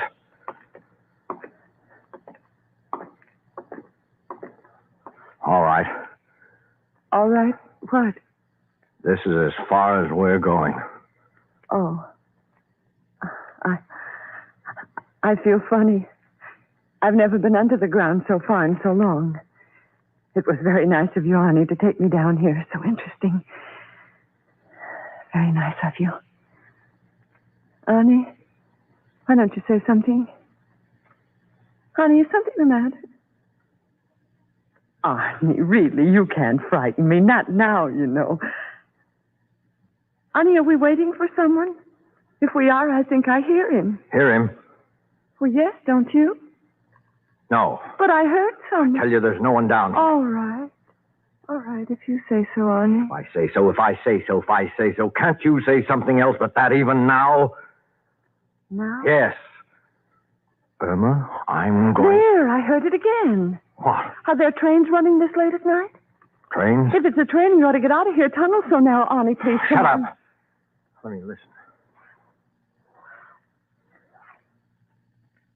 Hear it? Will you shut up? Who's there? Who's there? Isn't there supposed to be anyone? Of course not. I saw to it. Is that you? Is that you, Tom? Who's Tom? Tom, are you down here? One of the watchmen? I told him I'd pull these boxes tonight. I told him. Tom! Hey, Tom! What's wrong? Tom, what's the matter with you? Come on out here. Do you hear me? Come out right away or I'm firing you. Tom! Is he playing jokes, too? That fool, I'll break his neck. Get my hands on that. No, Arnie, don't leave me. Arnie, where did you go? Arnie, it's so dark, the tunnel. Arnie, where are you? Oh. Arnold, was that you? Arnold, it is you. Did you cry out? What? Stay back. You... That man. Who? From what's left of his face, I think it's Tom. What? The train ran over him? Arnold, answer me, was it? Train? No. Something's torn out his throat. Come on. Gotta get out of here. Oh, yes. Something down here. Arnie, wait, I can't go so fast. Police, I'll get the police. Please, Arnie, wait for me. Arnie, what's the matter? Arnie, why are you just standing there? Why don't you open the door? Door wasn't closed before. Well, open it.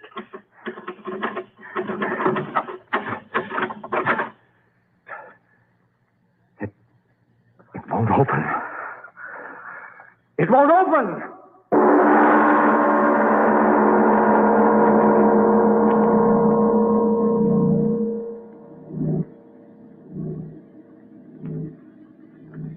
We leave our The Devil and Mr. O's story of going down for a word.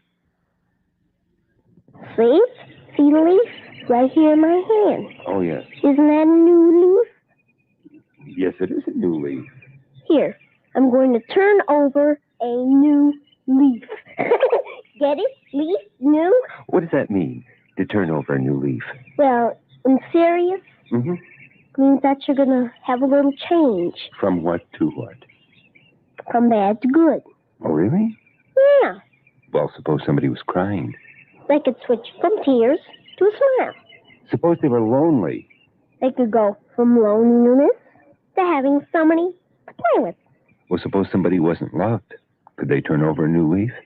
They could go from not loving somebody to loving somebody. How do they do that?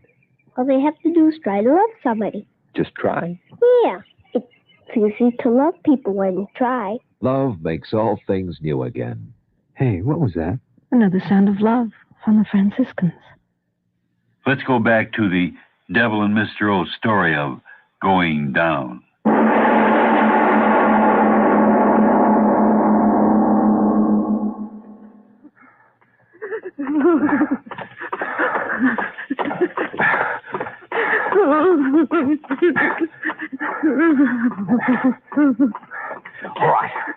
All right. We'll be there in a minute.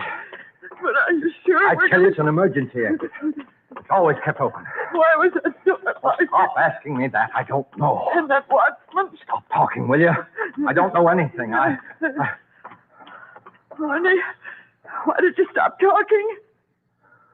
And why stop? You said the emergency exit. That's it. What? Behind those timbers. It's blocked off. You understand? It's blocked off. Oh, what do we do? We can't just stand here. Arnold, that man was killed. There's someone down here. I'm afraid. Oh, Arnold, get me out of here. Oh, wait a minute. I gotta think. Think? Now, whoever killed Tom, not down here necessarily. You don't think so, Arnold? Well, why should he be? Nothing to steal down here. Tom was always borrowing money from people. Somebody he didn't pay back. Yeah, that's it. But the doors were... Well, he got out and closed the doors. What of it? We can get out. Come on. Where? I told you these tunnels lead to the buildings all over the business section. Follow the tunnel to the next sub-basement, to the next building. We'll get out, that's all. Honey, don't get too far ahead of me this time. Well, just walk fast, will you? Yes. Oh, honey. I looked forward so very much to tonight. It had been so long since you'd even thought about me. I knew that. And tonight, when you called me up and told me to meet you here, and then when you started to play those crazy, scary jokes before, even then I didn't. Irma, you see it too?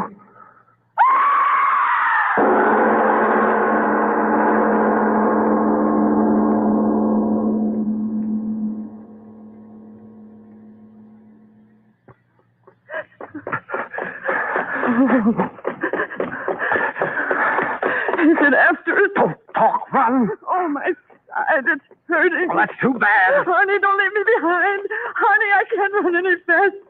Honey, wait. Oh. Honey. Honey, what? Oh, honey. Oh, I'm coming. Oh. Honey. What? Your leg. Broken. Broken. Oh, honey, come on. Hold on to me, will man. No, But you can't lie here, that thing. It's coming. I don't know, I can't see it. I was running. A rock under my foot. Arnold, over here, a pile of boxes. What? Hide behind them. If I help you, could you go over Yes, there? hide. Give me your arm. Yes, I will. Come on, dear. Careful. Hold on to me. If you hold my hand tight. Come. Get over there. Come on. I'll help you. Take it easy, will you? That's it. We're getting there. Hurt. Back here. There. Oh. Now help me down. Yes. Easy. Here you are. Oh, honey. There. Oh. Yeah. Oh. We'll be all right. Oh.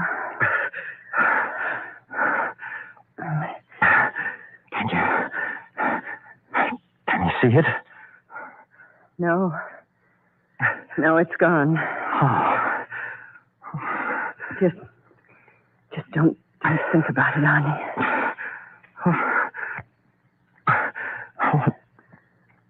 What was it? Emma, do you hear me? What was it? Well, you went to school. You studied things like that. That thing. What was it? Irma, didn't you hear me? Yes. I heard you. What was it? What was it? Was it a lizard? Yes. Some kind of a lizard. That's it. It was a lizard. Some kind of a lizard. Oh, why do you say it that way? I saw it good, Arnie. Well? In school. One of the books, there was an animal like that. How did it get down here? A lizard that big? Oh, no, you don't understand. Geology book. The thing wasn't a lizard exactly. Huh? It was a dinosaur. Are you crazy? No. I'm telling you what I saw. It sort of sat up on its hind feet. Just like the picture in the book. What are you trying to do? Make me crazy, too? Why, those things died millions of years ago. Arnie, look. Huh? Way down the tunnel.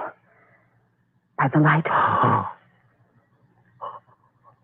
It is a dinosaur. Don't move. Arnie, it is a dinosaur.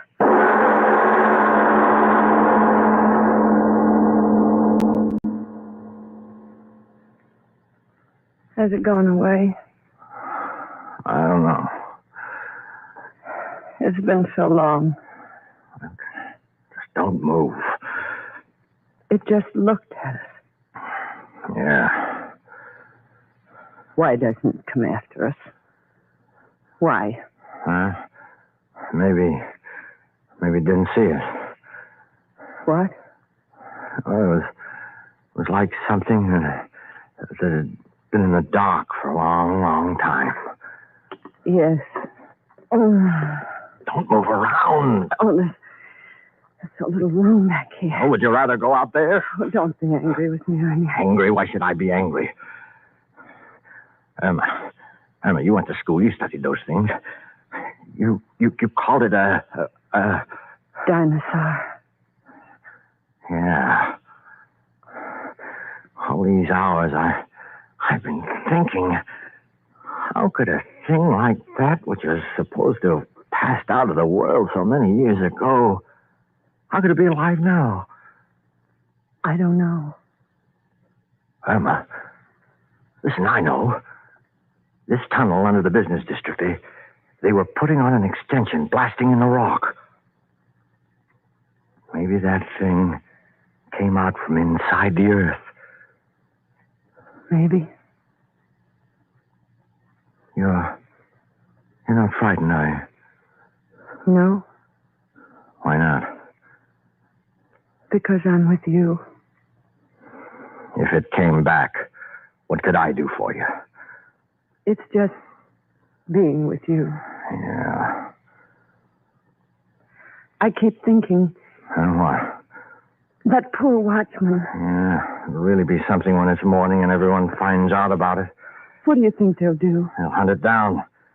The police will get it soon enough. Arnold, Yeah? Arnold, what if it won't be here then? Huh? It's been hours since we last saw it standing down there. What if it's gone back where it came from? It's all right with me. But what if they're not... They'll hunt it down. They'll find it.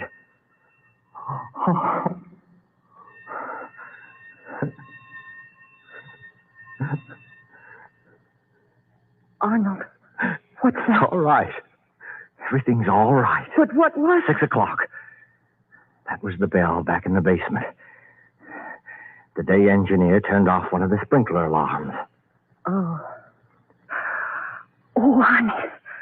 Come on. Come on, I'll help you. Wait. But you said there was... Look. Over there. Back. It's back. Help! Help! Don't. Bless you. He's looking right at us. Oh. Well, they didn't hear us, but it did.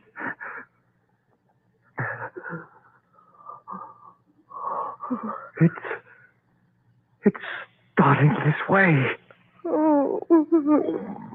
My leg. Arnie. Oh, how slowly it's moving. As if we can hardly see. That's it, Emma, that's it. What? It's blind. That thing's blind. It's lived under the earth so long it can't see. But it's still coming this way. Oh, honey, come on. I can't. Hold on to me. Let me alone. Go ahead. No, try. I'll carry you. You can't carry me. I will. Go ahead, Emma. Go ahead. I tell I you. won't Go go. on. Don't stay here. I tell you, go on. Honey, please listen to me. You stay here with me. I wanted to kill you tonight. You hear me? I brought you down here to kill you. Oh, Arnie, no, you're only saying You, I'm that. telling you the truth. I brought you down here to kill you. No, Arnie, I'll stay with you. I Listen won't to let me. you- I brought you down here to kill you. Now, that's the truth. Look at me and believe it because it's the truth. That's why you... That's why I suddenly got so wonderful.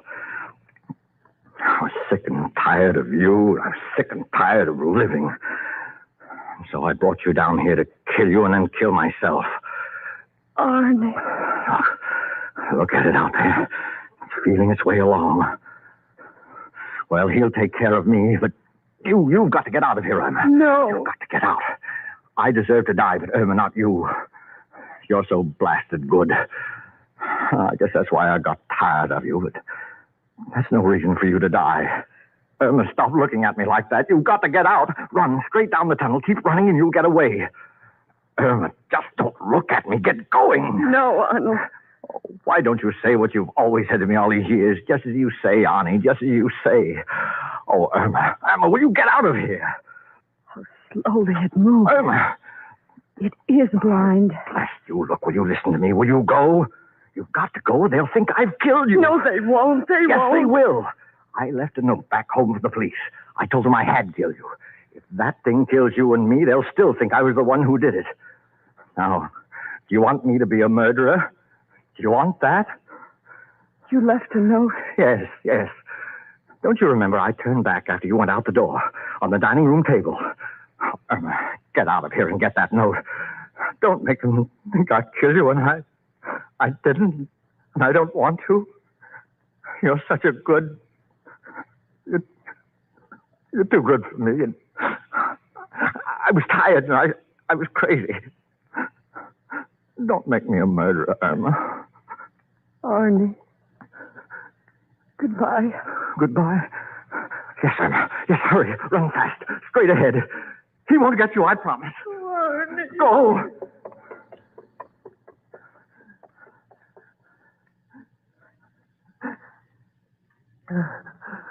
All right. You blind thing, you. Here I am. Yeah. Here I am. Here. I'm not scared. Come and get me.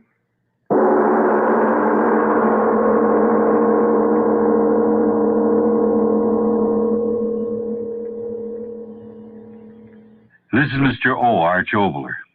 Let me tell you about a couple of letters I received from you listeners. One of them asked me the question, Mr. O, do you believe in the sensitives who say they can feel the presence of ghosts in a house? I have a quick answer for that one. Unless that so-called sensitive can materialize the ghost for me in broad daylight, now that's the question. Why must the ghost always appear in the dark? As I say, unless the ghost can actually be materialized, I must remain among the skeptics. Extrasensory perception, yes. Ghosts, show me. The second letter asked me about my new book, House on Fire, and do I truly believe in the existence of devils on earth? Well, it all depends on your definition of the word devil. But I ask you, how else can one explain some of our today's madness? Speaking of devils and deviltry, let's talk about next week's play. The title is one found to the CPAs and the bookkeepers of the world, Balance Sheet. And let's talk about that after a word from your station. On a sun-parched desert, in a humid, tangled jungle,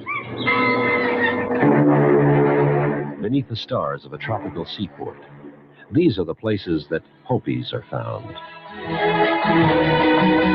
Hopis, the people of Project Hope, sail to distant ports on a white hospital ship, or take up residence in our own Southwest with this common goal: to help others become medically self-sufficient. Project Hope's mission is not treat and run, it's treat and teach. Hopis teach medical skills to professional counterparts who are eager to learn new methods. And they teach willing workers with limited education the skills that help them contribute to the well-being of their own communities. Help Hope live on. Contribute to Project Hope, Room A, Washington, D.C. This is Mr. O again. I'm with you. I think that happiness is the most important thing in life. There are other people, of course, who live and die by other values, the balance sheet, profit and loss. That's what a very strange play I've written for you takes up next week. Its title, Balance Sheet.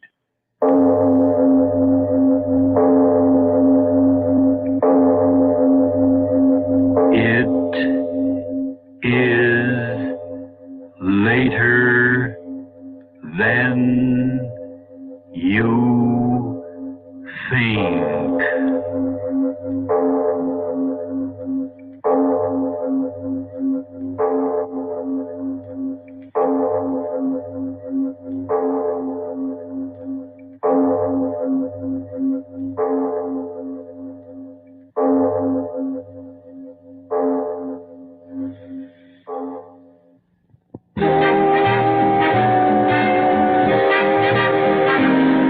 I started playing music in 26. It was a settlement house.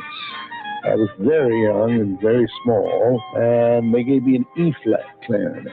America's King of Swing, Benny Goodman, for music in our schools. But I do think to have a knowledge of music, that's something very important for them, even if they don't use it as a profession.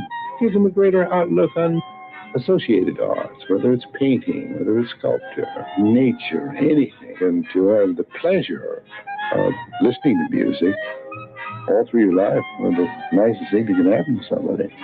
But they take advantage of it.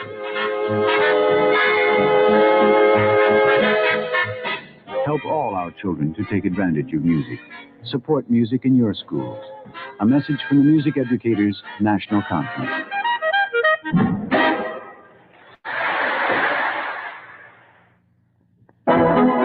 Walter Matthau and Carrol Burnett are Pete and Tilly. How about coming up to my place for a spot of heavy breathing? Honeymoon's over. It's time to get married. Walter Matthau and Carrol Burnett, so tender and touching. In a very hilarious way. You're the kind who could go without a bra altogether, let alone folding your arms on top like an Indian. I have a feeling like I'm being stripped for surgery. Walter Matthau and Carrol Burnett are Pete and Tilly. Rated PG. See Pete and Tilly, held over at a specially selected theater near you. This is the grown-up sound of today, where you hear the best sounds in radio. WVNJ 62 AM, Newark. Lights out for the devil and Mr. O.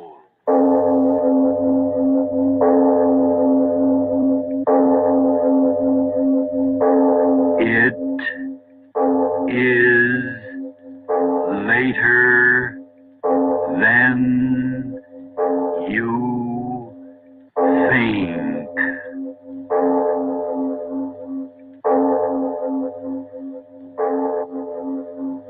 Turn out your lights now. We bring you stories of the supernatural and the supernormal, dramatizing the fantasies and the mysteries of the unknown. We tell you this frankly so that if you wish to avoid the excitement and tension of these imaginative plays, we urge you calmly but sincerely to turn off your radio now. This is Mr. O. Arch Obler. The play tonight is about the almighty dollar, the bucks, dinero, filthy lucre, gelt, mammon, mazuma, in plain English, the wherewithal, stuff on the barrelhead. I call it balance sheet, and it begins somewhere, and you and I will never go after this special word. Some of the happiest people in New York are the lucky few who've discovered the ground floor cafe. Now, you could walk by the CBS building 100 times and never notice this tasteful restaurant. And the regulars won't tell you about it because they want to keep it to themselves. They won't tell you about things like the combination lunches from $3.25 and 5-course dinners that are as low as $4.95. Of course, the ground floor cafe has cheddar burgers and grilled Reubens that put all others to shame. There are things on the menu that you've never tasted before, and they're beautiful, like cheese soup with bourbon and shrimp and coconut batter, and a wonderful dessert called apple grunt. That's right, apple grunt. The ground floor cafe is open for lunch, buzzing at cocktail hour, delightful at dinner, and pulsating after theater. It's in, it's casual, and the price is right, easy on the pocket. The ground floor cafe, if you can find it, is in the CBS building, 53rd Street and 6th Avenue. And now, if you haven't already done so, turn off your lights and listen to Balance Sheet.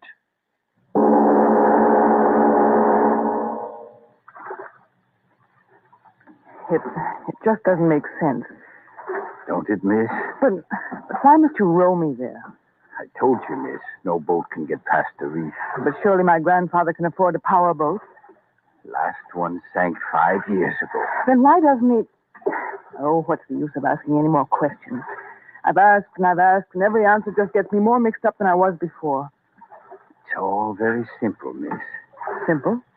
It's all just a question of money. What do you mean, money? 10 generations the Cordays have lived and died on the island. It's all just a matter of money. But my father... Yes, all but your father. He was the one they called the fool. Mr. Williams, I don't think you've any right... It isn't a matter of right or wrong, miss. It's what they said. How much farther is there to go? I can't see. Yes, mist is always heavy this time of morning. You'll be there soon enough. Aye, all a matter of money. Oh, why don't you talk words that mean something? You're like my father was. We could talk perfectly sanely about anything in the world, but the moment I spoke about the island and my ancestors, well, then there wasn't any clarity or logic anymore. Why don't you tell me what it's all about? Nothing to tell you that you won't know when we get there. But tell me something. Sun's rising, Mr. Lift. Look, Mr. Williams, for 15 years, ever since I've been old enough to know what it's all about, I've been trying to get some information about my family. All I know is that for generations, the Cordays have lived on this island. While my father was alive, I could never come here. But now he's dead, and I'm here, and I've got to know something about them, anything. Yes, so that when I meet my grandfather, I'll know a little of what it's all about. Please, tell me. It's all a matter... Don't say that again. Tell me something that means something to me. Rowing in the middle of nowhere. I tell you... Wait, miss. Wait? What? Ahead. If you just look ahead of you. Land. The island always comes sudden like out of the water. So many trees. They're always green. You're not rowing, yet we move. It's always a current. I've waited so long to get here. Aye. We're moving so swiftly. What? There's a landing pier. Aye. Hold on. We'll bump. Now, I'll hold it. If you'll jump. All right. You'll stand there, please. Wait for me. Yes.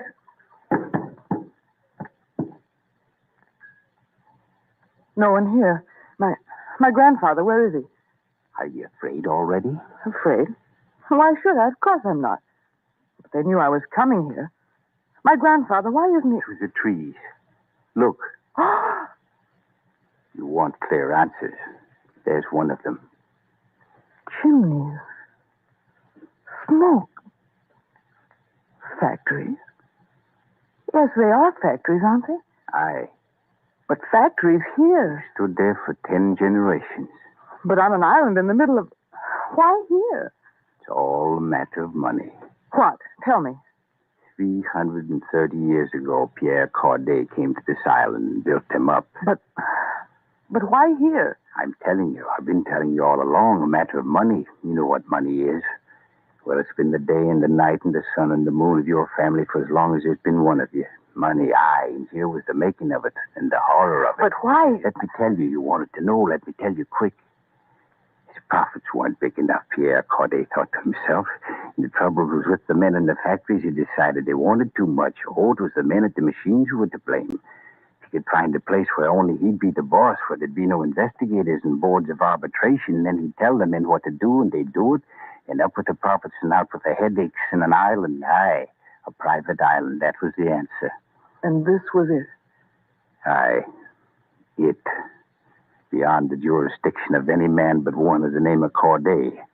So here he moved his factories, machine after machine, and when everything was set up, he sent out to the places where men walked the streets looking for work, and he said, listen to me, you single ones. You're hungry, so listen to me. I have a place where there's work for you, easy work. Work at the machines. You sit all day. You don't have to think. The machines think for you. Just sit all day and do the same thing over and over and over. I'll pay you well and I'll pay you regular. Aye, a life job if you do what I say all your lives. And men came here? Aye. Why not? 500 picked ones, all set for life jobs in the factories of Pierre Corday. Came here 330 years ago. But why is there smoke coming out of the factories now? 500 of them. And they sat down at the machines and started working, and Pierre Corday brought women for him to mate with, and my kin was with them. And the machine started turning. But the factories, they're still working. Why? Listen, you wanted me to tell you, so listen. Listen to the rest. 330 years ago, and each had his own bit of work at the machines. One to press a lever here and the other to turn a screw here. Same work hour after hour, day after day. The months went by and the profits kept on coming in. But some of them began to get tired of it, tired of the machines. Fools they were from the start. Pierre Corday picked them that way. Still they got tired. They wanted to get back to the change in life of the rest of the world. Give us hunger, they said, but give us change. They said that, aye, but they didn't get what they wanted. Then why didn't they go away? Where? To drown in the sea? Some did. Then why didn't they rebel? Aye, and some did that and died for the trying. Died? Aye. They say that of the 500 men who came here at the end of 2 years, half of them had fattened the sharks in the harbor. It isn't possible. Aye, it all isn't possible. An island in the middle of nowhere with spinning machines and men at them. None of it's possible. But here it is. 330 years old and still the same as it was. Tell me, you mean in those factories that... What? Watch.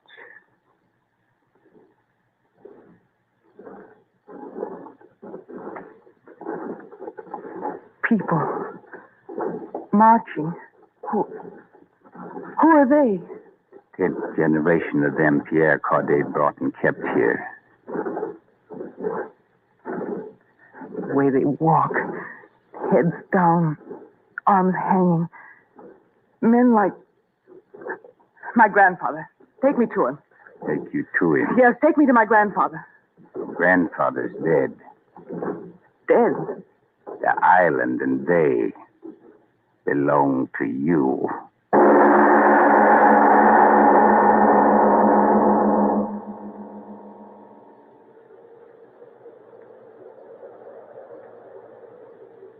Believe? His grave is so new. 2 weeks. I buried him myself.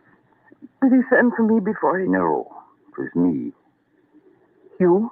Me. I knew that you were the last one of them left, and I wanted you here. But why? I said it, didn't I? You're the last Corday. 330 years, and you're the last. Why is the factory working so late? It's the second shift. There are 2 a day. All night? Aye. But why? It's been that way for 330 years. It's not true, none of it. No? I won't listen to you anymore. Wait. Where are you going, girl? Down there. You can't go there now. I'm going to the factory. Talk to them. Find out the truth. All right. Find out for yourself. I want you to do that. Aye. Talk to them.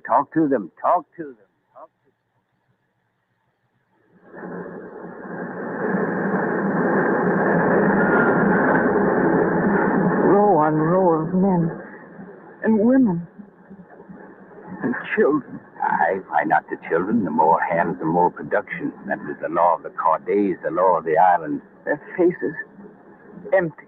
Machines do the thinking. But they sit so quietly, not talking, none of them. Williams, why is this? Crouching over the tools like animals. Are they always like this? The whistles blow, they eat. When it blows again, they march back to the barracks behind the factory. Barracks? Aye. Barracks, kennels, name it what you want. That's where they live. Live until after 12 hours, the whistle calls them back to work. But the children... I told you the children do like the rest. They work as soon as they can walk. It's been the law of the Cordays for over 300 years without change. It's the only law they know. Look at this worker, Miss Corday. Look at him, I tell you. What's he making? Look at his face. Lovely thing, ain't it? And his blood is the same as their blood, mixed together all through the factory. Look at them, Miss Corday. Yours, I tell you. Yours, all yours. Sit here at the machines until the flesh rots in their bones and they drop in their places. You inherit them, 1,000 of them. Ain't you proud of your inheritance? What is he making? What's it matter what they're making? The things they're making ain't been shipped from this island in 100 years. What? Aye, for 100 years they've been at the machines, but it's like a dog chasing his tail without beginning and end. What comes out of the last machine's brought back to the first machine and broken up and started all over again. Why don't they stop? Stop. How can you stop a rhythm that's been in the blood for 10 generations? Why don't they talk? You're scared now, Miss Corday. They'll talk to me. Of course they will. This one.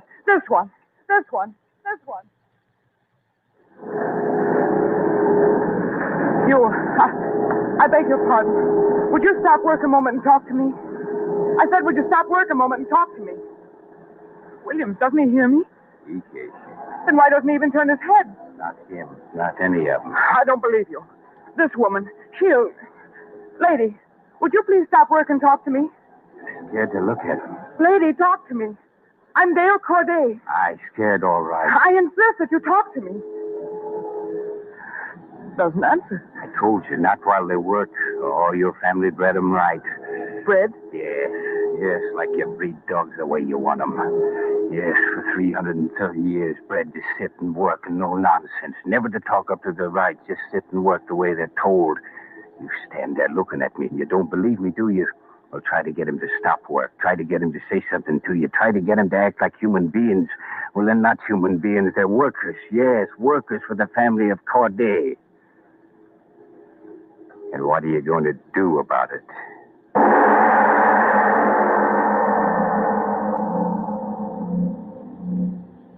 We leave our The Devil and Mr. O story of balance sheet for a short message. When you've got a family to feed, there are ways to cut high food costs, and we'd like to tell you an economical, tasty way to serve top-quality meat dishes. Today's answer is high-protein ham, H-A-M. Crackus and Atalanta imported Polish ham. When you buy Crackus or Atalanta Polish ham, there's no waste, no gristle or bone to throw away, and no water added. It's all lean, flavorful ham down to the last tasty bit. You can even use the small amount of jellied broth to make soups more nourishing or to create delicious gravies. And ham is also perfect for breakfast, school lunch, snacks, and parties. It's the easiest food you can prepare because Polish ham is fully cooked when you buy it. Highlight your Easter dinner with a Polish ham. It's the most delicious, most economical way to delight your guests. And you'll be delighted with their compliments because only you will know how easy it was to prepare that magnificent platter. Incidentally, a can of Crackus or Atalanta ham is the perfect Easter gift for everyone on your list. And now back to our The Devil and Mr. O saga of balance sheet.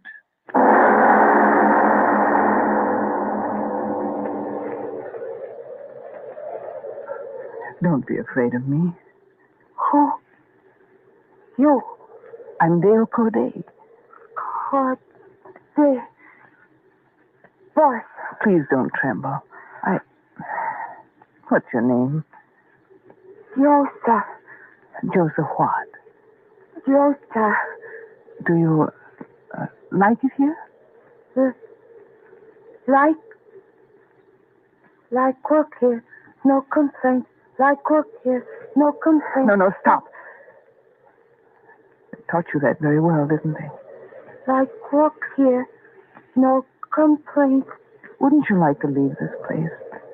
Sail away across the sea? Like work here. No complaints. Don't keep saying that. You don't understand what you say, do you? Look at me. Lift your face. Wouldn't you like to leave the factory and do what you please? Like work here. You've got to understand. You've got to talk to me. Why, well, you're the only one I see that has anything in her face. Oh, Joseph, look at me. No, don't hang your head. Look at me. I'm your friend. I want to know about you. Don't be afraid. Talk to me. That pretty flower in your hair, what is it? The flower, what's it called? What's its name? Joe. Forget. It's very pretty. What do you do in the factory, Joseph? What is your work? Like work here. No complaints. Yes. Would you like to take a walk with me? Walk? Yes, through the valley and show me the flowers. No walk. Why not? We're so blow soon. Walk begin. You don't have to work if you don't want to. Come on. No, we're so blow soon. But I tell you it's all right. You don't have to go. I go. But I want you to stay here. You will stay here. No, let Joe go. You'll stay here and talk to me. You'll stay. I'm only trying to help you. Look out. Too late. Well, now you'd believe I told you what would happen. She bit me. Like an animal. When the whistle blows, they go to work. It's in their blood. In their blood. I've had enough of that talk. And what are you going to do about it? Close the factories. What? Yes, close them, lock them, shut them out. You say the rhythm of the factories in their blood. All right, I'll stop it. You hear me, Williams? You'll close the factory tonight.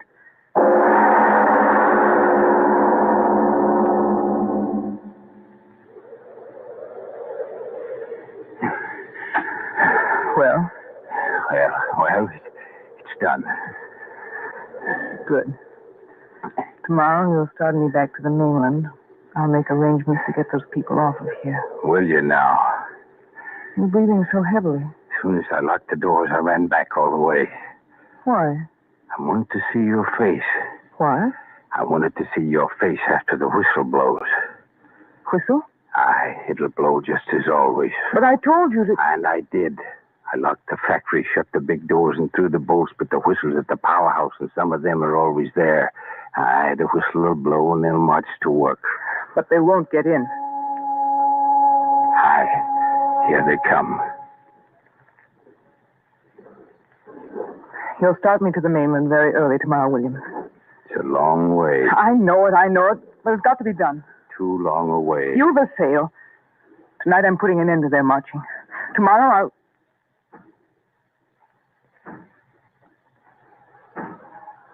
What's that? Williams, don't you hear it? Aye, I hear it. It's from the factory. Aye. As if they were breaking down the doors. Aye. Yes, that's what they're doing. Williams, don't stand there. Go, stop them. Tell them the factory's closed forever. Tell them it's ended.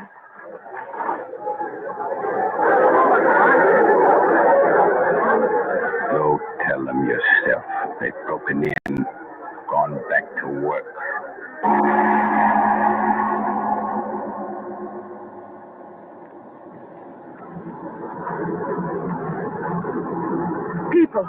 People, stop working and listen to me.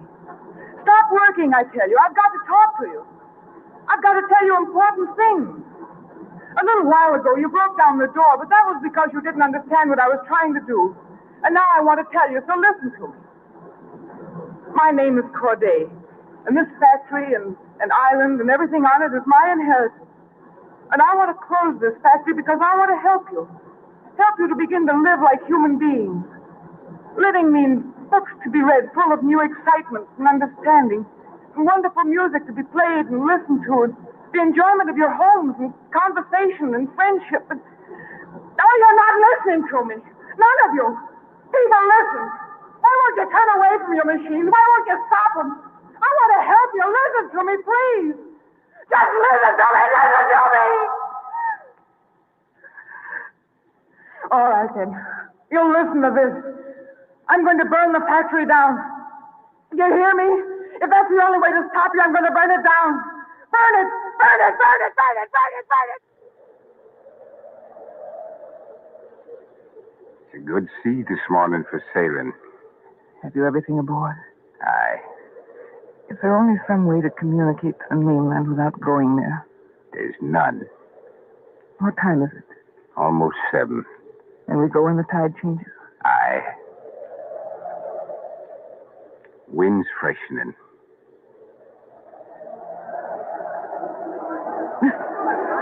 Listen on the wind. You hear it? I hear. What? What do you think? It's them. For 2 days. Never even going home. I heard you say you'd burn it, and they're afraid. Afraid I'd burn their cage, and so they stay there watching. Watching. One shift works, and the other watches. That's how it is. But not their cage alone, Miss Corday. What do you mean? I mean, it's yours. What? One boat on the island. This. And in a couple of minutes more, it won't be here. What are you talking about? You and I are going... That's where you haven't got it straight, Miss Corday. Going, yes, but only me. I've wanted to ask you this for days now. Why are you always trying to frighten me? Now I've done it, eh? The tide's turning. We'd better go. Yes, I've scared you now, haven't I? Well, say it. Say it. You don't have to. It's in your eyes. Just the thought of being left here with them year after year, nothing but them. It's enough to turn the inside of you white, ain't it? Why do you think I sent for you? I'll tell you, and I'll tell you quick, and then I'm off to sea. I sent for you because I'm a man born different from all the rest of us here. There were 3 kinds, workers, servants, and you Cordays. Well, servant I was, but in the borning of me, a piece of hate got in my heart, and it kept growing through the years. I mean, it's more than I am. A hate for a name and the sound of the name and those that have it, Corday. Well, you're the last of them, and here you'll stay with the sound of them and the sound of the factory grinding in your ears until you're as old as I am. And I hate for Pierre Corday and the rest of his kind is as old as mine is. This is your inheritance. An island and the factory and 1,000 perfect workmen who never want anything for themselves except the bit of food they grow, who sit at your machines until they rot and die. A perfect inheritance for a Corday. I leave it all for you until you rot and die. Williams, come back. You don't understand these people. I want to... Williams.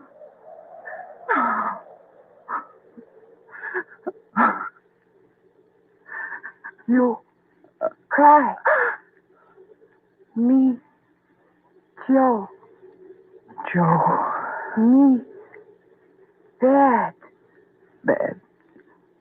What are you... We're so slow. Me no work. Why? Me want show you flower. Oh, my dear. You cry. No. No, I'm not crying. There isn't time. I've so much to tell you. You first, and then the others. One by one. You talk. First, I want to tell you freedom. Say it. Freedom. Freedom. 300 years ago, my people and your people gave it up. My people wanted profits, but they lost their freedom to the machinery they set up to give them those profits. Your people wanted the security of a bare existence, and so, too, gave up their rights as men to the machinery of profit. But now we've got to win that freedom back again for all of us. Freedom.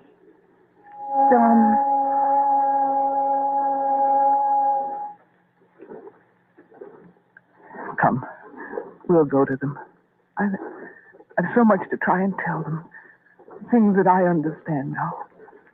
That freedom is the essence of the good life for all men. And that security without freedom is a sham which turns men into regiments of less than men. I've so much to tell them. So much to tell them.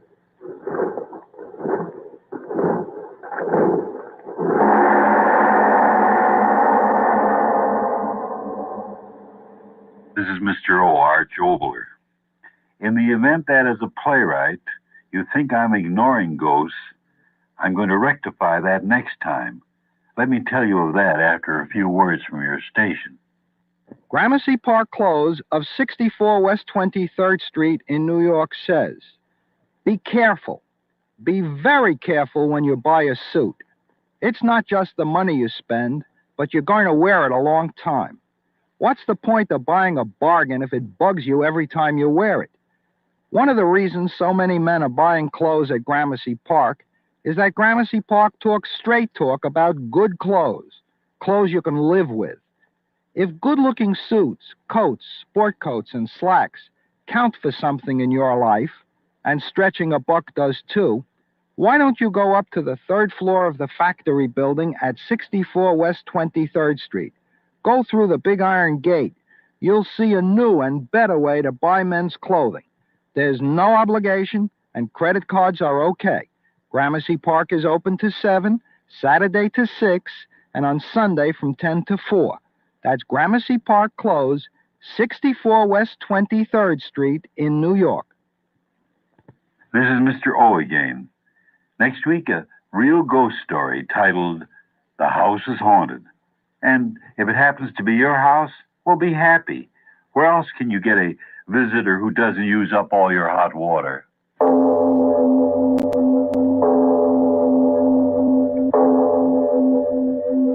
It is later than you think.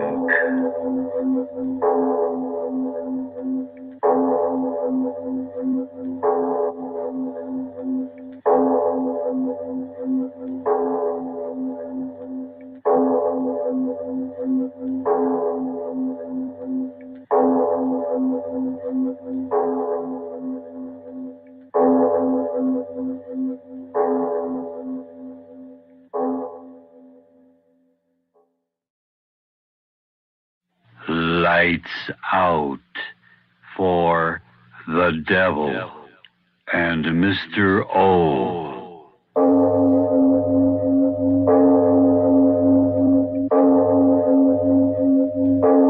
It is later than you think.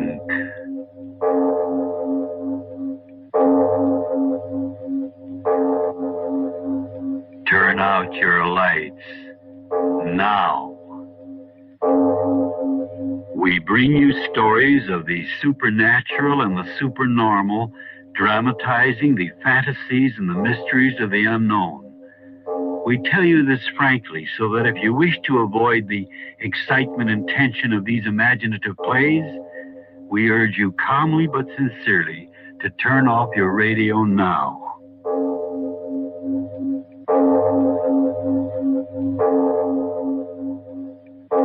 This is Mr. O. Arch Obler.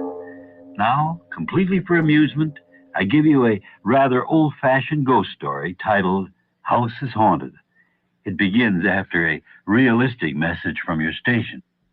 When you've got a family to feed, there are ways to cut high food costs, and we'd like to tell you an economical, tasty way to serve top-quality meat dishes.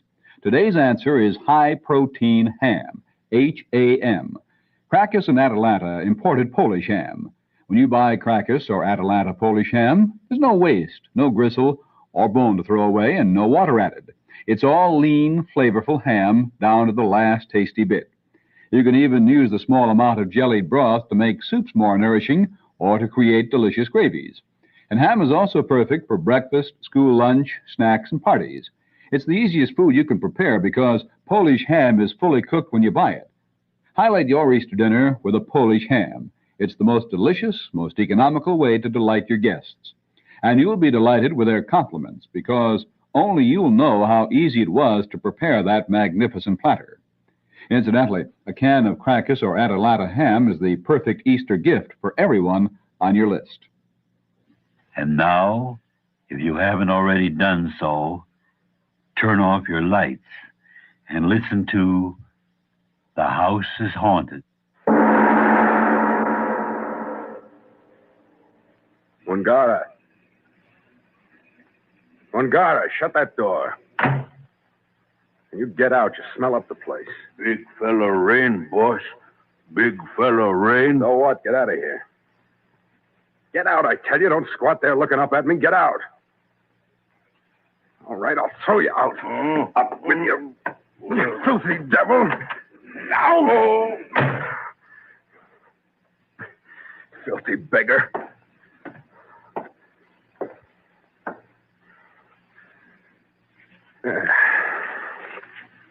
I'll write my last letters. Dear Sheldon. Well, here's my last letter to you. Another 3 weeks and my exile's over. I'm coming home. After 3 years in this devil-forsaken bush country, home. Home. I've almost forgotten how to write that word. Well, Sheldon, my friend, tell them to fatten up the fatted calf. I'm coming home rich. S. Alec Riverton won't have to take their infernal snobbery. He struck it rich out here, and he's coming back to buy the town and everybody in it. Liar, liar, liar. You haven't struck it rich, you're still a tramp. You're nothing. Nothing. 3 years in hell and you're nothing. Yes, they always laughed at you and they'll keep on laughing. Alec Riverton. Have you heard? He's back in town. Yeah, sure, he's broke. He's always broke. Broke. Broke. Who? Mungara. Didn't I tell you to stay out? Bushman. Get out of here. Blast you, get out. Bushman, look. Me find. Oh, me find. Me Mungara. Me find. Give it to me. No. Me find. Me. Diamond as big as your hand. Me take stone Queenland, buy 2, 3 wife. Me, Mungara. Listen, Mungara. I have no money. Me take Queenland. Bossman Queenland got lot money. Oh, yes, lot money. But I'll give you my rifle. See? Big gun. You, Mungara. Give me that diamond. No. No give one gun. Mungara go Queenland. Get lot money, lot gun. Mungara, wait. Listen to me. Money. I'll give you money. More money than Queensland, man. My hand? Give me money, my hand. Tomorrow. Sun come up. I'll give you money. Do you hear me? Plenty, plenty money. Now, give me the diamond. No.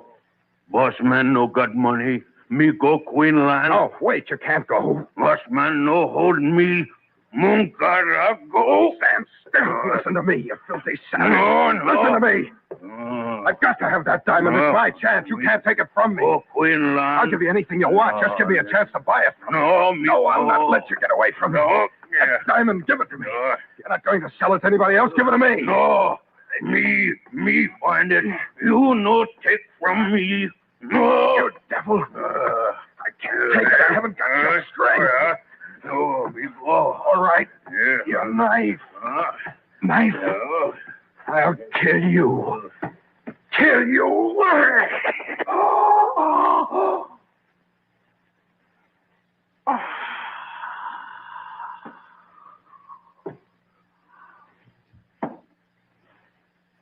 Boss. Man.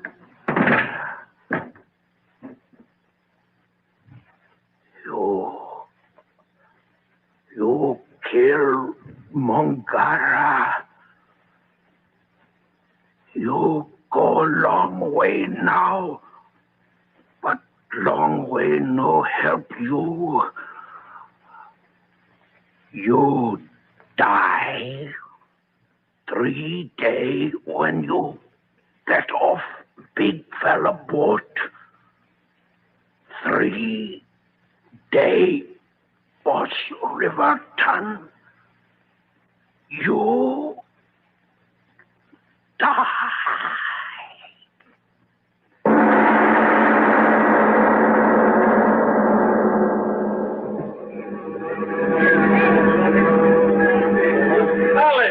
Alec Riverton. Yes, Charles, over here. By George, Alec, really you? Good to see you, Sheldon. You got my letter? Oh, obviously, I'm here. So you've struck it rich, huh? Good old Alec. What'd you find? The whole bunch of us been crazy with curiosity ever since I got your letter. Gold, platinum, tungsten. I'm very tired, Charles. Oh, I knew you'd do it, Alec. All you needed was a little perseverance. Once you stayed down there, I knew you wouldn't come back till you did something important. All right, old fella, tell me now, what did you... If you don't mind, Charles, I'm very tired. I had a bad trip. Why? Well, I'm sorry. I didn't stop to think. There'll be plenty of time to talk later, won't there? Yes. Yes, I suppose there will be. Cab, sir? Cab, sir? Lowest rates to the best hotel. Yes, I'll take a cab. Right in, sir. Oh, but, Alec, your bag. I'm having them sent on. Get in. Right. Where to, Chief? Arlington Hotel. Right. Well, Arlington, eh? I can afford it. Oh, I should hope so. 1 day's rent in that place would pay for a week in your old flat, eh, Alec? What of it? I tell you, I can afford to do as I please. You must have had a hard trip. What do you mean? Just what I said. No, you didn't say what you wanted to say. I'll say it. Say it. Alec, what's the matter? Nothing's the matter. Nothing, I tell you. What can be the matter? I tell you, I've struck it rich. You hear me? Rich. I haven't failed. Charles, help me. Alec, what is it? I've got to talk. I've got to. Charles, I've got to tell someone. You, the truth. Charles, listen to me. I had some trouble down there. trouble? Yes, with a man, and yet not a man. Australian bushman, savage. He found a diamond, a tremendous diamond. I had nothing. 3 years of hell and work, and I had nothing. And that ignorant savage with a fortune he wouldn't know what to do with, so I... So what? You what? I cheated him out of it. Sheldon, didn't you hear me? What am I supposed to say? Yes. Yes, there's little you can't say, isn't there? I feel better already.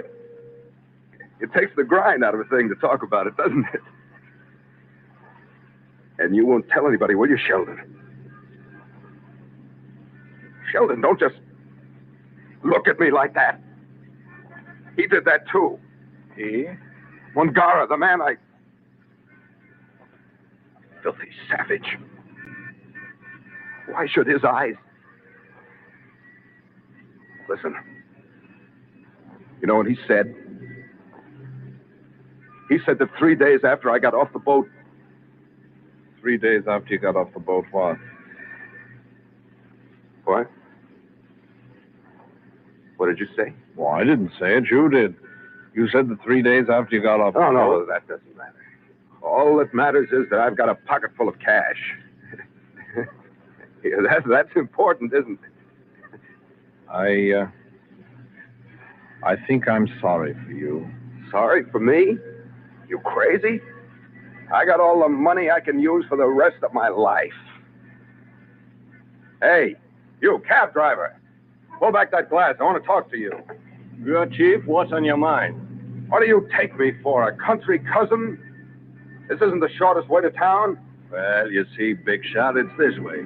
I just thought that you'd die in 3 days when you get off, big fellow. 3 days across the river, ton. You die. Oh, Alec, what is it? Stop the cab! Stop the cab! Stop it! Alec, what is it? What's wrong? You, cab driver, what did you say? What did you say? So help me, I ain't said nothing. No, you spoke. What's the matter? What's wrong with you? He didn't say anything to get excited about. No, honest, all I said was that I'd take you the way you wanted to go. Mungara's voice. I heard it. Mungara? But you said that he's dead, yes, I know he's dead. Dead and rotting half across the world. He couldn't have spoken. And yet, I think I heard him. The dead can't speak.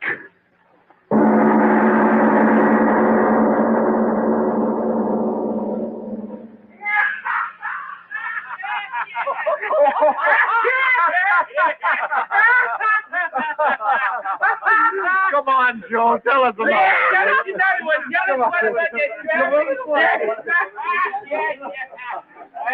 You mind if we go outside for a little while, Miss Bennett? Ma'am? All right.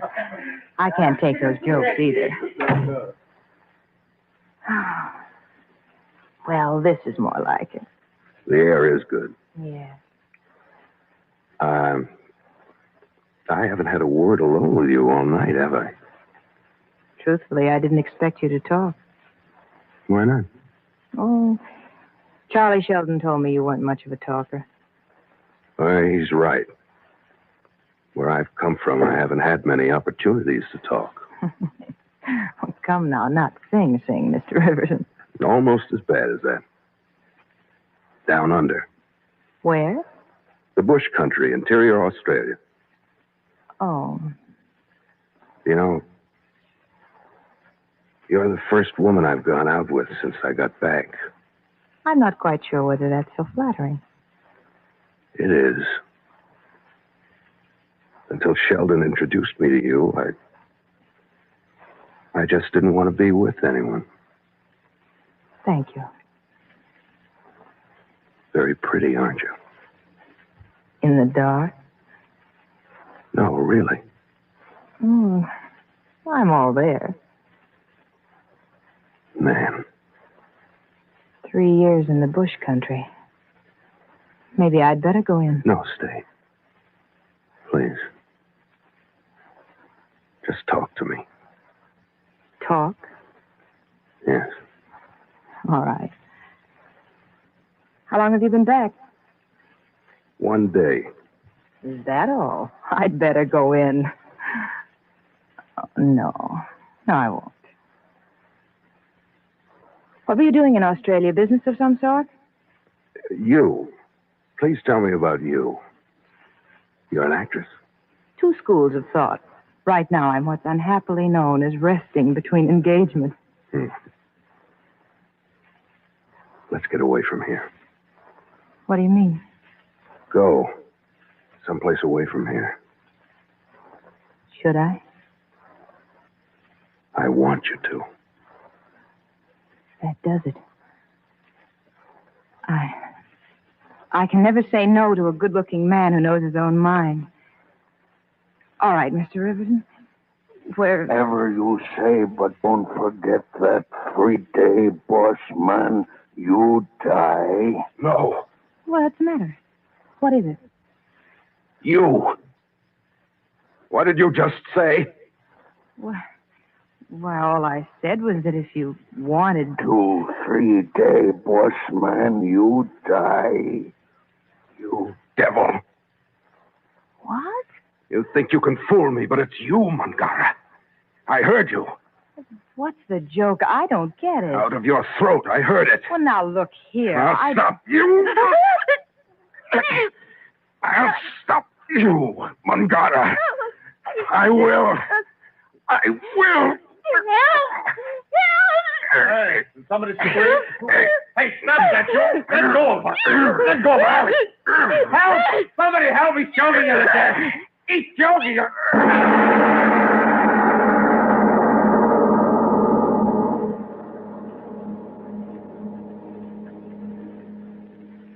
We leave our The Devil in Mr. O's story of the house is haunted for a short message.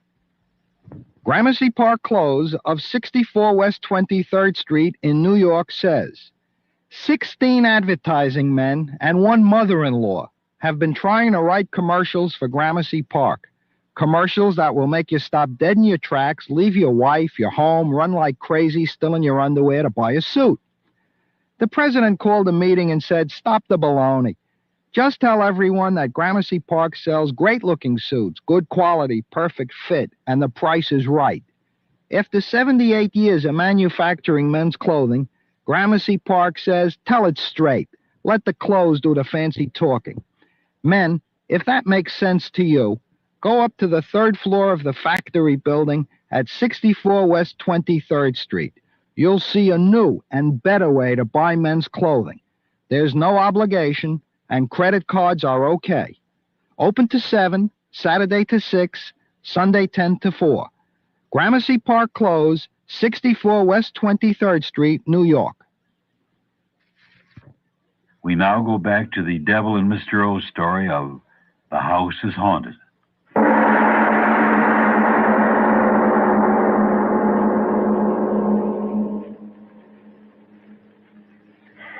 Now, look here, Alec. For 24 hours, you haven't moved out of this room. Now, why don't you... Stop it.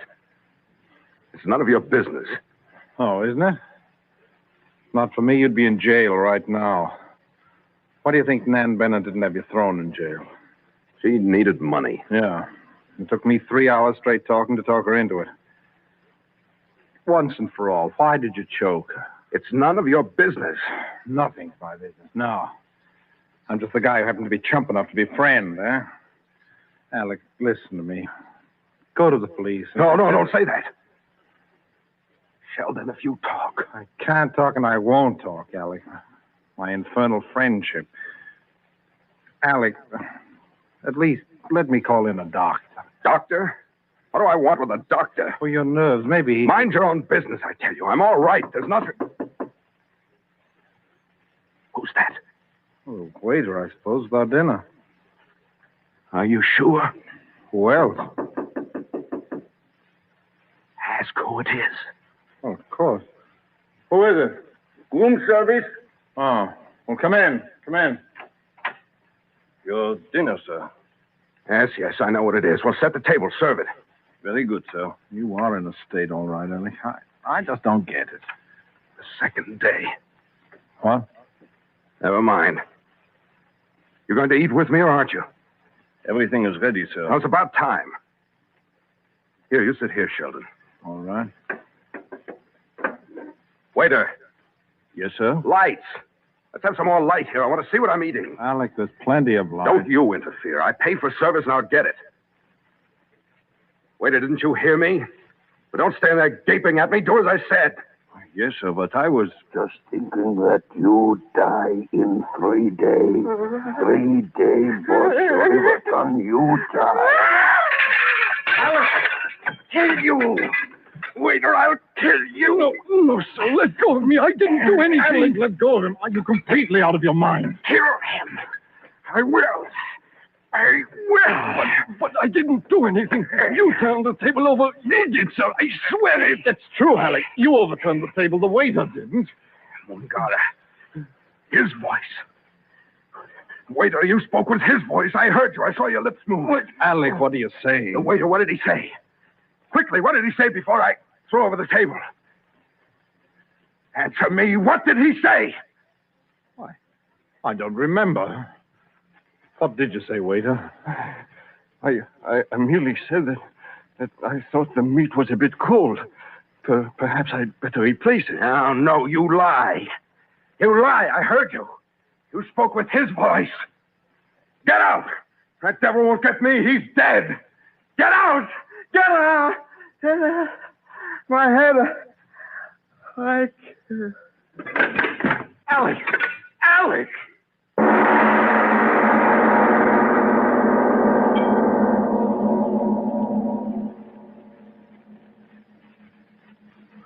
But, Doctor, isn't there something you can do? Violent again? All night. He'd doze off, and then he'd wake up screaming about devils. And Doctor, you've got to do something for him. If I only knew what was troubling him. Do you know? Yeah, he's got some crazy fixation about some Australian savage. He told me he cheated him. He keeps repeating the third day, over and over again in his nightmare. The third day? Yeah. And today, when dawn came, he began to cry. He said that today was the third day. Doctor, please, come in and look at him for yourself. As you wish. Who is it? What do you want? It's the doctor, Alec. Yes, good morning, Mr. Riverton. What's this nonsense about nightmare? I'm glad you came, Doctor. He won't dare come when you're here, will he, Doctor? He? Well, who do you mean? Oh, no, never mind what I mean. Just stay by me. Don't leave me, not today. Sheldon, you won't leave me. Of course not, Alec. Please try to calm down, will you, fella? You think I've gone crazy, don't you? Well, I tell you I haven't. I did hear him talk. Twice. Yes, once the first day and once the second day. But today I must not hear him. You hear me? I must not. If I do, I die too, and I can't die. I won't die. I never had anything. Now I could live. I could have all the things. Please. I'd better give him the hypodermic. Yes, please. Anything to quiet him. He's so afraid. I can't help him. Mr. Riverton, please. What? Your arm. What are you going to do? Why, merely want to give you a sedative subcutaneously. It will act quickly that way. Put you to sleep, Alec. Sleep? It'll put me to sleep? Yes. Yes, of course. Then give it to me quickly. He can't hurt me when I sleep, can he? Who can't hurt you? Stop asking questions, I tell you. Give me the injection quickly. It's the third day. If I fool him today, he can't hurt me ever. I know he can't. Can you give me the injection? Here's my arm. Hurry, Doctor. Yes, hurry. I've got to be asleep. Yes, of course.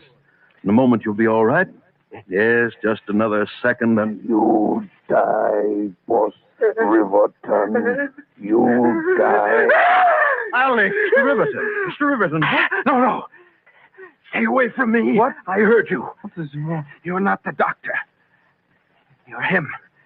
The devil, Mungara. Doctor, he's out of his I heard mind. you Do speak with his something. voice. Yes, of course. I'll give him the sedative. No. You're him. I know it. You're him.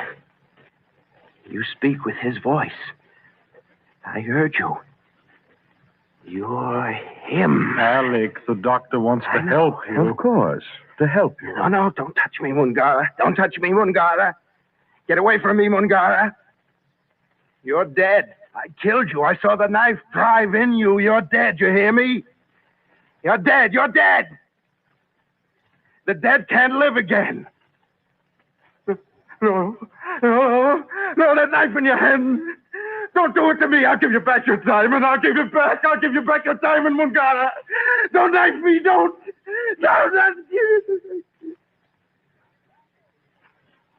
Doctor, he's fainted. Yes, No. No, it can't be. Doctor, what is it? What's wrong? Your friend. He's dead. Dead? Yes. Why? Why did he die? I don't know.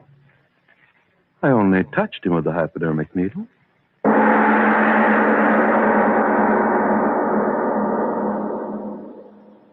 This is Mr. O. Arch Obler. The conscience of a man, of a very strange man, is the subject matter of our next week's play. More about that after a message. Hal Wallis's The Nelson Affair. That Hamilton bitch. Perhaps I am. I'm the woman he wants. Glenda Jackson and Peter Finch in The Nelson Affair, rated PG. Judith Christ in the New York Magazine says the Nelson Affair is an absorbing one, anything one could wish for, done with remarkable effectiveness. Together again are Peter Finch and Glenda Jackson as Lord Nelson and Lady Hamilton. And what a dynamic duet they offer. A brilliant cast. Q Magazine says the Nelson Affair is refreshing in its candor. See the Nelson Affair, now at the Fine Arts Theater. If a disease touches you personally, or unless you realize how serious it is, you tend to think of it as just another charity. And it's one disease that everyone's heard of, yet few realize that it afflicts 8 million Americans. Few realize that it kills more people each year than automobile accidents. Few realize that kidney disease is not just another charity. It's the 4th major cause of death in this country. This is Charlton Heston asking you to support your kidney foundation. This is Mr. O again. Next week, I take you through the wonders of this medium inside the very head of a man with a very strange, very macabre profession. The play's title, Official Killer. The time, next time.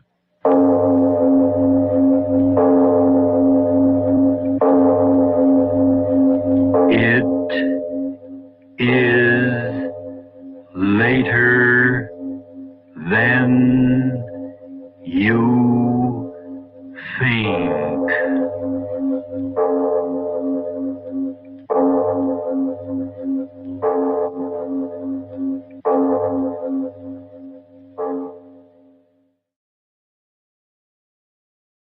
Lights out for the devil and Mr. O.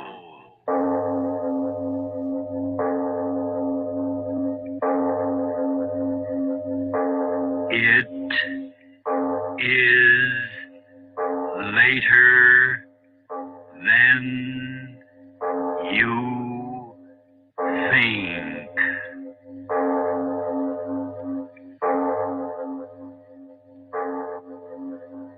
Turn out your lights now. We bring you stories of the supernatural and the supernormal, dramatizing the fantasies and the mysteries of the unknown. We tell you this frankly so that if you wish to avoid the excitement and tension of these imaginative plays, we urge you calmly but sincerely to turn off your radio now.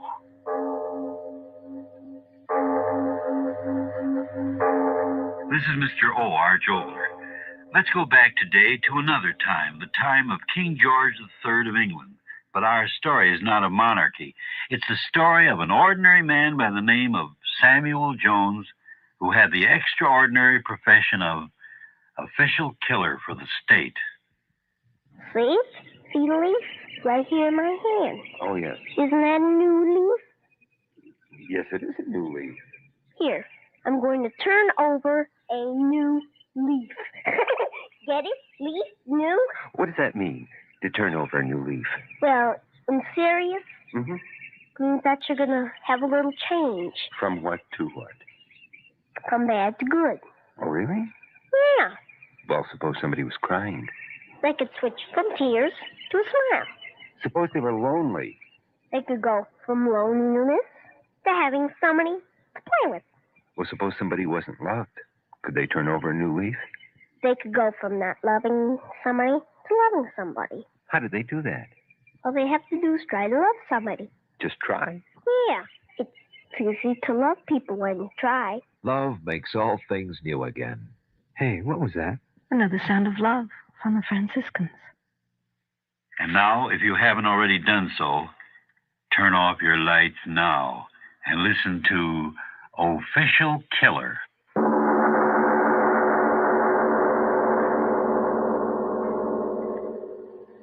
I want to be dead. Do you feel anything when you're dead? Are you hungry? Are you cold? Are you tired when you're dead? No? When I'm dead, I'll have peace. I've got to have peace. Kill myself. Yes. Bullet in my heart. The pain. I don't like pain, but it can't hurt. They say it doesn't hurt, only hanging hurts. I know it does. I've seen their faces when they cut them down, purple, black. I've seen their faces when the masks came off and there's pain in them, pain that twists their faces, grinds their teeth, and gives them living hell until at last they die. That's why I've got to use this pistol to kill myself. I can't stand pain. All I want is peace. Peace. It's getting late. I've got to do it quick before they get here. I ran much faster than they did, but they'll get here quick enough. I've got to be dead when they come in through that door. They can't bother the dead in their grave. I'll be dead, deep in the grave. Why should they blame me? I only did my duty. Someone's got to be the hangman. Someone's got... That's what he said to me that night. That's what his lordship said to me 20 years ago it was. He said... Samuel Jones, eh? Yes, your worship. What makes you think you can do this work? Oh, I just know, your worship. I know all about hanging, sir. Everything there is to know. Well... hemp rope's best, sir, hemp rope, but each rope's got to be fresh and new for every job, and you've got to keep it soapstoned and always in a cool, dry place. Well, you do know something about it. Oh, yes, sir. Then there's a short drop and a long drop. The long drop's better, sir. I know it is. Eh? It breaks their neck, sir. Every time it breaks their neck. All right. I'll give you your chance. We're having a hanging here tomorrow. I'll let you do it. If all goes well, I'll recommend you to the prison board. If all goes well. All did go well. Why not? And there I was, executioner for His Majesty. 5 guineas a broken neck. 777 hangings in 20 years. 777 broken necks, and mine the hand that sprung the trap. 777 times. And now the hand's got a pistol in it. When they reach here, when they knock on that door, I'll press the trigger, and so I won't have to face them. None of them. 777 broken necks, and no one knew that I was the man who did it. Not even she knew it. Ellen, my own wife, not even she. I met her, married her, and she didn't know. Until that day. Infernal day, that meddling fool nosing around. It's the truth. I'm telling you, Mrs. Jones. It's God's bit judge. No. There must be some mistake. No mistake at all, Mrs. Jones. No mistake at all. My husband told me. And he never makes mistakes. Not my husband. What did you say? State executioner. You know your husband's the... Oh, don't you know? Please, I don't know what you're talking about. Look here. Don't you know what your husband does? You mean the business he's in? Business. Aye, hanging's a business. Hanging? Hangings. On a rope. But what has Samuel to do with those? Mrs. Jones, are you saying you don't know that Samuel's the hangsman? You must be crazy. Oh, so I'm crazy, am I? Well, he's the hangsman, and no mistake about it. He's not. And I... He's not. Get out of here. Get out. Oh, now, you don't have to be... Well, here he is. Ask him yourself. Oh, Sam. What's going on here? What's the matter? What is it, Ellen? Oh, Sam, this woman. What about this woman? What? All I've done is to tell the God's truth. Oh, Sam, she says... Says what? What? All I said was that you were the hangsman, as you are. Get out of here. Now, just a minute. Get out. Get out. All right, I'll go. Say one more word about me and I'll kill you. You hear me? I'll kill you. Meddling fools. Meddling fools. Sam. You shouldn't have talked to her. Why did you listen? Sam. Things like that, it isn't good for me. Sam, it is true. Man's got to earn his living. I'm living from killing. You're crazy. I don't kill. I don't condemn them. You killed I them. tell you, I'm not the judge. Oh, now, Ellen. Touch me, hangman. All right, that's what I am. Hangman. Hangman. Yes, hangman. Say it again and again. What do I care? I like being a hangman. You hear me? I like being a hangman. Oh, no. Yes, No. here's something more. No, Sam. I like killing them. No. I like the way they stumble when they walk up the stairs. No. I like the cold whiteness of their skins when I put the noose around their necks. I like the way everyone looks at me, watches me, and then the crash and the rope stretches. Sometimes their legs kick in the air, and you hear them heaving for a little air. They can't get past the tight rope around their necks. No, Sam. No, Sam. When I was a boy, they strung a man up from a tree just outside of a town.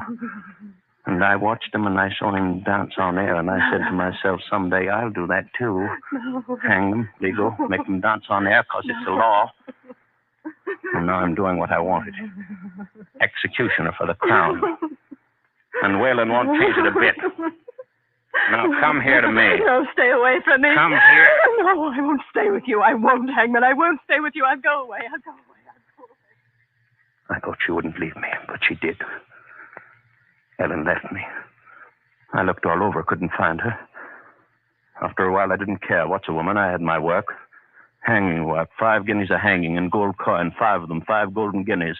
I like the sound of them. 1, 2, 3, 4, 5. I bought a strong box and kept them there. Every hanging meant 5 more. Paying me they were for what I like to do. It was funny, very funny. I didn't miss her. No, why should I? I had my work. I got to be good at my work. The courts were good, too. They gave me plenty to do. I tried out different ways. I made a hanging machine with springs and sandbags that jerked the man into the air first and then dropped him through a trap. I tried out different ropes and different running nooses. Oh, I got to be good at it in 20 years, real good. Ticking. Stop ticking. I hear you, blasted clock. I hear you. What are you trying to tell me? I know. There isn't much time left. They'll be here soon. Let them come. I'm ready. Pistol in my hand, I'm ready. For the first knock on the door, I won't be here to hear them. I'll have peace and quiet. Whatever they say to me, I won't hear it because I'll be dead. And why should they say it? What's done is done. 777 of them. It was fun because each died different. 777 different hangings. It was fun, I tell you, fun. Some are moaning.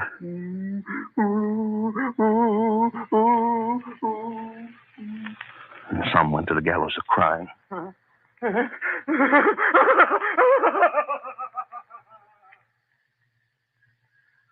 Best of all, I like the one that went out crazy scared. Screaming, yelling, wailing. Yes. The ones that were crazy scared were the best. I liked them fine. And 5 guineas just the same for having fun. 5 guineas. Once I had at the door, I heard a sound. Now, I just imagine no one's knocking. If they knock, I press the trigger. They won't get me, not me. 777 at 5 guineas each. Coins that bit into my flesh when I grabbed them tight. Oh, I like the sound. Money, yellow money. First, I like the hangings best, and then the money. Then I got to like them both. Watching, eager around the courtrooms, this trial, that trial. Would they hang him? Would they hang her? Would the judge say guilty? If he did, it meant a hanging, another 5 guineas. Oh, I'll watch for business, new business, my business. Hang them up and watch them die. Well, they knock on the door when pistol's heavy in my hand. He used the pistol, too, they said, Tom Allen. I read about him in the court announcement one day when I was outside of the courtroom looking for new business. Hanging business. Thomas Allen, 20-year-old law student, was charged by the city police with having murdered his sweetheart, Lorraine Hamilton, 19-year-old daughter of Arvin Hamilton. Young Allen denied the charge vigorously. He stated that the girl had sent him a letter in which he told of her intentions of committing suicide. but at a late hour, Allen was unable to produce this letter. He was held without bond at the tower in the church. Yes, that's what it said. That's what it said. He'd murdered her, young girl. The minute I read it, I said to myself, Sam Jones is the next one. I could hear the money clinking in my hand already. And Tom Allen hanging by his neck.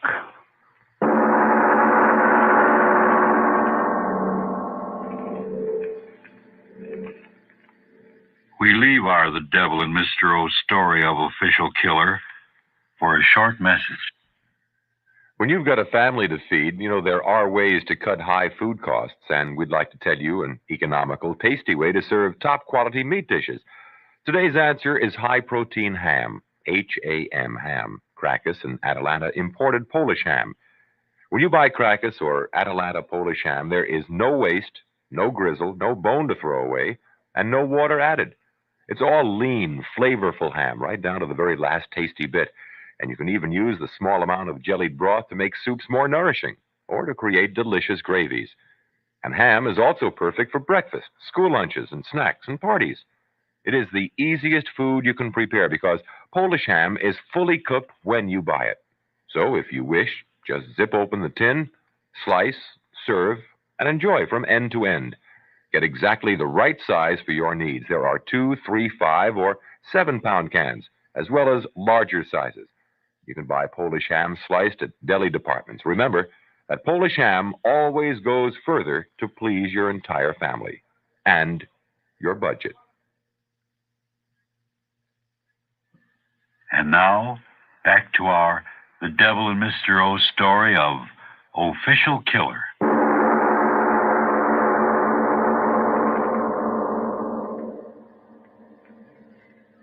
What am I thinking about? Why don't they come and knock on the door and let me get this over with?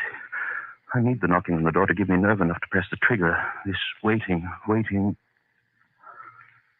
I waited for Tom Allen, too. I waited for them to say guilty to him so I could put the running noose around his neck. I waited, going every day to the trial. The prosecutor for the Crown said... Guilty. The young man's solicitor said... Not guilty. The young man said... I didn't do it. I tell you, I didn't do it. She did it herself. She wrote me a letter saying that she was killing herself. She wrote me a letter. She wrote me a letter, I tell you. She wrote me a letter. Yes, that's what he said. She wrote me a letter saying she was killing herself. And where was the letter? Where was the letter? Nobody knew. Couldn't find it. And day after day, sitting there in the courtroom, I could see the noose coming close and close. A few days more and he'd be dancing on air. Another 5 guineas in my box. Such a pity, such a handsome young man, strong young neck for my rope. I say he didn't have a chance. What good did it do for his solicitor to keep saying... I tell you, gentlemen, it is circumstantial evidence and circumstantial evidence alone which has been produced. A weird combination of circumstances have conspired to make it appear that the suicide of this unfortunate girl was a murder committed by this equally unfortunate young man. And an equally weird set of circumstances have resulted in the disappearance of this vital letter, which clears Tom Allen of all responsibility for Mistress Hamilton's death. In this letter, the girl clearly stated that she was taking her own life by poison. In spite of the absence of this letter, surely you, as intelligent men, can tell after seeing and hearing Tom Allen's testimony that he is telling the truth. That such a letter did reach him, and that he is innocent of all wrongdoing. But there was no letter. He didn't have a chance. The prosecutor for the Crown got up. He said... The letter. The mysterious letter. And where, gentlemen of the jury, is this letter? To what mystical realms has it disappeared? This wondrous communication which so conveniently absolved Tom Allen for the death of that poor girl. Where, I ask again, is this letter? The young man has stated repeatedly that the letter was in his lodging undestroyed. But every inch of that lodging has been carefully examined, and yet the letter has not been found. And why hasn't it been found, gentlemen? I'll tell you. It is because that letter does not exist. Lorraine Hamilton never wrote such a letter. She was murdered. Murdered in a fit of jealous rage by this man who expects you to believe a preposterous story about a letter. Yes. I sat there and I felt good because I saw that young fellow didn't have a chance. My noose was getting closer, closer to his neck. And then the black cap on the judge's head. For this vicious crime against the order and security of the crown, you, Thomas Allen, are hereby condemned to be hanged by the neck until dead. No, I didn't do it. I didn't do it. I tell you, I didn't. I'm innocent. I didn't do it. Then I had him. All his yelling, all his screaming wouldn't do any good. I had him, all ready for my noose, guilty. I wanted to go up and thank the judges. Gave me business, hanging business, devil's business. Why don't they hurry up and get here? Wouldn't have to think anymore. A knock on the door, I wouldn't have to think. Finger squeeze the trigger, finished piece. I wouldn't have to think what happened then, what happened after they said the boy was guilty. They put him in a cell, death cell, the door shut tight. And I stood and watched. They put him in a cell. 5 golden guineas in the cell. A few more weeks and he'd be mine to teach that dancing lesson on thin air. I counted every day until they'd give him to me. I peeked along the corridor watching his cell. The warden of the prison said, "Well, Sam, it certainly looks as if you're going to have another customer. I suppose you heard about it. The king refused young Allen's last appeal. He hangs in 2 more days. We'll try to make his going as easy as we can. I like the lad. Too bad about that letter he says the girl wrote him. Well, no use talking about it. We've got to do our duty. Oh, by the way, you're going past the cell? Here's some books of his. His landlady sent him. Thought he might like to read them while he had the time. Take them with you, Sam, and give them to him. It'll be his last time to read. So I took the books along. Why not? Reading wouldn't save that neck. I started down the corridors with his books, down the corridors toward the death cell. Something white fell out of one of his books, and I picked it up. It was a letter, and it read, Dear Tom, I told you I was going to kill myself, and now I'm going to do it. By the time you get this, the police ought to be accusing you of murder, since undoubtedly all those people who heard us quarrel the other night will be testifying that you killed me. That's the main reason I'm sending you this letter, so that you will have some proof that the poison they'll find in me was self-administered. Forgive me. I'm just tired of living. And it was her name signed to it, hers, that girl's. The one they said he'd killed. This was the letter. The letter he'd been yelling about. The letter he wanted to save his neck. But his neck belonged to me already. 5 guineas. I stuck the letter deeper in my pocket and just waited until the night. The warden... Well, Sam, it looks as if we're going to have to go through with it. Now, I want everything done properly and no mistake. Going to have a large visitors gallery. Very distinguished people. Say, and that reminds me, there's been some woman trying to see you all day. Some woman. Don't know who she is, Sam. She says she's got to see you. Well, I wasn't seeing any woman, not that night. There was my work to do. See that everything was ready. The rope was ready. Everything perfect for a perfect hanging. It grew later and later.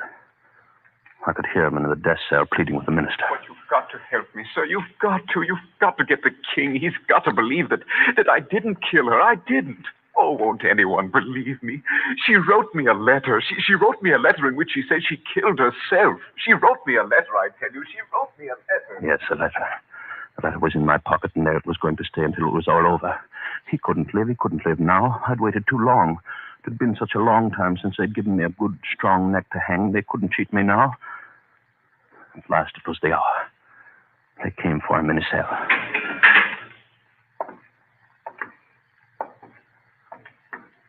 They led him down the corridor.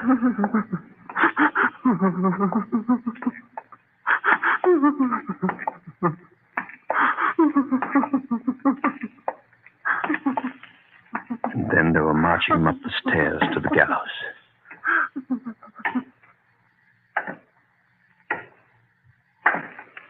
I was waiting. The rope was in my hand. The boy looked up at me. His lips moved. He said, I tell you I didn't do it. The letter. Black hood over his head. The letter, I didn't kill her. The letter, I tell you I didn't do it. The crap. His heart.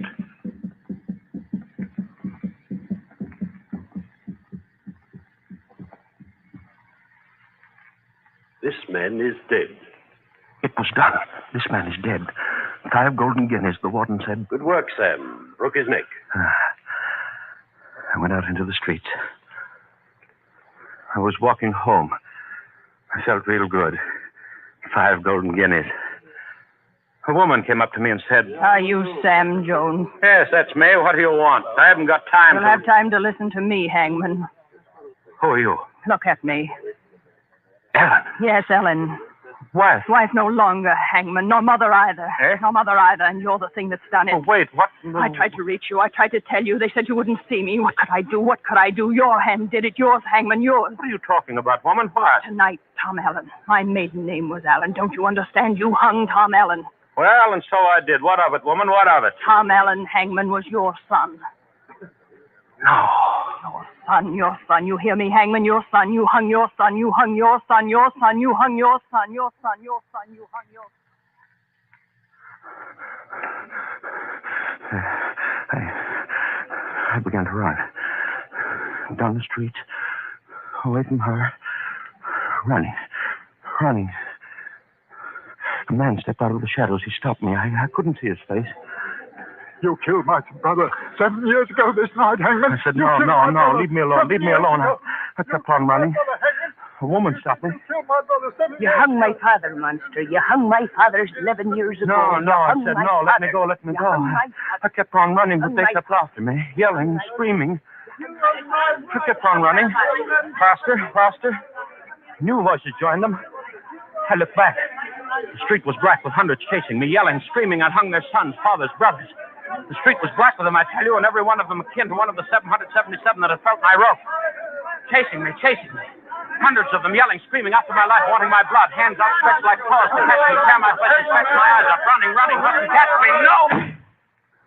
That's the way I did it. Slammed the door, lost the pack of them. Every one of them, wives and sons and brothers of the 777. But they'll find me. They'll search me out. They're searching now. Yes, they'll find me. That's why my finger's on the pistol. The mob won't get me. No, the mob won't get me. Funny mob they were. Without bodies, just heads of people chasing me and yelling. They won't get me. No, they won't. When they find me here, when they knock on the door, I'll kill myself and... They're here outside the door. You won't get me.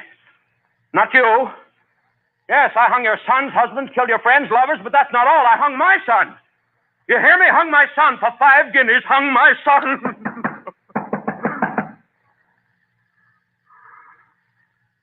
Yes. Come in, all of you, and see me die.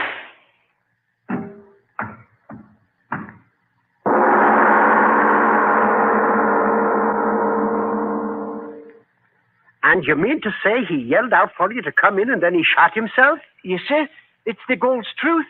I knocked on the door. He yelled, come in, all of you, and see me die. And when I opened the door, bang, he did it. And what were you banging on his door for this early in the morning? What were you after? After nothing. I was looking for MacDonald. Lives next house. I just knocked on the wrong door.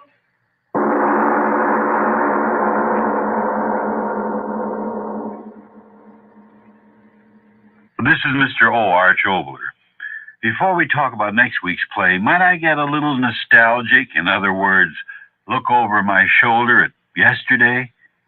Have you ever stopped to think that if you go back into the imaginative literature of the past, call it fiction or science fiction or what have you, you'd be able to anticipate many of the great inventions and discoveries of the present, from landings on the moon, to space travel, to other planets, to television, yes, radio, 3-dimensional movies, faster than sound airplanes.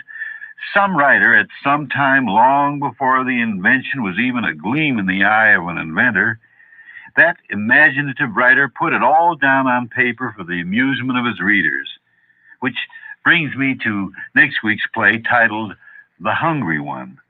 But in my usual striptease manner, I'll tell you more about that right after this.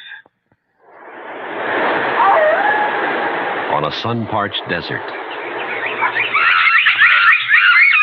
in a humid, tangled jungle, beneath the stars of a tropical seaport, these are the places that Hopies are found. Hopies, the people of Project Hope, sail to distant ports on a white hospital ship, or take up residence in our own Southwest with this common goal: to help others become medically self-sufficient. Project Hope's mission is not treat and run, it's treat and teach. Hopies teach medical skills to professional counterparts who are eager to learn new methods. And they teach willing workers with limited education the skills that help them contribute to the well-being of their own communities. Help Hope live on. Contribute to Project Hope, Room A, Washington, D.C. This is Mr. O once more. Almost 30 years ago, I stood on my ranch, and across the nighttime sky flared a fantastic meteorite. So close that I thought it would strike right next to me. But as it came closer and closer, suddenly it flared up in its final pyrotechnics as the protective air around this globe heated it beyond the melting point of its stellar constituents. So, on that night so many years ago, I began to think, what if in that great meteorite that I just seen blow up in space had been travelers from another galaxy trying desperately to reach us? Now, mind you, that was many years before television and movies filled our screens with visitors from space. So, as I said at the start, next week, some nostalgia. A 30-year-old story about travelers in space and a very macabre story titled The Hungry One. Next week.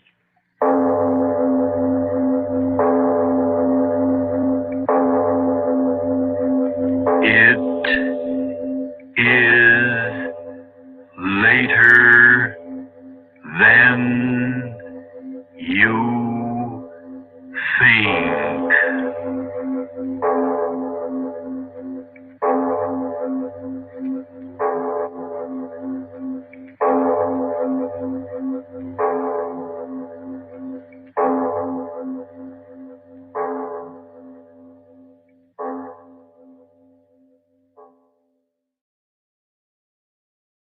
Lights out for the devil and Mr. O.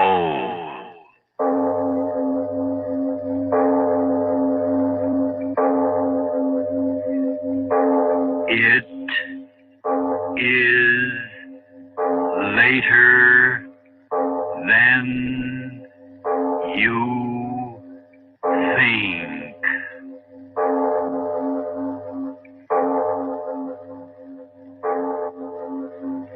Turn out your lights now. We bring you stories of the supernatural and the supernormal, dramatizing the fantasies and the mysteries of the unknown.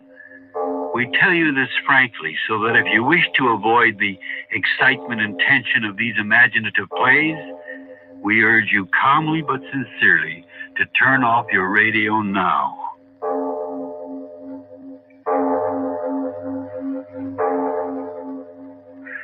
This is Mr. O. Arch Obler. I've got a favor to ask of you.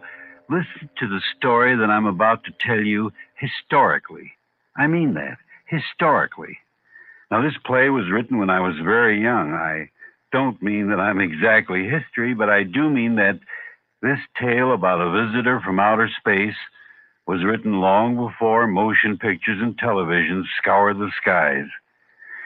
It began one night many years ago when I stood on my California ranch and looked up at the great dome of the sky, and suddenly a shooting star burned in that night sky, larger and larger and larger, but that's the story of The Hungry One that begins after a word from your station. Can you use $10,000 in cash? Well, New Jersey homeowners can borrow up to $10,000 or even more. How? Your home is sure to be worth more today than when you first bought it. The present resale value of your home, less the amount you owe on your mortgage, is your equity, and that equity gives you power. Power to borrow up to $10,000 or more through Provident Investment Corporation. You can use the money for a business investment, consolidation of debts, home improvements, purchase of an automobile, new furniture, college expenses, or even a wonderful vacation trip. And payments can be stretched out over many, many years, small enough to fit your budget. So if you're a New Jersey homeowner, call 488-3030 anytime, day or night. That's 488-3030. All information by phone, just one visit to our offices to pick up your check. So call 488-3030. That's 488-3030. And now, if you haven't already done so, turn off your lights now and listen to The Hungry One.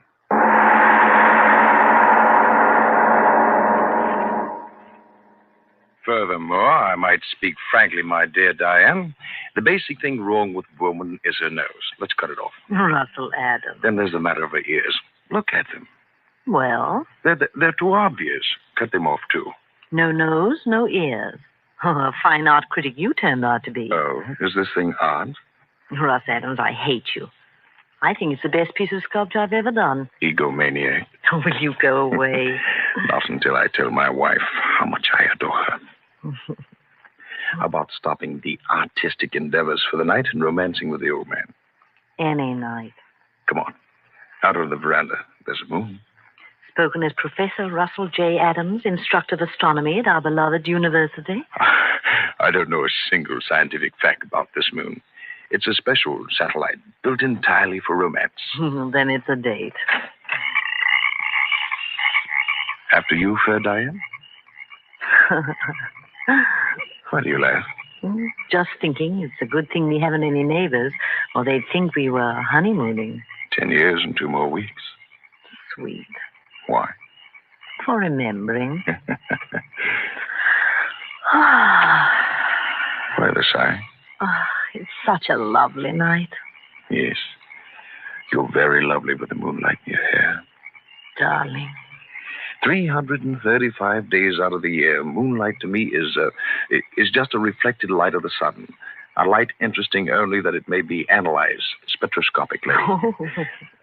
But these 30 days of our vacation, Diane, oh, what a magical change. It's a soft lover's moon hanging in the heavens only to brighten your loveliness. Spoken like a true professor. Oh, Russell. What's the matter? I saw the brightest shooting star. Is that all? The way you gasp, I thought you saw the angel of death himself galloping over those meadows. There's another one. Look, Russell. My dear, for 11 months out of the year, the heavens have my full and undivided attention. Oh, but during this blessed month, let the heavens fall. I can't be bothered. I never saw such bright shooting stars. Yes, and another thing, my dear. As the wife of an accredited professor of astronomy, I think it no more than fitting that you give the phenomenon that's too observed its proper name, namely the fall of a meteor. There's another one. And another. Oh, Russ, how bright and beautiful. They travel at such a tremendous rate, the friction of our atmosphere burns them into a fiery vapor. There's more of them. Look, one after the other. I've never seen so many shooting stars. Uh-huh. I mean so many meteors in all my life. Oh, so that's why you wanted me out here. You knew about this meteor shower, didn't you? It's one of heaven's free spectacles in this constellation. Every 3 years, and this happens to be the 3rd year. How frightening. Why frightening? Those great masses of stone and iron coming from who knows where in interstellar space, traveling millions and millions of miles, and then going up in such glorious flame just as they reach the end of their journey. Not all goes to flame. Hundreds of them strike the earth each year. Oh, Russell, there's no danger. Oh, no. The probabilities of being struck on the head by that cosmic rubbish is about 1,000 times more remote than winning a sweepstake without buying a ticket. Oh, look. That one. The brightest of all. Wait, Diane. What's that? I don't know. Something from the sky. It's shooting star. Look out, Diane!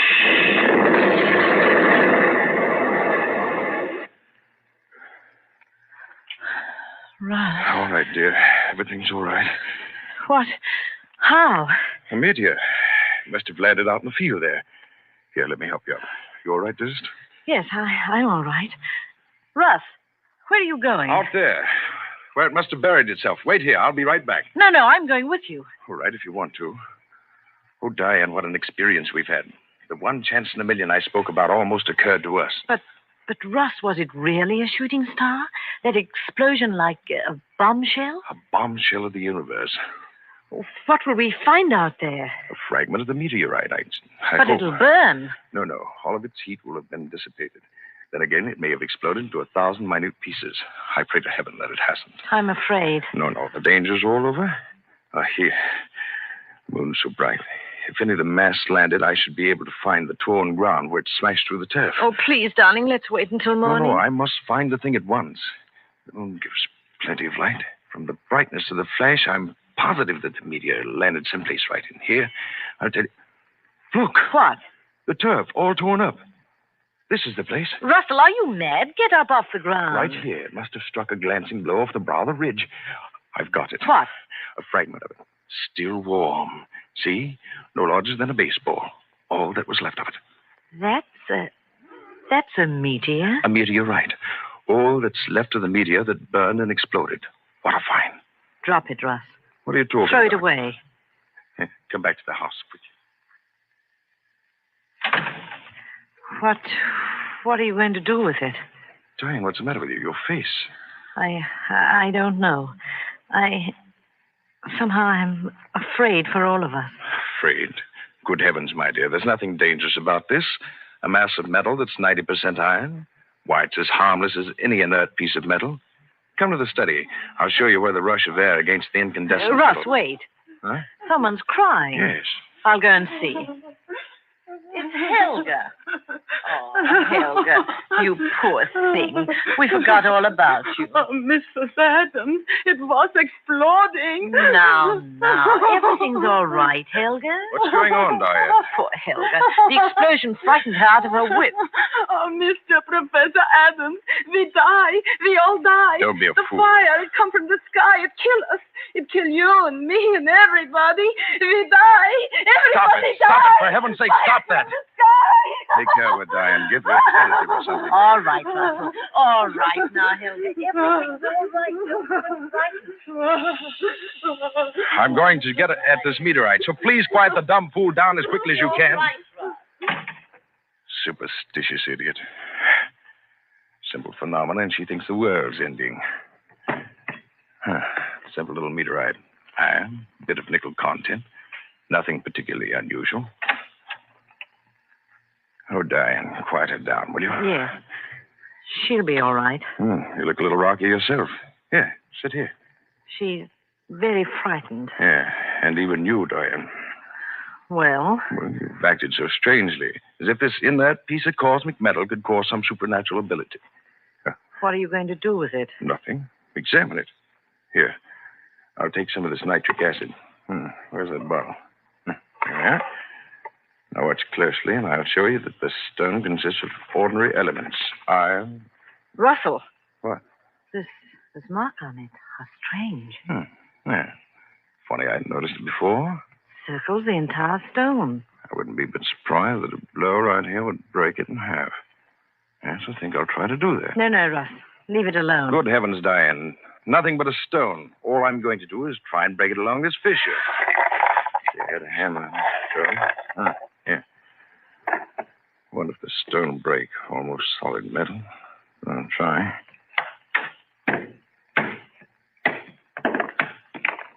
By George, it did. Clean in half. What?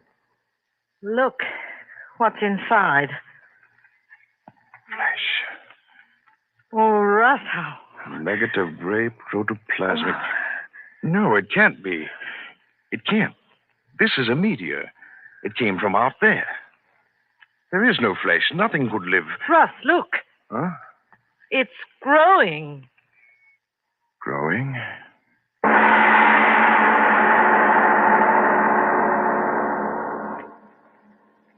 We leave our The Devil in Mr. O's story of The Hungry One for a short message. When you've got a family to feed, there are ways to cut high food costs, and we'd like to tell you an economical, tasty way to serve top-quality meat dishes. Today's answer is high-protein ham, H-A-M, ham, Crackus, and Atalanta imported Polish ham. When you buy Crackus or Atalanta Polish ham, there's no waste, no grizzle, no bone to throw away, and no water added. It's all lean, flavorful ham, down to the very last tasty bit. And you can even use the small amount of jellied broth to make soups more nourishing, or to create delicious gravies. And ham is also perfect for breakfast, school lunches, and snacks and parties. It's the easiest food you can prepare because Polish ham is fully cooked when you buy it. So, if you wish, just zip open the can, slice, serve, and enjoy from end to end. Get exactly the right size for your needs. There are 2, 3, 5, or 7-pound cans, as well as larger sizes. And you can buy Polish ham sliced at deli departments anywhere. Remember that Polish ham always goes further to please your entire family and your budget. And now back to our The Devil and Mr. O story of The Hungry One.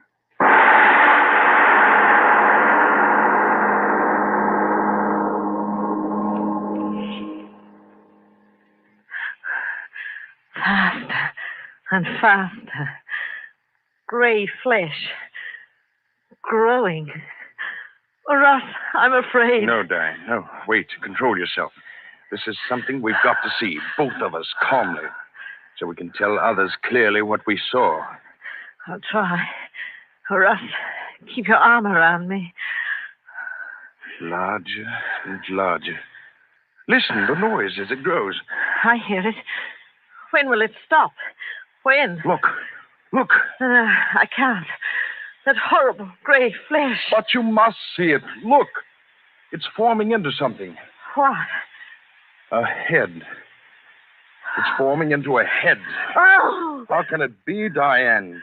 Flesh in a meteor growing into a head. I see it. A head. Horrible head. Diane, you heard. Yes.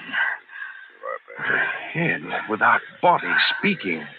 Yes, speaking. Russell. You hear and understand me. His lips laughing. I laugh at the fear and wonder in your simple little faces. Who are you? What are you? If I told you, would your little earth minds understand? Earth? Russ, what does it mean? What? Yes, tell us. Whatever you are. Tell us what you are. What you on earth will soon have for masters. Oh, Russ. No, wait, Diane. I must know. You thing... what can I call you? Tell me what you mean, you... masters. Surely you simple little men do not think that in you creation has reached the ultimate. No. Gray flesh talking. I'm getting out. You will stay. Russ, I can't move. Nor I. You cannot move. Who are you? Tell us, who are you? You saw how I came. A tiny bit of protoplasm in that meteorite? So I willed myself to be, to reach your earth. You came here in that? Through space? Through space beyond your furthest conception. Earth thing. Many of my people have tried. I am the first to succeed. Then meteors are the means we have used to try and reach this haven of plenty. I am the first. be others. You're from another planet? An old world, old beyond your understanding. A world grown cold in its age, empty with passing years. We must escape to a young, fertile world. This world. But you're only heads without bodies. Oh, Russ, I'm so afraid. No, please. I must hear him speak. This that is happening to us is a miracle of all times. Tell me, you there, are you only heads in that world you speak of? Heads. You see what I will you to see. But what are you? A mind and a will beyond your feeble understanding. As far above you as you are above the apes that still must crawl in your jungle. But how can it be that you speak as I speak and understand what I say? Your prattling wearies me. But I tell you this, all that you say, I know.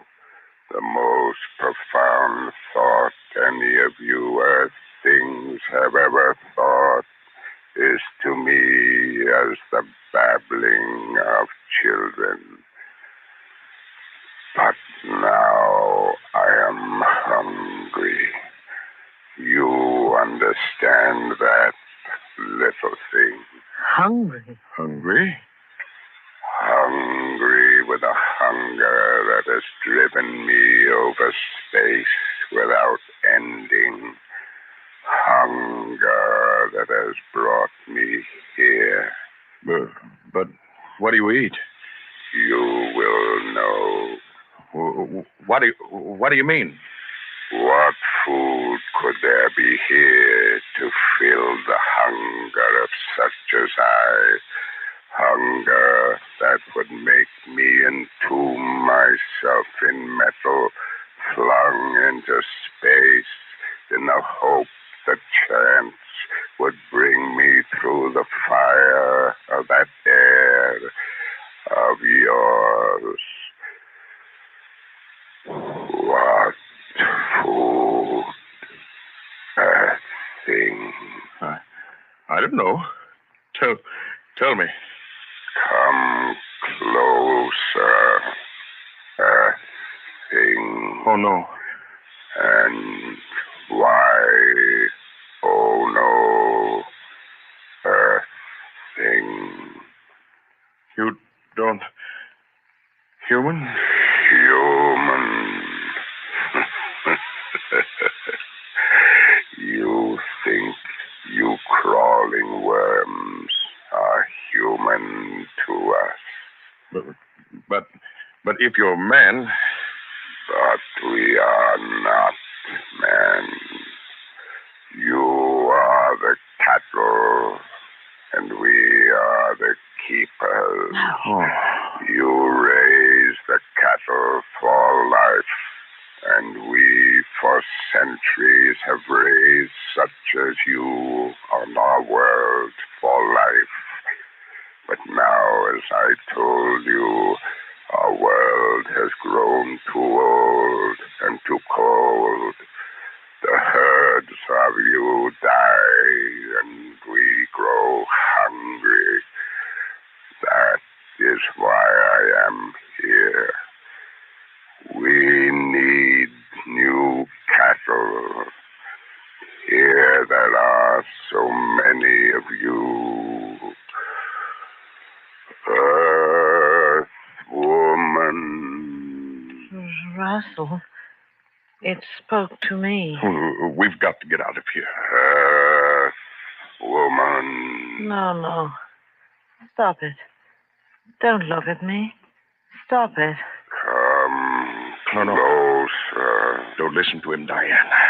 Closer. No. Don't move, Diane. Stay where you are. Stay right there. You hear only me, Earth woman. Only you. No, Diane. No. Don't say that. Don't look at that monster, Diane. Closer, Diane. Yes. No. Closer. No, Diane. Stand still. Don't move toward it. Don't. Closer. No. Diane. Closer. Monster. Not Diane. Diane, I beg of you. Don't go closer to it. Closer. No. Closer. I'll kill you. Closer. I can only get through you. Closer. Soon you will move to me as she No. is. No. Closer. Diane. Closer. If I could move. Closer. Diane. Closer. I've got to find the way. Closer. The strength to stop him. Diane, you're almost... Closer. That bottle. Nitric acid. The bottle. Closer. Got it. Yes. Yes, close to you, monster. Take this.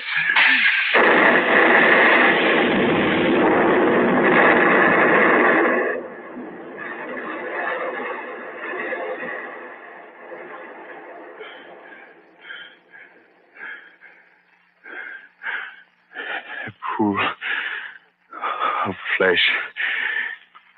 Flesh. That's all. Diane, wake up. Open your eyes. I've killed the thing. I killed it. Oh. Diane, it's all right. Russell. I've killed it. Oh. Diane, look. Outside, it's still dark. Yes, the sky's still streaked with the rush of meteorites. And that thing said more of the monsters of his breed are trying to reach this earth to feel that devil's hunger in them. Another meteorite is just there.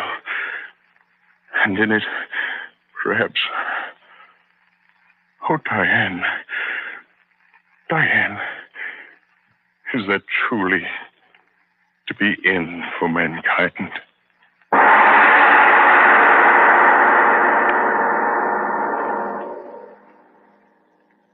This is Mr. O.R. Jobler. Remember when we started this play, I asked you to listen to it historically, in relation to other stories that you may have heard over the years about little green men arriving in flying saucers? So you see, 30 years ago, some of us were already very concerned about what might happen if, through sheer accident, an entity with attitudes and philosophies unlike our own should suddenly stumble across this very tasty, juicy morsel of the earth. Which brings us to the obvious question, do I believe in flying saucers? Well, frankly, I don't believe in that sort of supposedly super intelligent visitors who would communicate only with one of our desert rat type of intelligences and completely ignore going to our men of science or our men of politics with their story. But I do believe in the laws of probability.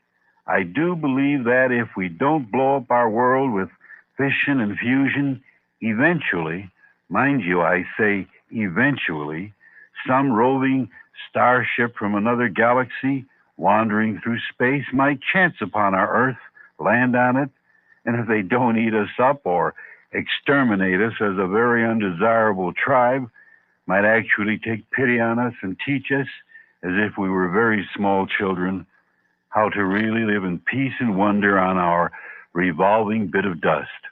Now, that's much too serious, so let's talk about $3,000 after a short word. When searching for the thoughtful gift for Mother's Day, the beautiful gift for someone you love, remember the name Neil Diamonds, 161 Canal Street, downtown Manhattan. At Neil Diamonds, you'll find a broad selection of truly fine jewelry, pins, charms, bracelets, pendants, and a full line of nationally advertised name-brand watches, all at low Canal Street wholesale prices. Mother's Day specials include a sculptured ivory elephant neck piece ornamented with precious stones and set in 14-karat gold. Also see the ram's head medallion studded with emerald eyes and diamonds, plus a superb selection of rings and jewelry in 18-karat gold, platinum, and other precious metals, from conservative to mod styles, fashioned by Neil craftsmen. Why pay more when Fifth Avenue quality is yours at Canal Street prices? To accommodate Mother's Day shoppers, Neil Diamonds will be open both Saturday and Sunday for your convenience. Easy to reach at the foot of the Manhattan Bridge. Neil Diamonds, 161 Canal Street in Manhattan. Phone Walker 51375. This is Arch Obler once again. What would you do for $3,000? Oh, now, please, you're embarrassing me. I mean that question. $3,000, simoleons, or call them what you will. What would you do for them? Now, that's the theme of our story next time. $3,000.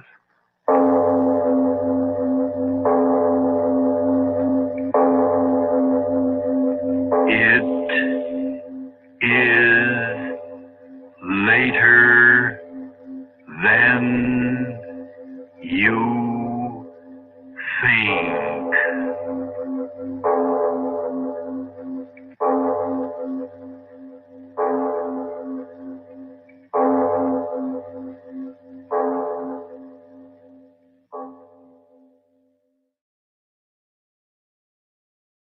Lights out for the devil and Mr. O.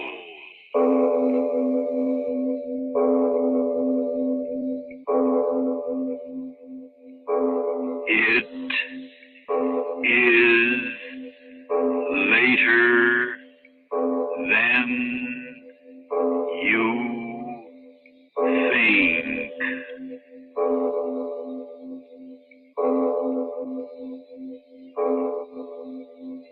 Turn out your lights now. We bring you stories of the supernatural and the supernormal, dramatizing the fantasies and the mysteries of the unknown. We tell you this frankly so that if you wish to avoid the excitement and tension of these imaginative plays, we urge you calmly but sincerely to turn off your radio now.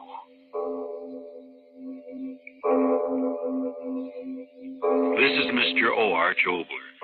Some call it the root of all evil, and some call it the flower of all good.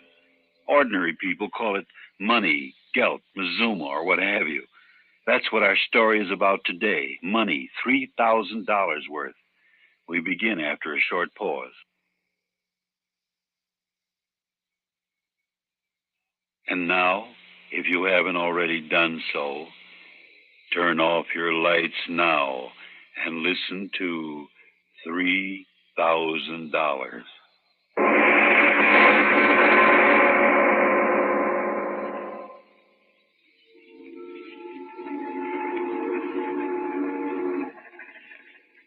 Money, I tell you, Tony, that's what's wrong with the world today. Money. What are you talking about? Hey, look, Tony. Ain't that the pretty boat? Oh, the devil with a boat. What do you say about money? Why, you said that money, what's wrong with the world? The people get little money, and then they want more of it. And then they get that, and then they want more. And pretty soon, that's all they think about is money, money, money. Yeah? What do you think about? Money? So what are you talking about? Oh, you don't understand, You Tony. don't understand yourself. All the time you talk, go away, let me alone. No, Tony, don't get so. I was only talking. What you talk don't make no sense. Money is what's wrong with the world. You fool, you crazy in the head. No, I ain't crazy. All the time on the boat coming here to Frisco from New York, I'm thinking to myself, Axel, for 13 years you're a sailor, working all the time. And what you got? Nothing. So I say to myself, Axel, why can't it be that when a man works hard, he can have what he wants, no matter if he ain't got money, you know? Oh, you crazy fool. What do you talk about? It's a dough what gets a guy what he wants. Sure. That's the way things are now. But I tell you, it ain't right. A man who works hard with his hands can't have what he wants to have. Yeah? What do you want to have, eh? A farm, Tony. A little farm. What do you say?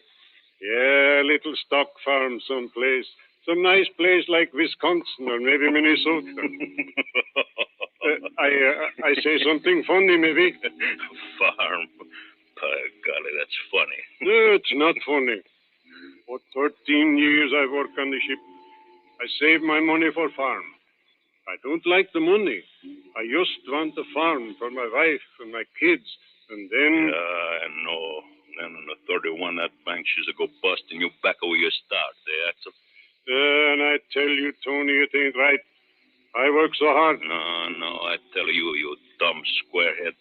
All this talk about kicking money out and give a man what he worked for. I tell you, that's a bunk. Yeah, but Tony... Money, that's what a man needs. All the money he can get is a mitts on.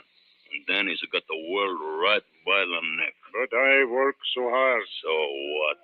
It ain't work what make a man rich. It's a break. Yeah, a break.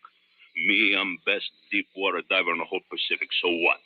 I never get a break, so I'm still eating slop and walking the ducks. Yeah, Tony, that's what I say. All right, Someday when move on. No bumming around the docks. Oh, yeah, officer, we go. That belly. What's that? What's that you said? No, officer, he don't say nothing. This is Mr. Tony, officer. He's the best deep water diver in the whole Pacific. Yeah? Well, if he said what I think he did, he's going to do all of his diving in the can for about 30 days. Now get out of town or I'll run you in. I cut his heart out. Oh, no, Tony, please, sir. Come this way. Come on, Tony, in here. We'll get the cup of coffee. That cop was shoving me around. Come on in. I pay. Nice and warm. It's a dump. What do you have, boys? 2 cups of coffee. Maybe you like soups. They got nice hot soups. No, we just want coffee, please. Yeah, and get a let out. Okay. 2 coffees coming up. So, all you want dough for is to get a farm, eh, Swenson? Yeah, my wife, Who cares about your wife? A farm. For 13 years I've worked... Okay, here you are, boys. Nice coffee. Here. 10 cents, please. Yeah. Coffee, she's good when you're cold, huh? Yeah. Yeah, that guy was winning. He don't drink coffee tonight, I bet you. What guy? The guy was winning the sweeping stakes. The sailor sweeping stakes. You know, hear it? Swenson, what is this guy blowing about? I'm telling you, the sailor sweeping stakes. Everybody's buying a ticket. $3,000 first prize, you betcha. It's in the papers he's winning. Oh, lucky guy. So, who cares? Give me some more coffee. Okay. No. Wait a minute, mister. Yeah? This fellow what won. You say his name is in the paper? Yeah, sure. Here. I got it here. Get my coffee, you. No. Wait, Tony. I want to hear. Read it, mister. Okay. It's a winner. First prize is somebody who gave name of a farmer. Farmer? What's the matter, you Swenson? Tony, quick. He's sick. Hey, that's my paper. Tony, come on. Quick, come on. Hey, you crazy squarehead, wait for me. Wait, you crazy fool, you. What's the matter? Where you go, eh? Tony, listen. It's Me. What? What do you say? Farmer. That's the name I give the man when I buy the ticket. Huh? I'm rich, Tony. I can get the farm. You? You mean you? What he said in there? You? Yeah. Me, Tony. Me. I buy sweepstake tickets long time ago. I win. I win. You crazy in the head. No. I tell you, I win. Look. Huh? Farmer. That's me, Tony. Oh, my wife, my kids, they be so happy. No, wait. It ain't right. I mean, look, give me the number here. Ticket number 6933. You got that number? I got it here. I got it, Tony. Yeah, let me see, huh? No, please. 13 years. What's the matter? You ain't going to hurry. I just want to see. Look. Huh? 6933. Just like it's in the paper. You did win. Yeah, Tony, I win. Me, oh, my Anna, $3,000. Oh, we wait so long. $3,000. I quit the sea. I buy a farm. Oh, Tony, my Helga, my kids and me, the happiest people in the whole world. $3,000. I buy the best farm in all Minnesota. Come on, Tony. I go get my money. No, wait. Huh? Don't go now. It's a pretty late. But my money... Oh, but they're going to be close, yeah. Now, you come on. We'll go down on the dock and see what is the first boat. Oh, sure. So right away tomorrow, quick, when you get to the door for that ticket, you catch a boat home to the wife and the kids, eh? That'd be good, eh? Yeah, Tony, yeah. And, that policeman. I wish you meet him now, eh, Tony? Huh? What's the matter? Why you want cop, huh? Oh, I show him we ain't no bums anymore. $3,000 this ticket is worth. By Jiminy, a man is no bum with $3,000. No, you're right there. You bet your life you ain't.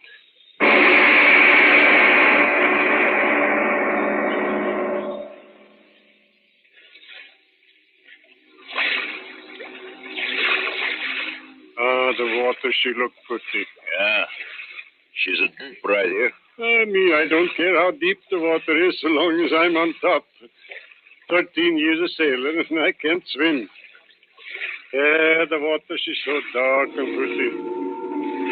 Swenson. Yeah? Let me look at the ticket. Ticket? Sweepstakes. By Jiminy, you think maybe she ain't good, Tony? Yeah. I know she's good. Right away I hear that fella say the farmer in. I know that's me. Here, Tony, here it is. See, it says farmer on it. That's me, see? Well, lean over just a little. I cannot quite see. Yeah, sure. You see numbers. It says 6, 9... Tony, you...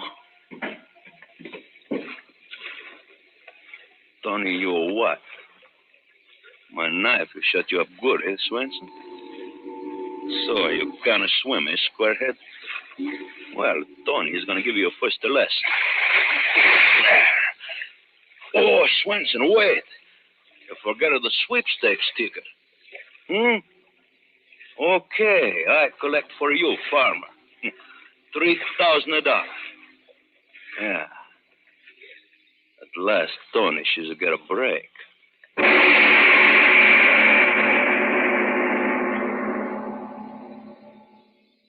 We leave our The Devil and Mr. O's story of $3,000 for a message. And now back to our story of $3,000.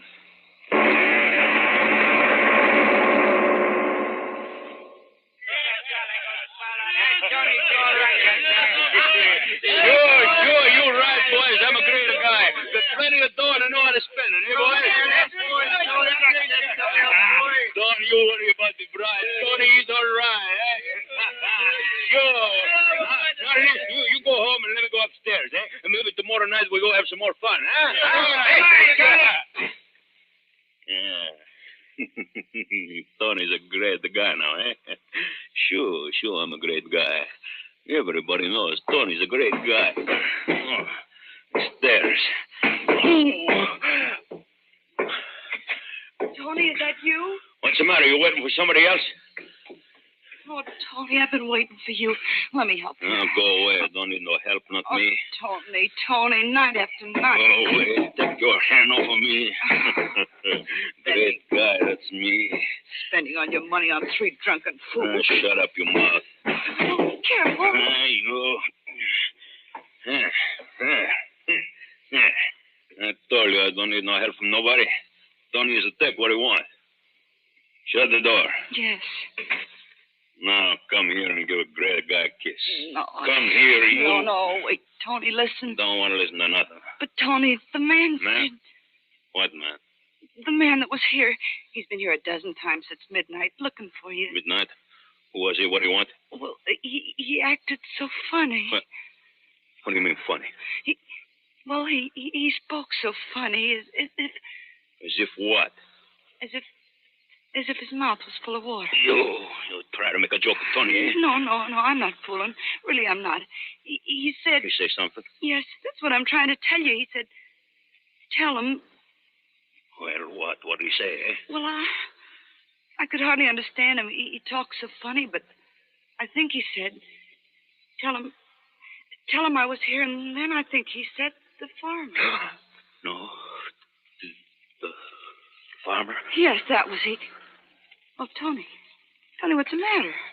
What do he look like? What's the matter, Tony? What he look like? Well, he was tall, and he looked like a sailor, and I think his clothes were wet.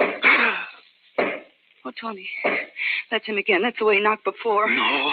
Oh, Tony, don't stand there staring at the door like that. You're scaring me. Don't do it. You up there, go away. You dead. What? Dead. You hear me? Dead. They killed him 6 months ago today. I'd throw you in the water 1,000 miles from here. You dead. Dead. Tony, no. You scare my wife, but you don't scare me, you farmer. You are killing you Tony, again. no, don't you Swenson, you go away from that door. I shoot.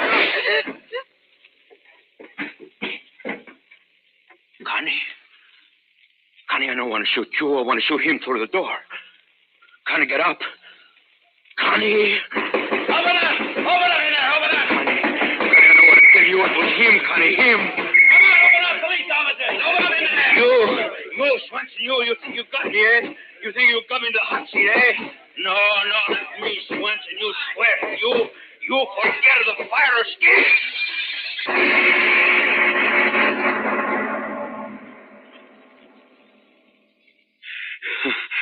Listen to me, Cap. You gotta help me. You gotta. Now, take it easy, Tony. Take it easy. You will get me out, eh? So far out, there ain't a copper in the world can get you. Listen, at midnight tonight, my ship is pulling out to go down through the canal and over the coast of Ireland to go hunting for gold. Gold? You crazy. Watch your tongue.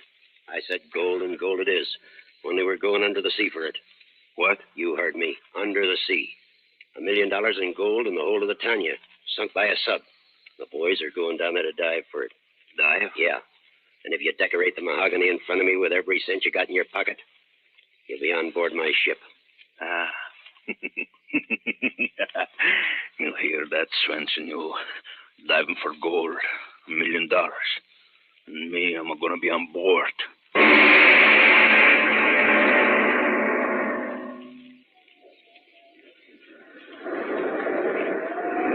that door, you fool. You want to talk to me, Cap? Yeah, Tony, sit down. She's getting pretty rough, eh, Cap? Yeah, and that's what I want to talk to you about. Well, I'm listening. While you was sleeping before, the rest of the divers had a meeting. Yeah? Yeah. They looked over the weather reports, and they decided they ain't going to do no more diving. A white belly to the Wait a minute, Cap. You mean we're going to turn back? What else can I do? 3 months out here in the open sea, and when we finally do locate the wreck, every mother's son of them turns chicken on me. So what's the matter? You want to talk to me? Because even if you are a no-good rat, you're the best diver of the lot. All right, keep talking. Tony, listen. Under that buoy off the starboard is the Tanya, with $1 million in gold bullion in it. So? Go down and get your hooks in it, and whatever you get, half of it's yours. You mean a half? Sure, you get half, and I'll split the other half with the crew. $1 million? Yeah, $1 million. And you'll have half of it. You can do it, Tony. You know you can. Yeah, but the sea, she's getting rougher. Ah, Tony, you've gone down in rougher water. Yeah, but that water, she's a cold half an hour and I'm finished. Hey, at the room with the gold. Who knows where she is? Tony, listen. I know just where that gold is stored. You're not trying to fool me, eh? As God is my judge, I'm telling you the truth. Jake located the room on his last dive yesterday. He told only me about it. So? Don't you see, Tony? Chance of a lifetime. I got enough coal for one more day out here. If we turn back, we'll never locate that wreck again with the sea running as she is. $500,000 in gold for you, Tony, right under your feet. Don't be a fool, man. Take a chance and go down and try to get it. Well, will you do it? Yeah, get away from him. Him? Who are you talking about? Who's talking to you? Well, what are you sitting there for? Get me a rig, get the pumps going.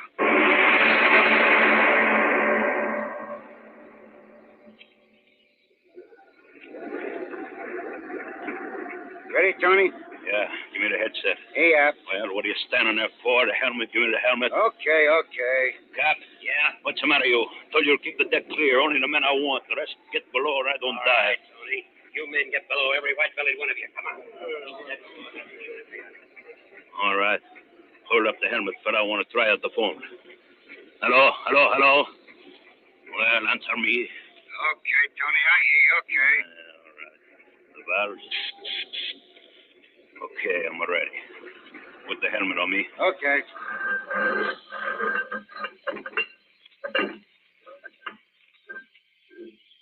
Well, hurry up, you mugs. Get them bolts tight. You think I got all day? That's it, Tony. Okay. Put me over the side and watch that pump where I come up and cut your heart out.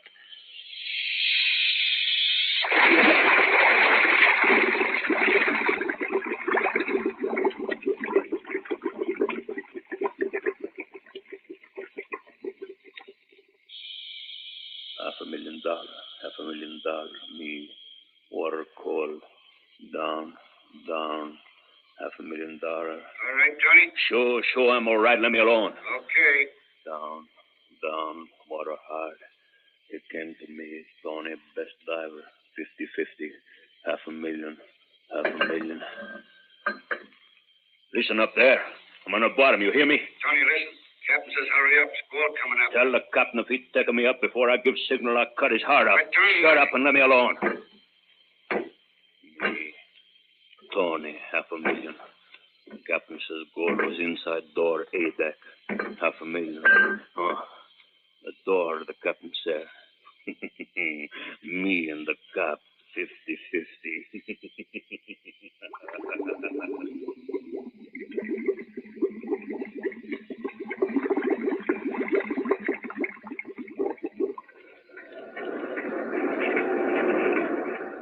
What does he say, Art? He says to leave him alone. He don't want to talk to nobody. That's no good rat. I was a fool sending him down. He's in the bottom, all right. But what's he doing? Has he found the gold? Has he found the strong room? How long is he going to stay down? Talk to him, Art. Tell him he's got to answer.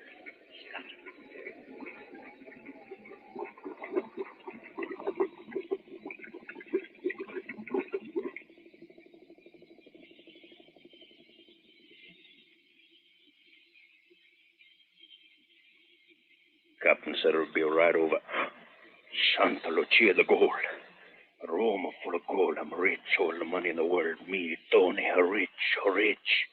Yeah, all the money you want, eh, Tony? Huh? Oh, who's it talking? Answer me, who's it talking? What's wrong, Tony? Anything wrong? You up there, I told you I don't want to talk. What's the matter? You don't listen to me. What do you mean all the money I want? What do you say that for, huh? I didn't say that, Tony. I've been standing by. Standing by. Wait till I get up there. I show you standing by. Wait till I get the headset connection with my teeth. I'll fix it so you don't bother me no more. No, wait, Tony. The captain said that. So, now, talk all you want, you sour-faced me. I won't hear you. Me, I'll be alone with my gold. No, Tony, not alone. You up there, stop talking to me. Stop, you hear? Stop. I am down here, Tony, with you. Huh? Who said that? I broke a connection. Nobody can talk to me. Nobody, you hear? Nobody can talk to me. I will talk to you, Tony. So much to talk to you. Oh, it's in my head. That's what it is, in my head. Yeah. Not in your head, Tony. Look straight ahead. What are you talking? Swenson. You know me, Tony. And me in the water almost a year. Oh, no.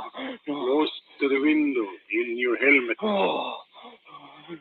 You don't like what you see, eh, Tony? My wife, my children, they wouldn't like it either. Would they, Tony? Go away. No, don't be in a hurry, Tony. We got plenty time. No. Plenty. I worked for 13 years. Go away. You remember, Tony? 13 years for farm. No, go away. Now I don't work no more. Go away. I just wait for you. You. My hair. You take away my wife, my kids, my life. Now I take a little air. Eh, Tony? Just a little air. Now I take off your helmet and come in with you, Tony. No. My friend, I come in. No.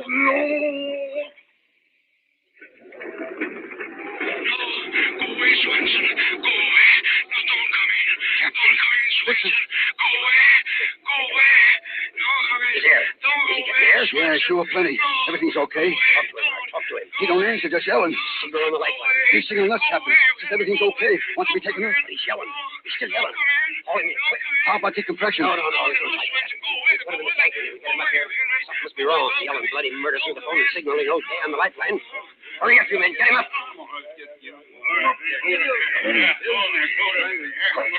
Call him in. Here he comes. Oh, he's not there. It's not him. It's something else on his line. Captain, look. His airline. It's been chewed through by teeth. Through her teeth? But what is it? What watch tied to the lifeline where he was. It's Mother in Heaven. It's a bar of gold.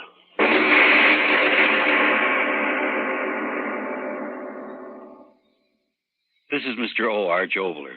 You know, every time I see one of those Jacques Cousteau underwater television extravaganzas, I always hope that they'll really dredge up something interesting out of the sea, like the barnacle-encrusted skeleton of a toothy pirate, or a bar of gold with your name on it. But let's talk about our next play. Do you enjoy auctions? I know I do, particularly the kind where you buy a pig in a poke. You know, packages, boxes, old trunks. Let's discuss that further after your station talks to you.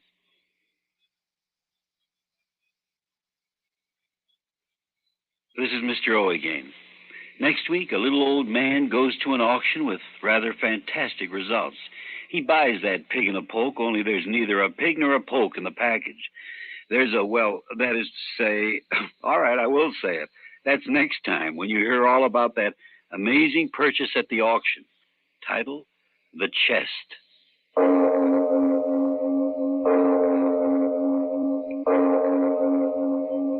It is later than you think.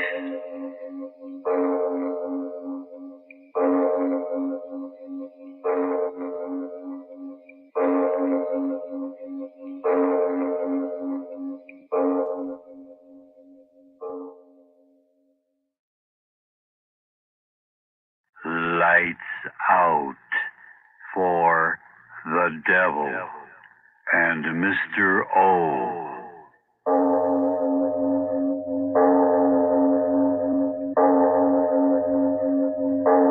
It is later than you think.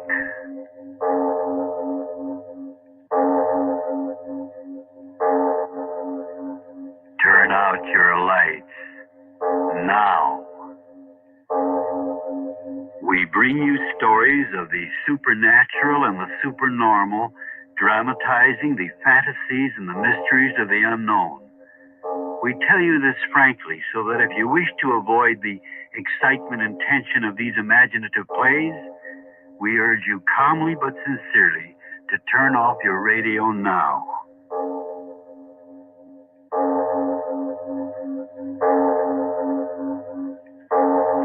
This is Mr. O. Arch Ovler. Do you enjoy going to auctions? Do you get excitement out of opening old boxes, old packages, old trunks that you buy under the auctioneer's hammer? As you lift the end of that old steamer trunk, does your heart beat a little faster as you think maybe it'll be full of gold coins or letters from Lincoln or all right. That's a very human trait, anticipation. So let's anticipate today's play, The Chest, which happens after a short message. Dr. Campbell Moses, medical director of the American Heart Association, talks about a serious health problem in America today. Thousands of Americans die unnecessarily each year from heart attack because they don't know the symptoms and delay getting medical care. What are the symptoms? They vary, but they often start with a squeezing pain in the center of the chest behind the breastbone, the pain radiating to the shoulder, arm, neck, or jaw. It's often accompanied by sweating and occasionally by nausea, vomiting, and shortness of breath. If this happens to you, don't delay. Call your doctor and carefully describe your symptoms. If you can't reach your doctor, get to a hospital emergency room as quickly as possible. Remember that frequently the symptoms of heart attack subside completely and then recur. In heart attack, minutes count, so act promptly. Helping you to feel better and live better longer is just one of the services of your Heart Association, just one of the reasons you should give to your Heart Fund. And now, if you haven't already done so, turn off your lights now and listen to The Chest.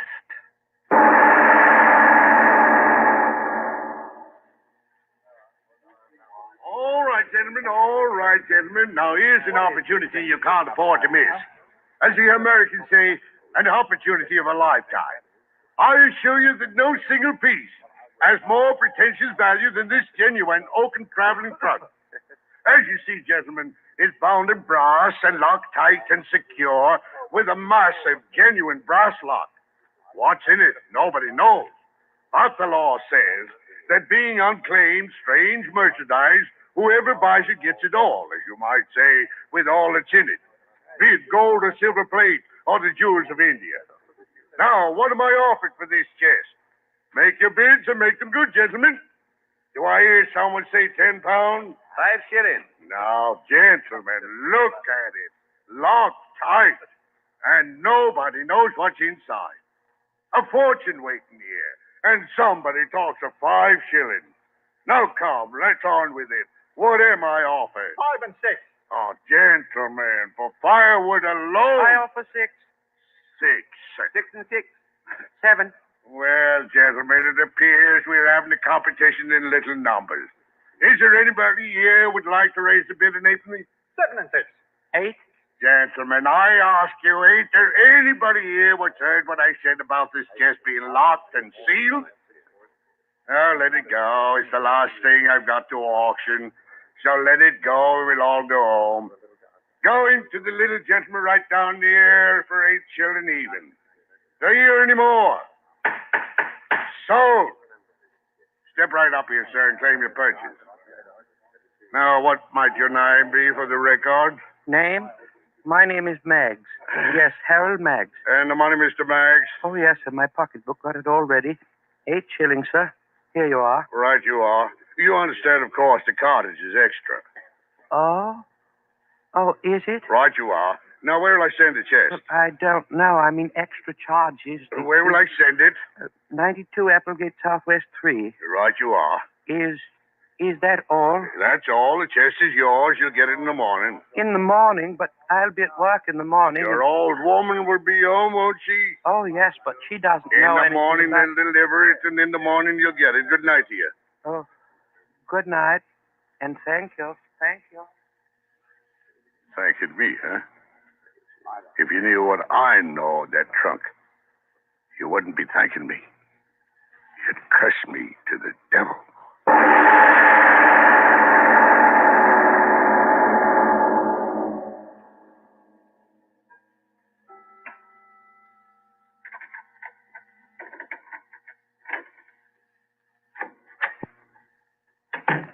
That you, Harold?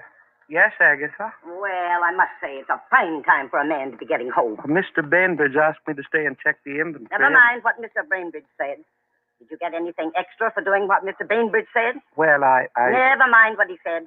I tell you what you get from me. A cold supper, that's what. Oh, it's all right. Oh, is it? Now, just a minute, Mr. Harold Maggs. There's something else I want to talk to you about. Yes, Agatha? How much money have you been making on the races? Races? Me? You. Oh, no, you know I never play the horses. And how much money did that rich uncle of yours in Australia leave you? Australia? Me? Why, Agatha, what are you talking about? I haven't got any uncles in Australia. Oh, then maybe it's a gold mine you discovered. Or maybe a well that gives 100 gallons of petrol a minute. Agatha, are you all right? The chest. Oh. Why did you buy it? Well, They didn't give it to you, did they? It was only 8 shillings, and I... Only 8 shillings? You mean to stand there and tell me you spent 8 whole God-given shillings for that thing? Yes. Harold Meggs, I ought to... Agatha, what's that? Never you mind what that is. Up in the garret. Yes, up in the garret. Where that great prize of yours is. Up in the garret where you should be until your head's examined. But, Agatha, what... It's Freddie, breaking the thing open to see what's inside. Breaking it open? Yes, and I told him to do it. Freddie, have you opened it yet? Not yet, Mom. Oh, Agatha, please, I don't want him to... No, keep quiet. I know you haven't got a key to it. But Raymond told me all about this prize package, the did. Oh, but... Plunked it right down in the middle of the kitchen floor. And poor Freddie and I had to carry it all the way upstairs. Oh, but Oh, we'll find out what's in it soon enough. Oh, no, please, he shouldn't break the lock. It's a good one. Maybe I could pick it. I'll go up. No, Harold, come back here. Let Freddie do what I told him to. Harold, come back here this minute. Harold, you regret this, making me climb these stairs. Harold, do you hear me? Mom, smack him. Stop. Harold, what's come over you? He won't smash my chest. He won't. Well, Mom said I could. She did. She said I could. Dare you strike that boy? Oh, I didn't. Well, you thought about it. He may not be your flesh and blood, Harold Meggs, but he's mine. He's a big lout, 30 years old. Mom, he called me a big lout again. Quite enough. Harold Meggs, give me that hammer. Yes, Agatha. I'll fix your precious chest, your precious lock. That's right, Mom. Show him. Oh, a good one, Mom. You smashed it. Oh, it was a good padlock. You keep quiet. Buy a cat in the poke, will you? Teach him, Mom. Well, now we'll see your grand bargain. Help me lift the lid, Freddie. Sure thing, Mom. We'll see what you win. My good money. Mom. Why, it's empty. Empty.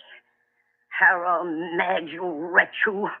Taking the bread out of the mouths of your good wife and your son to buy empty trunks. Wait, Agatha. Wait for what? For what?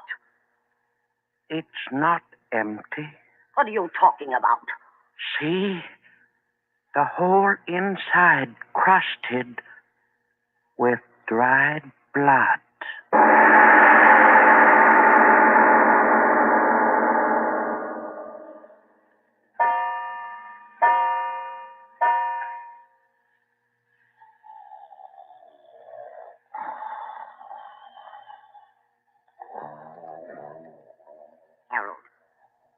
Harold, wake up. Wake up. Open your eyes, you stupid fool. What? Wake up. It's not morning. No, of course not. Open your eyes. Oh. I heard something. Well, what did you hear? Can't you hear anymore? I said there's someone in the house. What do you mean? Listen. I don't hear anything. Don't talk, listen. You heard? Yes. Up in the garret. Get up and do something. Well, what could I Well, you're not going to let them steal the house away from us. There, again. But why in the garret? You're going to lie there talking while they... But we've nothing there for anyone to take that. It's Freddie. Freddie? What? Come on. No, not up there. Well, I'm going. Harold, come back and don't leave me alone to be murdered. Harold, don't go up there. Harold, I'm frightened. Agatha, come up here quickly. No, I'm afraid. Agatha, quickly. All right. I'm more afraid down here than I'll be up there. Can't be much to be afraid of. If you're not afraid, Harold. So dark up here. Well, Harold, what is it? Agatha, come here. Help me. Well, what is it? What's the matter with you? What? It's your Freddie. Freddie?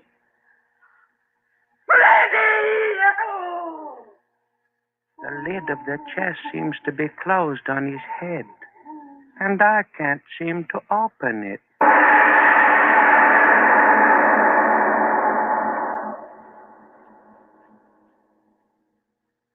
We leave our The Devil and Mr. O's story of the chest for a message. When you've got a family to feed, there are ways to cut high food costs. And we'd like to tell you about an economical, tasty way to serve top-quality meat dishes. Today's answer is high-protein ham, H-A-M. Crackus and Atalanta imported Polish ham. When you buy Crackus or Atalanta Polish ham, there's no waste, no gristle, no bone to throw away, and there's no water added either. It's all lean, flavorful ham down to the last tasty bit.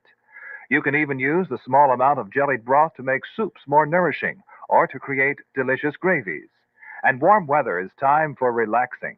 Feeding your family can be less work, and entertaining will be more fun if you get the Polish ham habit.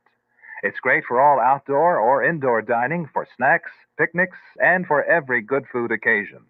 And Polish ham may be just the most economical answer to hot or cold meals your family and guests will love. It's the easiest food you can prepare because Polish ham is fully cooked when you buy it. So if you wish, just zip open the tin, slice, serve, and enjoy from end to end. And now back to our story of the chest.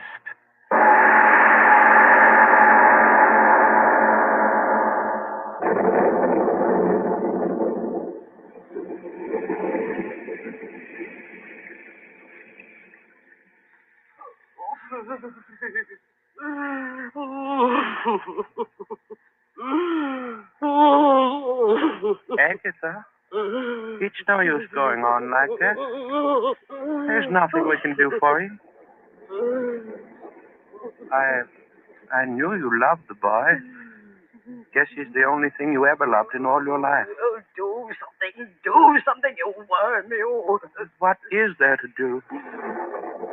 Storm's so bad, just have to wait until morning, that's all.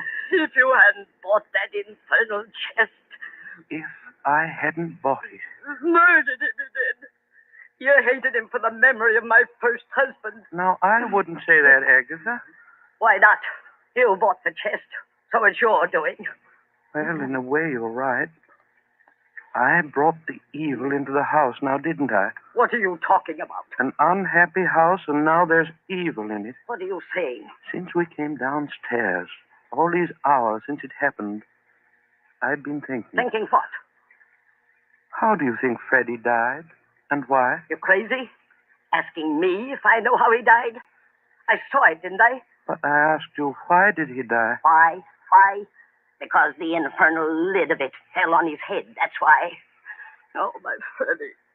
Yes. The evil did it. Evil. You are crazy. The only thing evil was your buying it. You just don't understand, do you, Agatha?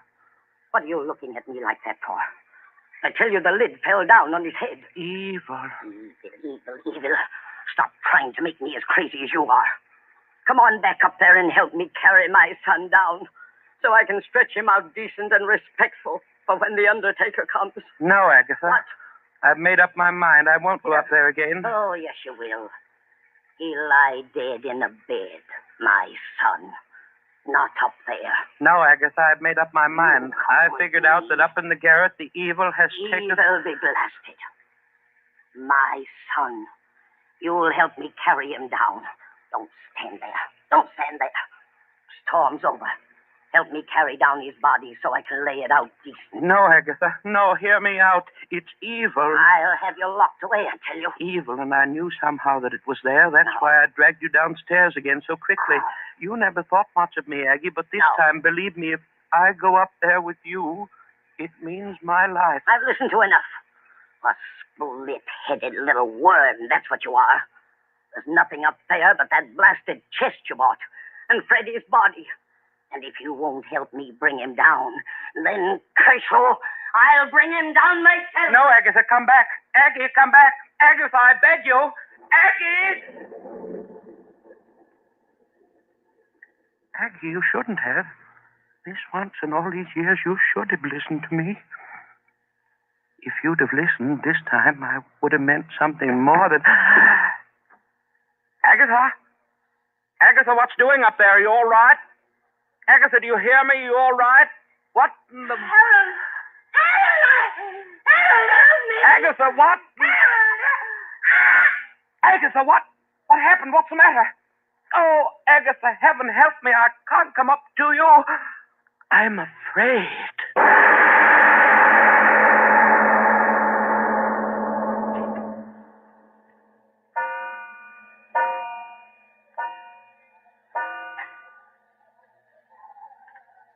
Agatha, that's another hour. It's hard waiting, Agatha. I've got to keep so quiet. I've got to listen. Perhaps you'll say something. Call me again. I've got to know what happened. Man can go crazy not knowing what happened. I'll keep very quiet. Perhaps I'll hear you saying something up there. Agatha? Wind. I hear nothing but the wind, Agatha. I'm afraid to move out of this chair, Agatha. As afraid as I've ever been in all my life. And that's been many times, Agatha. Something safe about this chair. It's my chair. I've sat in it so many times it knows me. And while I'm in it, nothing can happen to me. Now, can it? But if I were to get up, leave it, walk toward the door. No, I won't do that. I'll sit here and wait in the chair. And when it's daylight again... Agatha, is that you? I heard you again. Agatha? Agatha? Agatha, why don't you answer me? I hear you moving around. Why don't you answer me? Agatha!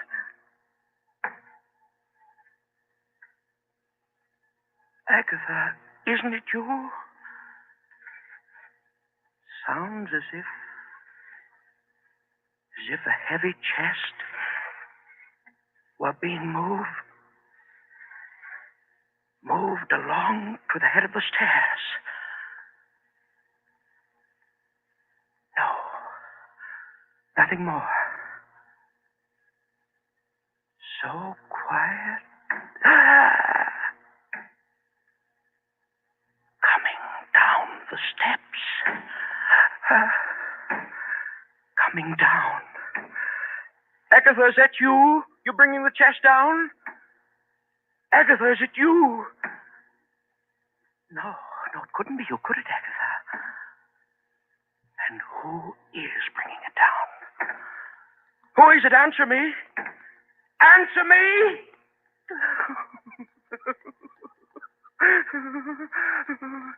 Gotta get out of here. Run. But I can't. Too afraid. Who is it? Agatha, it is you, isn't it? It must be you. It must be. Not many more steps, then I'll see.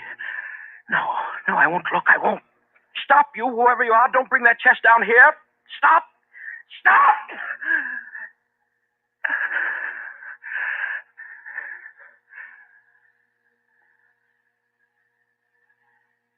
Stopped. No further. Stopped. I won't have to see. I won't have to see. Again.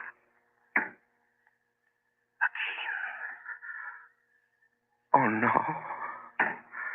So close, bottom of the stairs. I'll see. What? Oh, if I could close my eyes. Only one more step. I know it.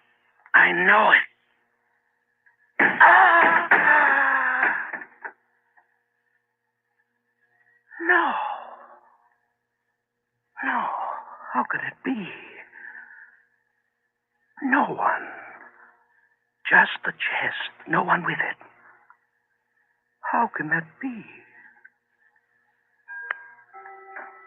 No one. How could a trunk come down the stairs, one at a time, alone?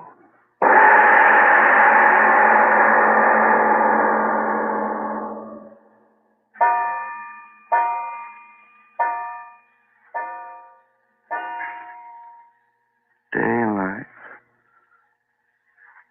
Why doesn't daylight come? There's something buzzing in my head.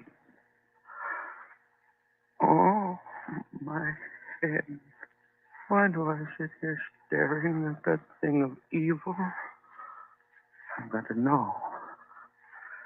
Yes, I've got to know. Get up. Close to it. Just a chest. Why should I be afraid of it? Just a chest. Put my hand on it. Moved under my hand. Thing of evil, I'll get you.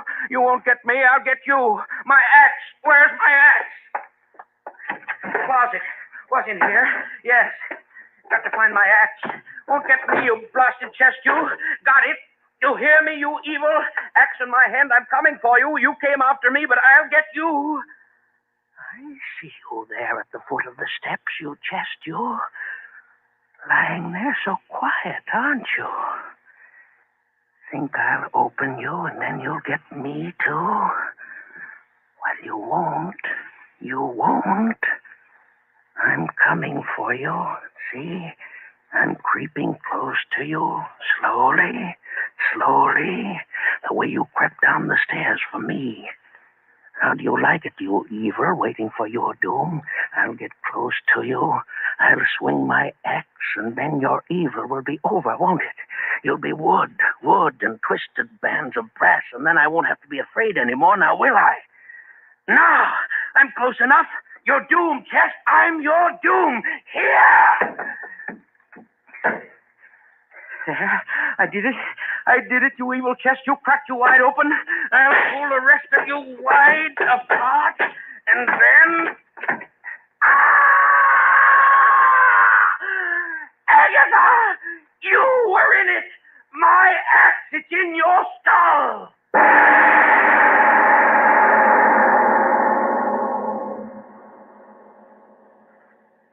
Harry? Oh, Harry. Yes, Mr. Jamison?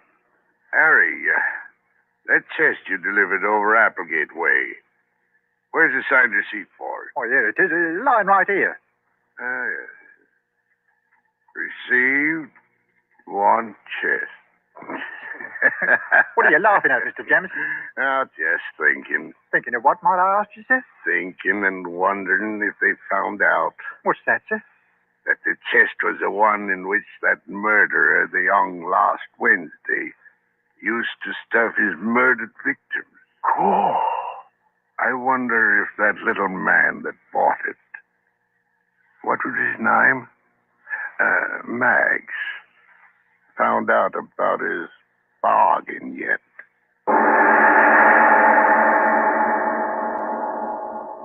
This is Mr. O.R. Jobler. I can just hear somebody in Joliet, or is it Dubuque, saying, "Hey, wait a minute, Mr. O. You mean to say that old chest actually killed someone?" Now listen, friend, the supernormal and coincidence, who can separate the two? I'll tell you something that really happened to me, a very strange happening, after this pause for station business. See? See the leaf? Right here in my hand. Oh, yes. Isn't that a new leaf? Yes, it is a new leaf. Here, I'm going to turn over a new leaf. Get it? Leaf? New? What does that mean, to turn over a new leaf? Well, in serious, Mm-hmm. means that you're going to have a little change. From what to what? From bad to good. Oh, really? Yeah. Well, suppose somebody was crying. They could switch from tears to a smile. Suppose they were lonely. They could go from loneliness to having somebody to play with. Well, suppose somebody wasn't loved. Could they turn over a new leaf? They could go from not loving somebody to loving somebody. How do they do that? All they have to do is try to love somebody. Just try. Yeah. It's easy to love people when you try. Love makes all things new again. Hey, what was that? Another sound of love from the Franciscans. This is Mr. O again. Yes, about that thin line between coincidence and the supernormal. A number of years ago, late at night, I sat down at my typewriter to write a story. I sat and I sat, but no ideas. Then, just as the clock struck 12, the idea came. Quickly, I began to type. The story, a criminal in a hotel room hiding from the police. He climbs out the window and hangs from a narrow ledge high above the street. Well, I got that far with the plot, and then, suddenly tired, I went to bed.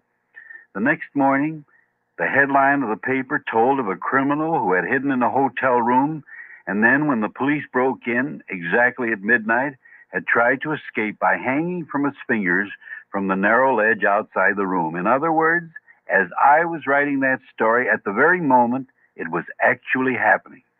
Coincidence? Supernormal? Who knows?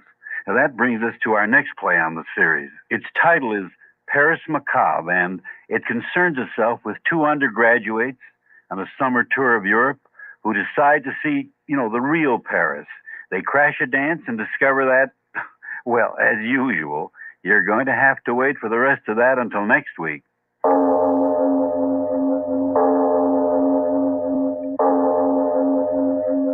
It is later than you think.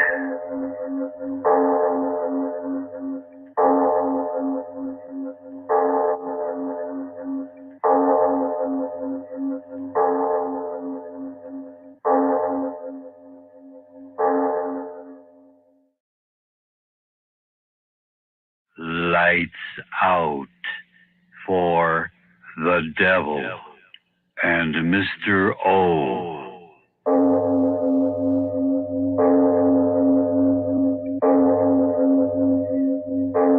It is later than you think.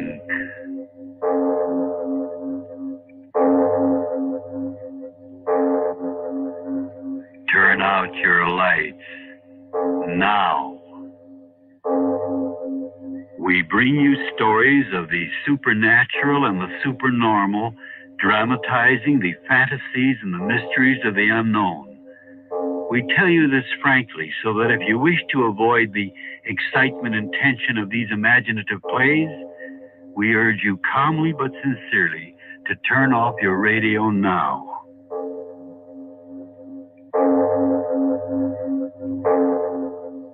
This is Mr. O. Arch Obler. Did you ever go to a party or a dance and look at the people, the same old faces, and wish that, well, suddenly it could all be changed into a magic ball where everyone was beautiful and you were beautiful and life, for a magical few hours, was exactly the way you wanted to be among the new beautiful people? Well, our play tonight isn't exactly about beautiful people. It is about a couple of young American undergraduates who are in Paris on their vacation, and the dance and the adventure begins after a word from your station. See? See the leaf? Right here in my hand. Oh, yes. Isn't that a new leaf? Yes, it is a new leaf. Here, I'm going to turn over a new leaf. Get it? Leaf? New? What does that mean, to turn over a new leaf? Well, in serious, Mm-hmm. means that you're going to have a little change. From what to what? From bad to good. Oh, really? Yeah. Well, suppose somebody was crying. They could switch from tears to a smile. Suppose they were lonely. They could go from loneliness to having somebody to play with. Well, suppose somebody wasn't loved. Could they turn over a new leaf? They could go from not loving somebody to loving somebody. How do they do that? All they have to do is try to love somebody. Just try? Yeah. It's easy to love people when you try. Love makes all things new again. Hey, what was that? Another sound of love from the Franciscans. And now, if you haven't already done so, turn off your lights now and listen to Paris Macabre.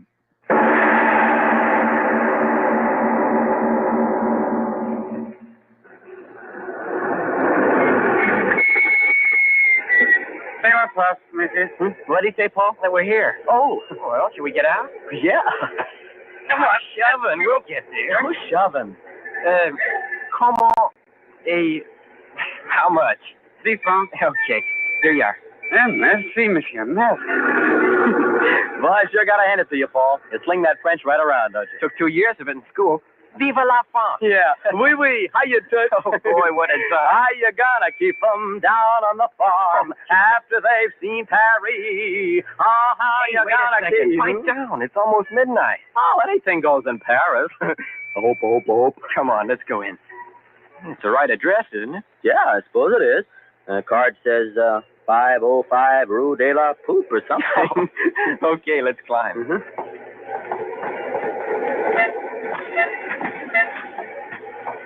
Hey, it sure looks like a joint. Don't be naive. I bet you it'll be about as exciting as a junior prom. Quit singing the blues. I tell you, this'll be the real stuff. French artists and their models and things and stuff. Say, you must have got the wrong number. Look at the place, no lights. It's pretty dark, isn't it? Listen, fella, if there's an artist shindig going on in there, then I'm a left-handed monkey. Come on, let's get back to the hotel. No, I'm going to find that artist ball if I have to tear the town apart. Where's the doorbell? Listen, I tell you, there's nothing going on in there. That's what you say. Oh, here's the knob. Now, let's see what... Hey, the knob pulls. Oh, now you did it. Wake up some old Napoleon this time of night and he'll scalp you. Listen, I paid that bozo 6 bits for this ticket. I'm going to find out what's what. End up in the Bastille, that's what you'll do. Yeah, well, if they want to... Paul, it is a party. Listen to him. Well, I'll be. Entree, monsieur. Say well, entree. Go on, Paul. Yeah. Well, Paul, no artist ball, huh? So now you're a left-handed monkey, remember? Sure had me fooled. This way, monsieur, s'il vous plaît. Right with you, lady. If monsieur would be seated. Well, can't we go right in? We've got tickets. Yes. Soon you will go in. You will wait. Boy, oh boy, oh boy. Yeah, it sounded like quite a party. And you thought it was a baloney. Oh, house looked it. You can't tell a good banana from the skin on the grape. Not so good, pal. Well, this party's gonna be. You hope. Oh, well, this be something to write home about. If we ever get in the joint. See, I think I'm beginning to understand all this. Huh? It's a clip joint, that's what it is. Clip joint? Yeah, the way I've suspected all along. A sucker joint for tourists. Keep it up. You're terrific. Go on, laugh, but I'm telling you that if this was a real artist ball, why, in we go without all this stalling. It's all a fake, and I'm getting out. Hey, Paul, wait. No, let me go. I'm getting out of here. If you have any sense, you'll get out, too. Oh, Paul. Before they slip you a Mickey Finn and clean you out. Monsieur. Huh? Oh, you may go in now, monsieur. Oh, yeah, sure. This way, monsieur. Well, Pickle Puss Paul, my friend, you got any more to say? I still think there's something screwy. In here, monsieur. Okay. Paul, are you or aren't you going to have something to tell your grandchildren when they ask you about Paris? Oh, I'll stay. Is this something? Gosh. Would you look at the film? Boy, oh boy. Say, everybody's in costume. So what? I'm in costume, too. I got on a clean shirt. Gosh, will you get a load of the screwy masks they're wearing? Yeah, I see them. Sure wearing plenty for French models, aren't they? Yeah. Oh, well, evening's young yet. That's funny. What? They're not dancing. Oh, well, they're taking time out, I guess. Yeah, but where is it? What? The orchestra. There's no orchestra. Oh, yeah, that's right. Oh, well, maybe they're hidden behind palms or something. Anyway, what's the diff? They may be masked, but, fella, I know honeys when I see them. But this is supposed to be a dance, so why don't they dance? There you are. Boy, are you guessing wrong tonight. But where's the organ? You cut it out. Who cares where the organ is? Parents, artists, models, mammy.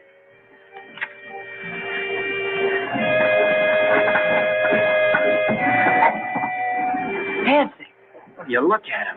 Come on, let's cut out a couple of fillies and do a big apple. Yeah, but look at the way they're dancing. Huh? I never saw a dance like that. Yeah. Me neither.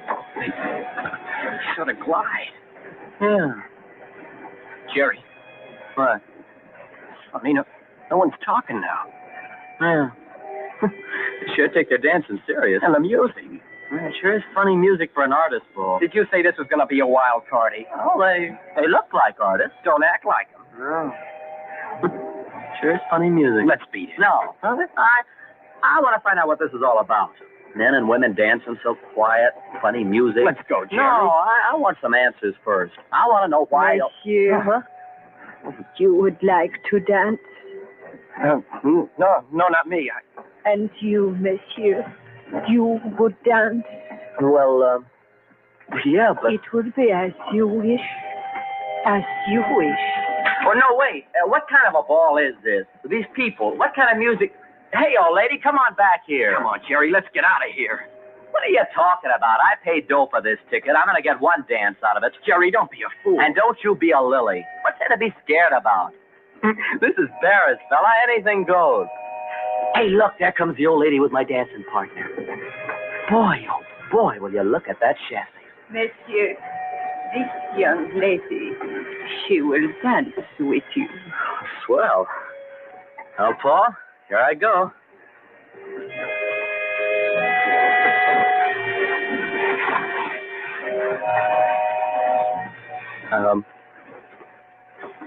You're a good dancer, aren't you? Gosh, I suppose you don't speak English, do you? I understand you, monsieur. You do? Oui. Say, that's swell. Oh, lady, I've got more things to ask you than a psych professor doing an IQ on Einstein. Oui, monsieur? I mean, this goofy music. And why doesn't anybody talk? And when are you going to take off your mask? Midnight. Midnight? Gosh, that's not far off, is it? Not far off. Say, how about slipping your mask up a little and let me have a sort of a preview? No. Okay, I was just asking, that's all. There is still time for you to go. What? There is still time for you to go. Go? Well, why should I go? Gosh, I'm just starting to enjoy myself. I can give you only one warning. Warning? Warning of what? You are very young. Yeah? Well, I'm old enough to know all the answers. And if you don't think so, suppose then you and me... One warning I can give you. And it has been given. Listen, if you're trying to warn me that this is a clip joint, well, I'm not worried. All my dough's in traveler's checks anyway. So, if somebody wants to steal my pants, okay. It's a two-pants suit anyway. Hey, look. Well, can you tie that? It's my pal. He's dancing, too. Hi, Paul. How you doing? All right, I think. What do you mean, you think? Well, my partner won't talk. Well, maybe she doesn't like your line. No one here speaks English, I guess. Mine does. Don't you, beautiful? Jerry, after this dance, what do you say we go? Will you listen to that, beautiful? Me with you in my arms and he wants to go. Jerry, listen. No, you listen to me. Beautiful here tells me she's going to unmask at midnight. And it's only a couple of minutes, too. So, fella, I'm staying. I've got an idea that behind this goofy mask, Beautiful here's got a face that's going to take my heart and turn it inside out and put it together again. Say, come to think of it, Beautiful, what is your name? I have warned you, and now you will go. Too late. Too late? What are you talking about? It's 12. Come on now, Beautiful, unmask. No. What do you mean, no? Hey, look, everyone stop dancing. Yeah, everyone's going to unmask. And that includes you, lady. No. All right, then I'll take your mask off myself. No, monsieur. Come on, No, mustn't be so shy. Take it off. Take it up. Hey, the lights. They went out. How do you like that? Oh, no, Beautiful. I don't think you're going to get away from me. I learned this arm lock from a professional. It's kind of nice standing here in the dark, close like this. Isn't it beautiful? Pretty tricky of this dance committee, turning the lights off just at the minute when the masks are supposed to come off. Yep, pretty tricky. Well, haven't you got anything to say? I mean, even if it is dark, we could sort of make conversation now, couldn't we? Oh, come on now, Beautiful. Haven't you read that book on how to win and influence friends? You gotta give, conversationally. Now, look, you ask me if I'm always this fresh with strangers. I'll ask you where you've been all my life. And before you know it, we'll be pals. Gee, I'll bet you are, honey. I just know you are. You know, a fella kind of knows when the girl he's with is a honey. Gosh, everybody's keeping quiet. Is that part of the entertainment? Standing around in the dark? Well, it's okay by me. But I sure would like to get that mask of yours off and really see what you look like. Hey, how about some lights? Lights! A candle, monsieur. Huh? Candle? Oh, thanks. Yeah, thanks. Now, listen, Beautiful. You stand right there while I light this thing. Got a match someplace here. Yeah, here.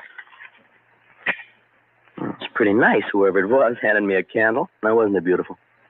Must have guessed how anxious I was to see you. There we are. That's a nice flame. Now, you stand right like that while I take off this thing you got over your head. Gosh, it sure is a goofy mask. It's fastened on so tight. Well, now it's loose. Now, stand still, Beautiful. In a minute, I'm going to be congratulating myself on what a swell picker I am. There we are. Off it comes. Oh! You haven't got any head.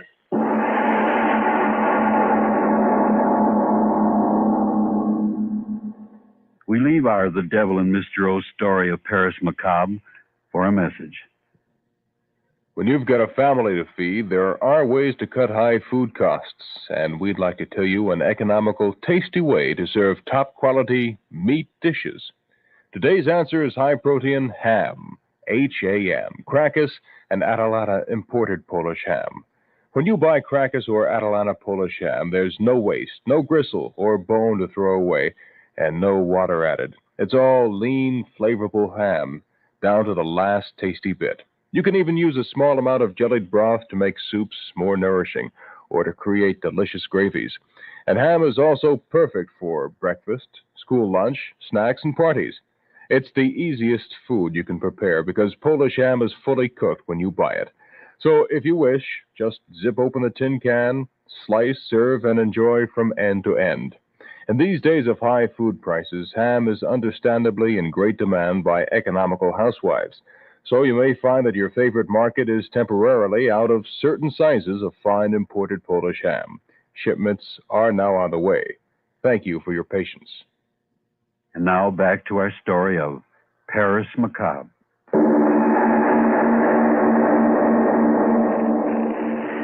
No head. She doesn't have a head. A thing without a head. No. No. Jerry!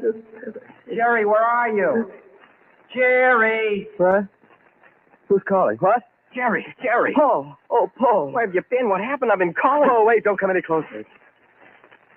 It's just standing there. Jerry, what's happened? What's the matter with you? There. Standing right there. I dropped the candle. It's so dark, but she must be standing there, Paul. Jerry, for Pete's sake. Jerry! I saw it. I saw it. Oh, what? For Pete's sake, there's no one here. But I tell you, there's no one here. The whole hall's empty. Jerry, open your eye. You're standing there with your hands over your eyes for. Look, I tell you. See, there's no one here. The lights went on again, and everyone was gone. What? I thought... Well, the devil with what you thought. Come on, let's get out of here. We should have gotten out a long time ago. Yes, we'll go, won't we? Come on. Don't act like you're sleepwalking. Come on. Oh, listen, she didn't have... The devil with what she had or didn't have. We're getting out of here before those maniacs get back. Maniacs? Yes, I said maniacs. Some kind of a goofy bunch we walked in on. I knew they were screwy right from the start. Come on, let's get out. Paul, didn't you see that? What could I see? The lights went out. Everyone beat it. Here, I think this is the door. The door. Can't open it. We've got to get out. We've got to. We've got to get out. Now, let me at that door. Let me at it. No, get away, Paul. Quit banging your fists on it. We've got to break it down. Okay, come on. Okay. Lock. Gotta get out. Gotta get out. Hit it. Now we'll get out. Get out where, monsieur? That old woman. Oh, woman, tell us how to get out of this place. Yeah. We got to get out. You hear me? Out. Out? Yes. There is a way out. Well, don't stand there talking about it. Show us. We want to get out of here. S'il vous plaît, monsieur. There is no need for such excitement. Just listen to me. Listen, but who wants to listen? We want to get out of here. You hear me? Out. Oh, Paul, wait. We're getting out. Let's find out what this is all about. I don't want to know what it's all about. I just want to get out. Now, listen. We've got to know what it's all about. Don't you understand? If we don't, we'll always think that maybe... Well, I tell you, I've got to know. And I will tell you. Yes, I will tell you. Once a year, they meet here. They? Who? What sort of people are they? They meet and they dance. A miserable dance. A dance without joy, without meaning.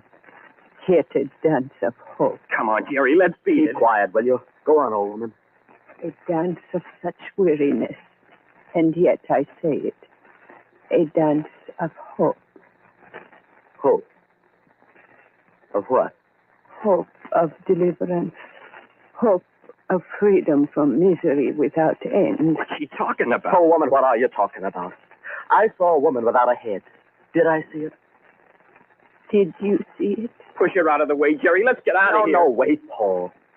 No, I think I understand all this. It's all a gag, an initiation of some kind. Yeah, that's it, old woman, isn't it? It's a club, and these are all kinds of tricks to get in, aren't they?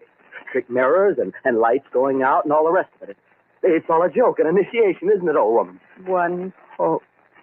A hope that one of you will blunder among them and give one of them deliverance. Oh, woman, stop talking in riddles, will you? This is all some kind of a ceremony, an initiation, isn't it? Answer me, isn't it? Yes, one like you, to give his head so that one of them can have their rest. Jerry, come on, I tell you, I can't stand that woman, Jerry. Wait, Paul. Oh, woman, you You said something about heads. What did you mean by that? What? Listen. You heard, monsieur. You heard. La guillotine. Jerry, what's she talking about? Oh, woman, what do you mean? La guillotine. La guillotine. He took their heads. Yes. We. One day they were alive like you, lived and breathed and had the world. And then La guillotine was born. They took them in the tumbrels across the stony street. The crowds were shouting. They took them one by one and fed them into her hungry mouth. The knife went up, up, up. A moment more of life, and then down it came. It struck. And their heads rolled into the basket. What's she talking about? What's she talking about? Oh, woman. That girl I danced with. You mean... She and all the rest that danced tonight. La guillotine took their heads and lives. Many weary years ago. Dead. Dead. All of them dead. No, you crazy fool. You the dead don't dance. But the victims of La guillotine danced. Aye. They dance one night each year, as here you saw them. Dance. Dance. No, it can't be true. It can't be. Dance. Crazy. Crazy. One hope of rest. One hope, I tell you. That one of you shall blunder in to give his head for theirs. One hope. That one of you will headless take their place. And let one of them... I won't listen anymore. Eternal rest. Jerry, make her stop. You're crazy, old woman. You're crazy and trying to make us crazy, too. Come on, Paul. Stop. Stop, I tell you. Look behind you. Behind... Jerry, there's people there. Yeah. It grows lighter. See them? Father in heaven. All of them without heads. Without heads. Oh, they can't keep me here. Things without heads. I'll get out. Out of my way, old woman. The door. Things without heads. You won't get me. Paul, you left me here with them. Oh, you shouldn't have done that, Paul. You left me here with them. Ah, monsieur. Your friend. He has not gone far. Listen. What? Listen. So, La guillotine, she has been fed. Fed? Guillotine? What are you talking about? What are you talking about? Paul? Paul? Where are you, Paul? Listen.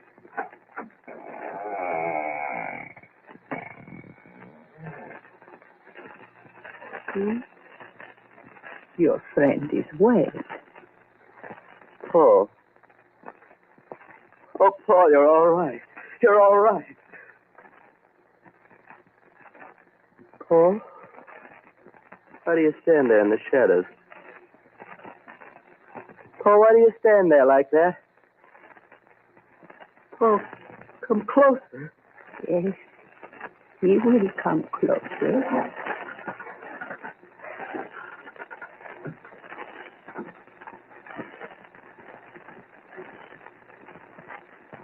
Paul, what's the matter? Why don't you answer me? Paul, what have they done to you? Paul, what... Oh. Your head. Paul, you haven't got a hand. Oh, no, stay back, headless things. Headless things, all of you. I'll get through you. I'll get away. You won't do that to me. Not me. Let me through. Let me through. The guillotine won't get me. I'll get through. I'll live. You won't get me to the guillotine. Not me. To the door. I'll get out. I'll live. I'll live. I'm free of you. You think you I'm free. I got away. I got away. This thing won't get me. I'll live. I'll live. And this thing won't get me.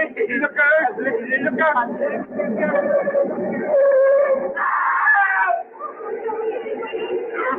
Yes, you run right into the car. Right into it. Right into the car. Like a mess. Monsieur, you must stand back. Guillemere, stand back. Non, c'est pas la peine. Il est mort.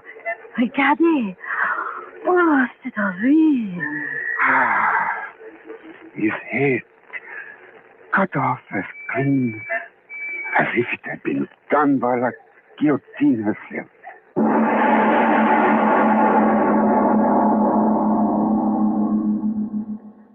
This is Mr. O. Arch Obler.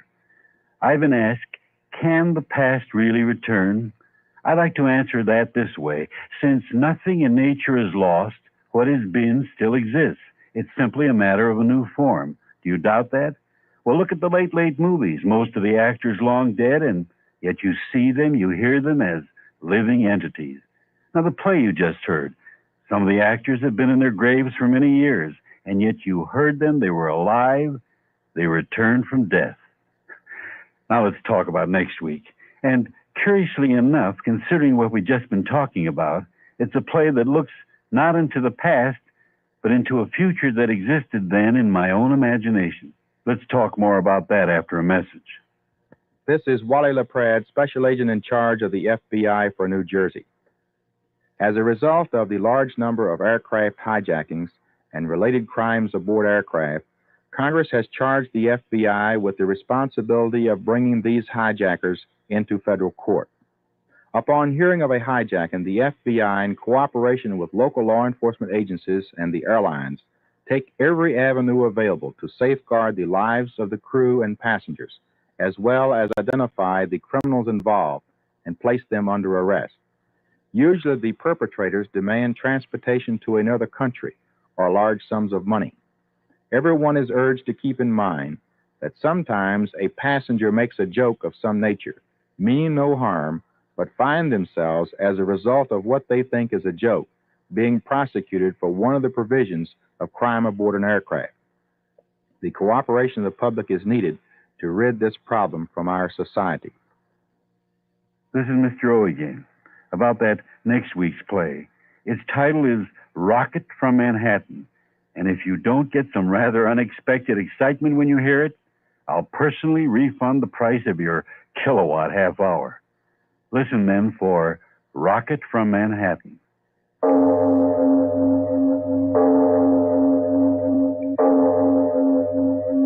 It is later than you think.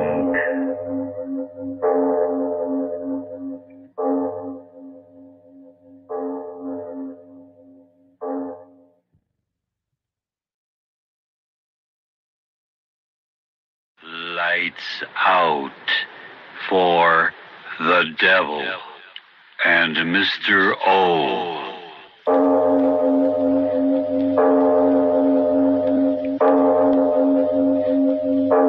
It is later than you think.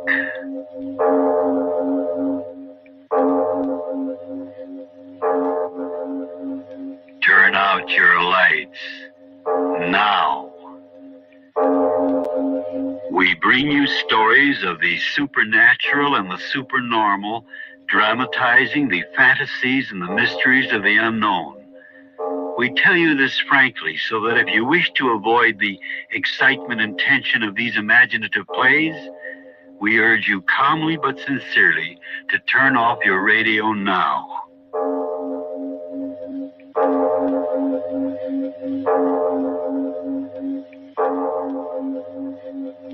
This is Mr. O. Arch Obler. In a few moments, you're going to hear what might be called a happening. I wrote it almost a lifetime ago, and yet I know you'll agree with me after you hear it. It's as if I wrote it this very morning. Part of what I wrote over 25 long years ago has already become fact. The rest of the chilling prophecy, well, the happening happens after a word from your station. See? See the leaf? Right here in my hand. Oh, yes. Isn't that a new leaf? Yes, it is a new leaf. Here, I'm going to turn over a new leaf. Get it? Leaf? New? What does that mean, to turn over a new leaf? Well, in serious, Mm-hmm. means that you're going to have a little change. From what to what? From bad to good. Oh, really? Yeah. Well, suppose somebody was crying. They could switch from tears to a smile. Suppose they were lonely. They could go from loneliness to happiness.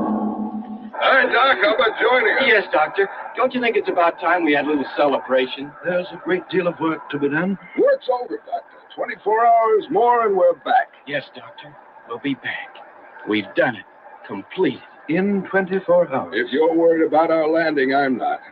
You worried, Reynolds? No, sir. Everything's in perfect order. Sure, Doc. There's going to be a round trip. Anyway, there's 24 hours before we have to worry about that. I'll grant you that our adventure's gone well. Doc, pardon the expression, but you're a gloomy Joe. I am a realist. But, Doctor, the possibilities of anything's going wrong are remote. Surely we're entitled to relax a little and relish the fact of what we've done. Yeah, we've done it, Doc. Even if we never get back, we've done it. We've been to the moon, and it'll always be there on the books. But we are out of radio contact with the Earth. Yes, sir. But we are on course. Doc, what is wrong? Wrong? What should be wrong? Well, the kid's right, Doc. Ever since we made the circle and started back, all these days you've been acting as if we didn't make it. We've gone 243,000 miles, and we're 3/4 of the way back, and we're in, Doc. We're in. So what's the matter with you? How old were you, Major, when the Second World War ended? Oh, about 5. What's that got to do? And you, Reynolds, you weren't even born. No, sir. I was 21 on that day in New Mexico when they set off the first chain reaction. 21. Doc, you mean to say you were in at the beginning of it? Of course he was. Dr. Chamberlain was one of the original research men in the atomic bomb project back in 45. The only one of them alive today. Well, what do you know? So that's why you wanted to make this trip, Doc. I mean, you... Yes, Major. You wanted it as a substitution for what you missed as a boy, the excitement and glory of war. All right, Doc. It's true, and Reynolds here is young and idealistic, and the scientific wonder of it was what he wanted.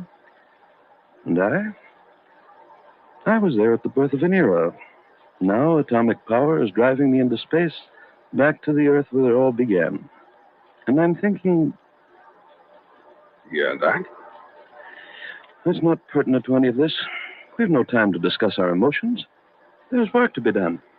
Airspeed 23,486. Airspeed 23,486. Any radio contact, Reynolds? No, sir. How about that, Doc? Unfortunate, but not very vital. We're definitely on course. How much longer will it be, Doc? 10 hours. Why do you laugh, Major? I was just thinking about how many millions of telescopes are turned in our direction. Yes? What you said a few hours ago. I mean, about my wanting the excitement and adventure. That's true, you know. I'm 60 years old, and I guess I just lived for this chance. The Army hadn't okayed my going. Well, here I am. Once we land, I'll admit frankly, I'm going to cash in on every bit of it and have myself a time. You know something? I get to feeling kind of depressed when I think it'll soon be over. Well, there's no reason for depression, is there? I couldn't answer that. You've been wondering, undoubtedly, why, ever since we left the moon, I've been acting strangely. That's right. I've never believed in predestination, and yet there's been sort of a motivation of fate in my life. At 21, I was part of that research team trying to adapt atomic power to military purposes. When that first bomb went off over the New Mexico desert, a newspaperman repeated the words, "What hath God wrought?" And no one quite knew. I'd been waiting 55 years for the answer. I think I found it a few hours ago on the moon. and it's an answer full of horror.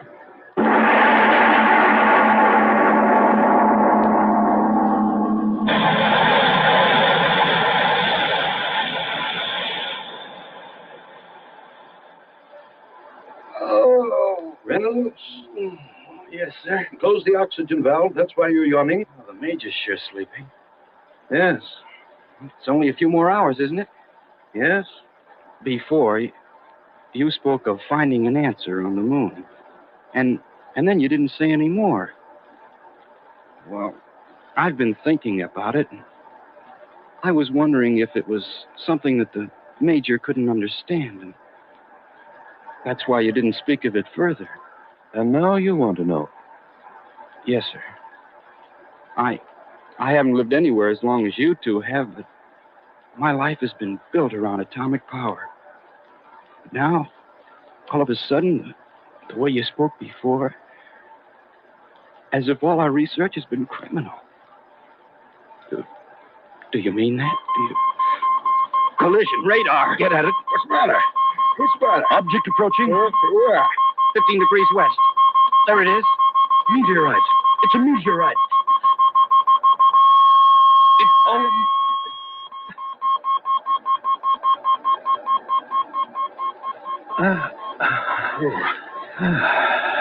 That was the closest. It was indeed. Be sardonic indeed to collide with a meteorite at this point in our journey. I use a stronger word than sardonic, Doctor. Yeah, like fatal. It's all clear. Well, I'd better get back to... No, Reynolds.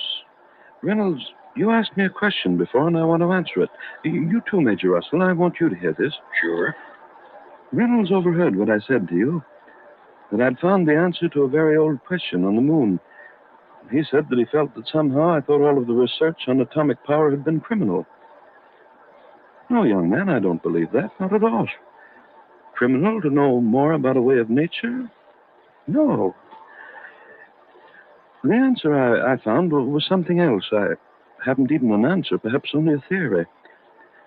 When we came within 100 miles of the moon and then began to deaccelerate, to turn back, what did we see through the observation ports? Well, Doc, we saw... No, please, let me tell you what I saw. The craters of the moon. Great, gigantic craters, and as we came closer and closer, the look of them was so familiar. Not because I had seen them through telescopes and in photographs, but for some reason that I couldn't quite understand. Craters of the moon, and suddenly, at the very moment when we'd come as close as we dared and our ship swung in an orbit to return, suddenly I knew. It was a memory of another crater I had seen 55 years before in New Mexico from an observation plane high over the ground a few hours after the first atomic bomb had lit the sky with a new sun. Yes. The crater in the crust of the Earth that bomb had left was the same as the craters of the moon. Do you understand? The crater our bomb had left on the Earth was the same as the craters on the moon. So what? I don't get it. Yes, Doctor. What are you getting at? Well, the crater in that desert was 1,000th of the size of the ones you're talking about. I suddenly began to think. Was it not possible that the moon had gone through the same evolutionary processes as our Earth before our Earth? Yes. Wasn't it possible that men had come into being on the moon, developed their own civilization, had known scientific progress, even as we have, but long before we Earthmen had known it? Say, Doc. You do understand. These men of the moon had discovered the secret of atomic power long before we did, and then had used it to blast and to tear each other. Yes. And the craters on the moon, that terrible devastation, was the record of the destruction of their civilization.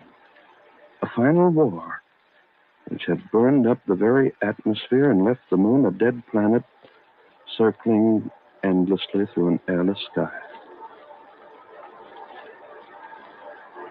All right, Doctor. Presuming your theory is correct, that the moon men had started through a war, a chain atomic reaction that they couldn't stop, well, what of it? It indicates that they were fools. Yeah, that's it. Fools. Are we any wiser?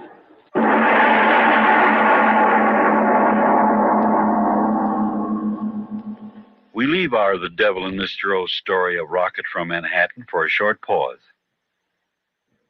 When you've got a family to feed, there are ways to cut high food costs, and we'd like to tell you an economical, tasty way to serve top-quality meat dishes. Today's answer is high-protein ham, H-A-M, Crackus and Atalanta imported Polish ham. When you buy Crackus or Atalanta Polish ham, there's no waste, no gristle or bone to throw away, and no water added. It's all lean, flavorful ham, down to the last tasty bit. You can even use the small amount of jellied broth to make soups more nourishing, or to create delicious gravies. And warm weather is time for relaxing. Feeding your family can be less work, and entertaining will be more fun if you'll get the Polish ham habit. It's great for all outdoor or indoor dining, for snacks, picnics, and for every good food occasion. And Polish ham may just be the most economical answer to hot or cold meals your family and guests will love. It's the easiest food you can prepare because Polish ham is fully cooked when you buy it. So if you wish, just zip open the tin, slice, serve, and enjoy from end to end. And now back to our story of Rocket from Manhattan.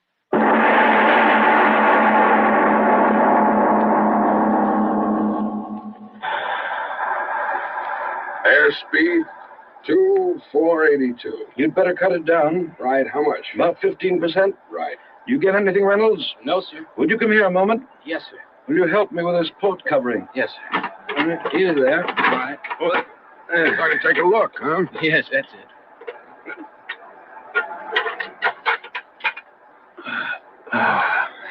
There she is. Mama Earth. 6 more hours, eh, Doctor? Or less. Sure we haven't made a mistake and headed for Venus. What are you? That was just a bad joke, Doc. Oh, there's no two ways about it. The outline of the continents, we can't make any mistake about that being our home address.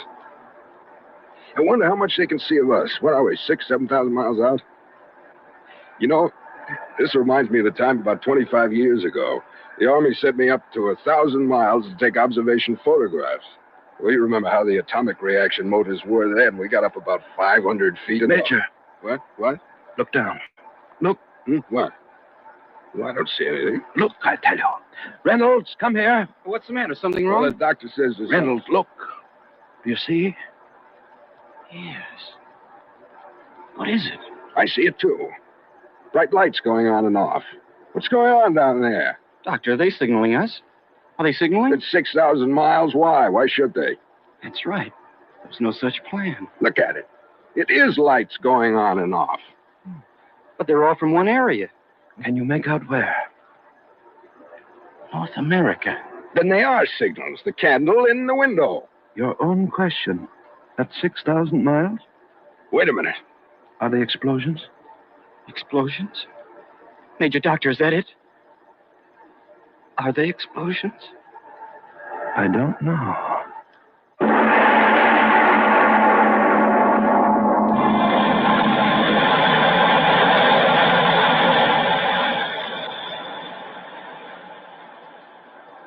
CQ, CQ, hello, hello, hello, CQ, CQ. Oh, I'm sorry, Doctor, I can't raise anyone. Doc, come here. Yes, but Look, the closer we get, they are explosions. 3 more hours, we'll know. I want to know now. Reynolds, what's the matter with you? Why can't you make radio contact? I'm doing everything I can. Major.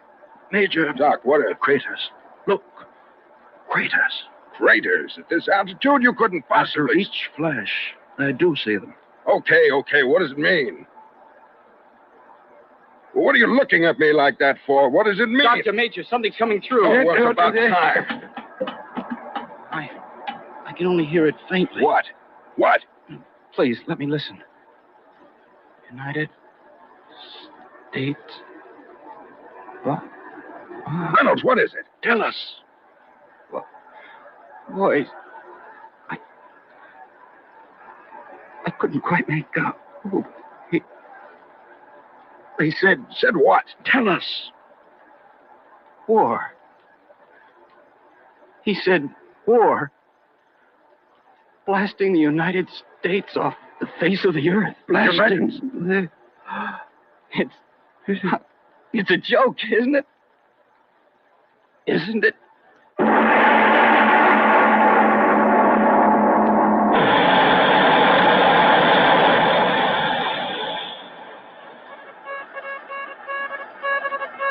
What are they sending now? What now? It began an hour ago. No warning. Projectiles, radio controlled. Point of origin unknown. Oh, it stopped again, the transmission. That's enough. Doctor, did you hear it was an attack without warning? The explosions are increasing in frequency. Reynolds, is there anything more coming through? No, nothing. Yes, they started transmission again. All right, let's have it quick. It's some station in Midwest. I can't get the call letters. Who cares? He says it's hell. Ground shaking. No bombs landed near, but air reconnaissance. It's so garbled I can hardly make out. Well? It started an hour ago. Everything burning. Oh, it stopped again. There's nothing. Doctor, in heaven's name, what do you think it's all about? Stop staring out of the window and talk to me. What are they doing? What do you mean, what are they doing? They're bombing us, blasting us. It's war, but who? We've got to find out. Reynolds, find out who. What? It's no use. There's no transmission. Doctor, those bombs, where are they coming from? Can't you tell by the trajectory? At this distance? And what difference does the face of the enemy make? It's happening, that's all. Smashed them. I always said we should have smashed them. Exterminated them 50 years ago. Oh, they were so peaceful for so many years, and... The flashes are increasing in frequency. Reynolds, get on that radio. I'll try again. I've got to know who. The devils. We had agreements with everyone. The international devils, all of them. Call them devils. I don't even know who they are. Reynolds, you got anything? No, I don't. Doctor, faster. Let's get down there faster. Let's open it up. You know better than that. We're entering atmosphere. Increased speed, and we'd burn up like a meteorite. But I'm an army man. All my life I've been coming trained. Through. What? The bombs. Nothing. I can hardly make it out. Keep at it. Panic. Paratroopers. Who? Last message from United States of... It's ended. There is no more. If we'd only get down there faster. Only 500 more miles. Look at it down there. Our Air Force, protective measures. What happened to them? What happened? Doctor, why don't you say something? We'll just sit there for hours watching. This isn't a scientific experiment going on down there. They're blasting us to pieces. Us. Your atomic bomb, the great secret. Hold it over the world and have peace forever. You said that. Yes, you. I was a kid then. I heard you say it over the radio when they gave you a medal. Hold it over the world and have peace forever. Well, what do you got to say now?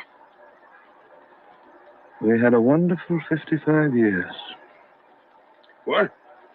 Everybody had a wonderful time. Reynolds, what's the matter with him? He's gone. No. Let him finish. First, we hung the criminals 55 years ago.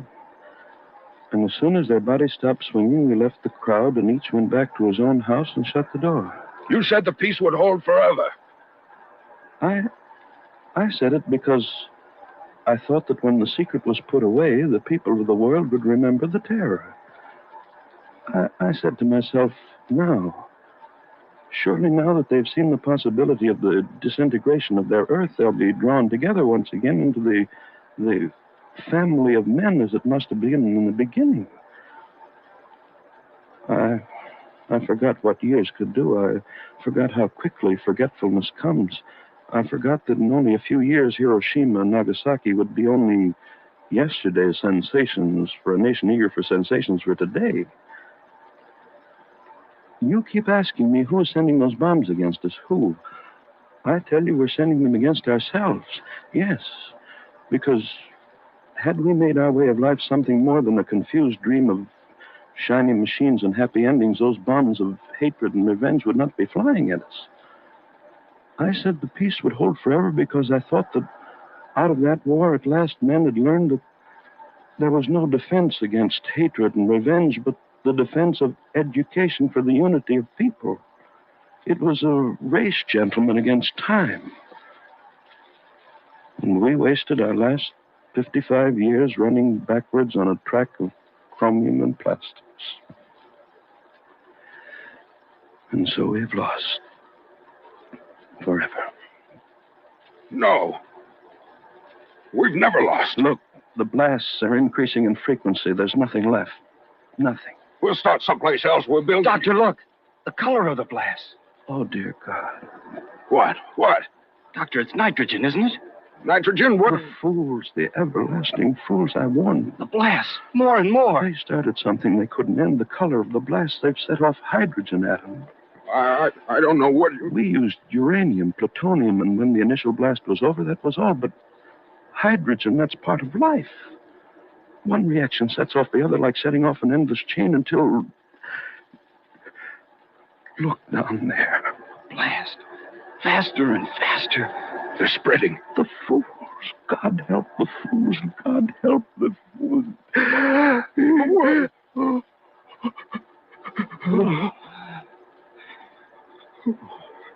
It happened. A sheet of flame. Around the earth. Doctor, tell me, what is it? What was it? Tell me. It burned up all the atmosphere. Burned up? Reynolds, what does he mean? The chain reaction burned up all the air. Oh, what? Major, the left jet.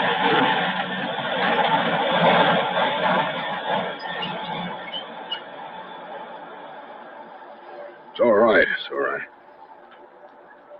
All right. Where are we going? Can we go down there? There's no air, no life. The moon, the earth, the same. Oh. How much fuel? There's the gauge. 2, 3 hours? Yes. Yes, I think that's right. Isn't it, Major? Yeah. What do we do? You ask that question now? The Major no longer asks it. Do you know the answer, Major? Sure. We'll circle around. Then we'll crash. No. No, it'll be all right, my boy. My words again. Have peace forever.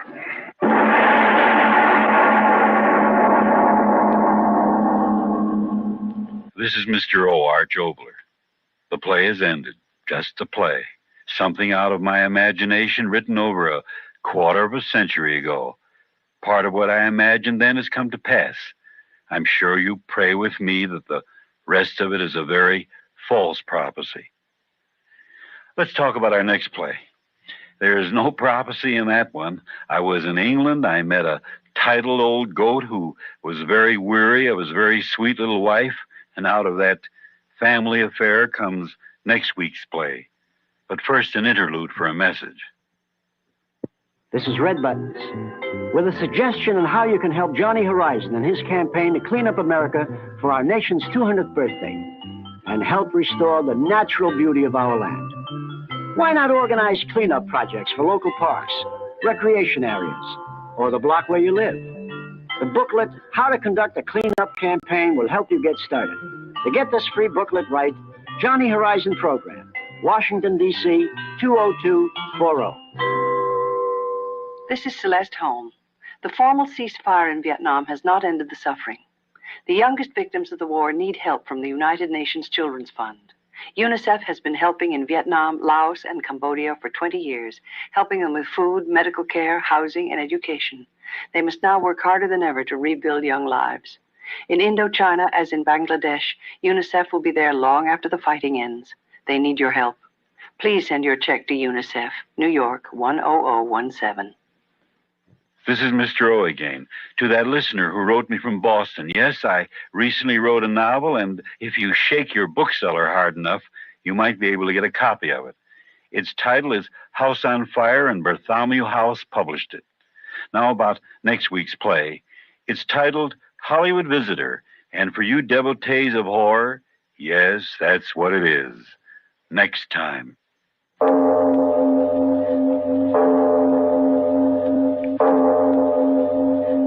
It is later than you think.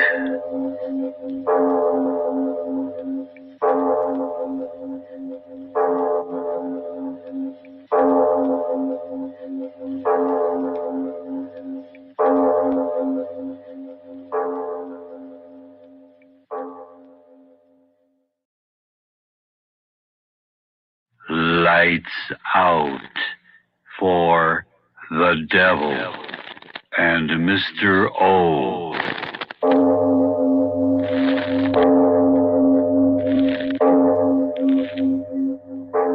It is later than you think.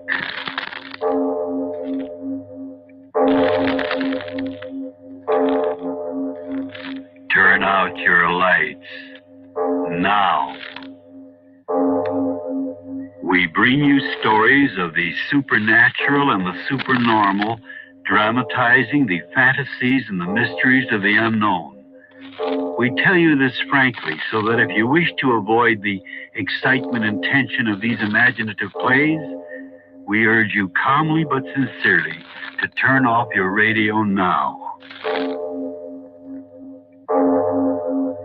This is Mr. O, Arch Obler. You know, there's an old saying that the gods grind small. In other words, don't think you can get away with anything. In the dark shadows, retribution is waiting to even the score. That's what our story is about today. Hollywood Visitor is its title. And it happens after a message. See?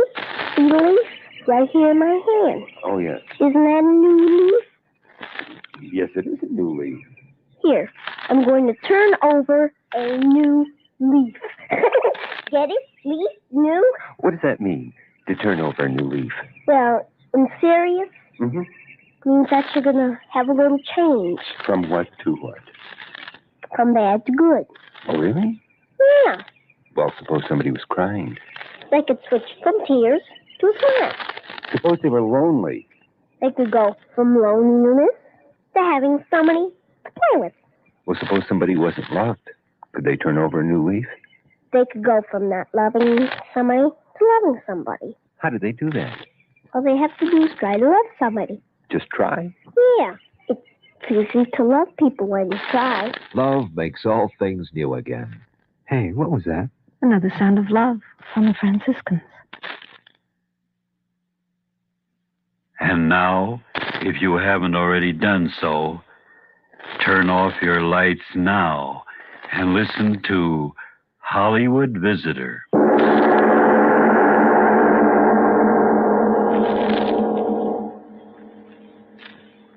Waiting. Who does the man think we are, I'm asking? It's like I said to you before we got in here. Try to do a man like his lordship a favor and you'll get it in the neck. That's what I said, and you remember. Well, I'll give him 5 more minutes to do us the honor, and then it's off I am. I want to look at my nets before the tide changes, that I do. Oh, well, all I'm after is to warn him. Then me duty's done. It's wasting time. He won't believe you. You mark my word. Won't believe me, and me almost losing my boat to the thing? His lordship will say it was the time. No, you listen to me, Joey. I've been fishing in these waters here for more years than you got brains in your head. And I'm telling you it was a... It's his lordship. Oh, looks to be in a blinking temper now, don't he? Well, what is it? Oh, if it pleases your lordship, my name is Sam Never Mulner. mind, I know who you are. You're the fellow I caught poaching rabbits last night. Now, wait a minute. You didn't catch me poaching nothing. It's an honest fisherman I am, I'll have you know. Oh, honest, are you? Well, let me tell you, I never forget a face. And if yours isn't the face of the rogue... Oh, the rogue, is it? Yeah, that Joey calls me the rogue. Fine one he is to be talking. Why, you impudent scoundrels. Out of my house. Out of my house. But, your lordship, we want to tell you... You that... tell me nothing, you thieving rascals. Oh, it's thieving now, is it? For 2 pins, lordship or no lordship, I'd bash that nose of yours so flat it'd look like a pond. Get out of here. Get out, I say. What is the matter? These scoundrels. We're not scoundrels, you old coot, you. Yeah, we was only trying to warn him that he Not another word. Out. Out, I say. Come on, Sam. Let's get out of Get here. out. This talker, see, he calls himself, if he's a gentleman, I'm Get the out, son of I say. Queen Victoria. And if you dare trespass on my property again, I'll have the law on your thieving necks. The both of you. There's no need to shout, Charles. Boy, They're gone. the infernal rascals. But I don't understand. They spoke of coming here to warn you. Warn me. Nonsense. Some infernal scheme that I didn't even give them a chance to reveal. Loafers. Spoiled by the government dole. But I know those men. They're from the village. Good, honest fishermen. Honest, no good, not one of them. And if they keep up their infernal impudence, this community is going to lose my trade. You can depend on that. We'll never spend another season here. Not if I have anything to say about it. Confounded rascals warning me. All right. We'll drop the entire matter right now. What I can't understand is where's that guest of yours? You said he'd be here by 10 o'clock. Look, it's almost noon. Yes, my guess. Yeah, true. What is it, Charles? Didn't I tell you? Tell me what, dear? My guest, it's not a man. No. Madeleine Kay. You've heard of her? Madeleine Kay? No, I'm afraid not. Who is she? It's a matter of business. I couldn't arrange to be in the office, because of our little outing, so I asked Miss Kay to come here. Pay frightfully large fees, these Americans, Americans? Won't you please tell me who she is, Charles? Why, surely you know her, the cinema star. Oh, the big blonde wench we saw in that Bang Bang Gangster picture. Oh, now, don't talk like that. I forbid it. But the picture was definitely a Bang Bang Gangster picture, my dear Charles. Why, I remember distinctly. At least 7 of the gangmen, as the Americans say, bit the dust. You have the most outrageous sense of humor. I'm speaking of the woman, my client. Oh, you mean she isn't a blonde wench? Oh, really, my dear. Your choice of words is sometimes most inappropriate. The woman is definitely an artist. And my client. Oh, yes, of course. But was it necessary to have her come here? Why not? Well, this is our home. But I told you it's most important that she consult me. Her financial affairs, No, I don't know. But I'm trying to tell you. Oh, great Scott, Jane. You're not going to be difficult just because I invited a client out here. Confounded silly suspicions. Now, just a moment, Charles. I have no suspicions. Well, your attitude. And I have no attitude. You've invited this woman here on business, and I assure you I'll do everything in my power to make her stay as pleasant as possible. Will she be here for dinner? To tell you the truth, Weekend? Fortnight. You know how those Americans are, pushing. Fortnight. Very well, Charles. I'll go and tell Jenkins that he should... Charles, here I am. Apparently your guest has already arrived, Charles. You better go out and welcome her. Yes, of course. You coming along? Of course. careful of that luggage, you idiot. If you scratch it, I'll have you replaced. Did you say for a fortnight, Charles? She has enough luggage piled up in the tonneau of that roadster for a permanent invasion. Well, she, Oh, Charles, how nice. You've come out to your doorstep to welcome me just like a feudal knight or something. Well, by George, Madeline, it's good to see you. Madeline? You said something? No. Oh, yes, Madeline. This is Lady Jean. How do you do? How do you do? Charles, tell me, what do you think of my new car? It's nice, isn't it? You see, I did take your advice. You must be tired after your trip, Miss Kay. The roads aren't any too good. Tired? I'm never tired, am I, Charles? You ought to know. Tried to walk my feet off around the deck, but I wore you down, didn't I? Oh, you met on shipboard during Charles's trip to America? Madeline, you must be tired. Rest before tea, perhaps? Rest with all that beautiful ocean right there at the end of the lawn? I should say not.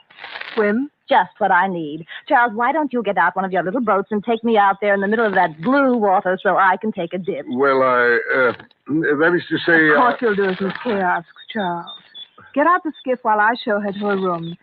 I'm sure she'll want to change before bathing. Oh, yes. I always use a bathing suit while the sun's shining. Run along, Charles, and get the boat out. You and I have all sorts of talking to do, haven't we, darling? Yes, of course.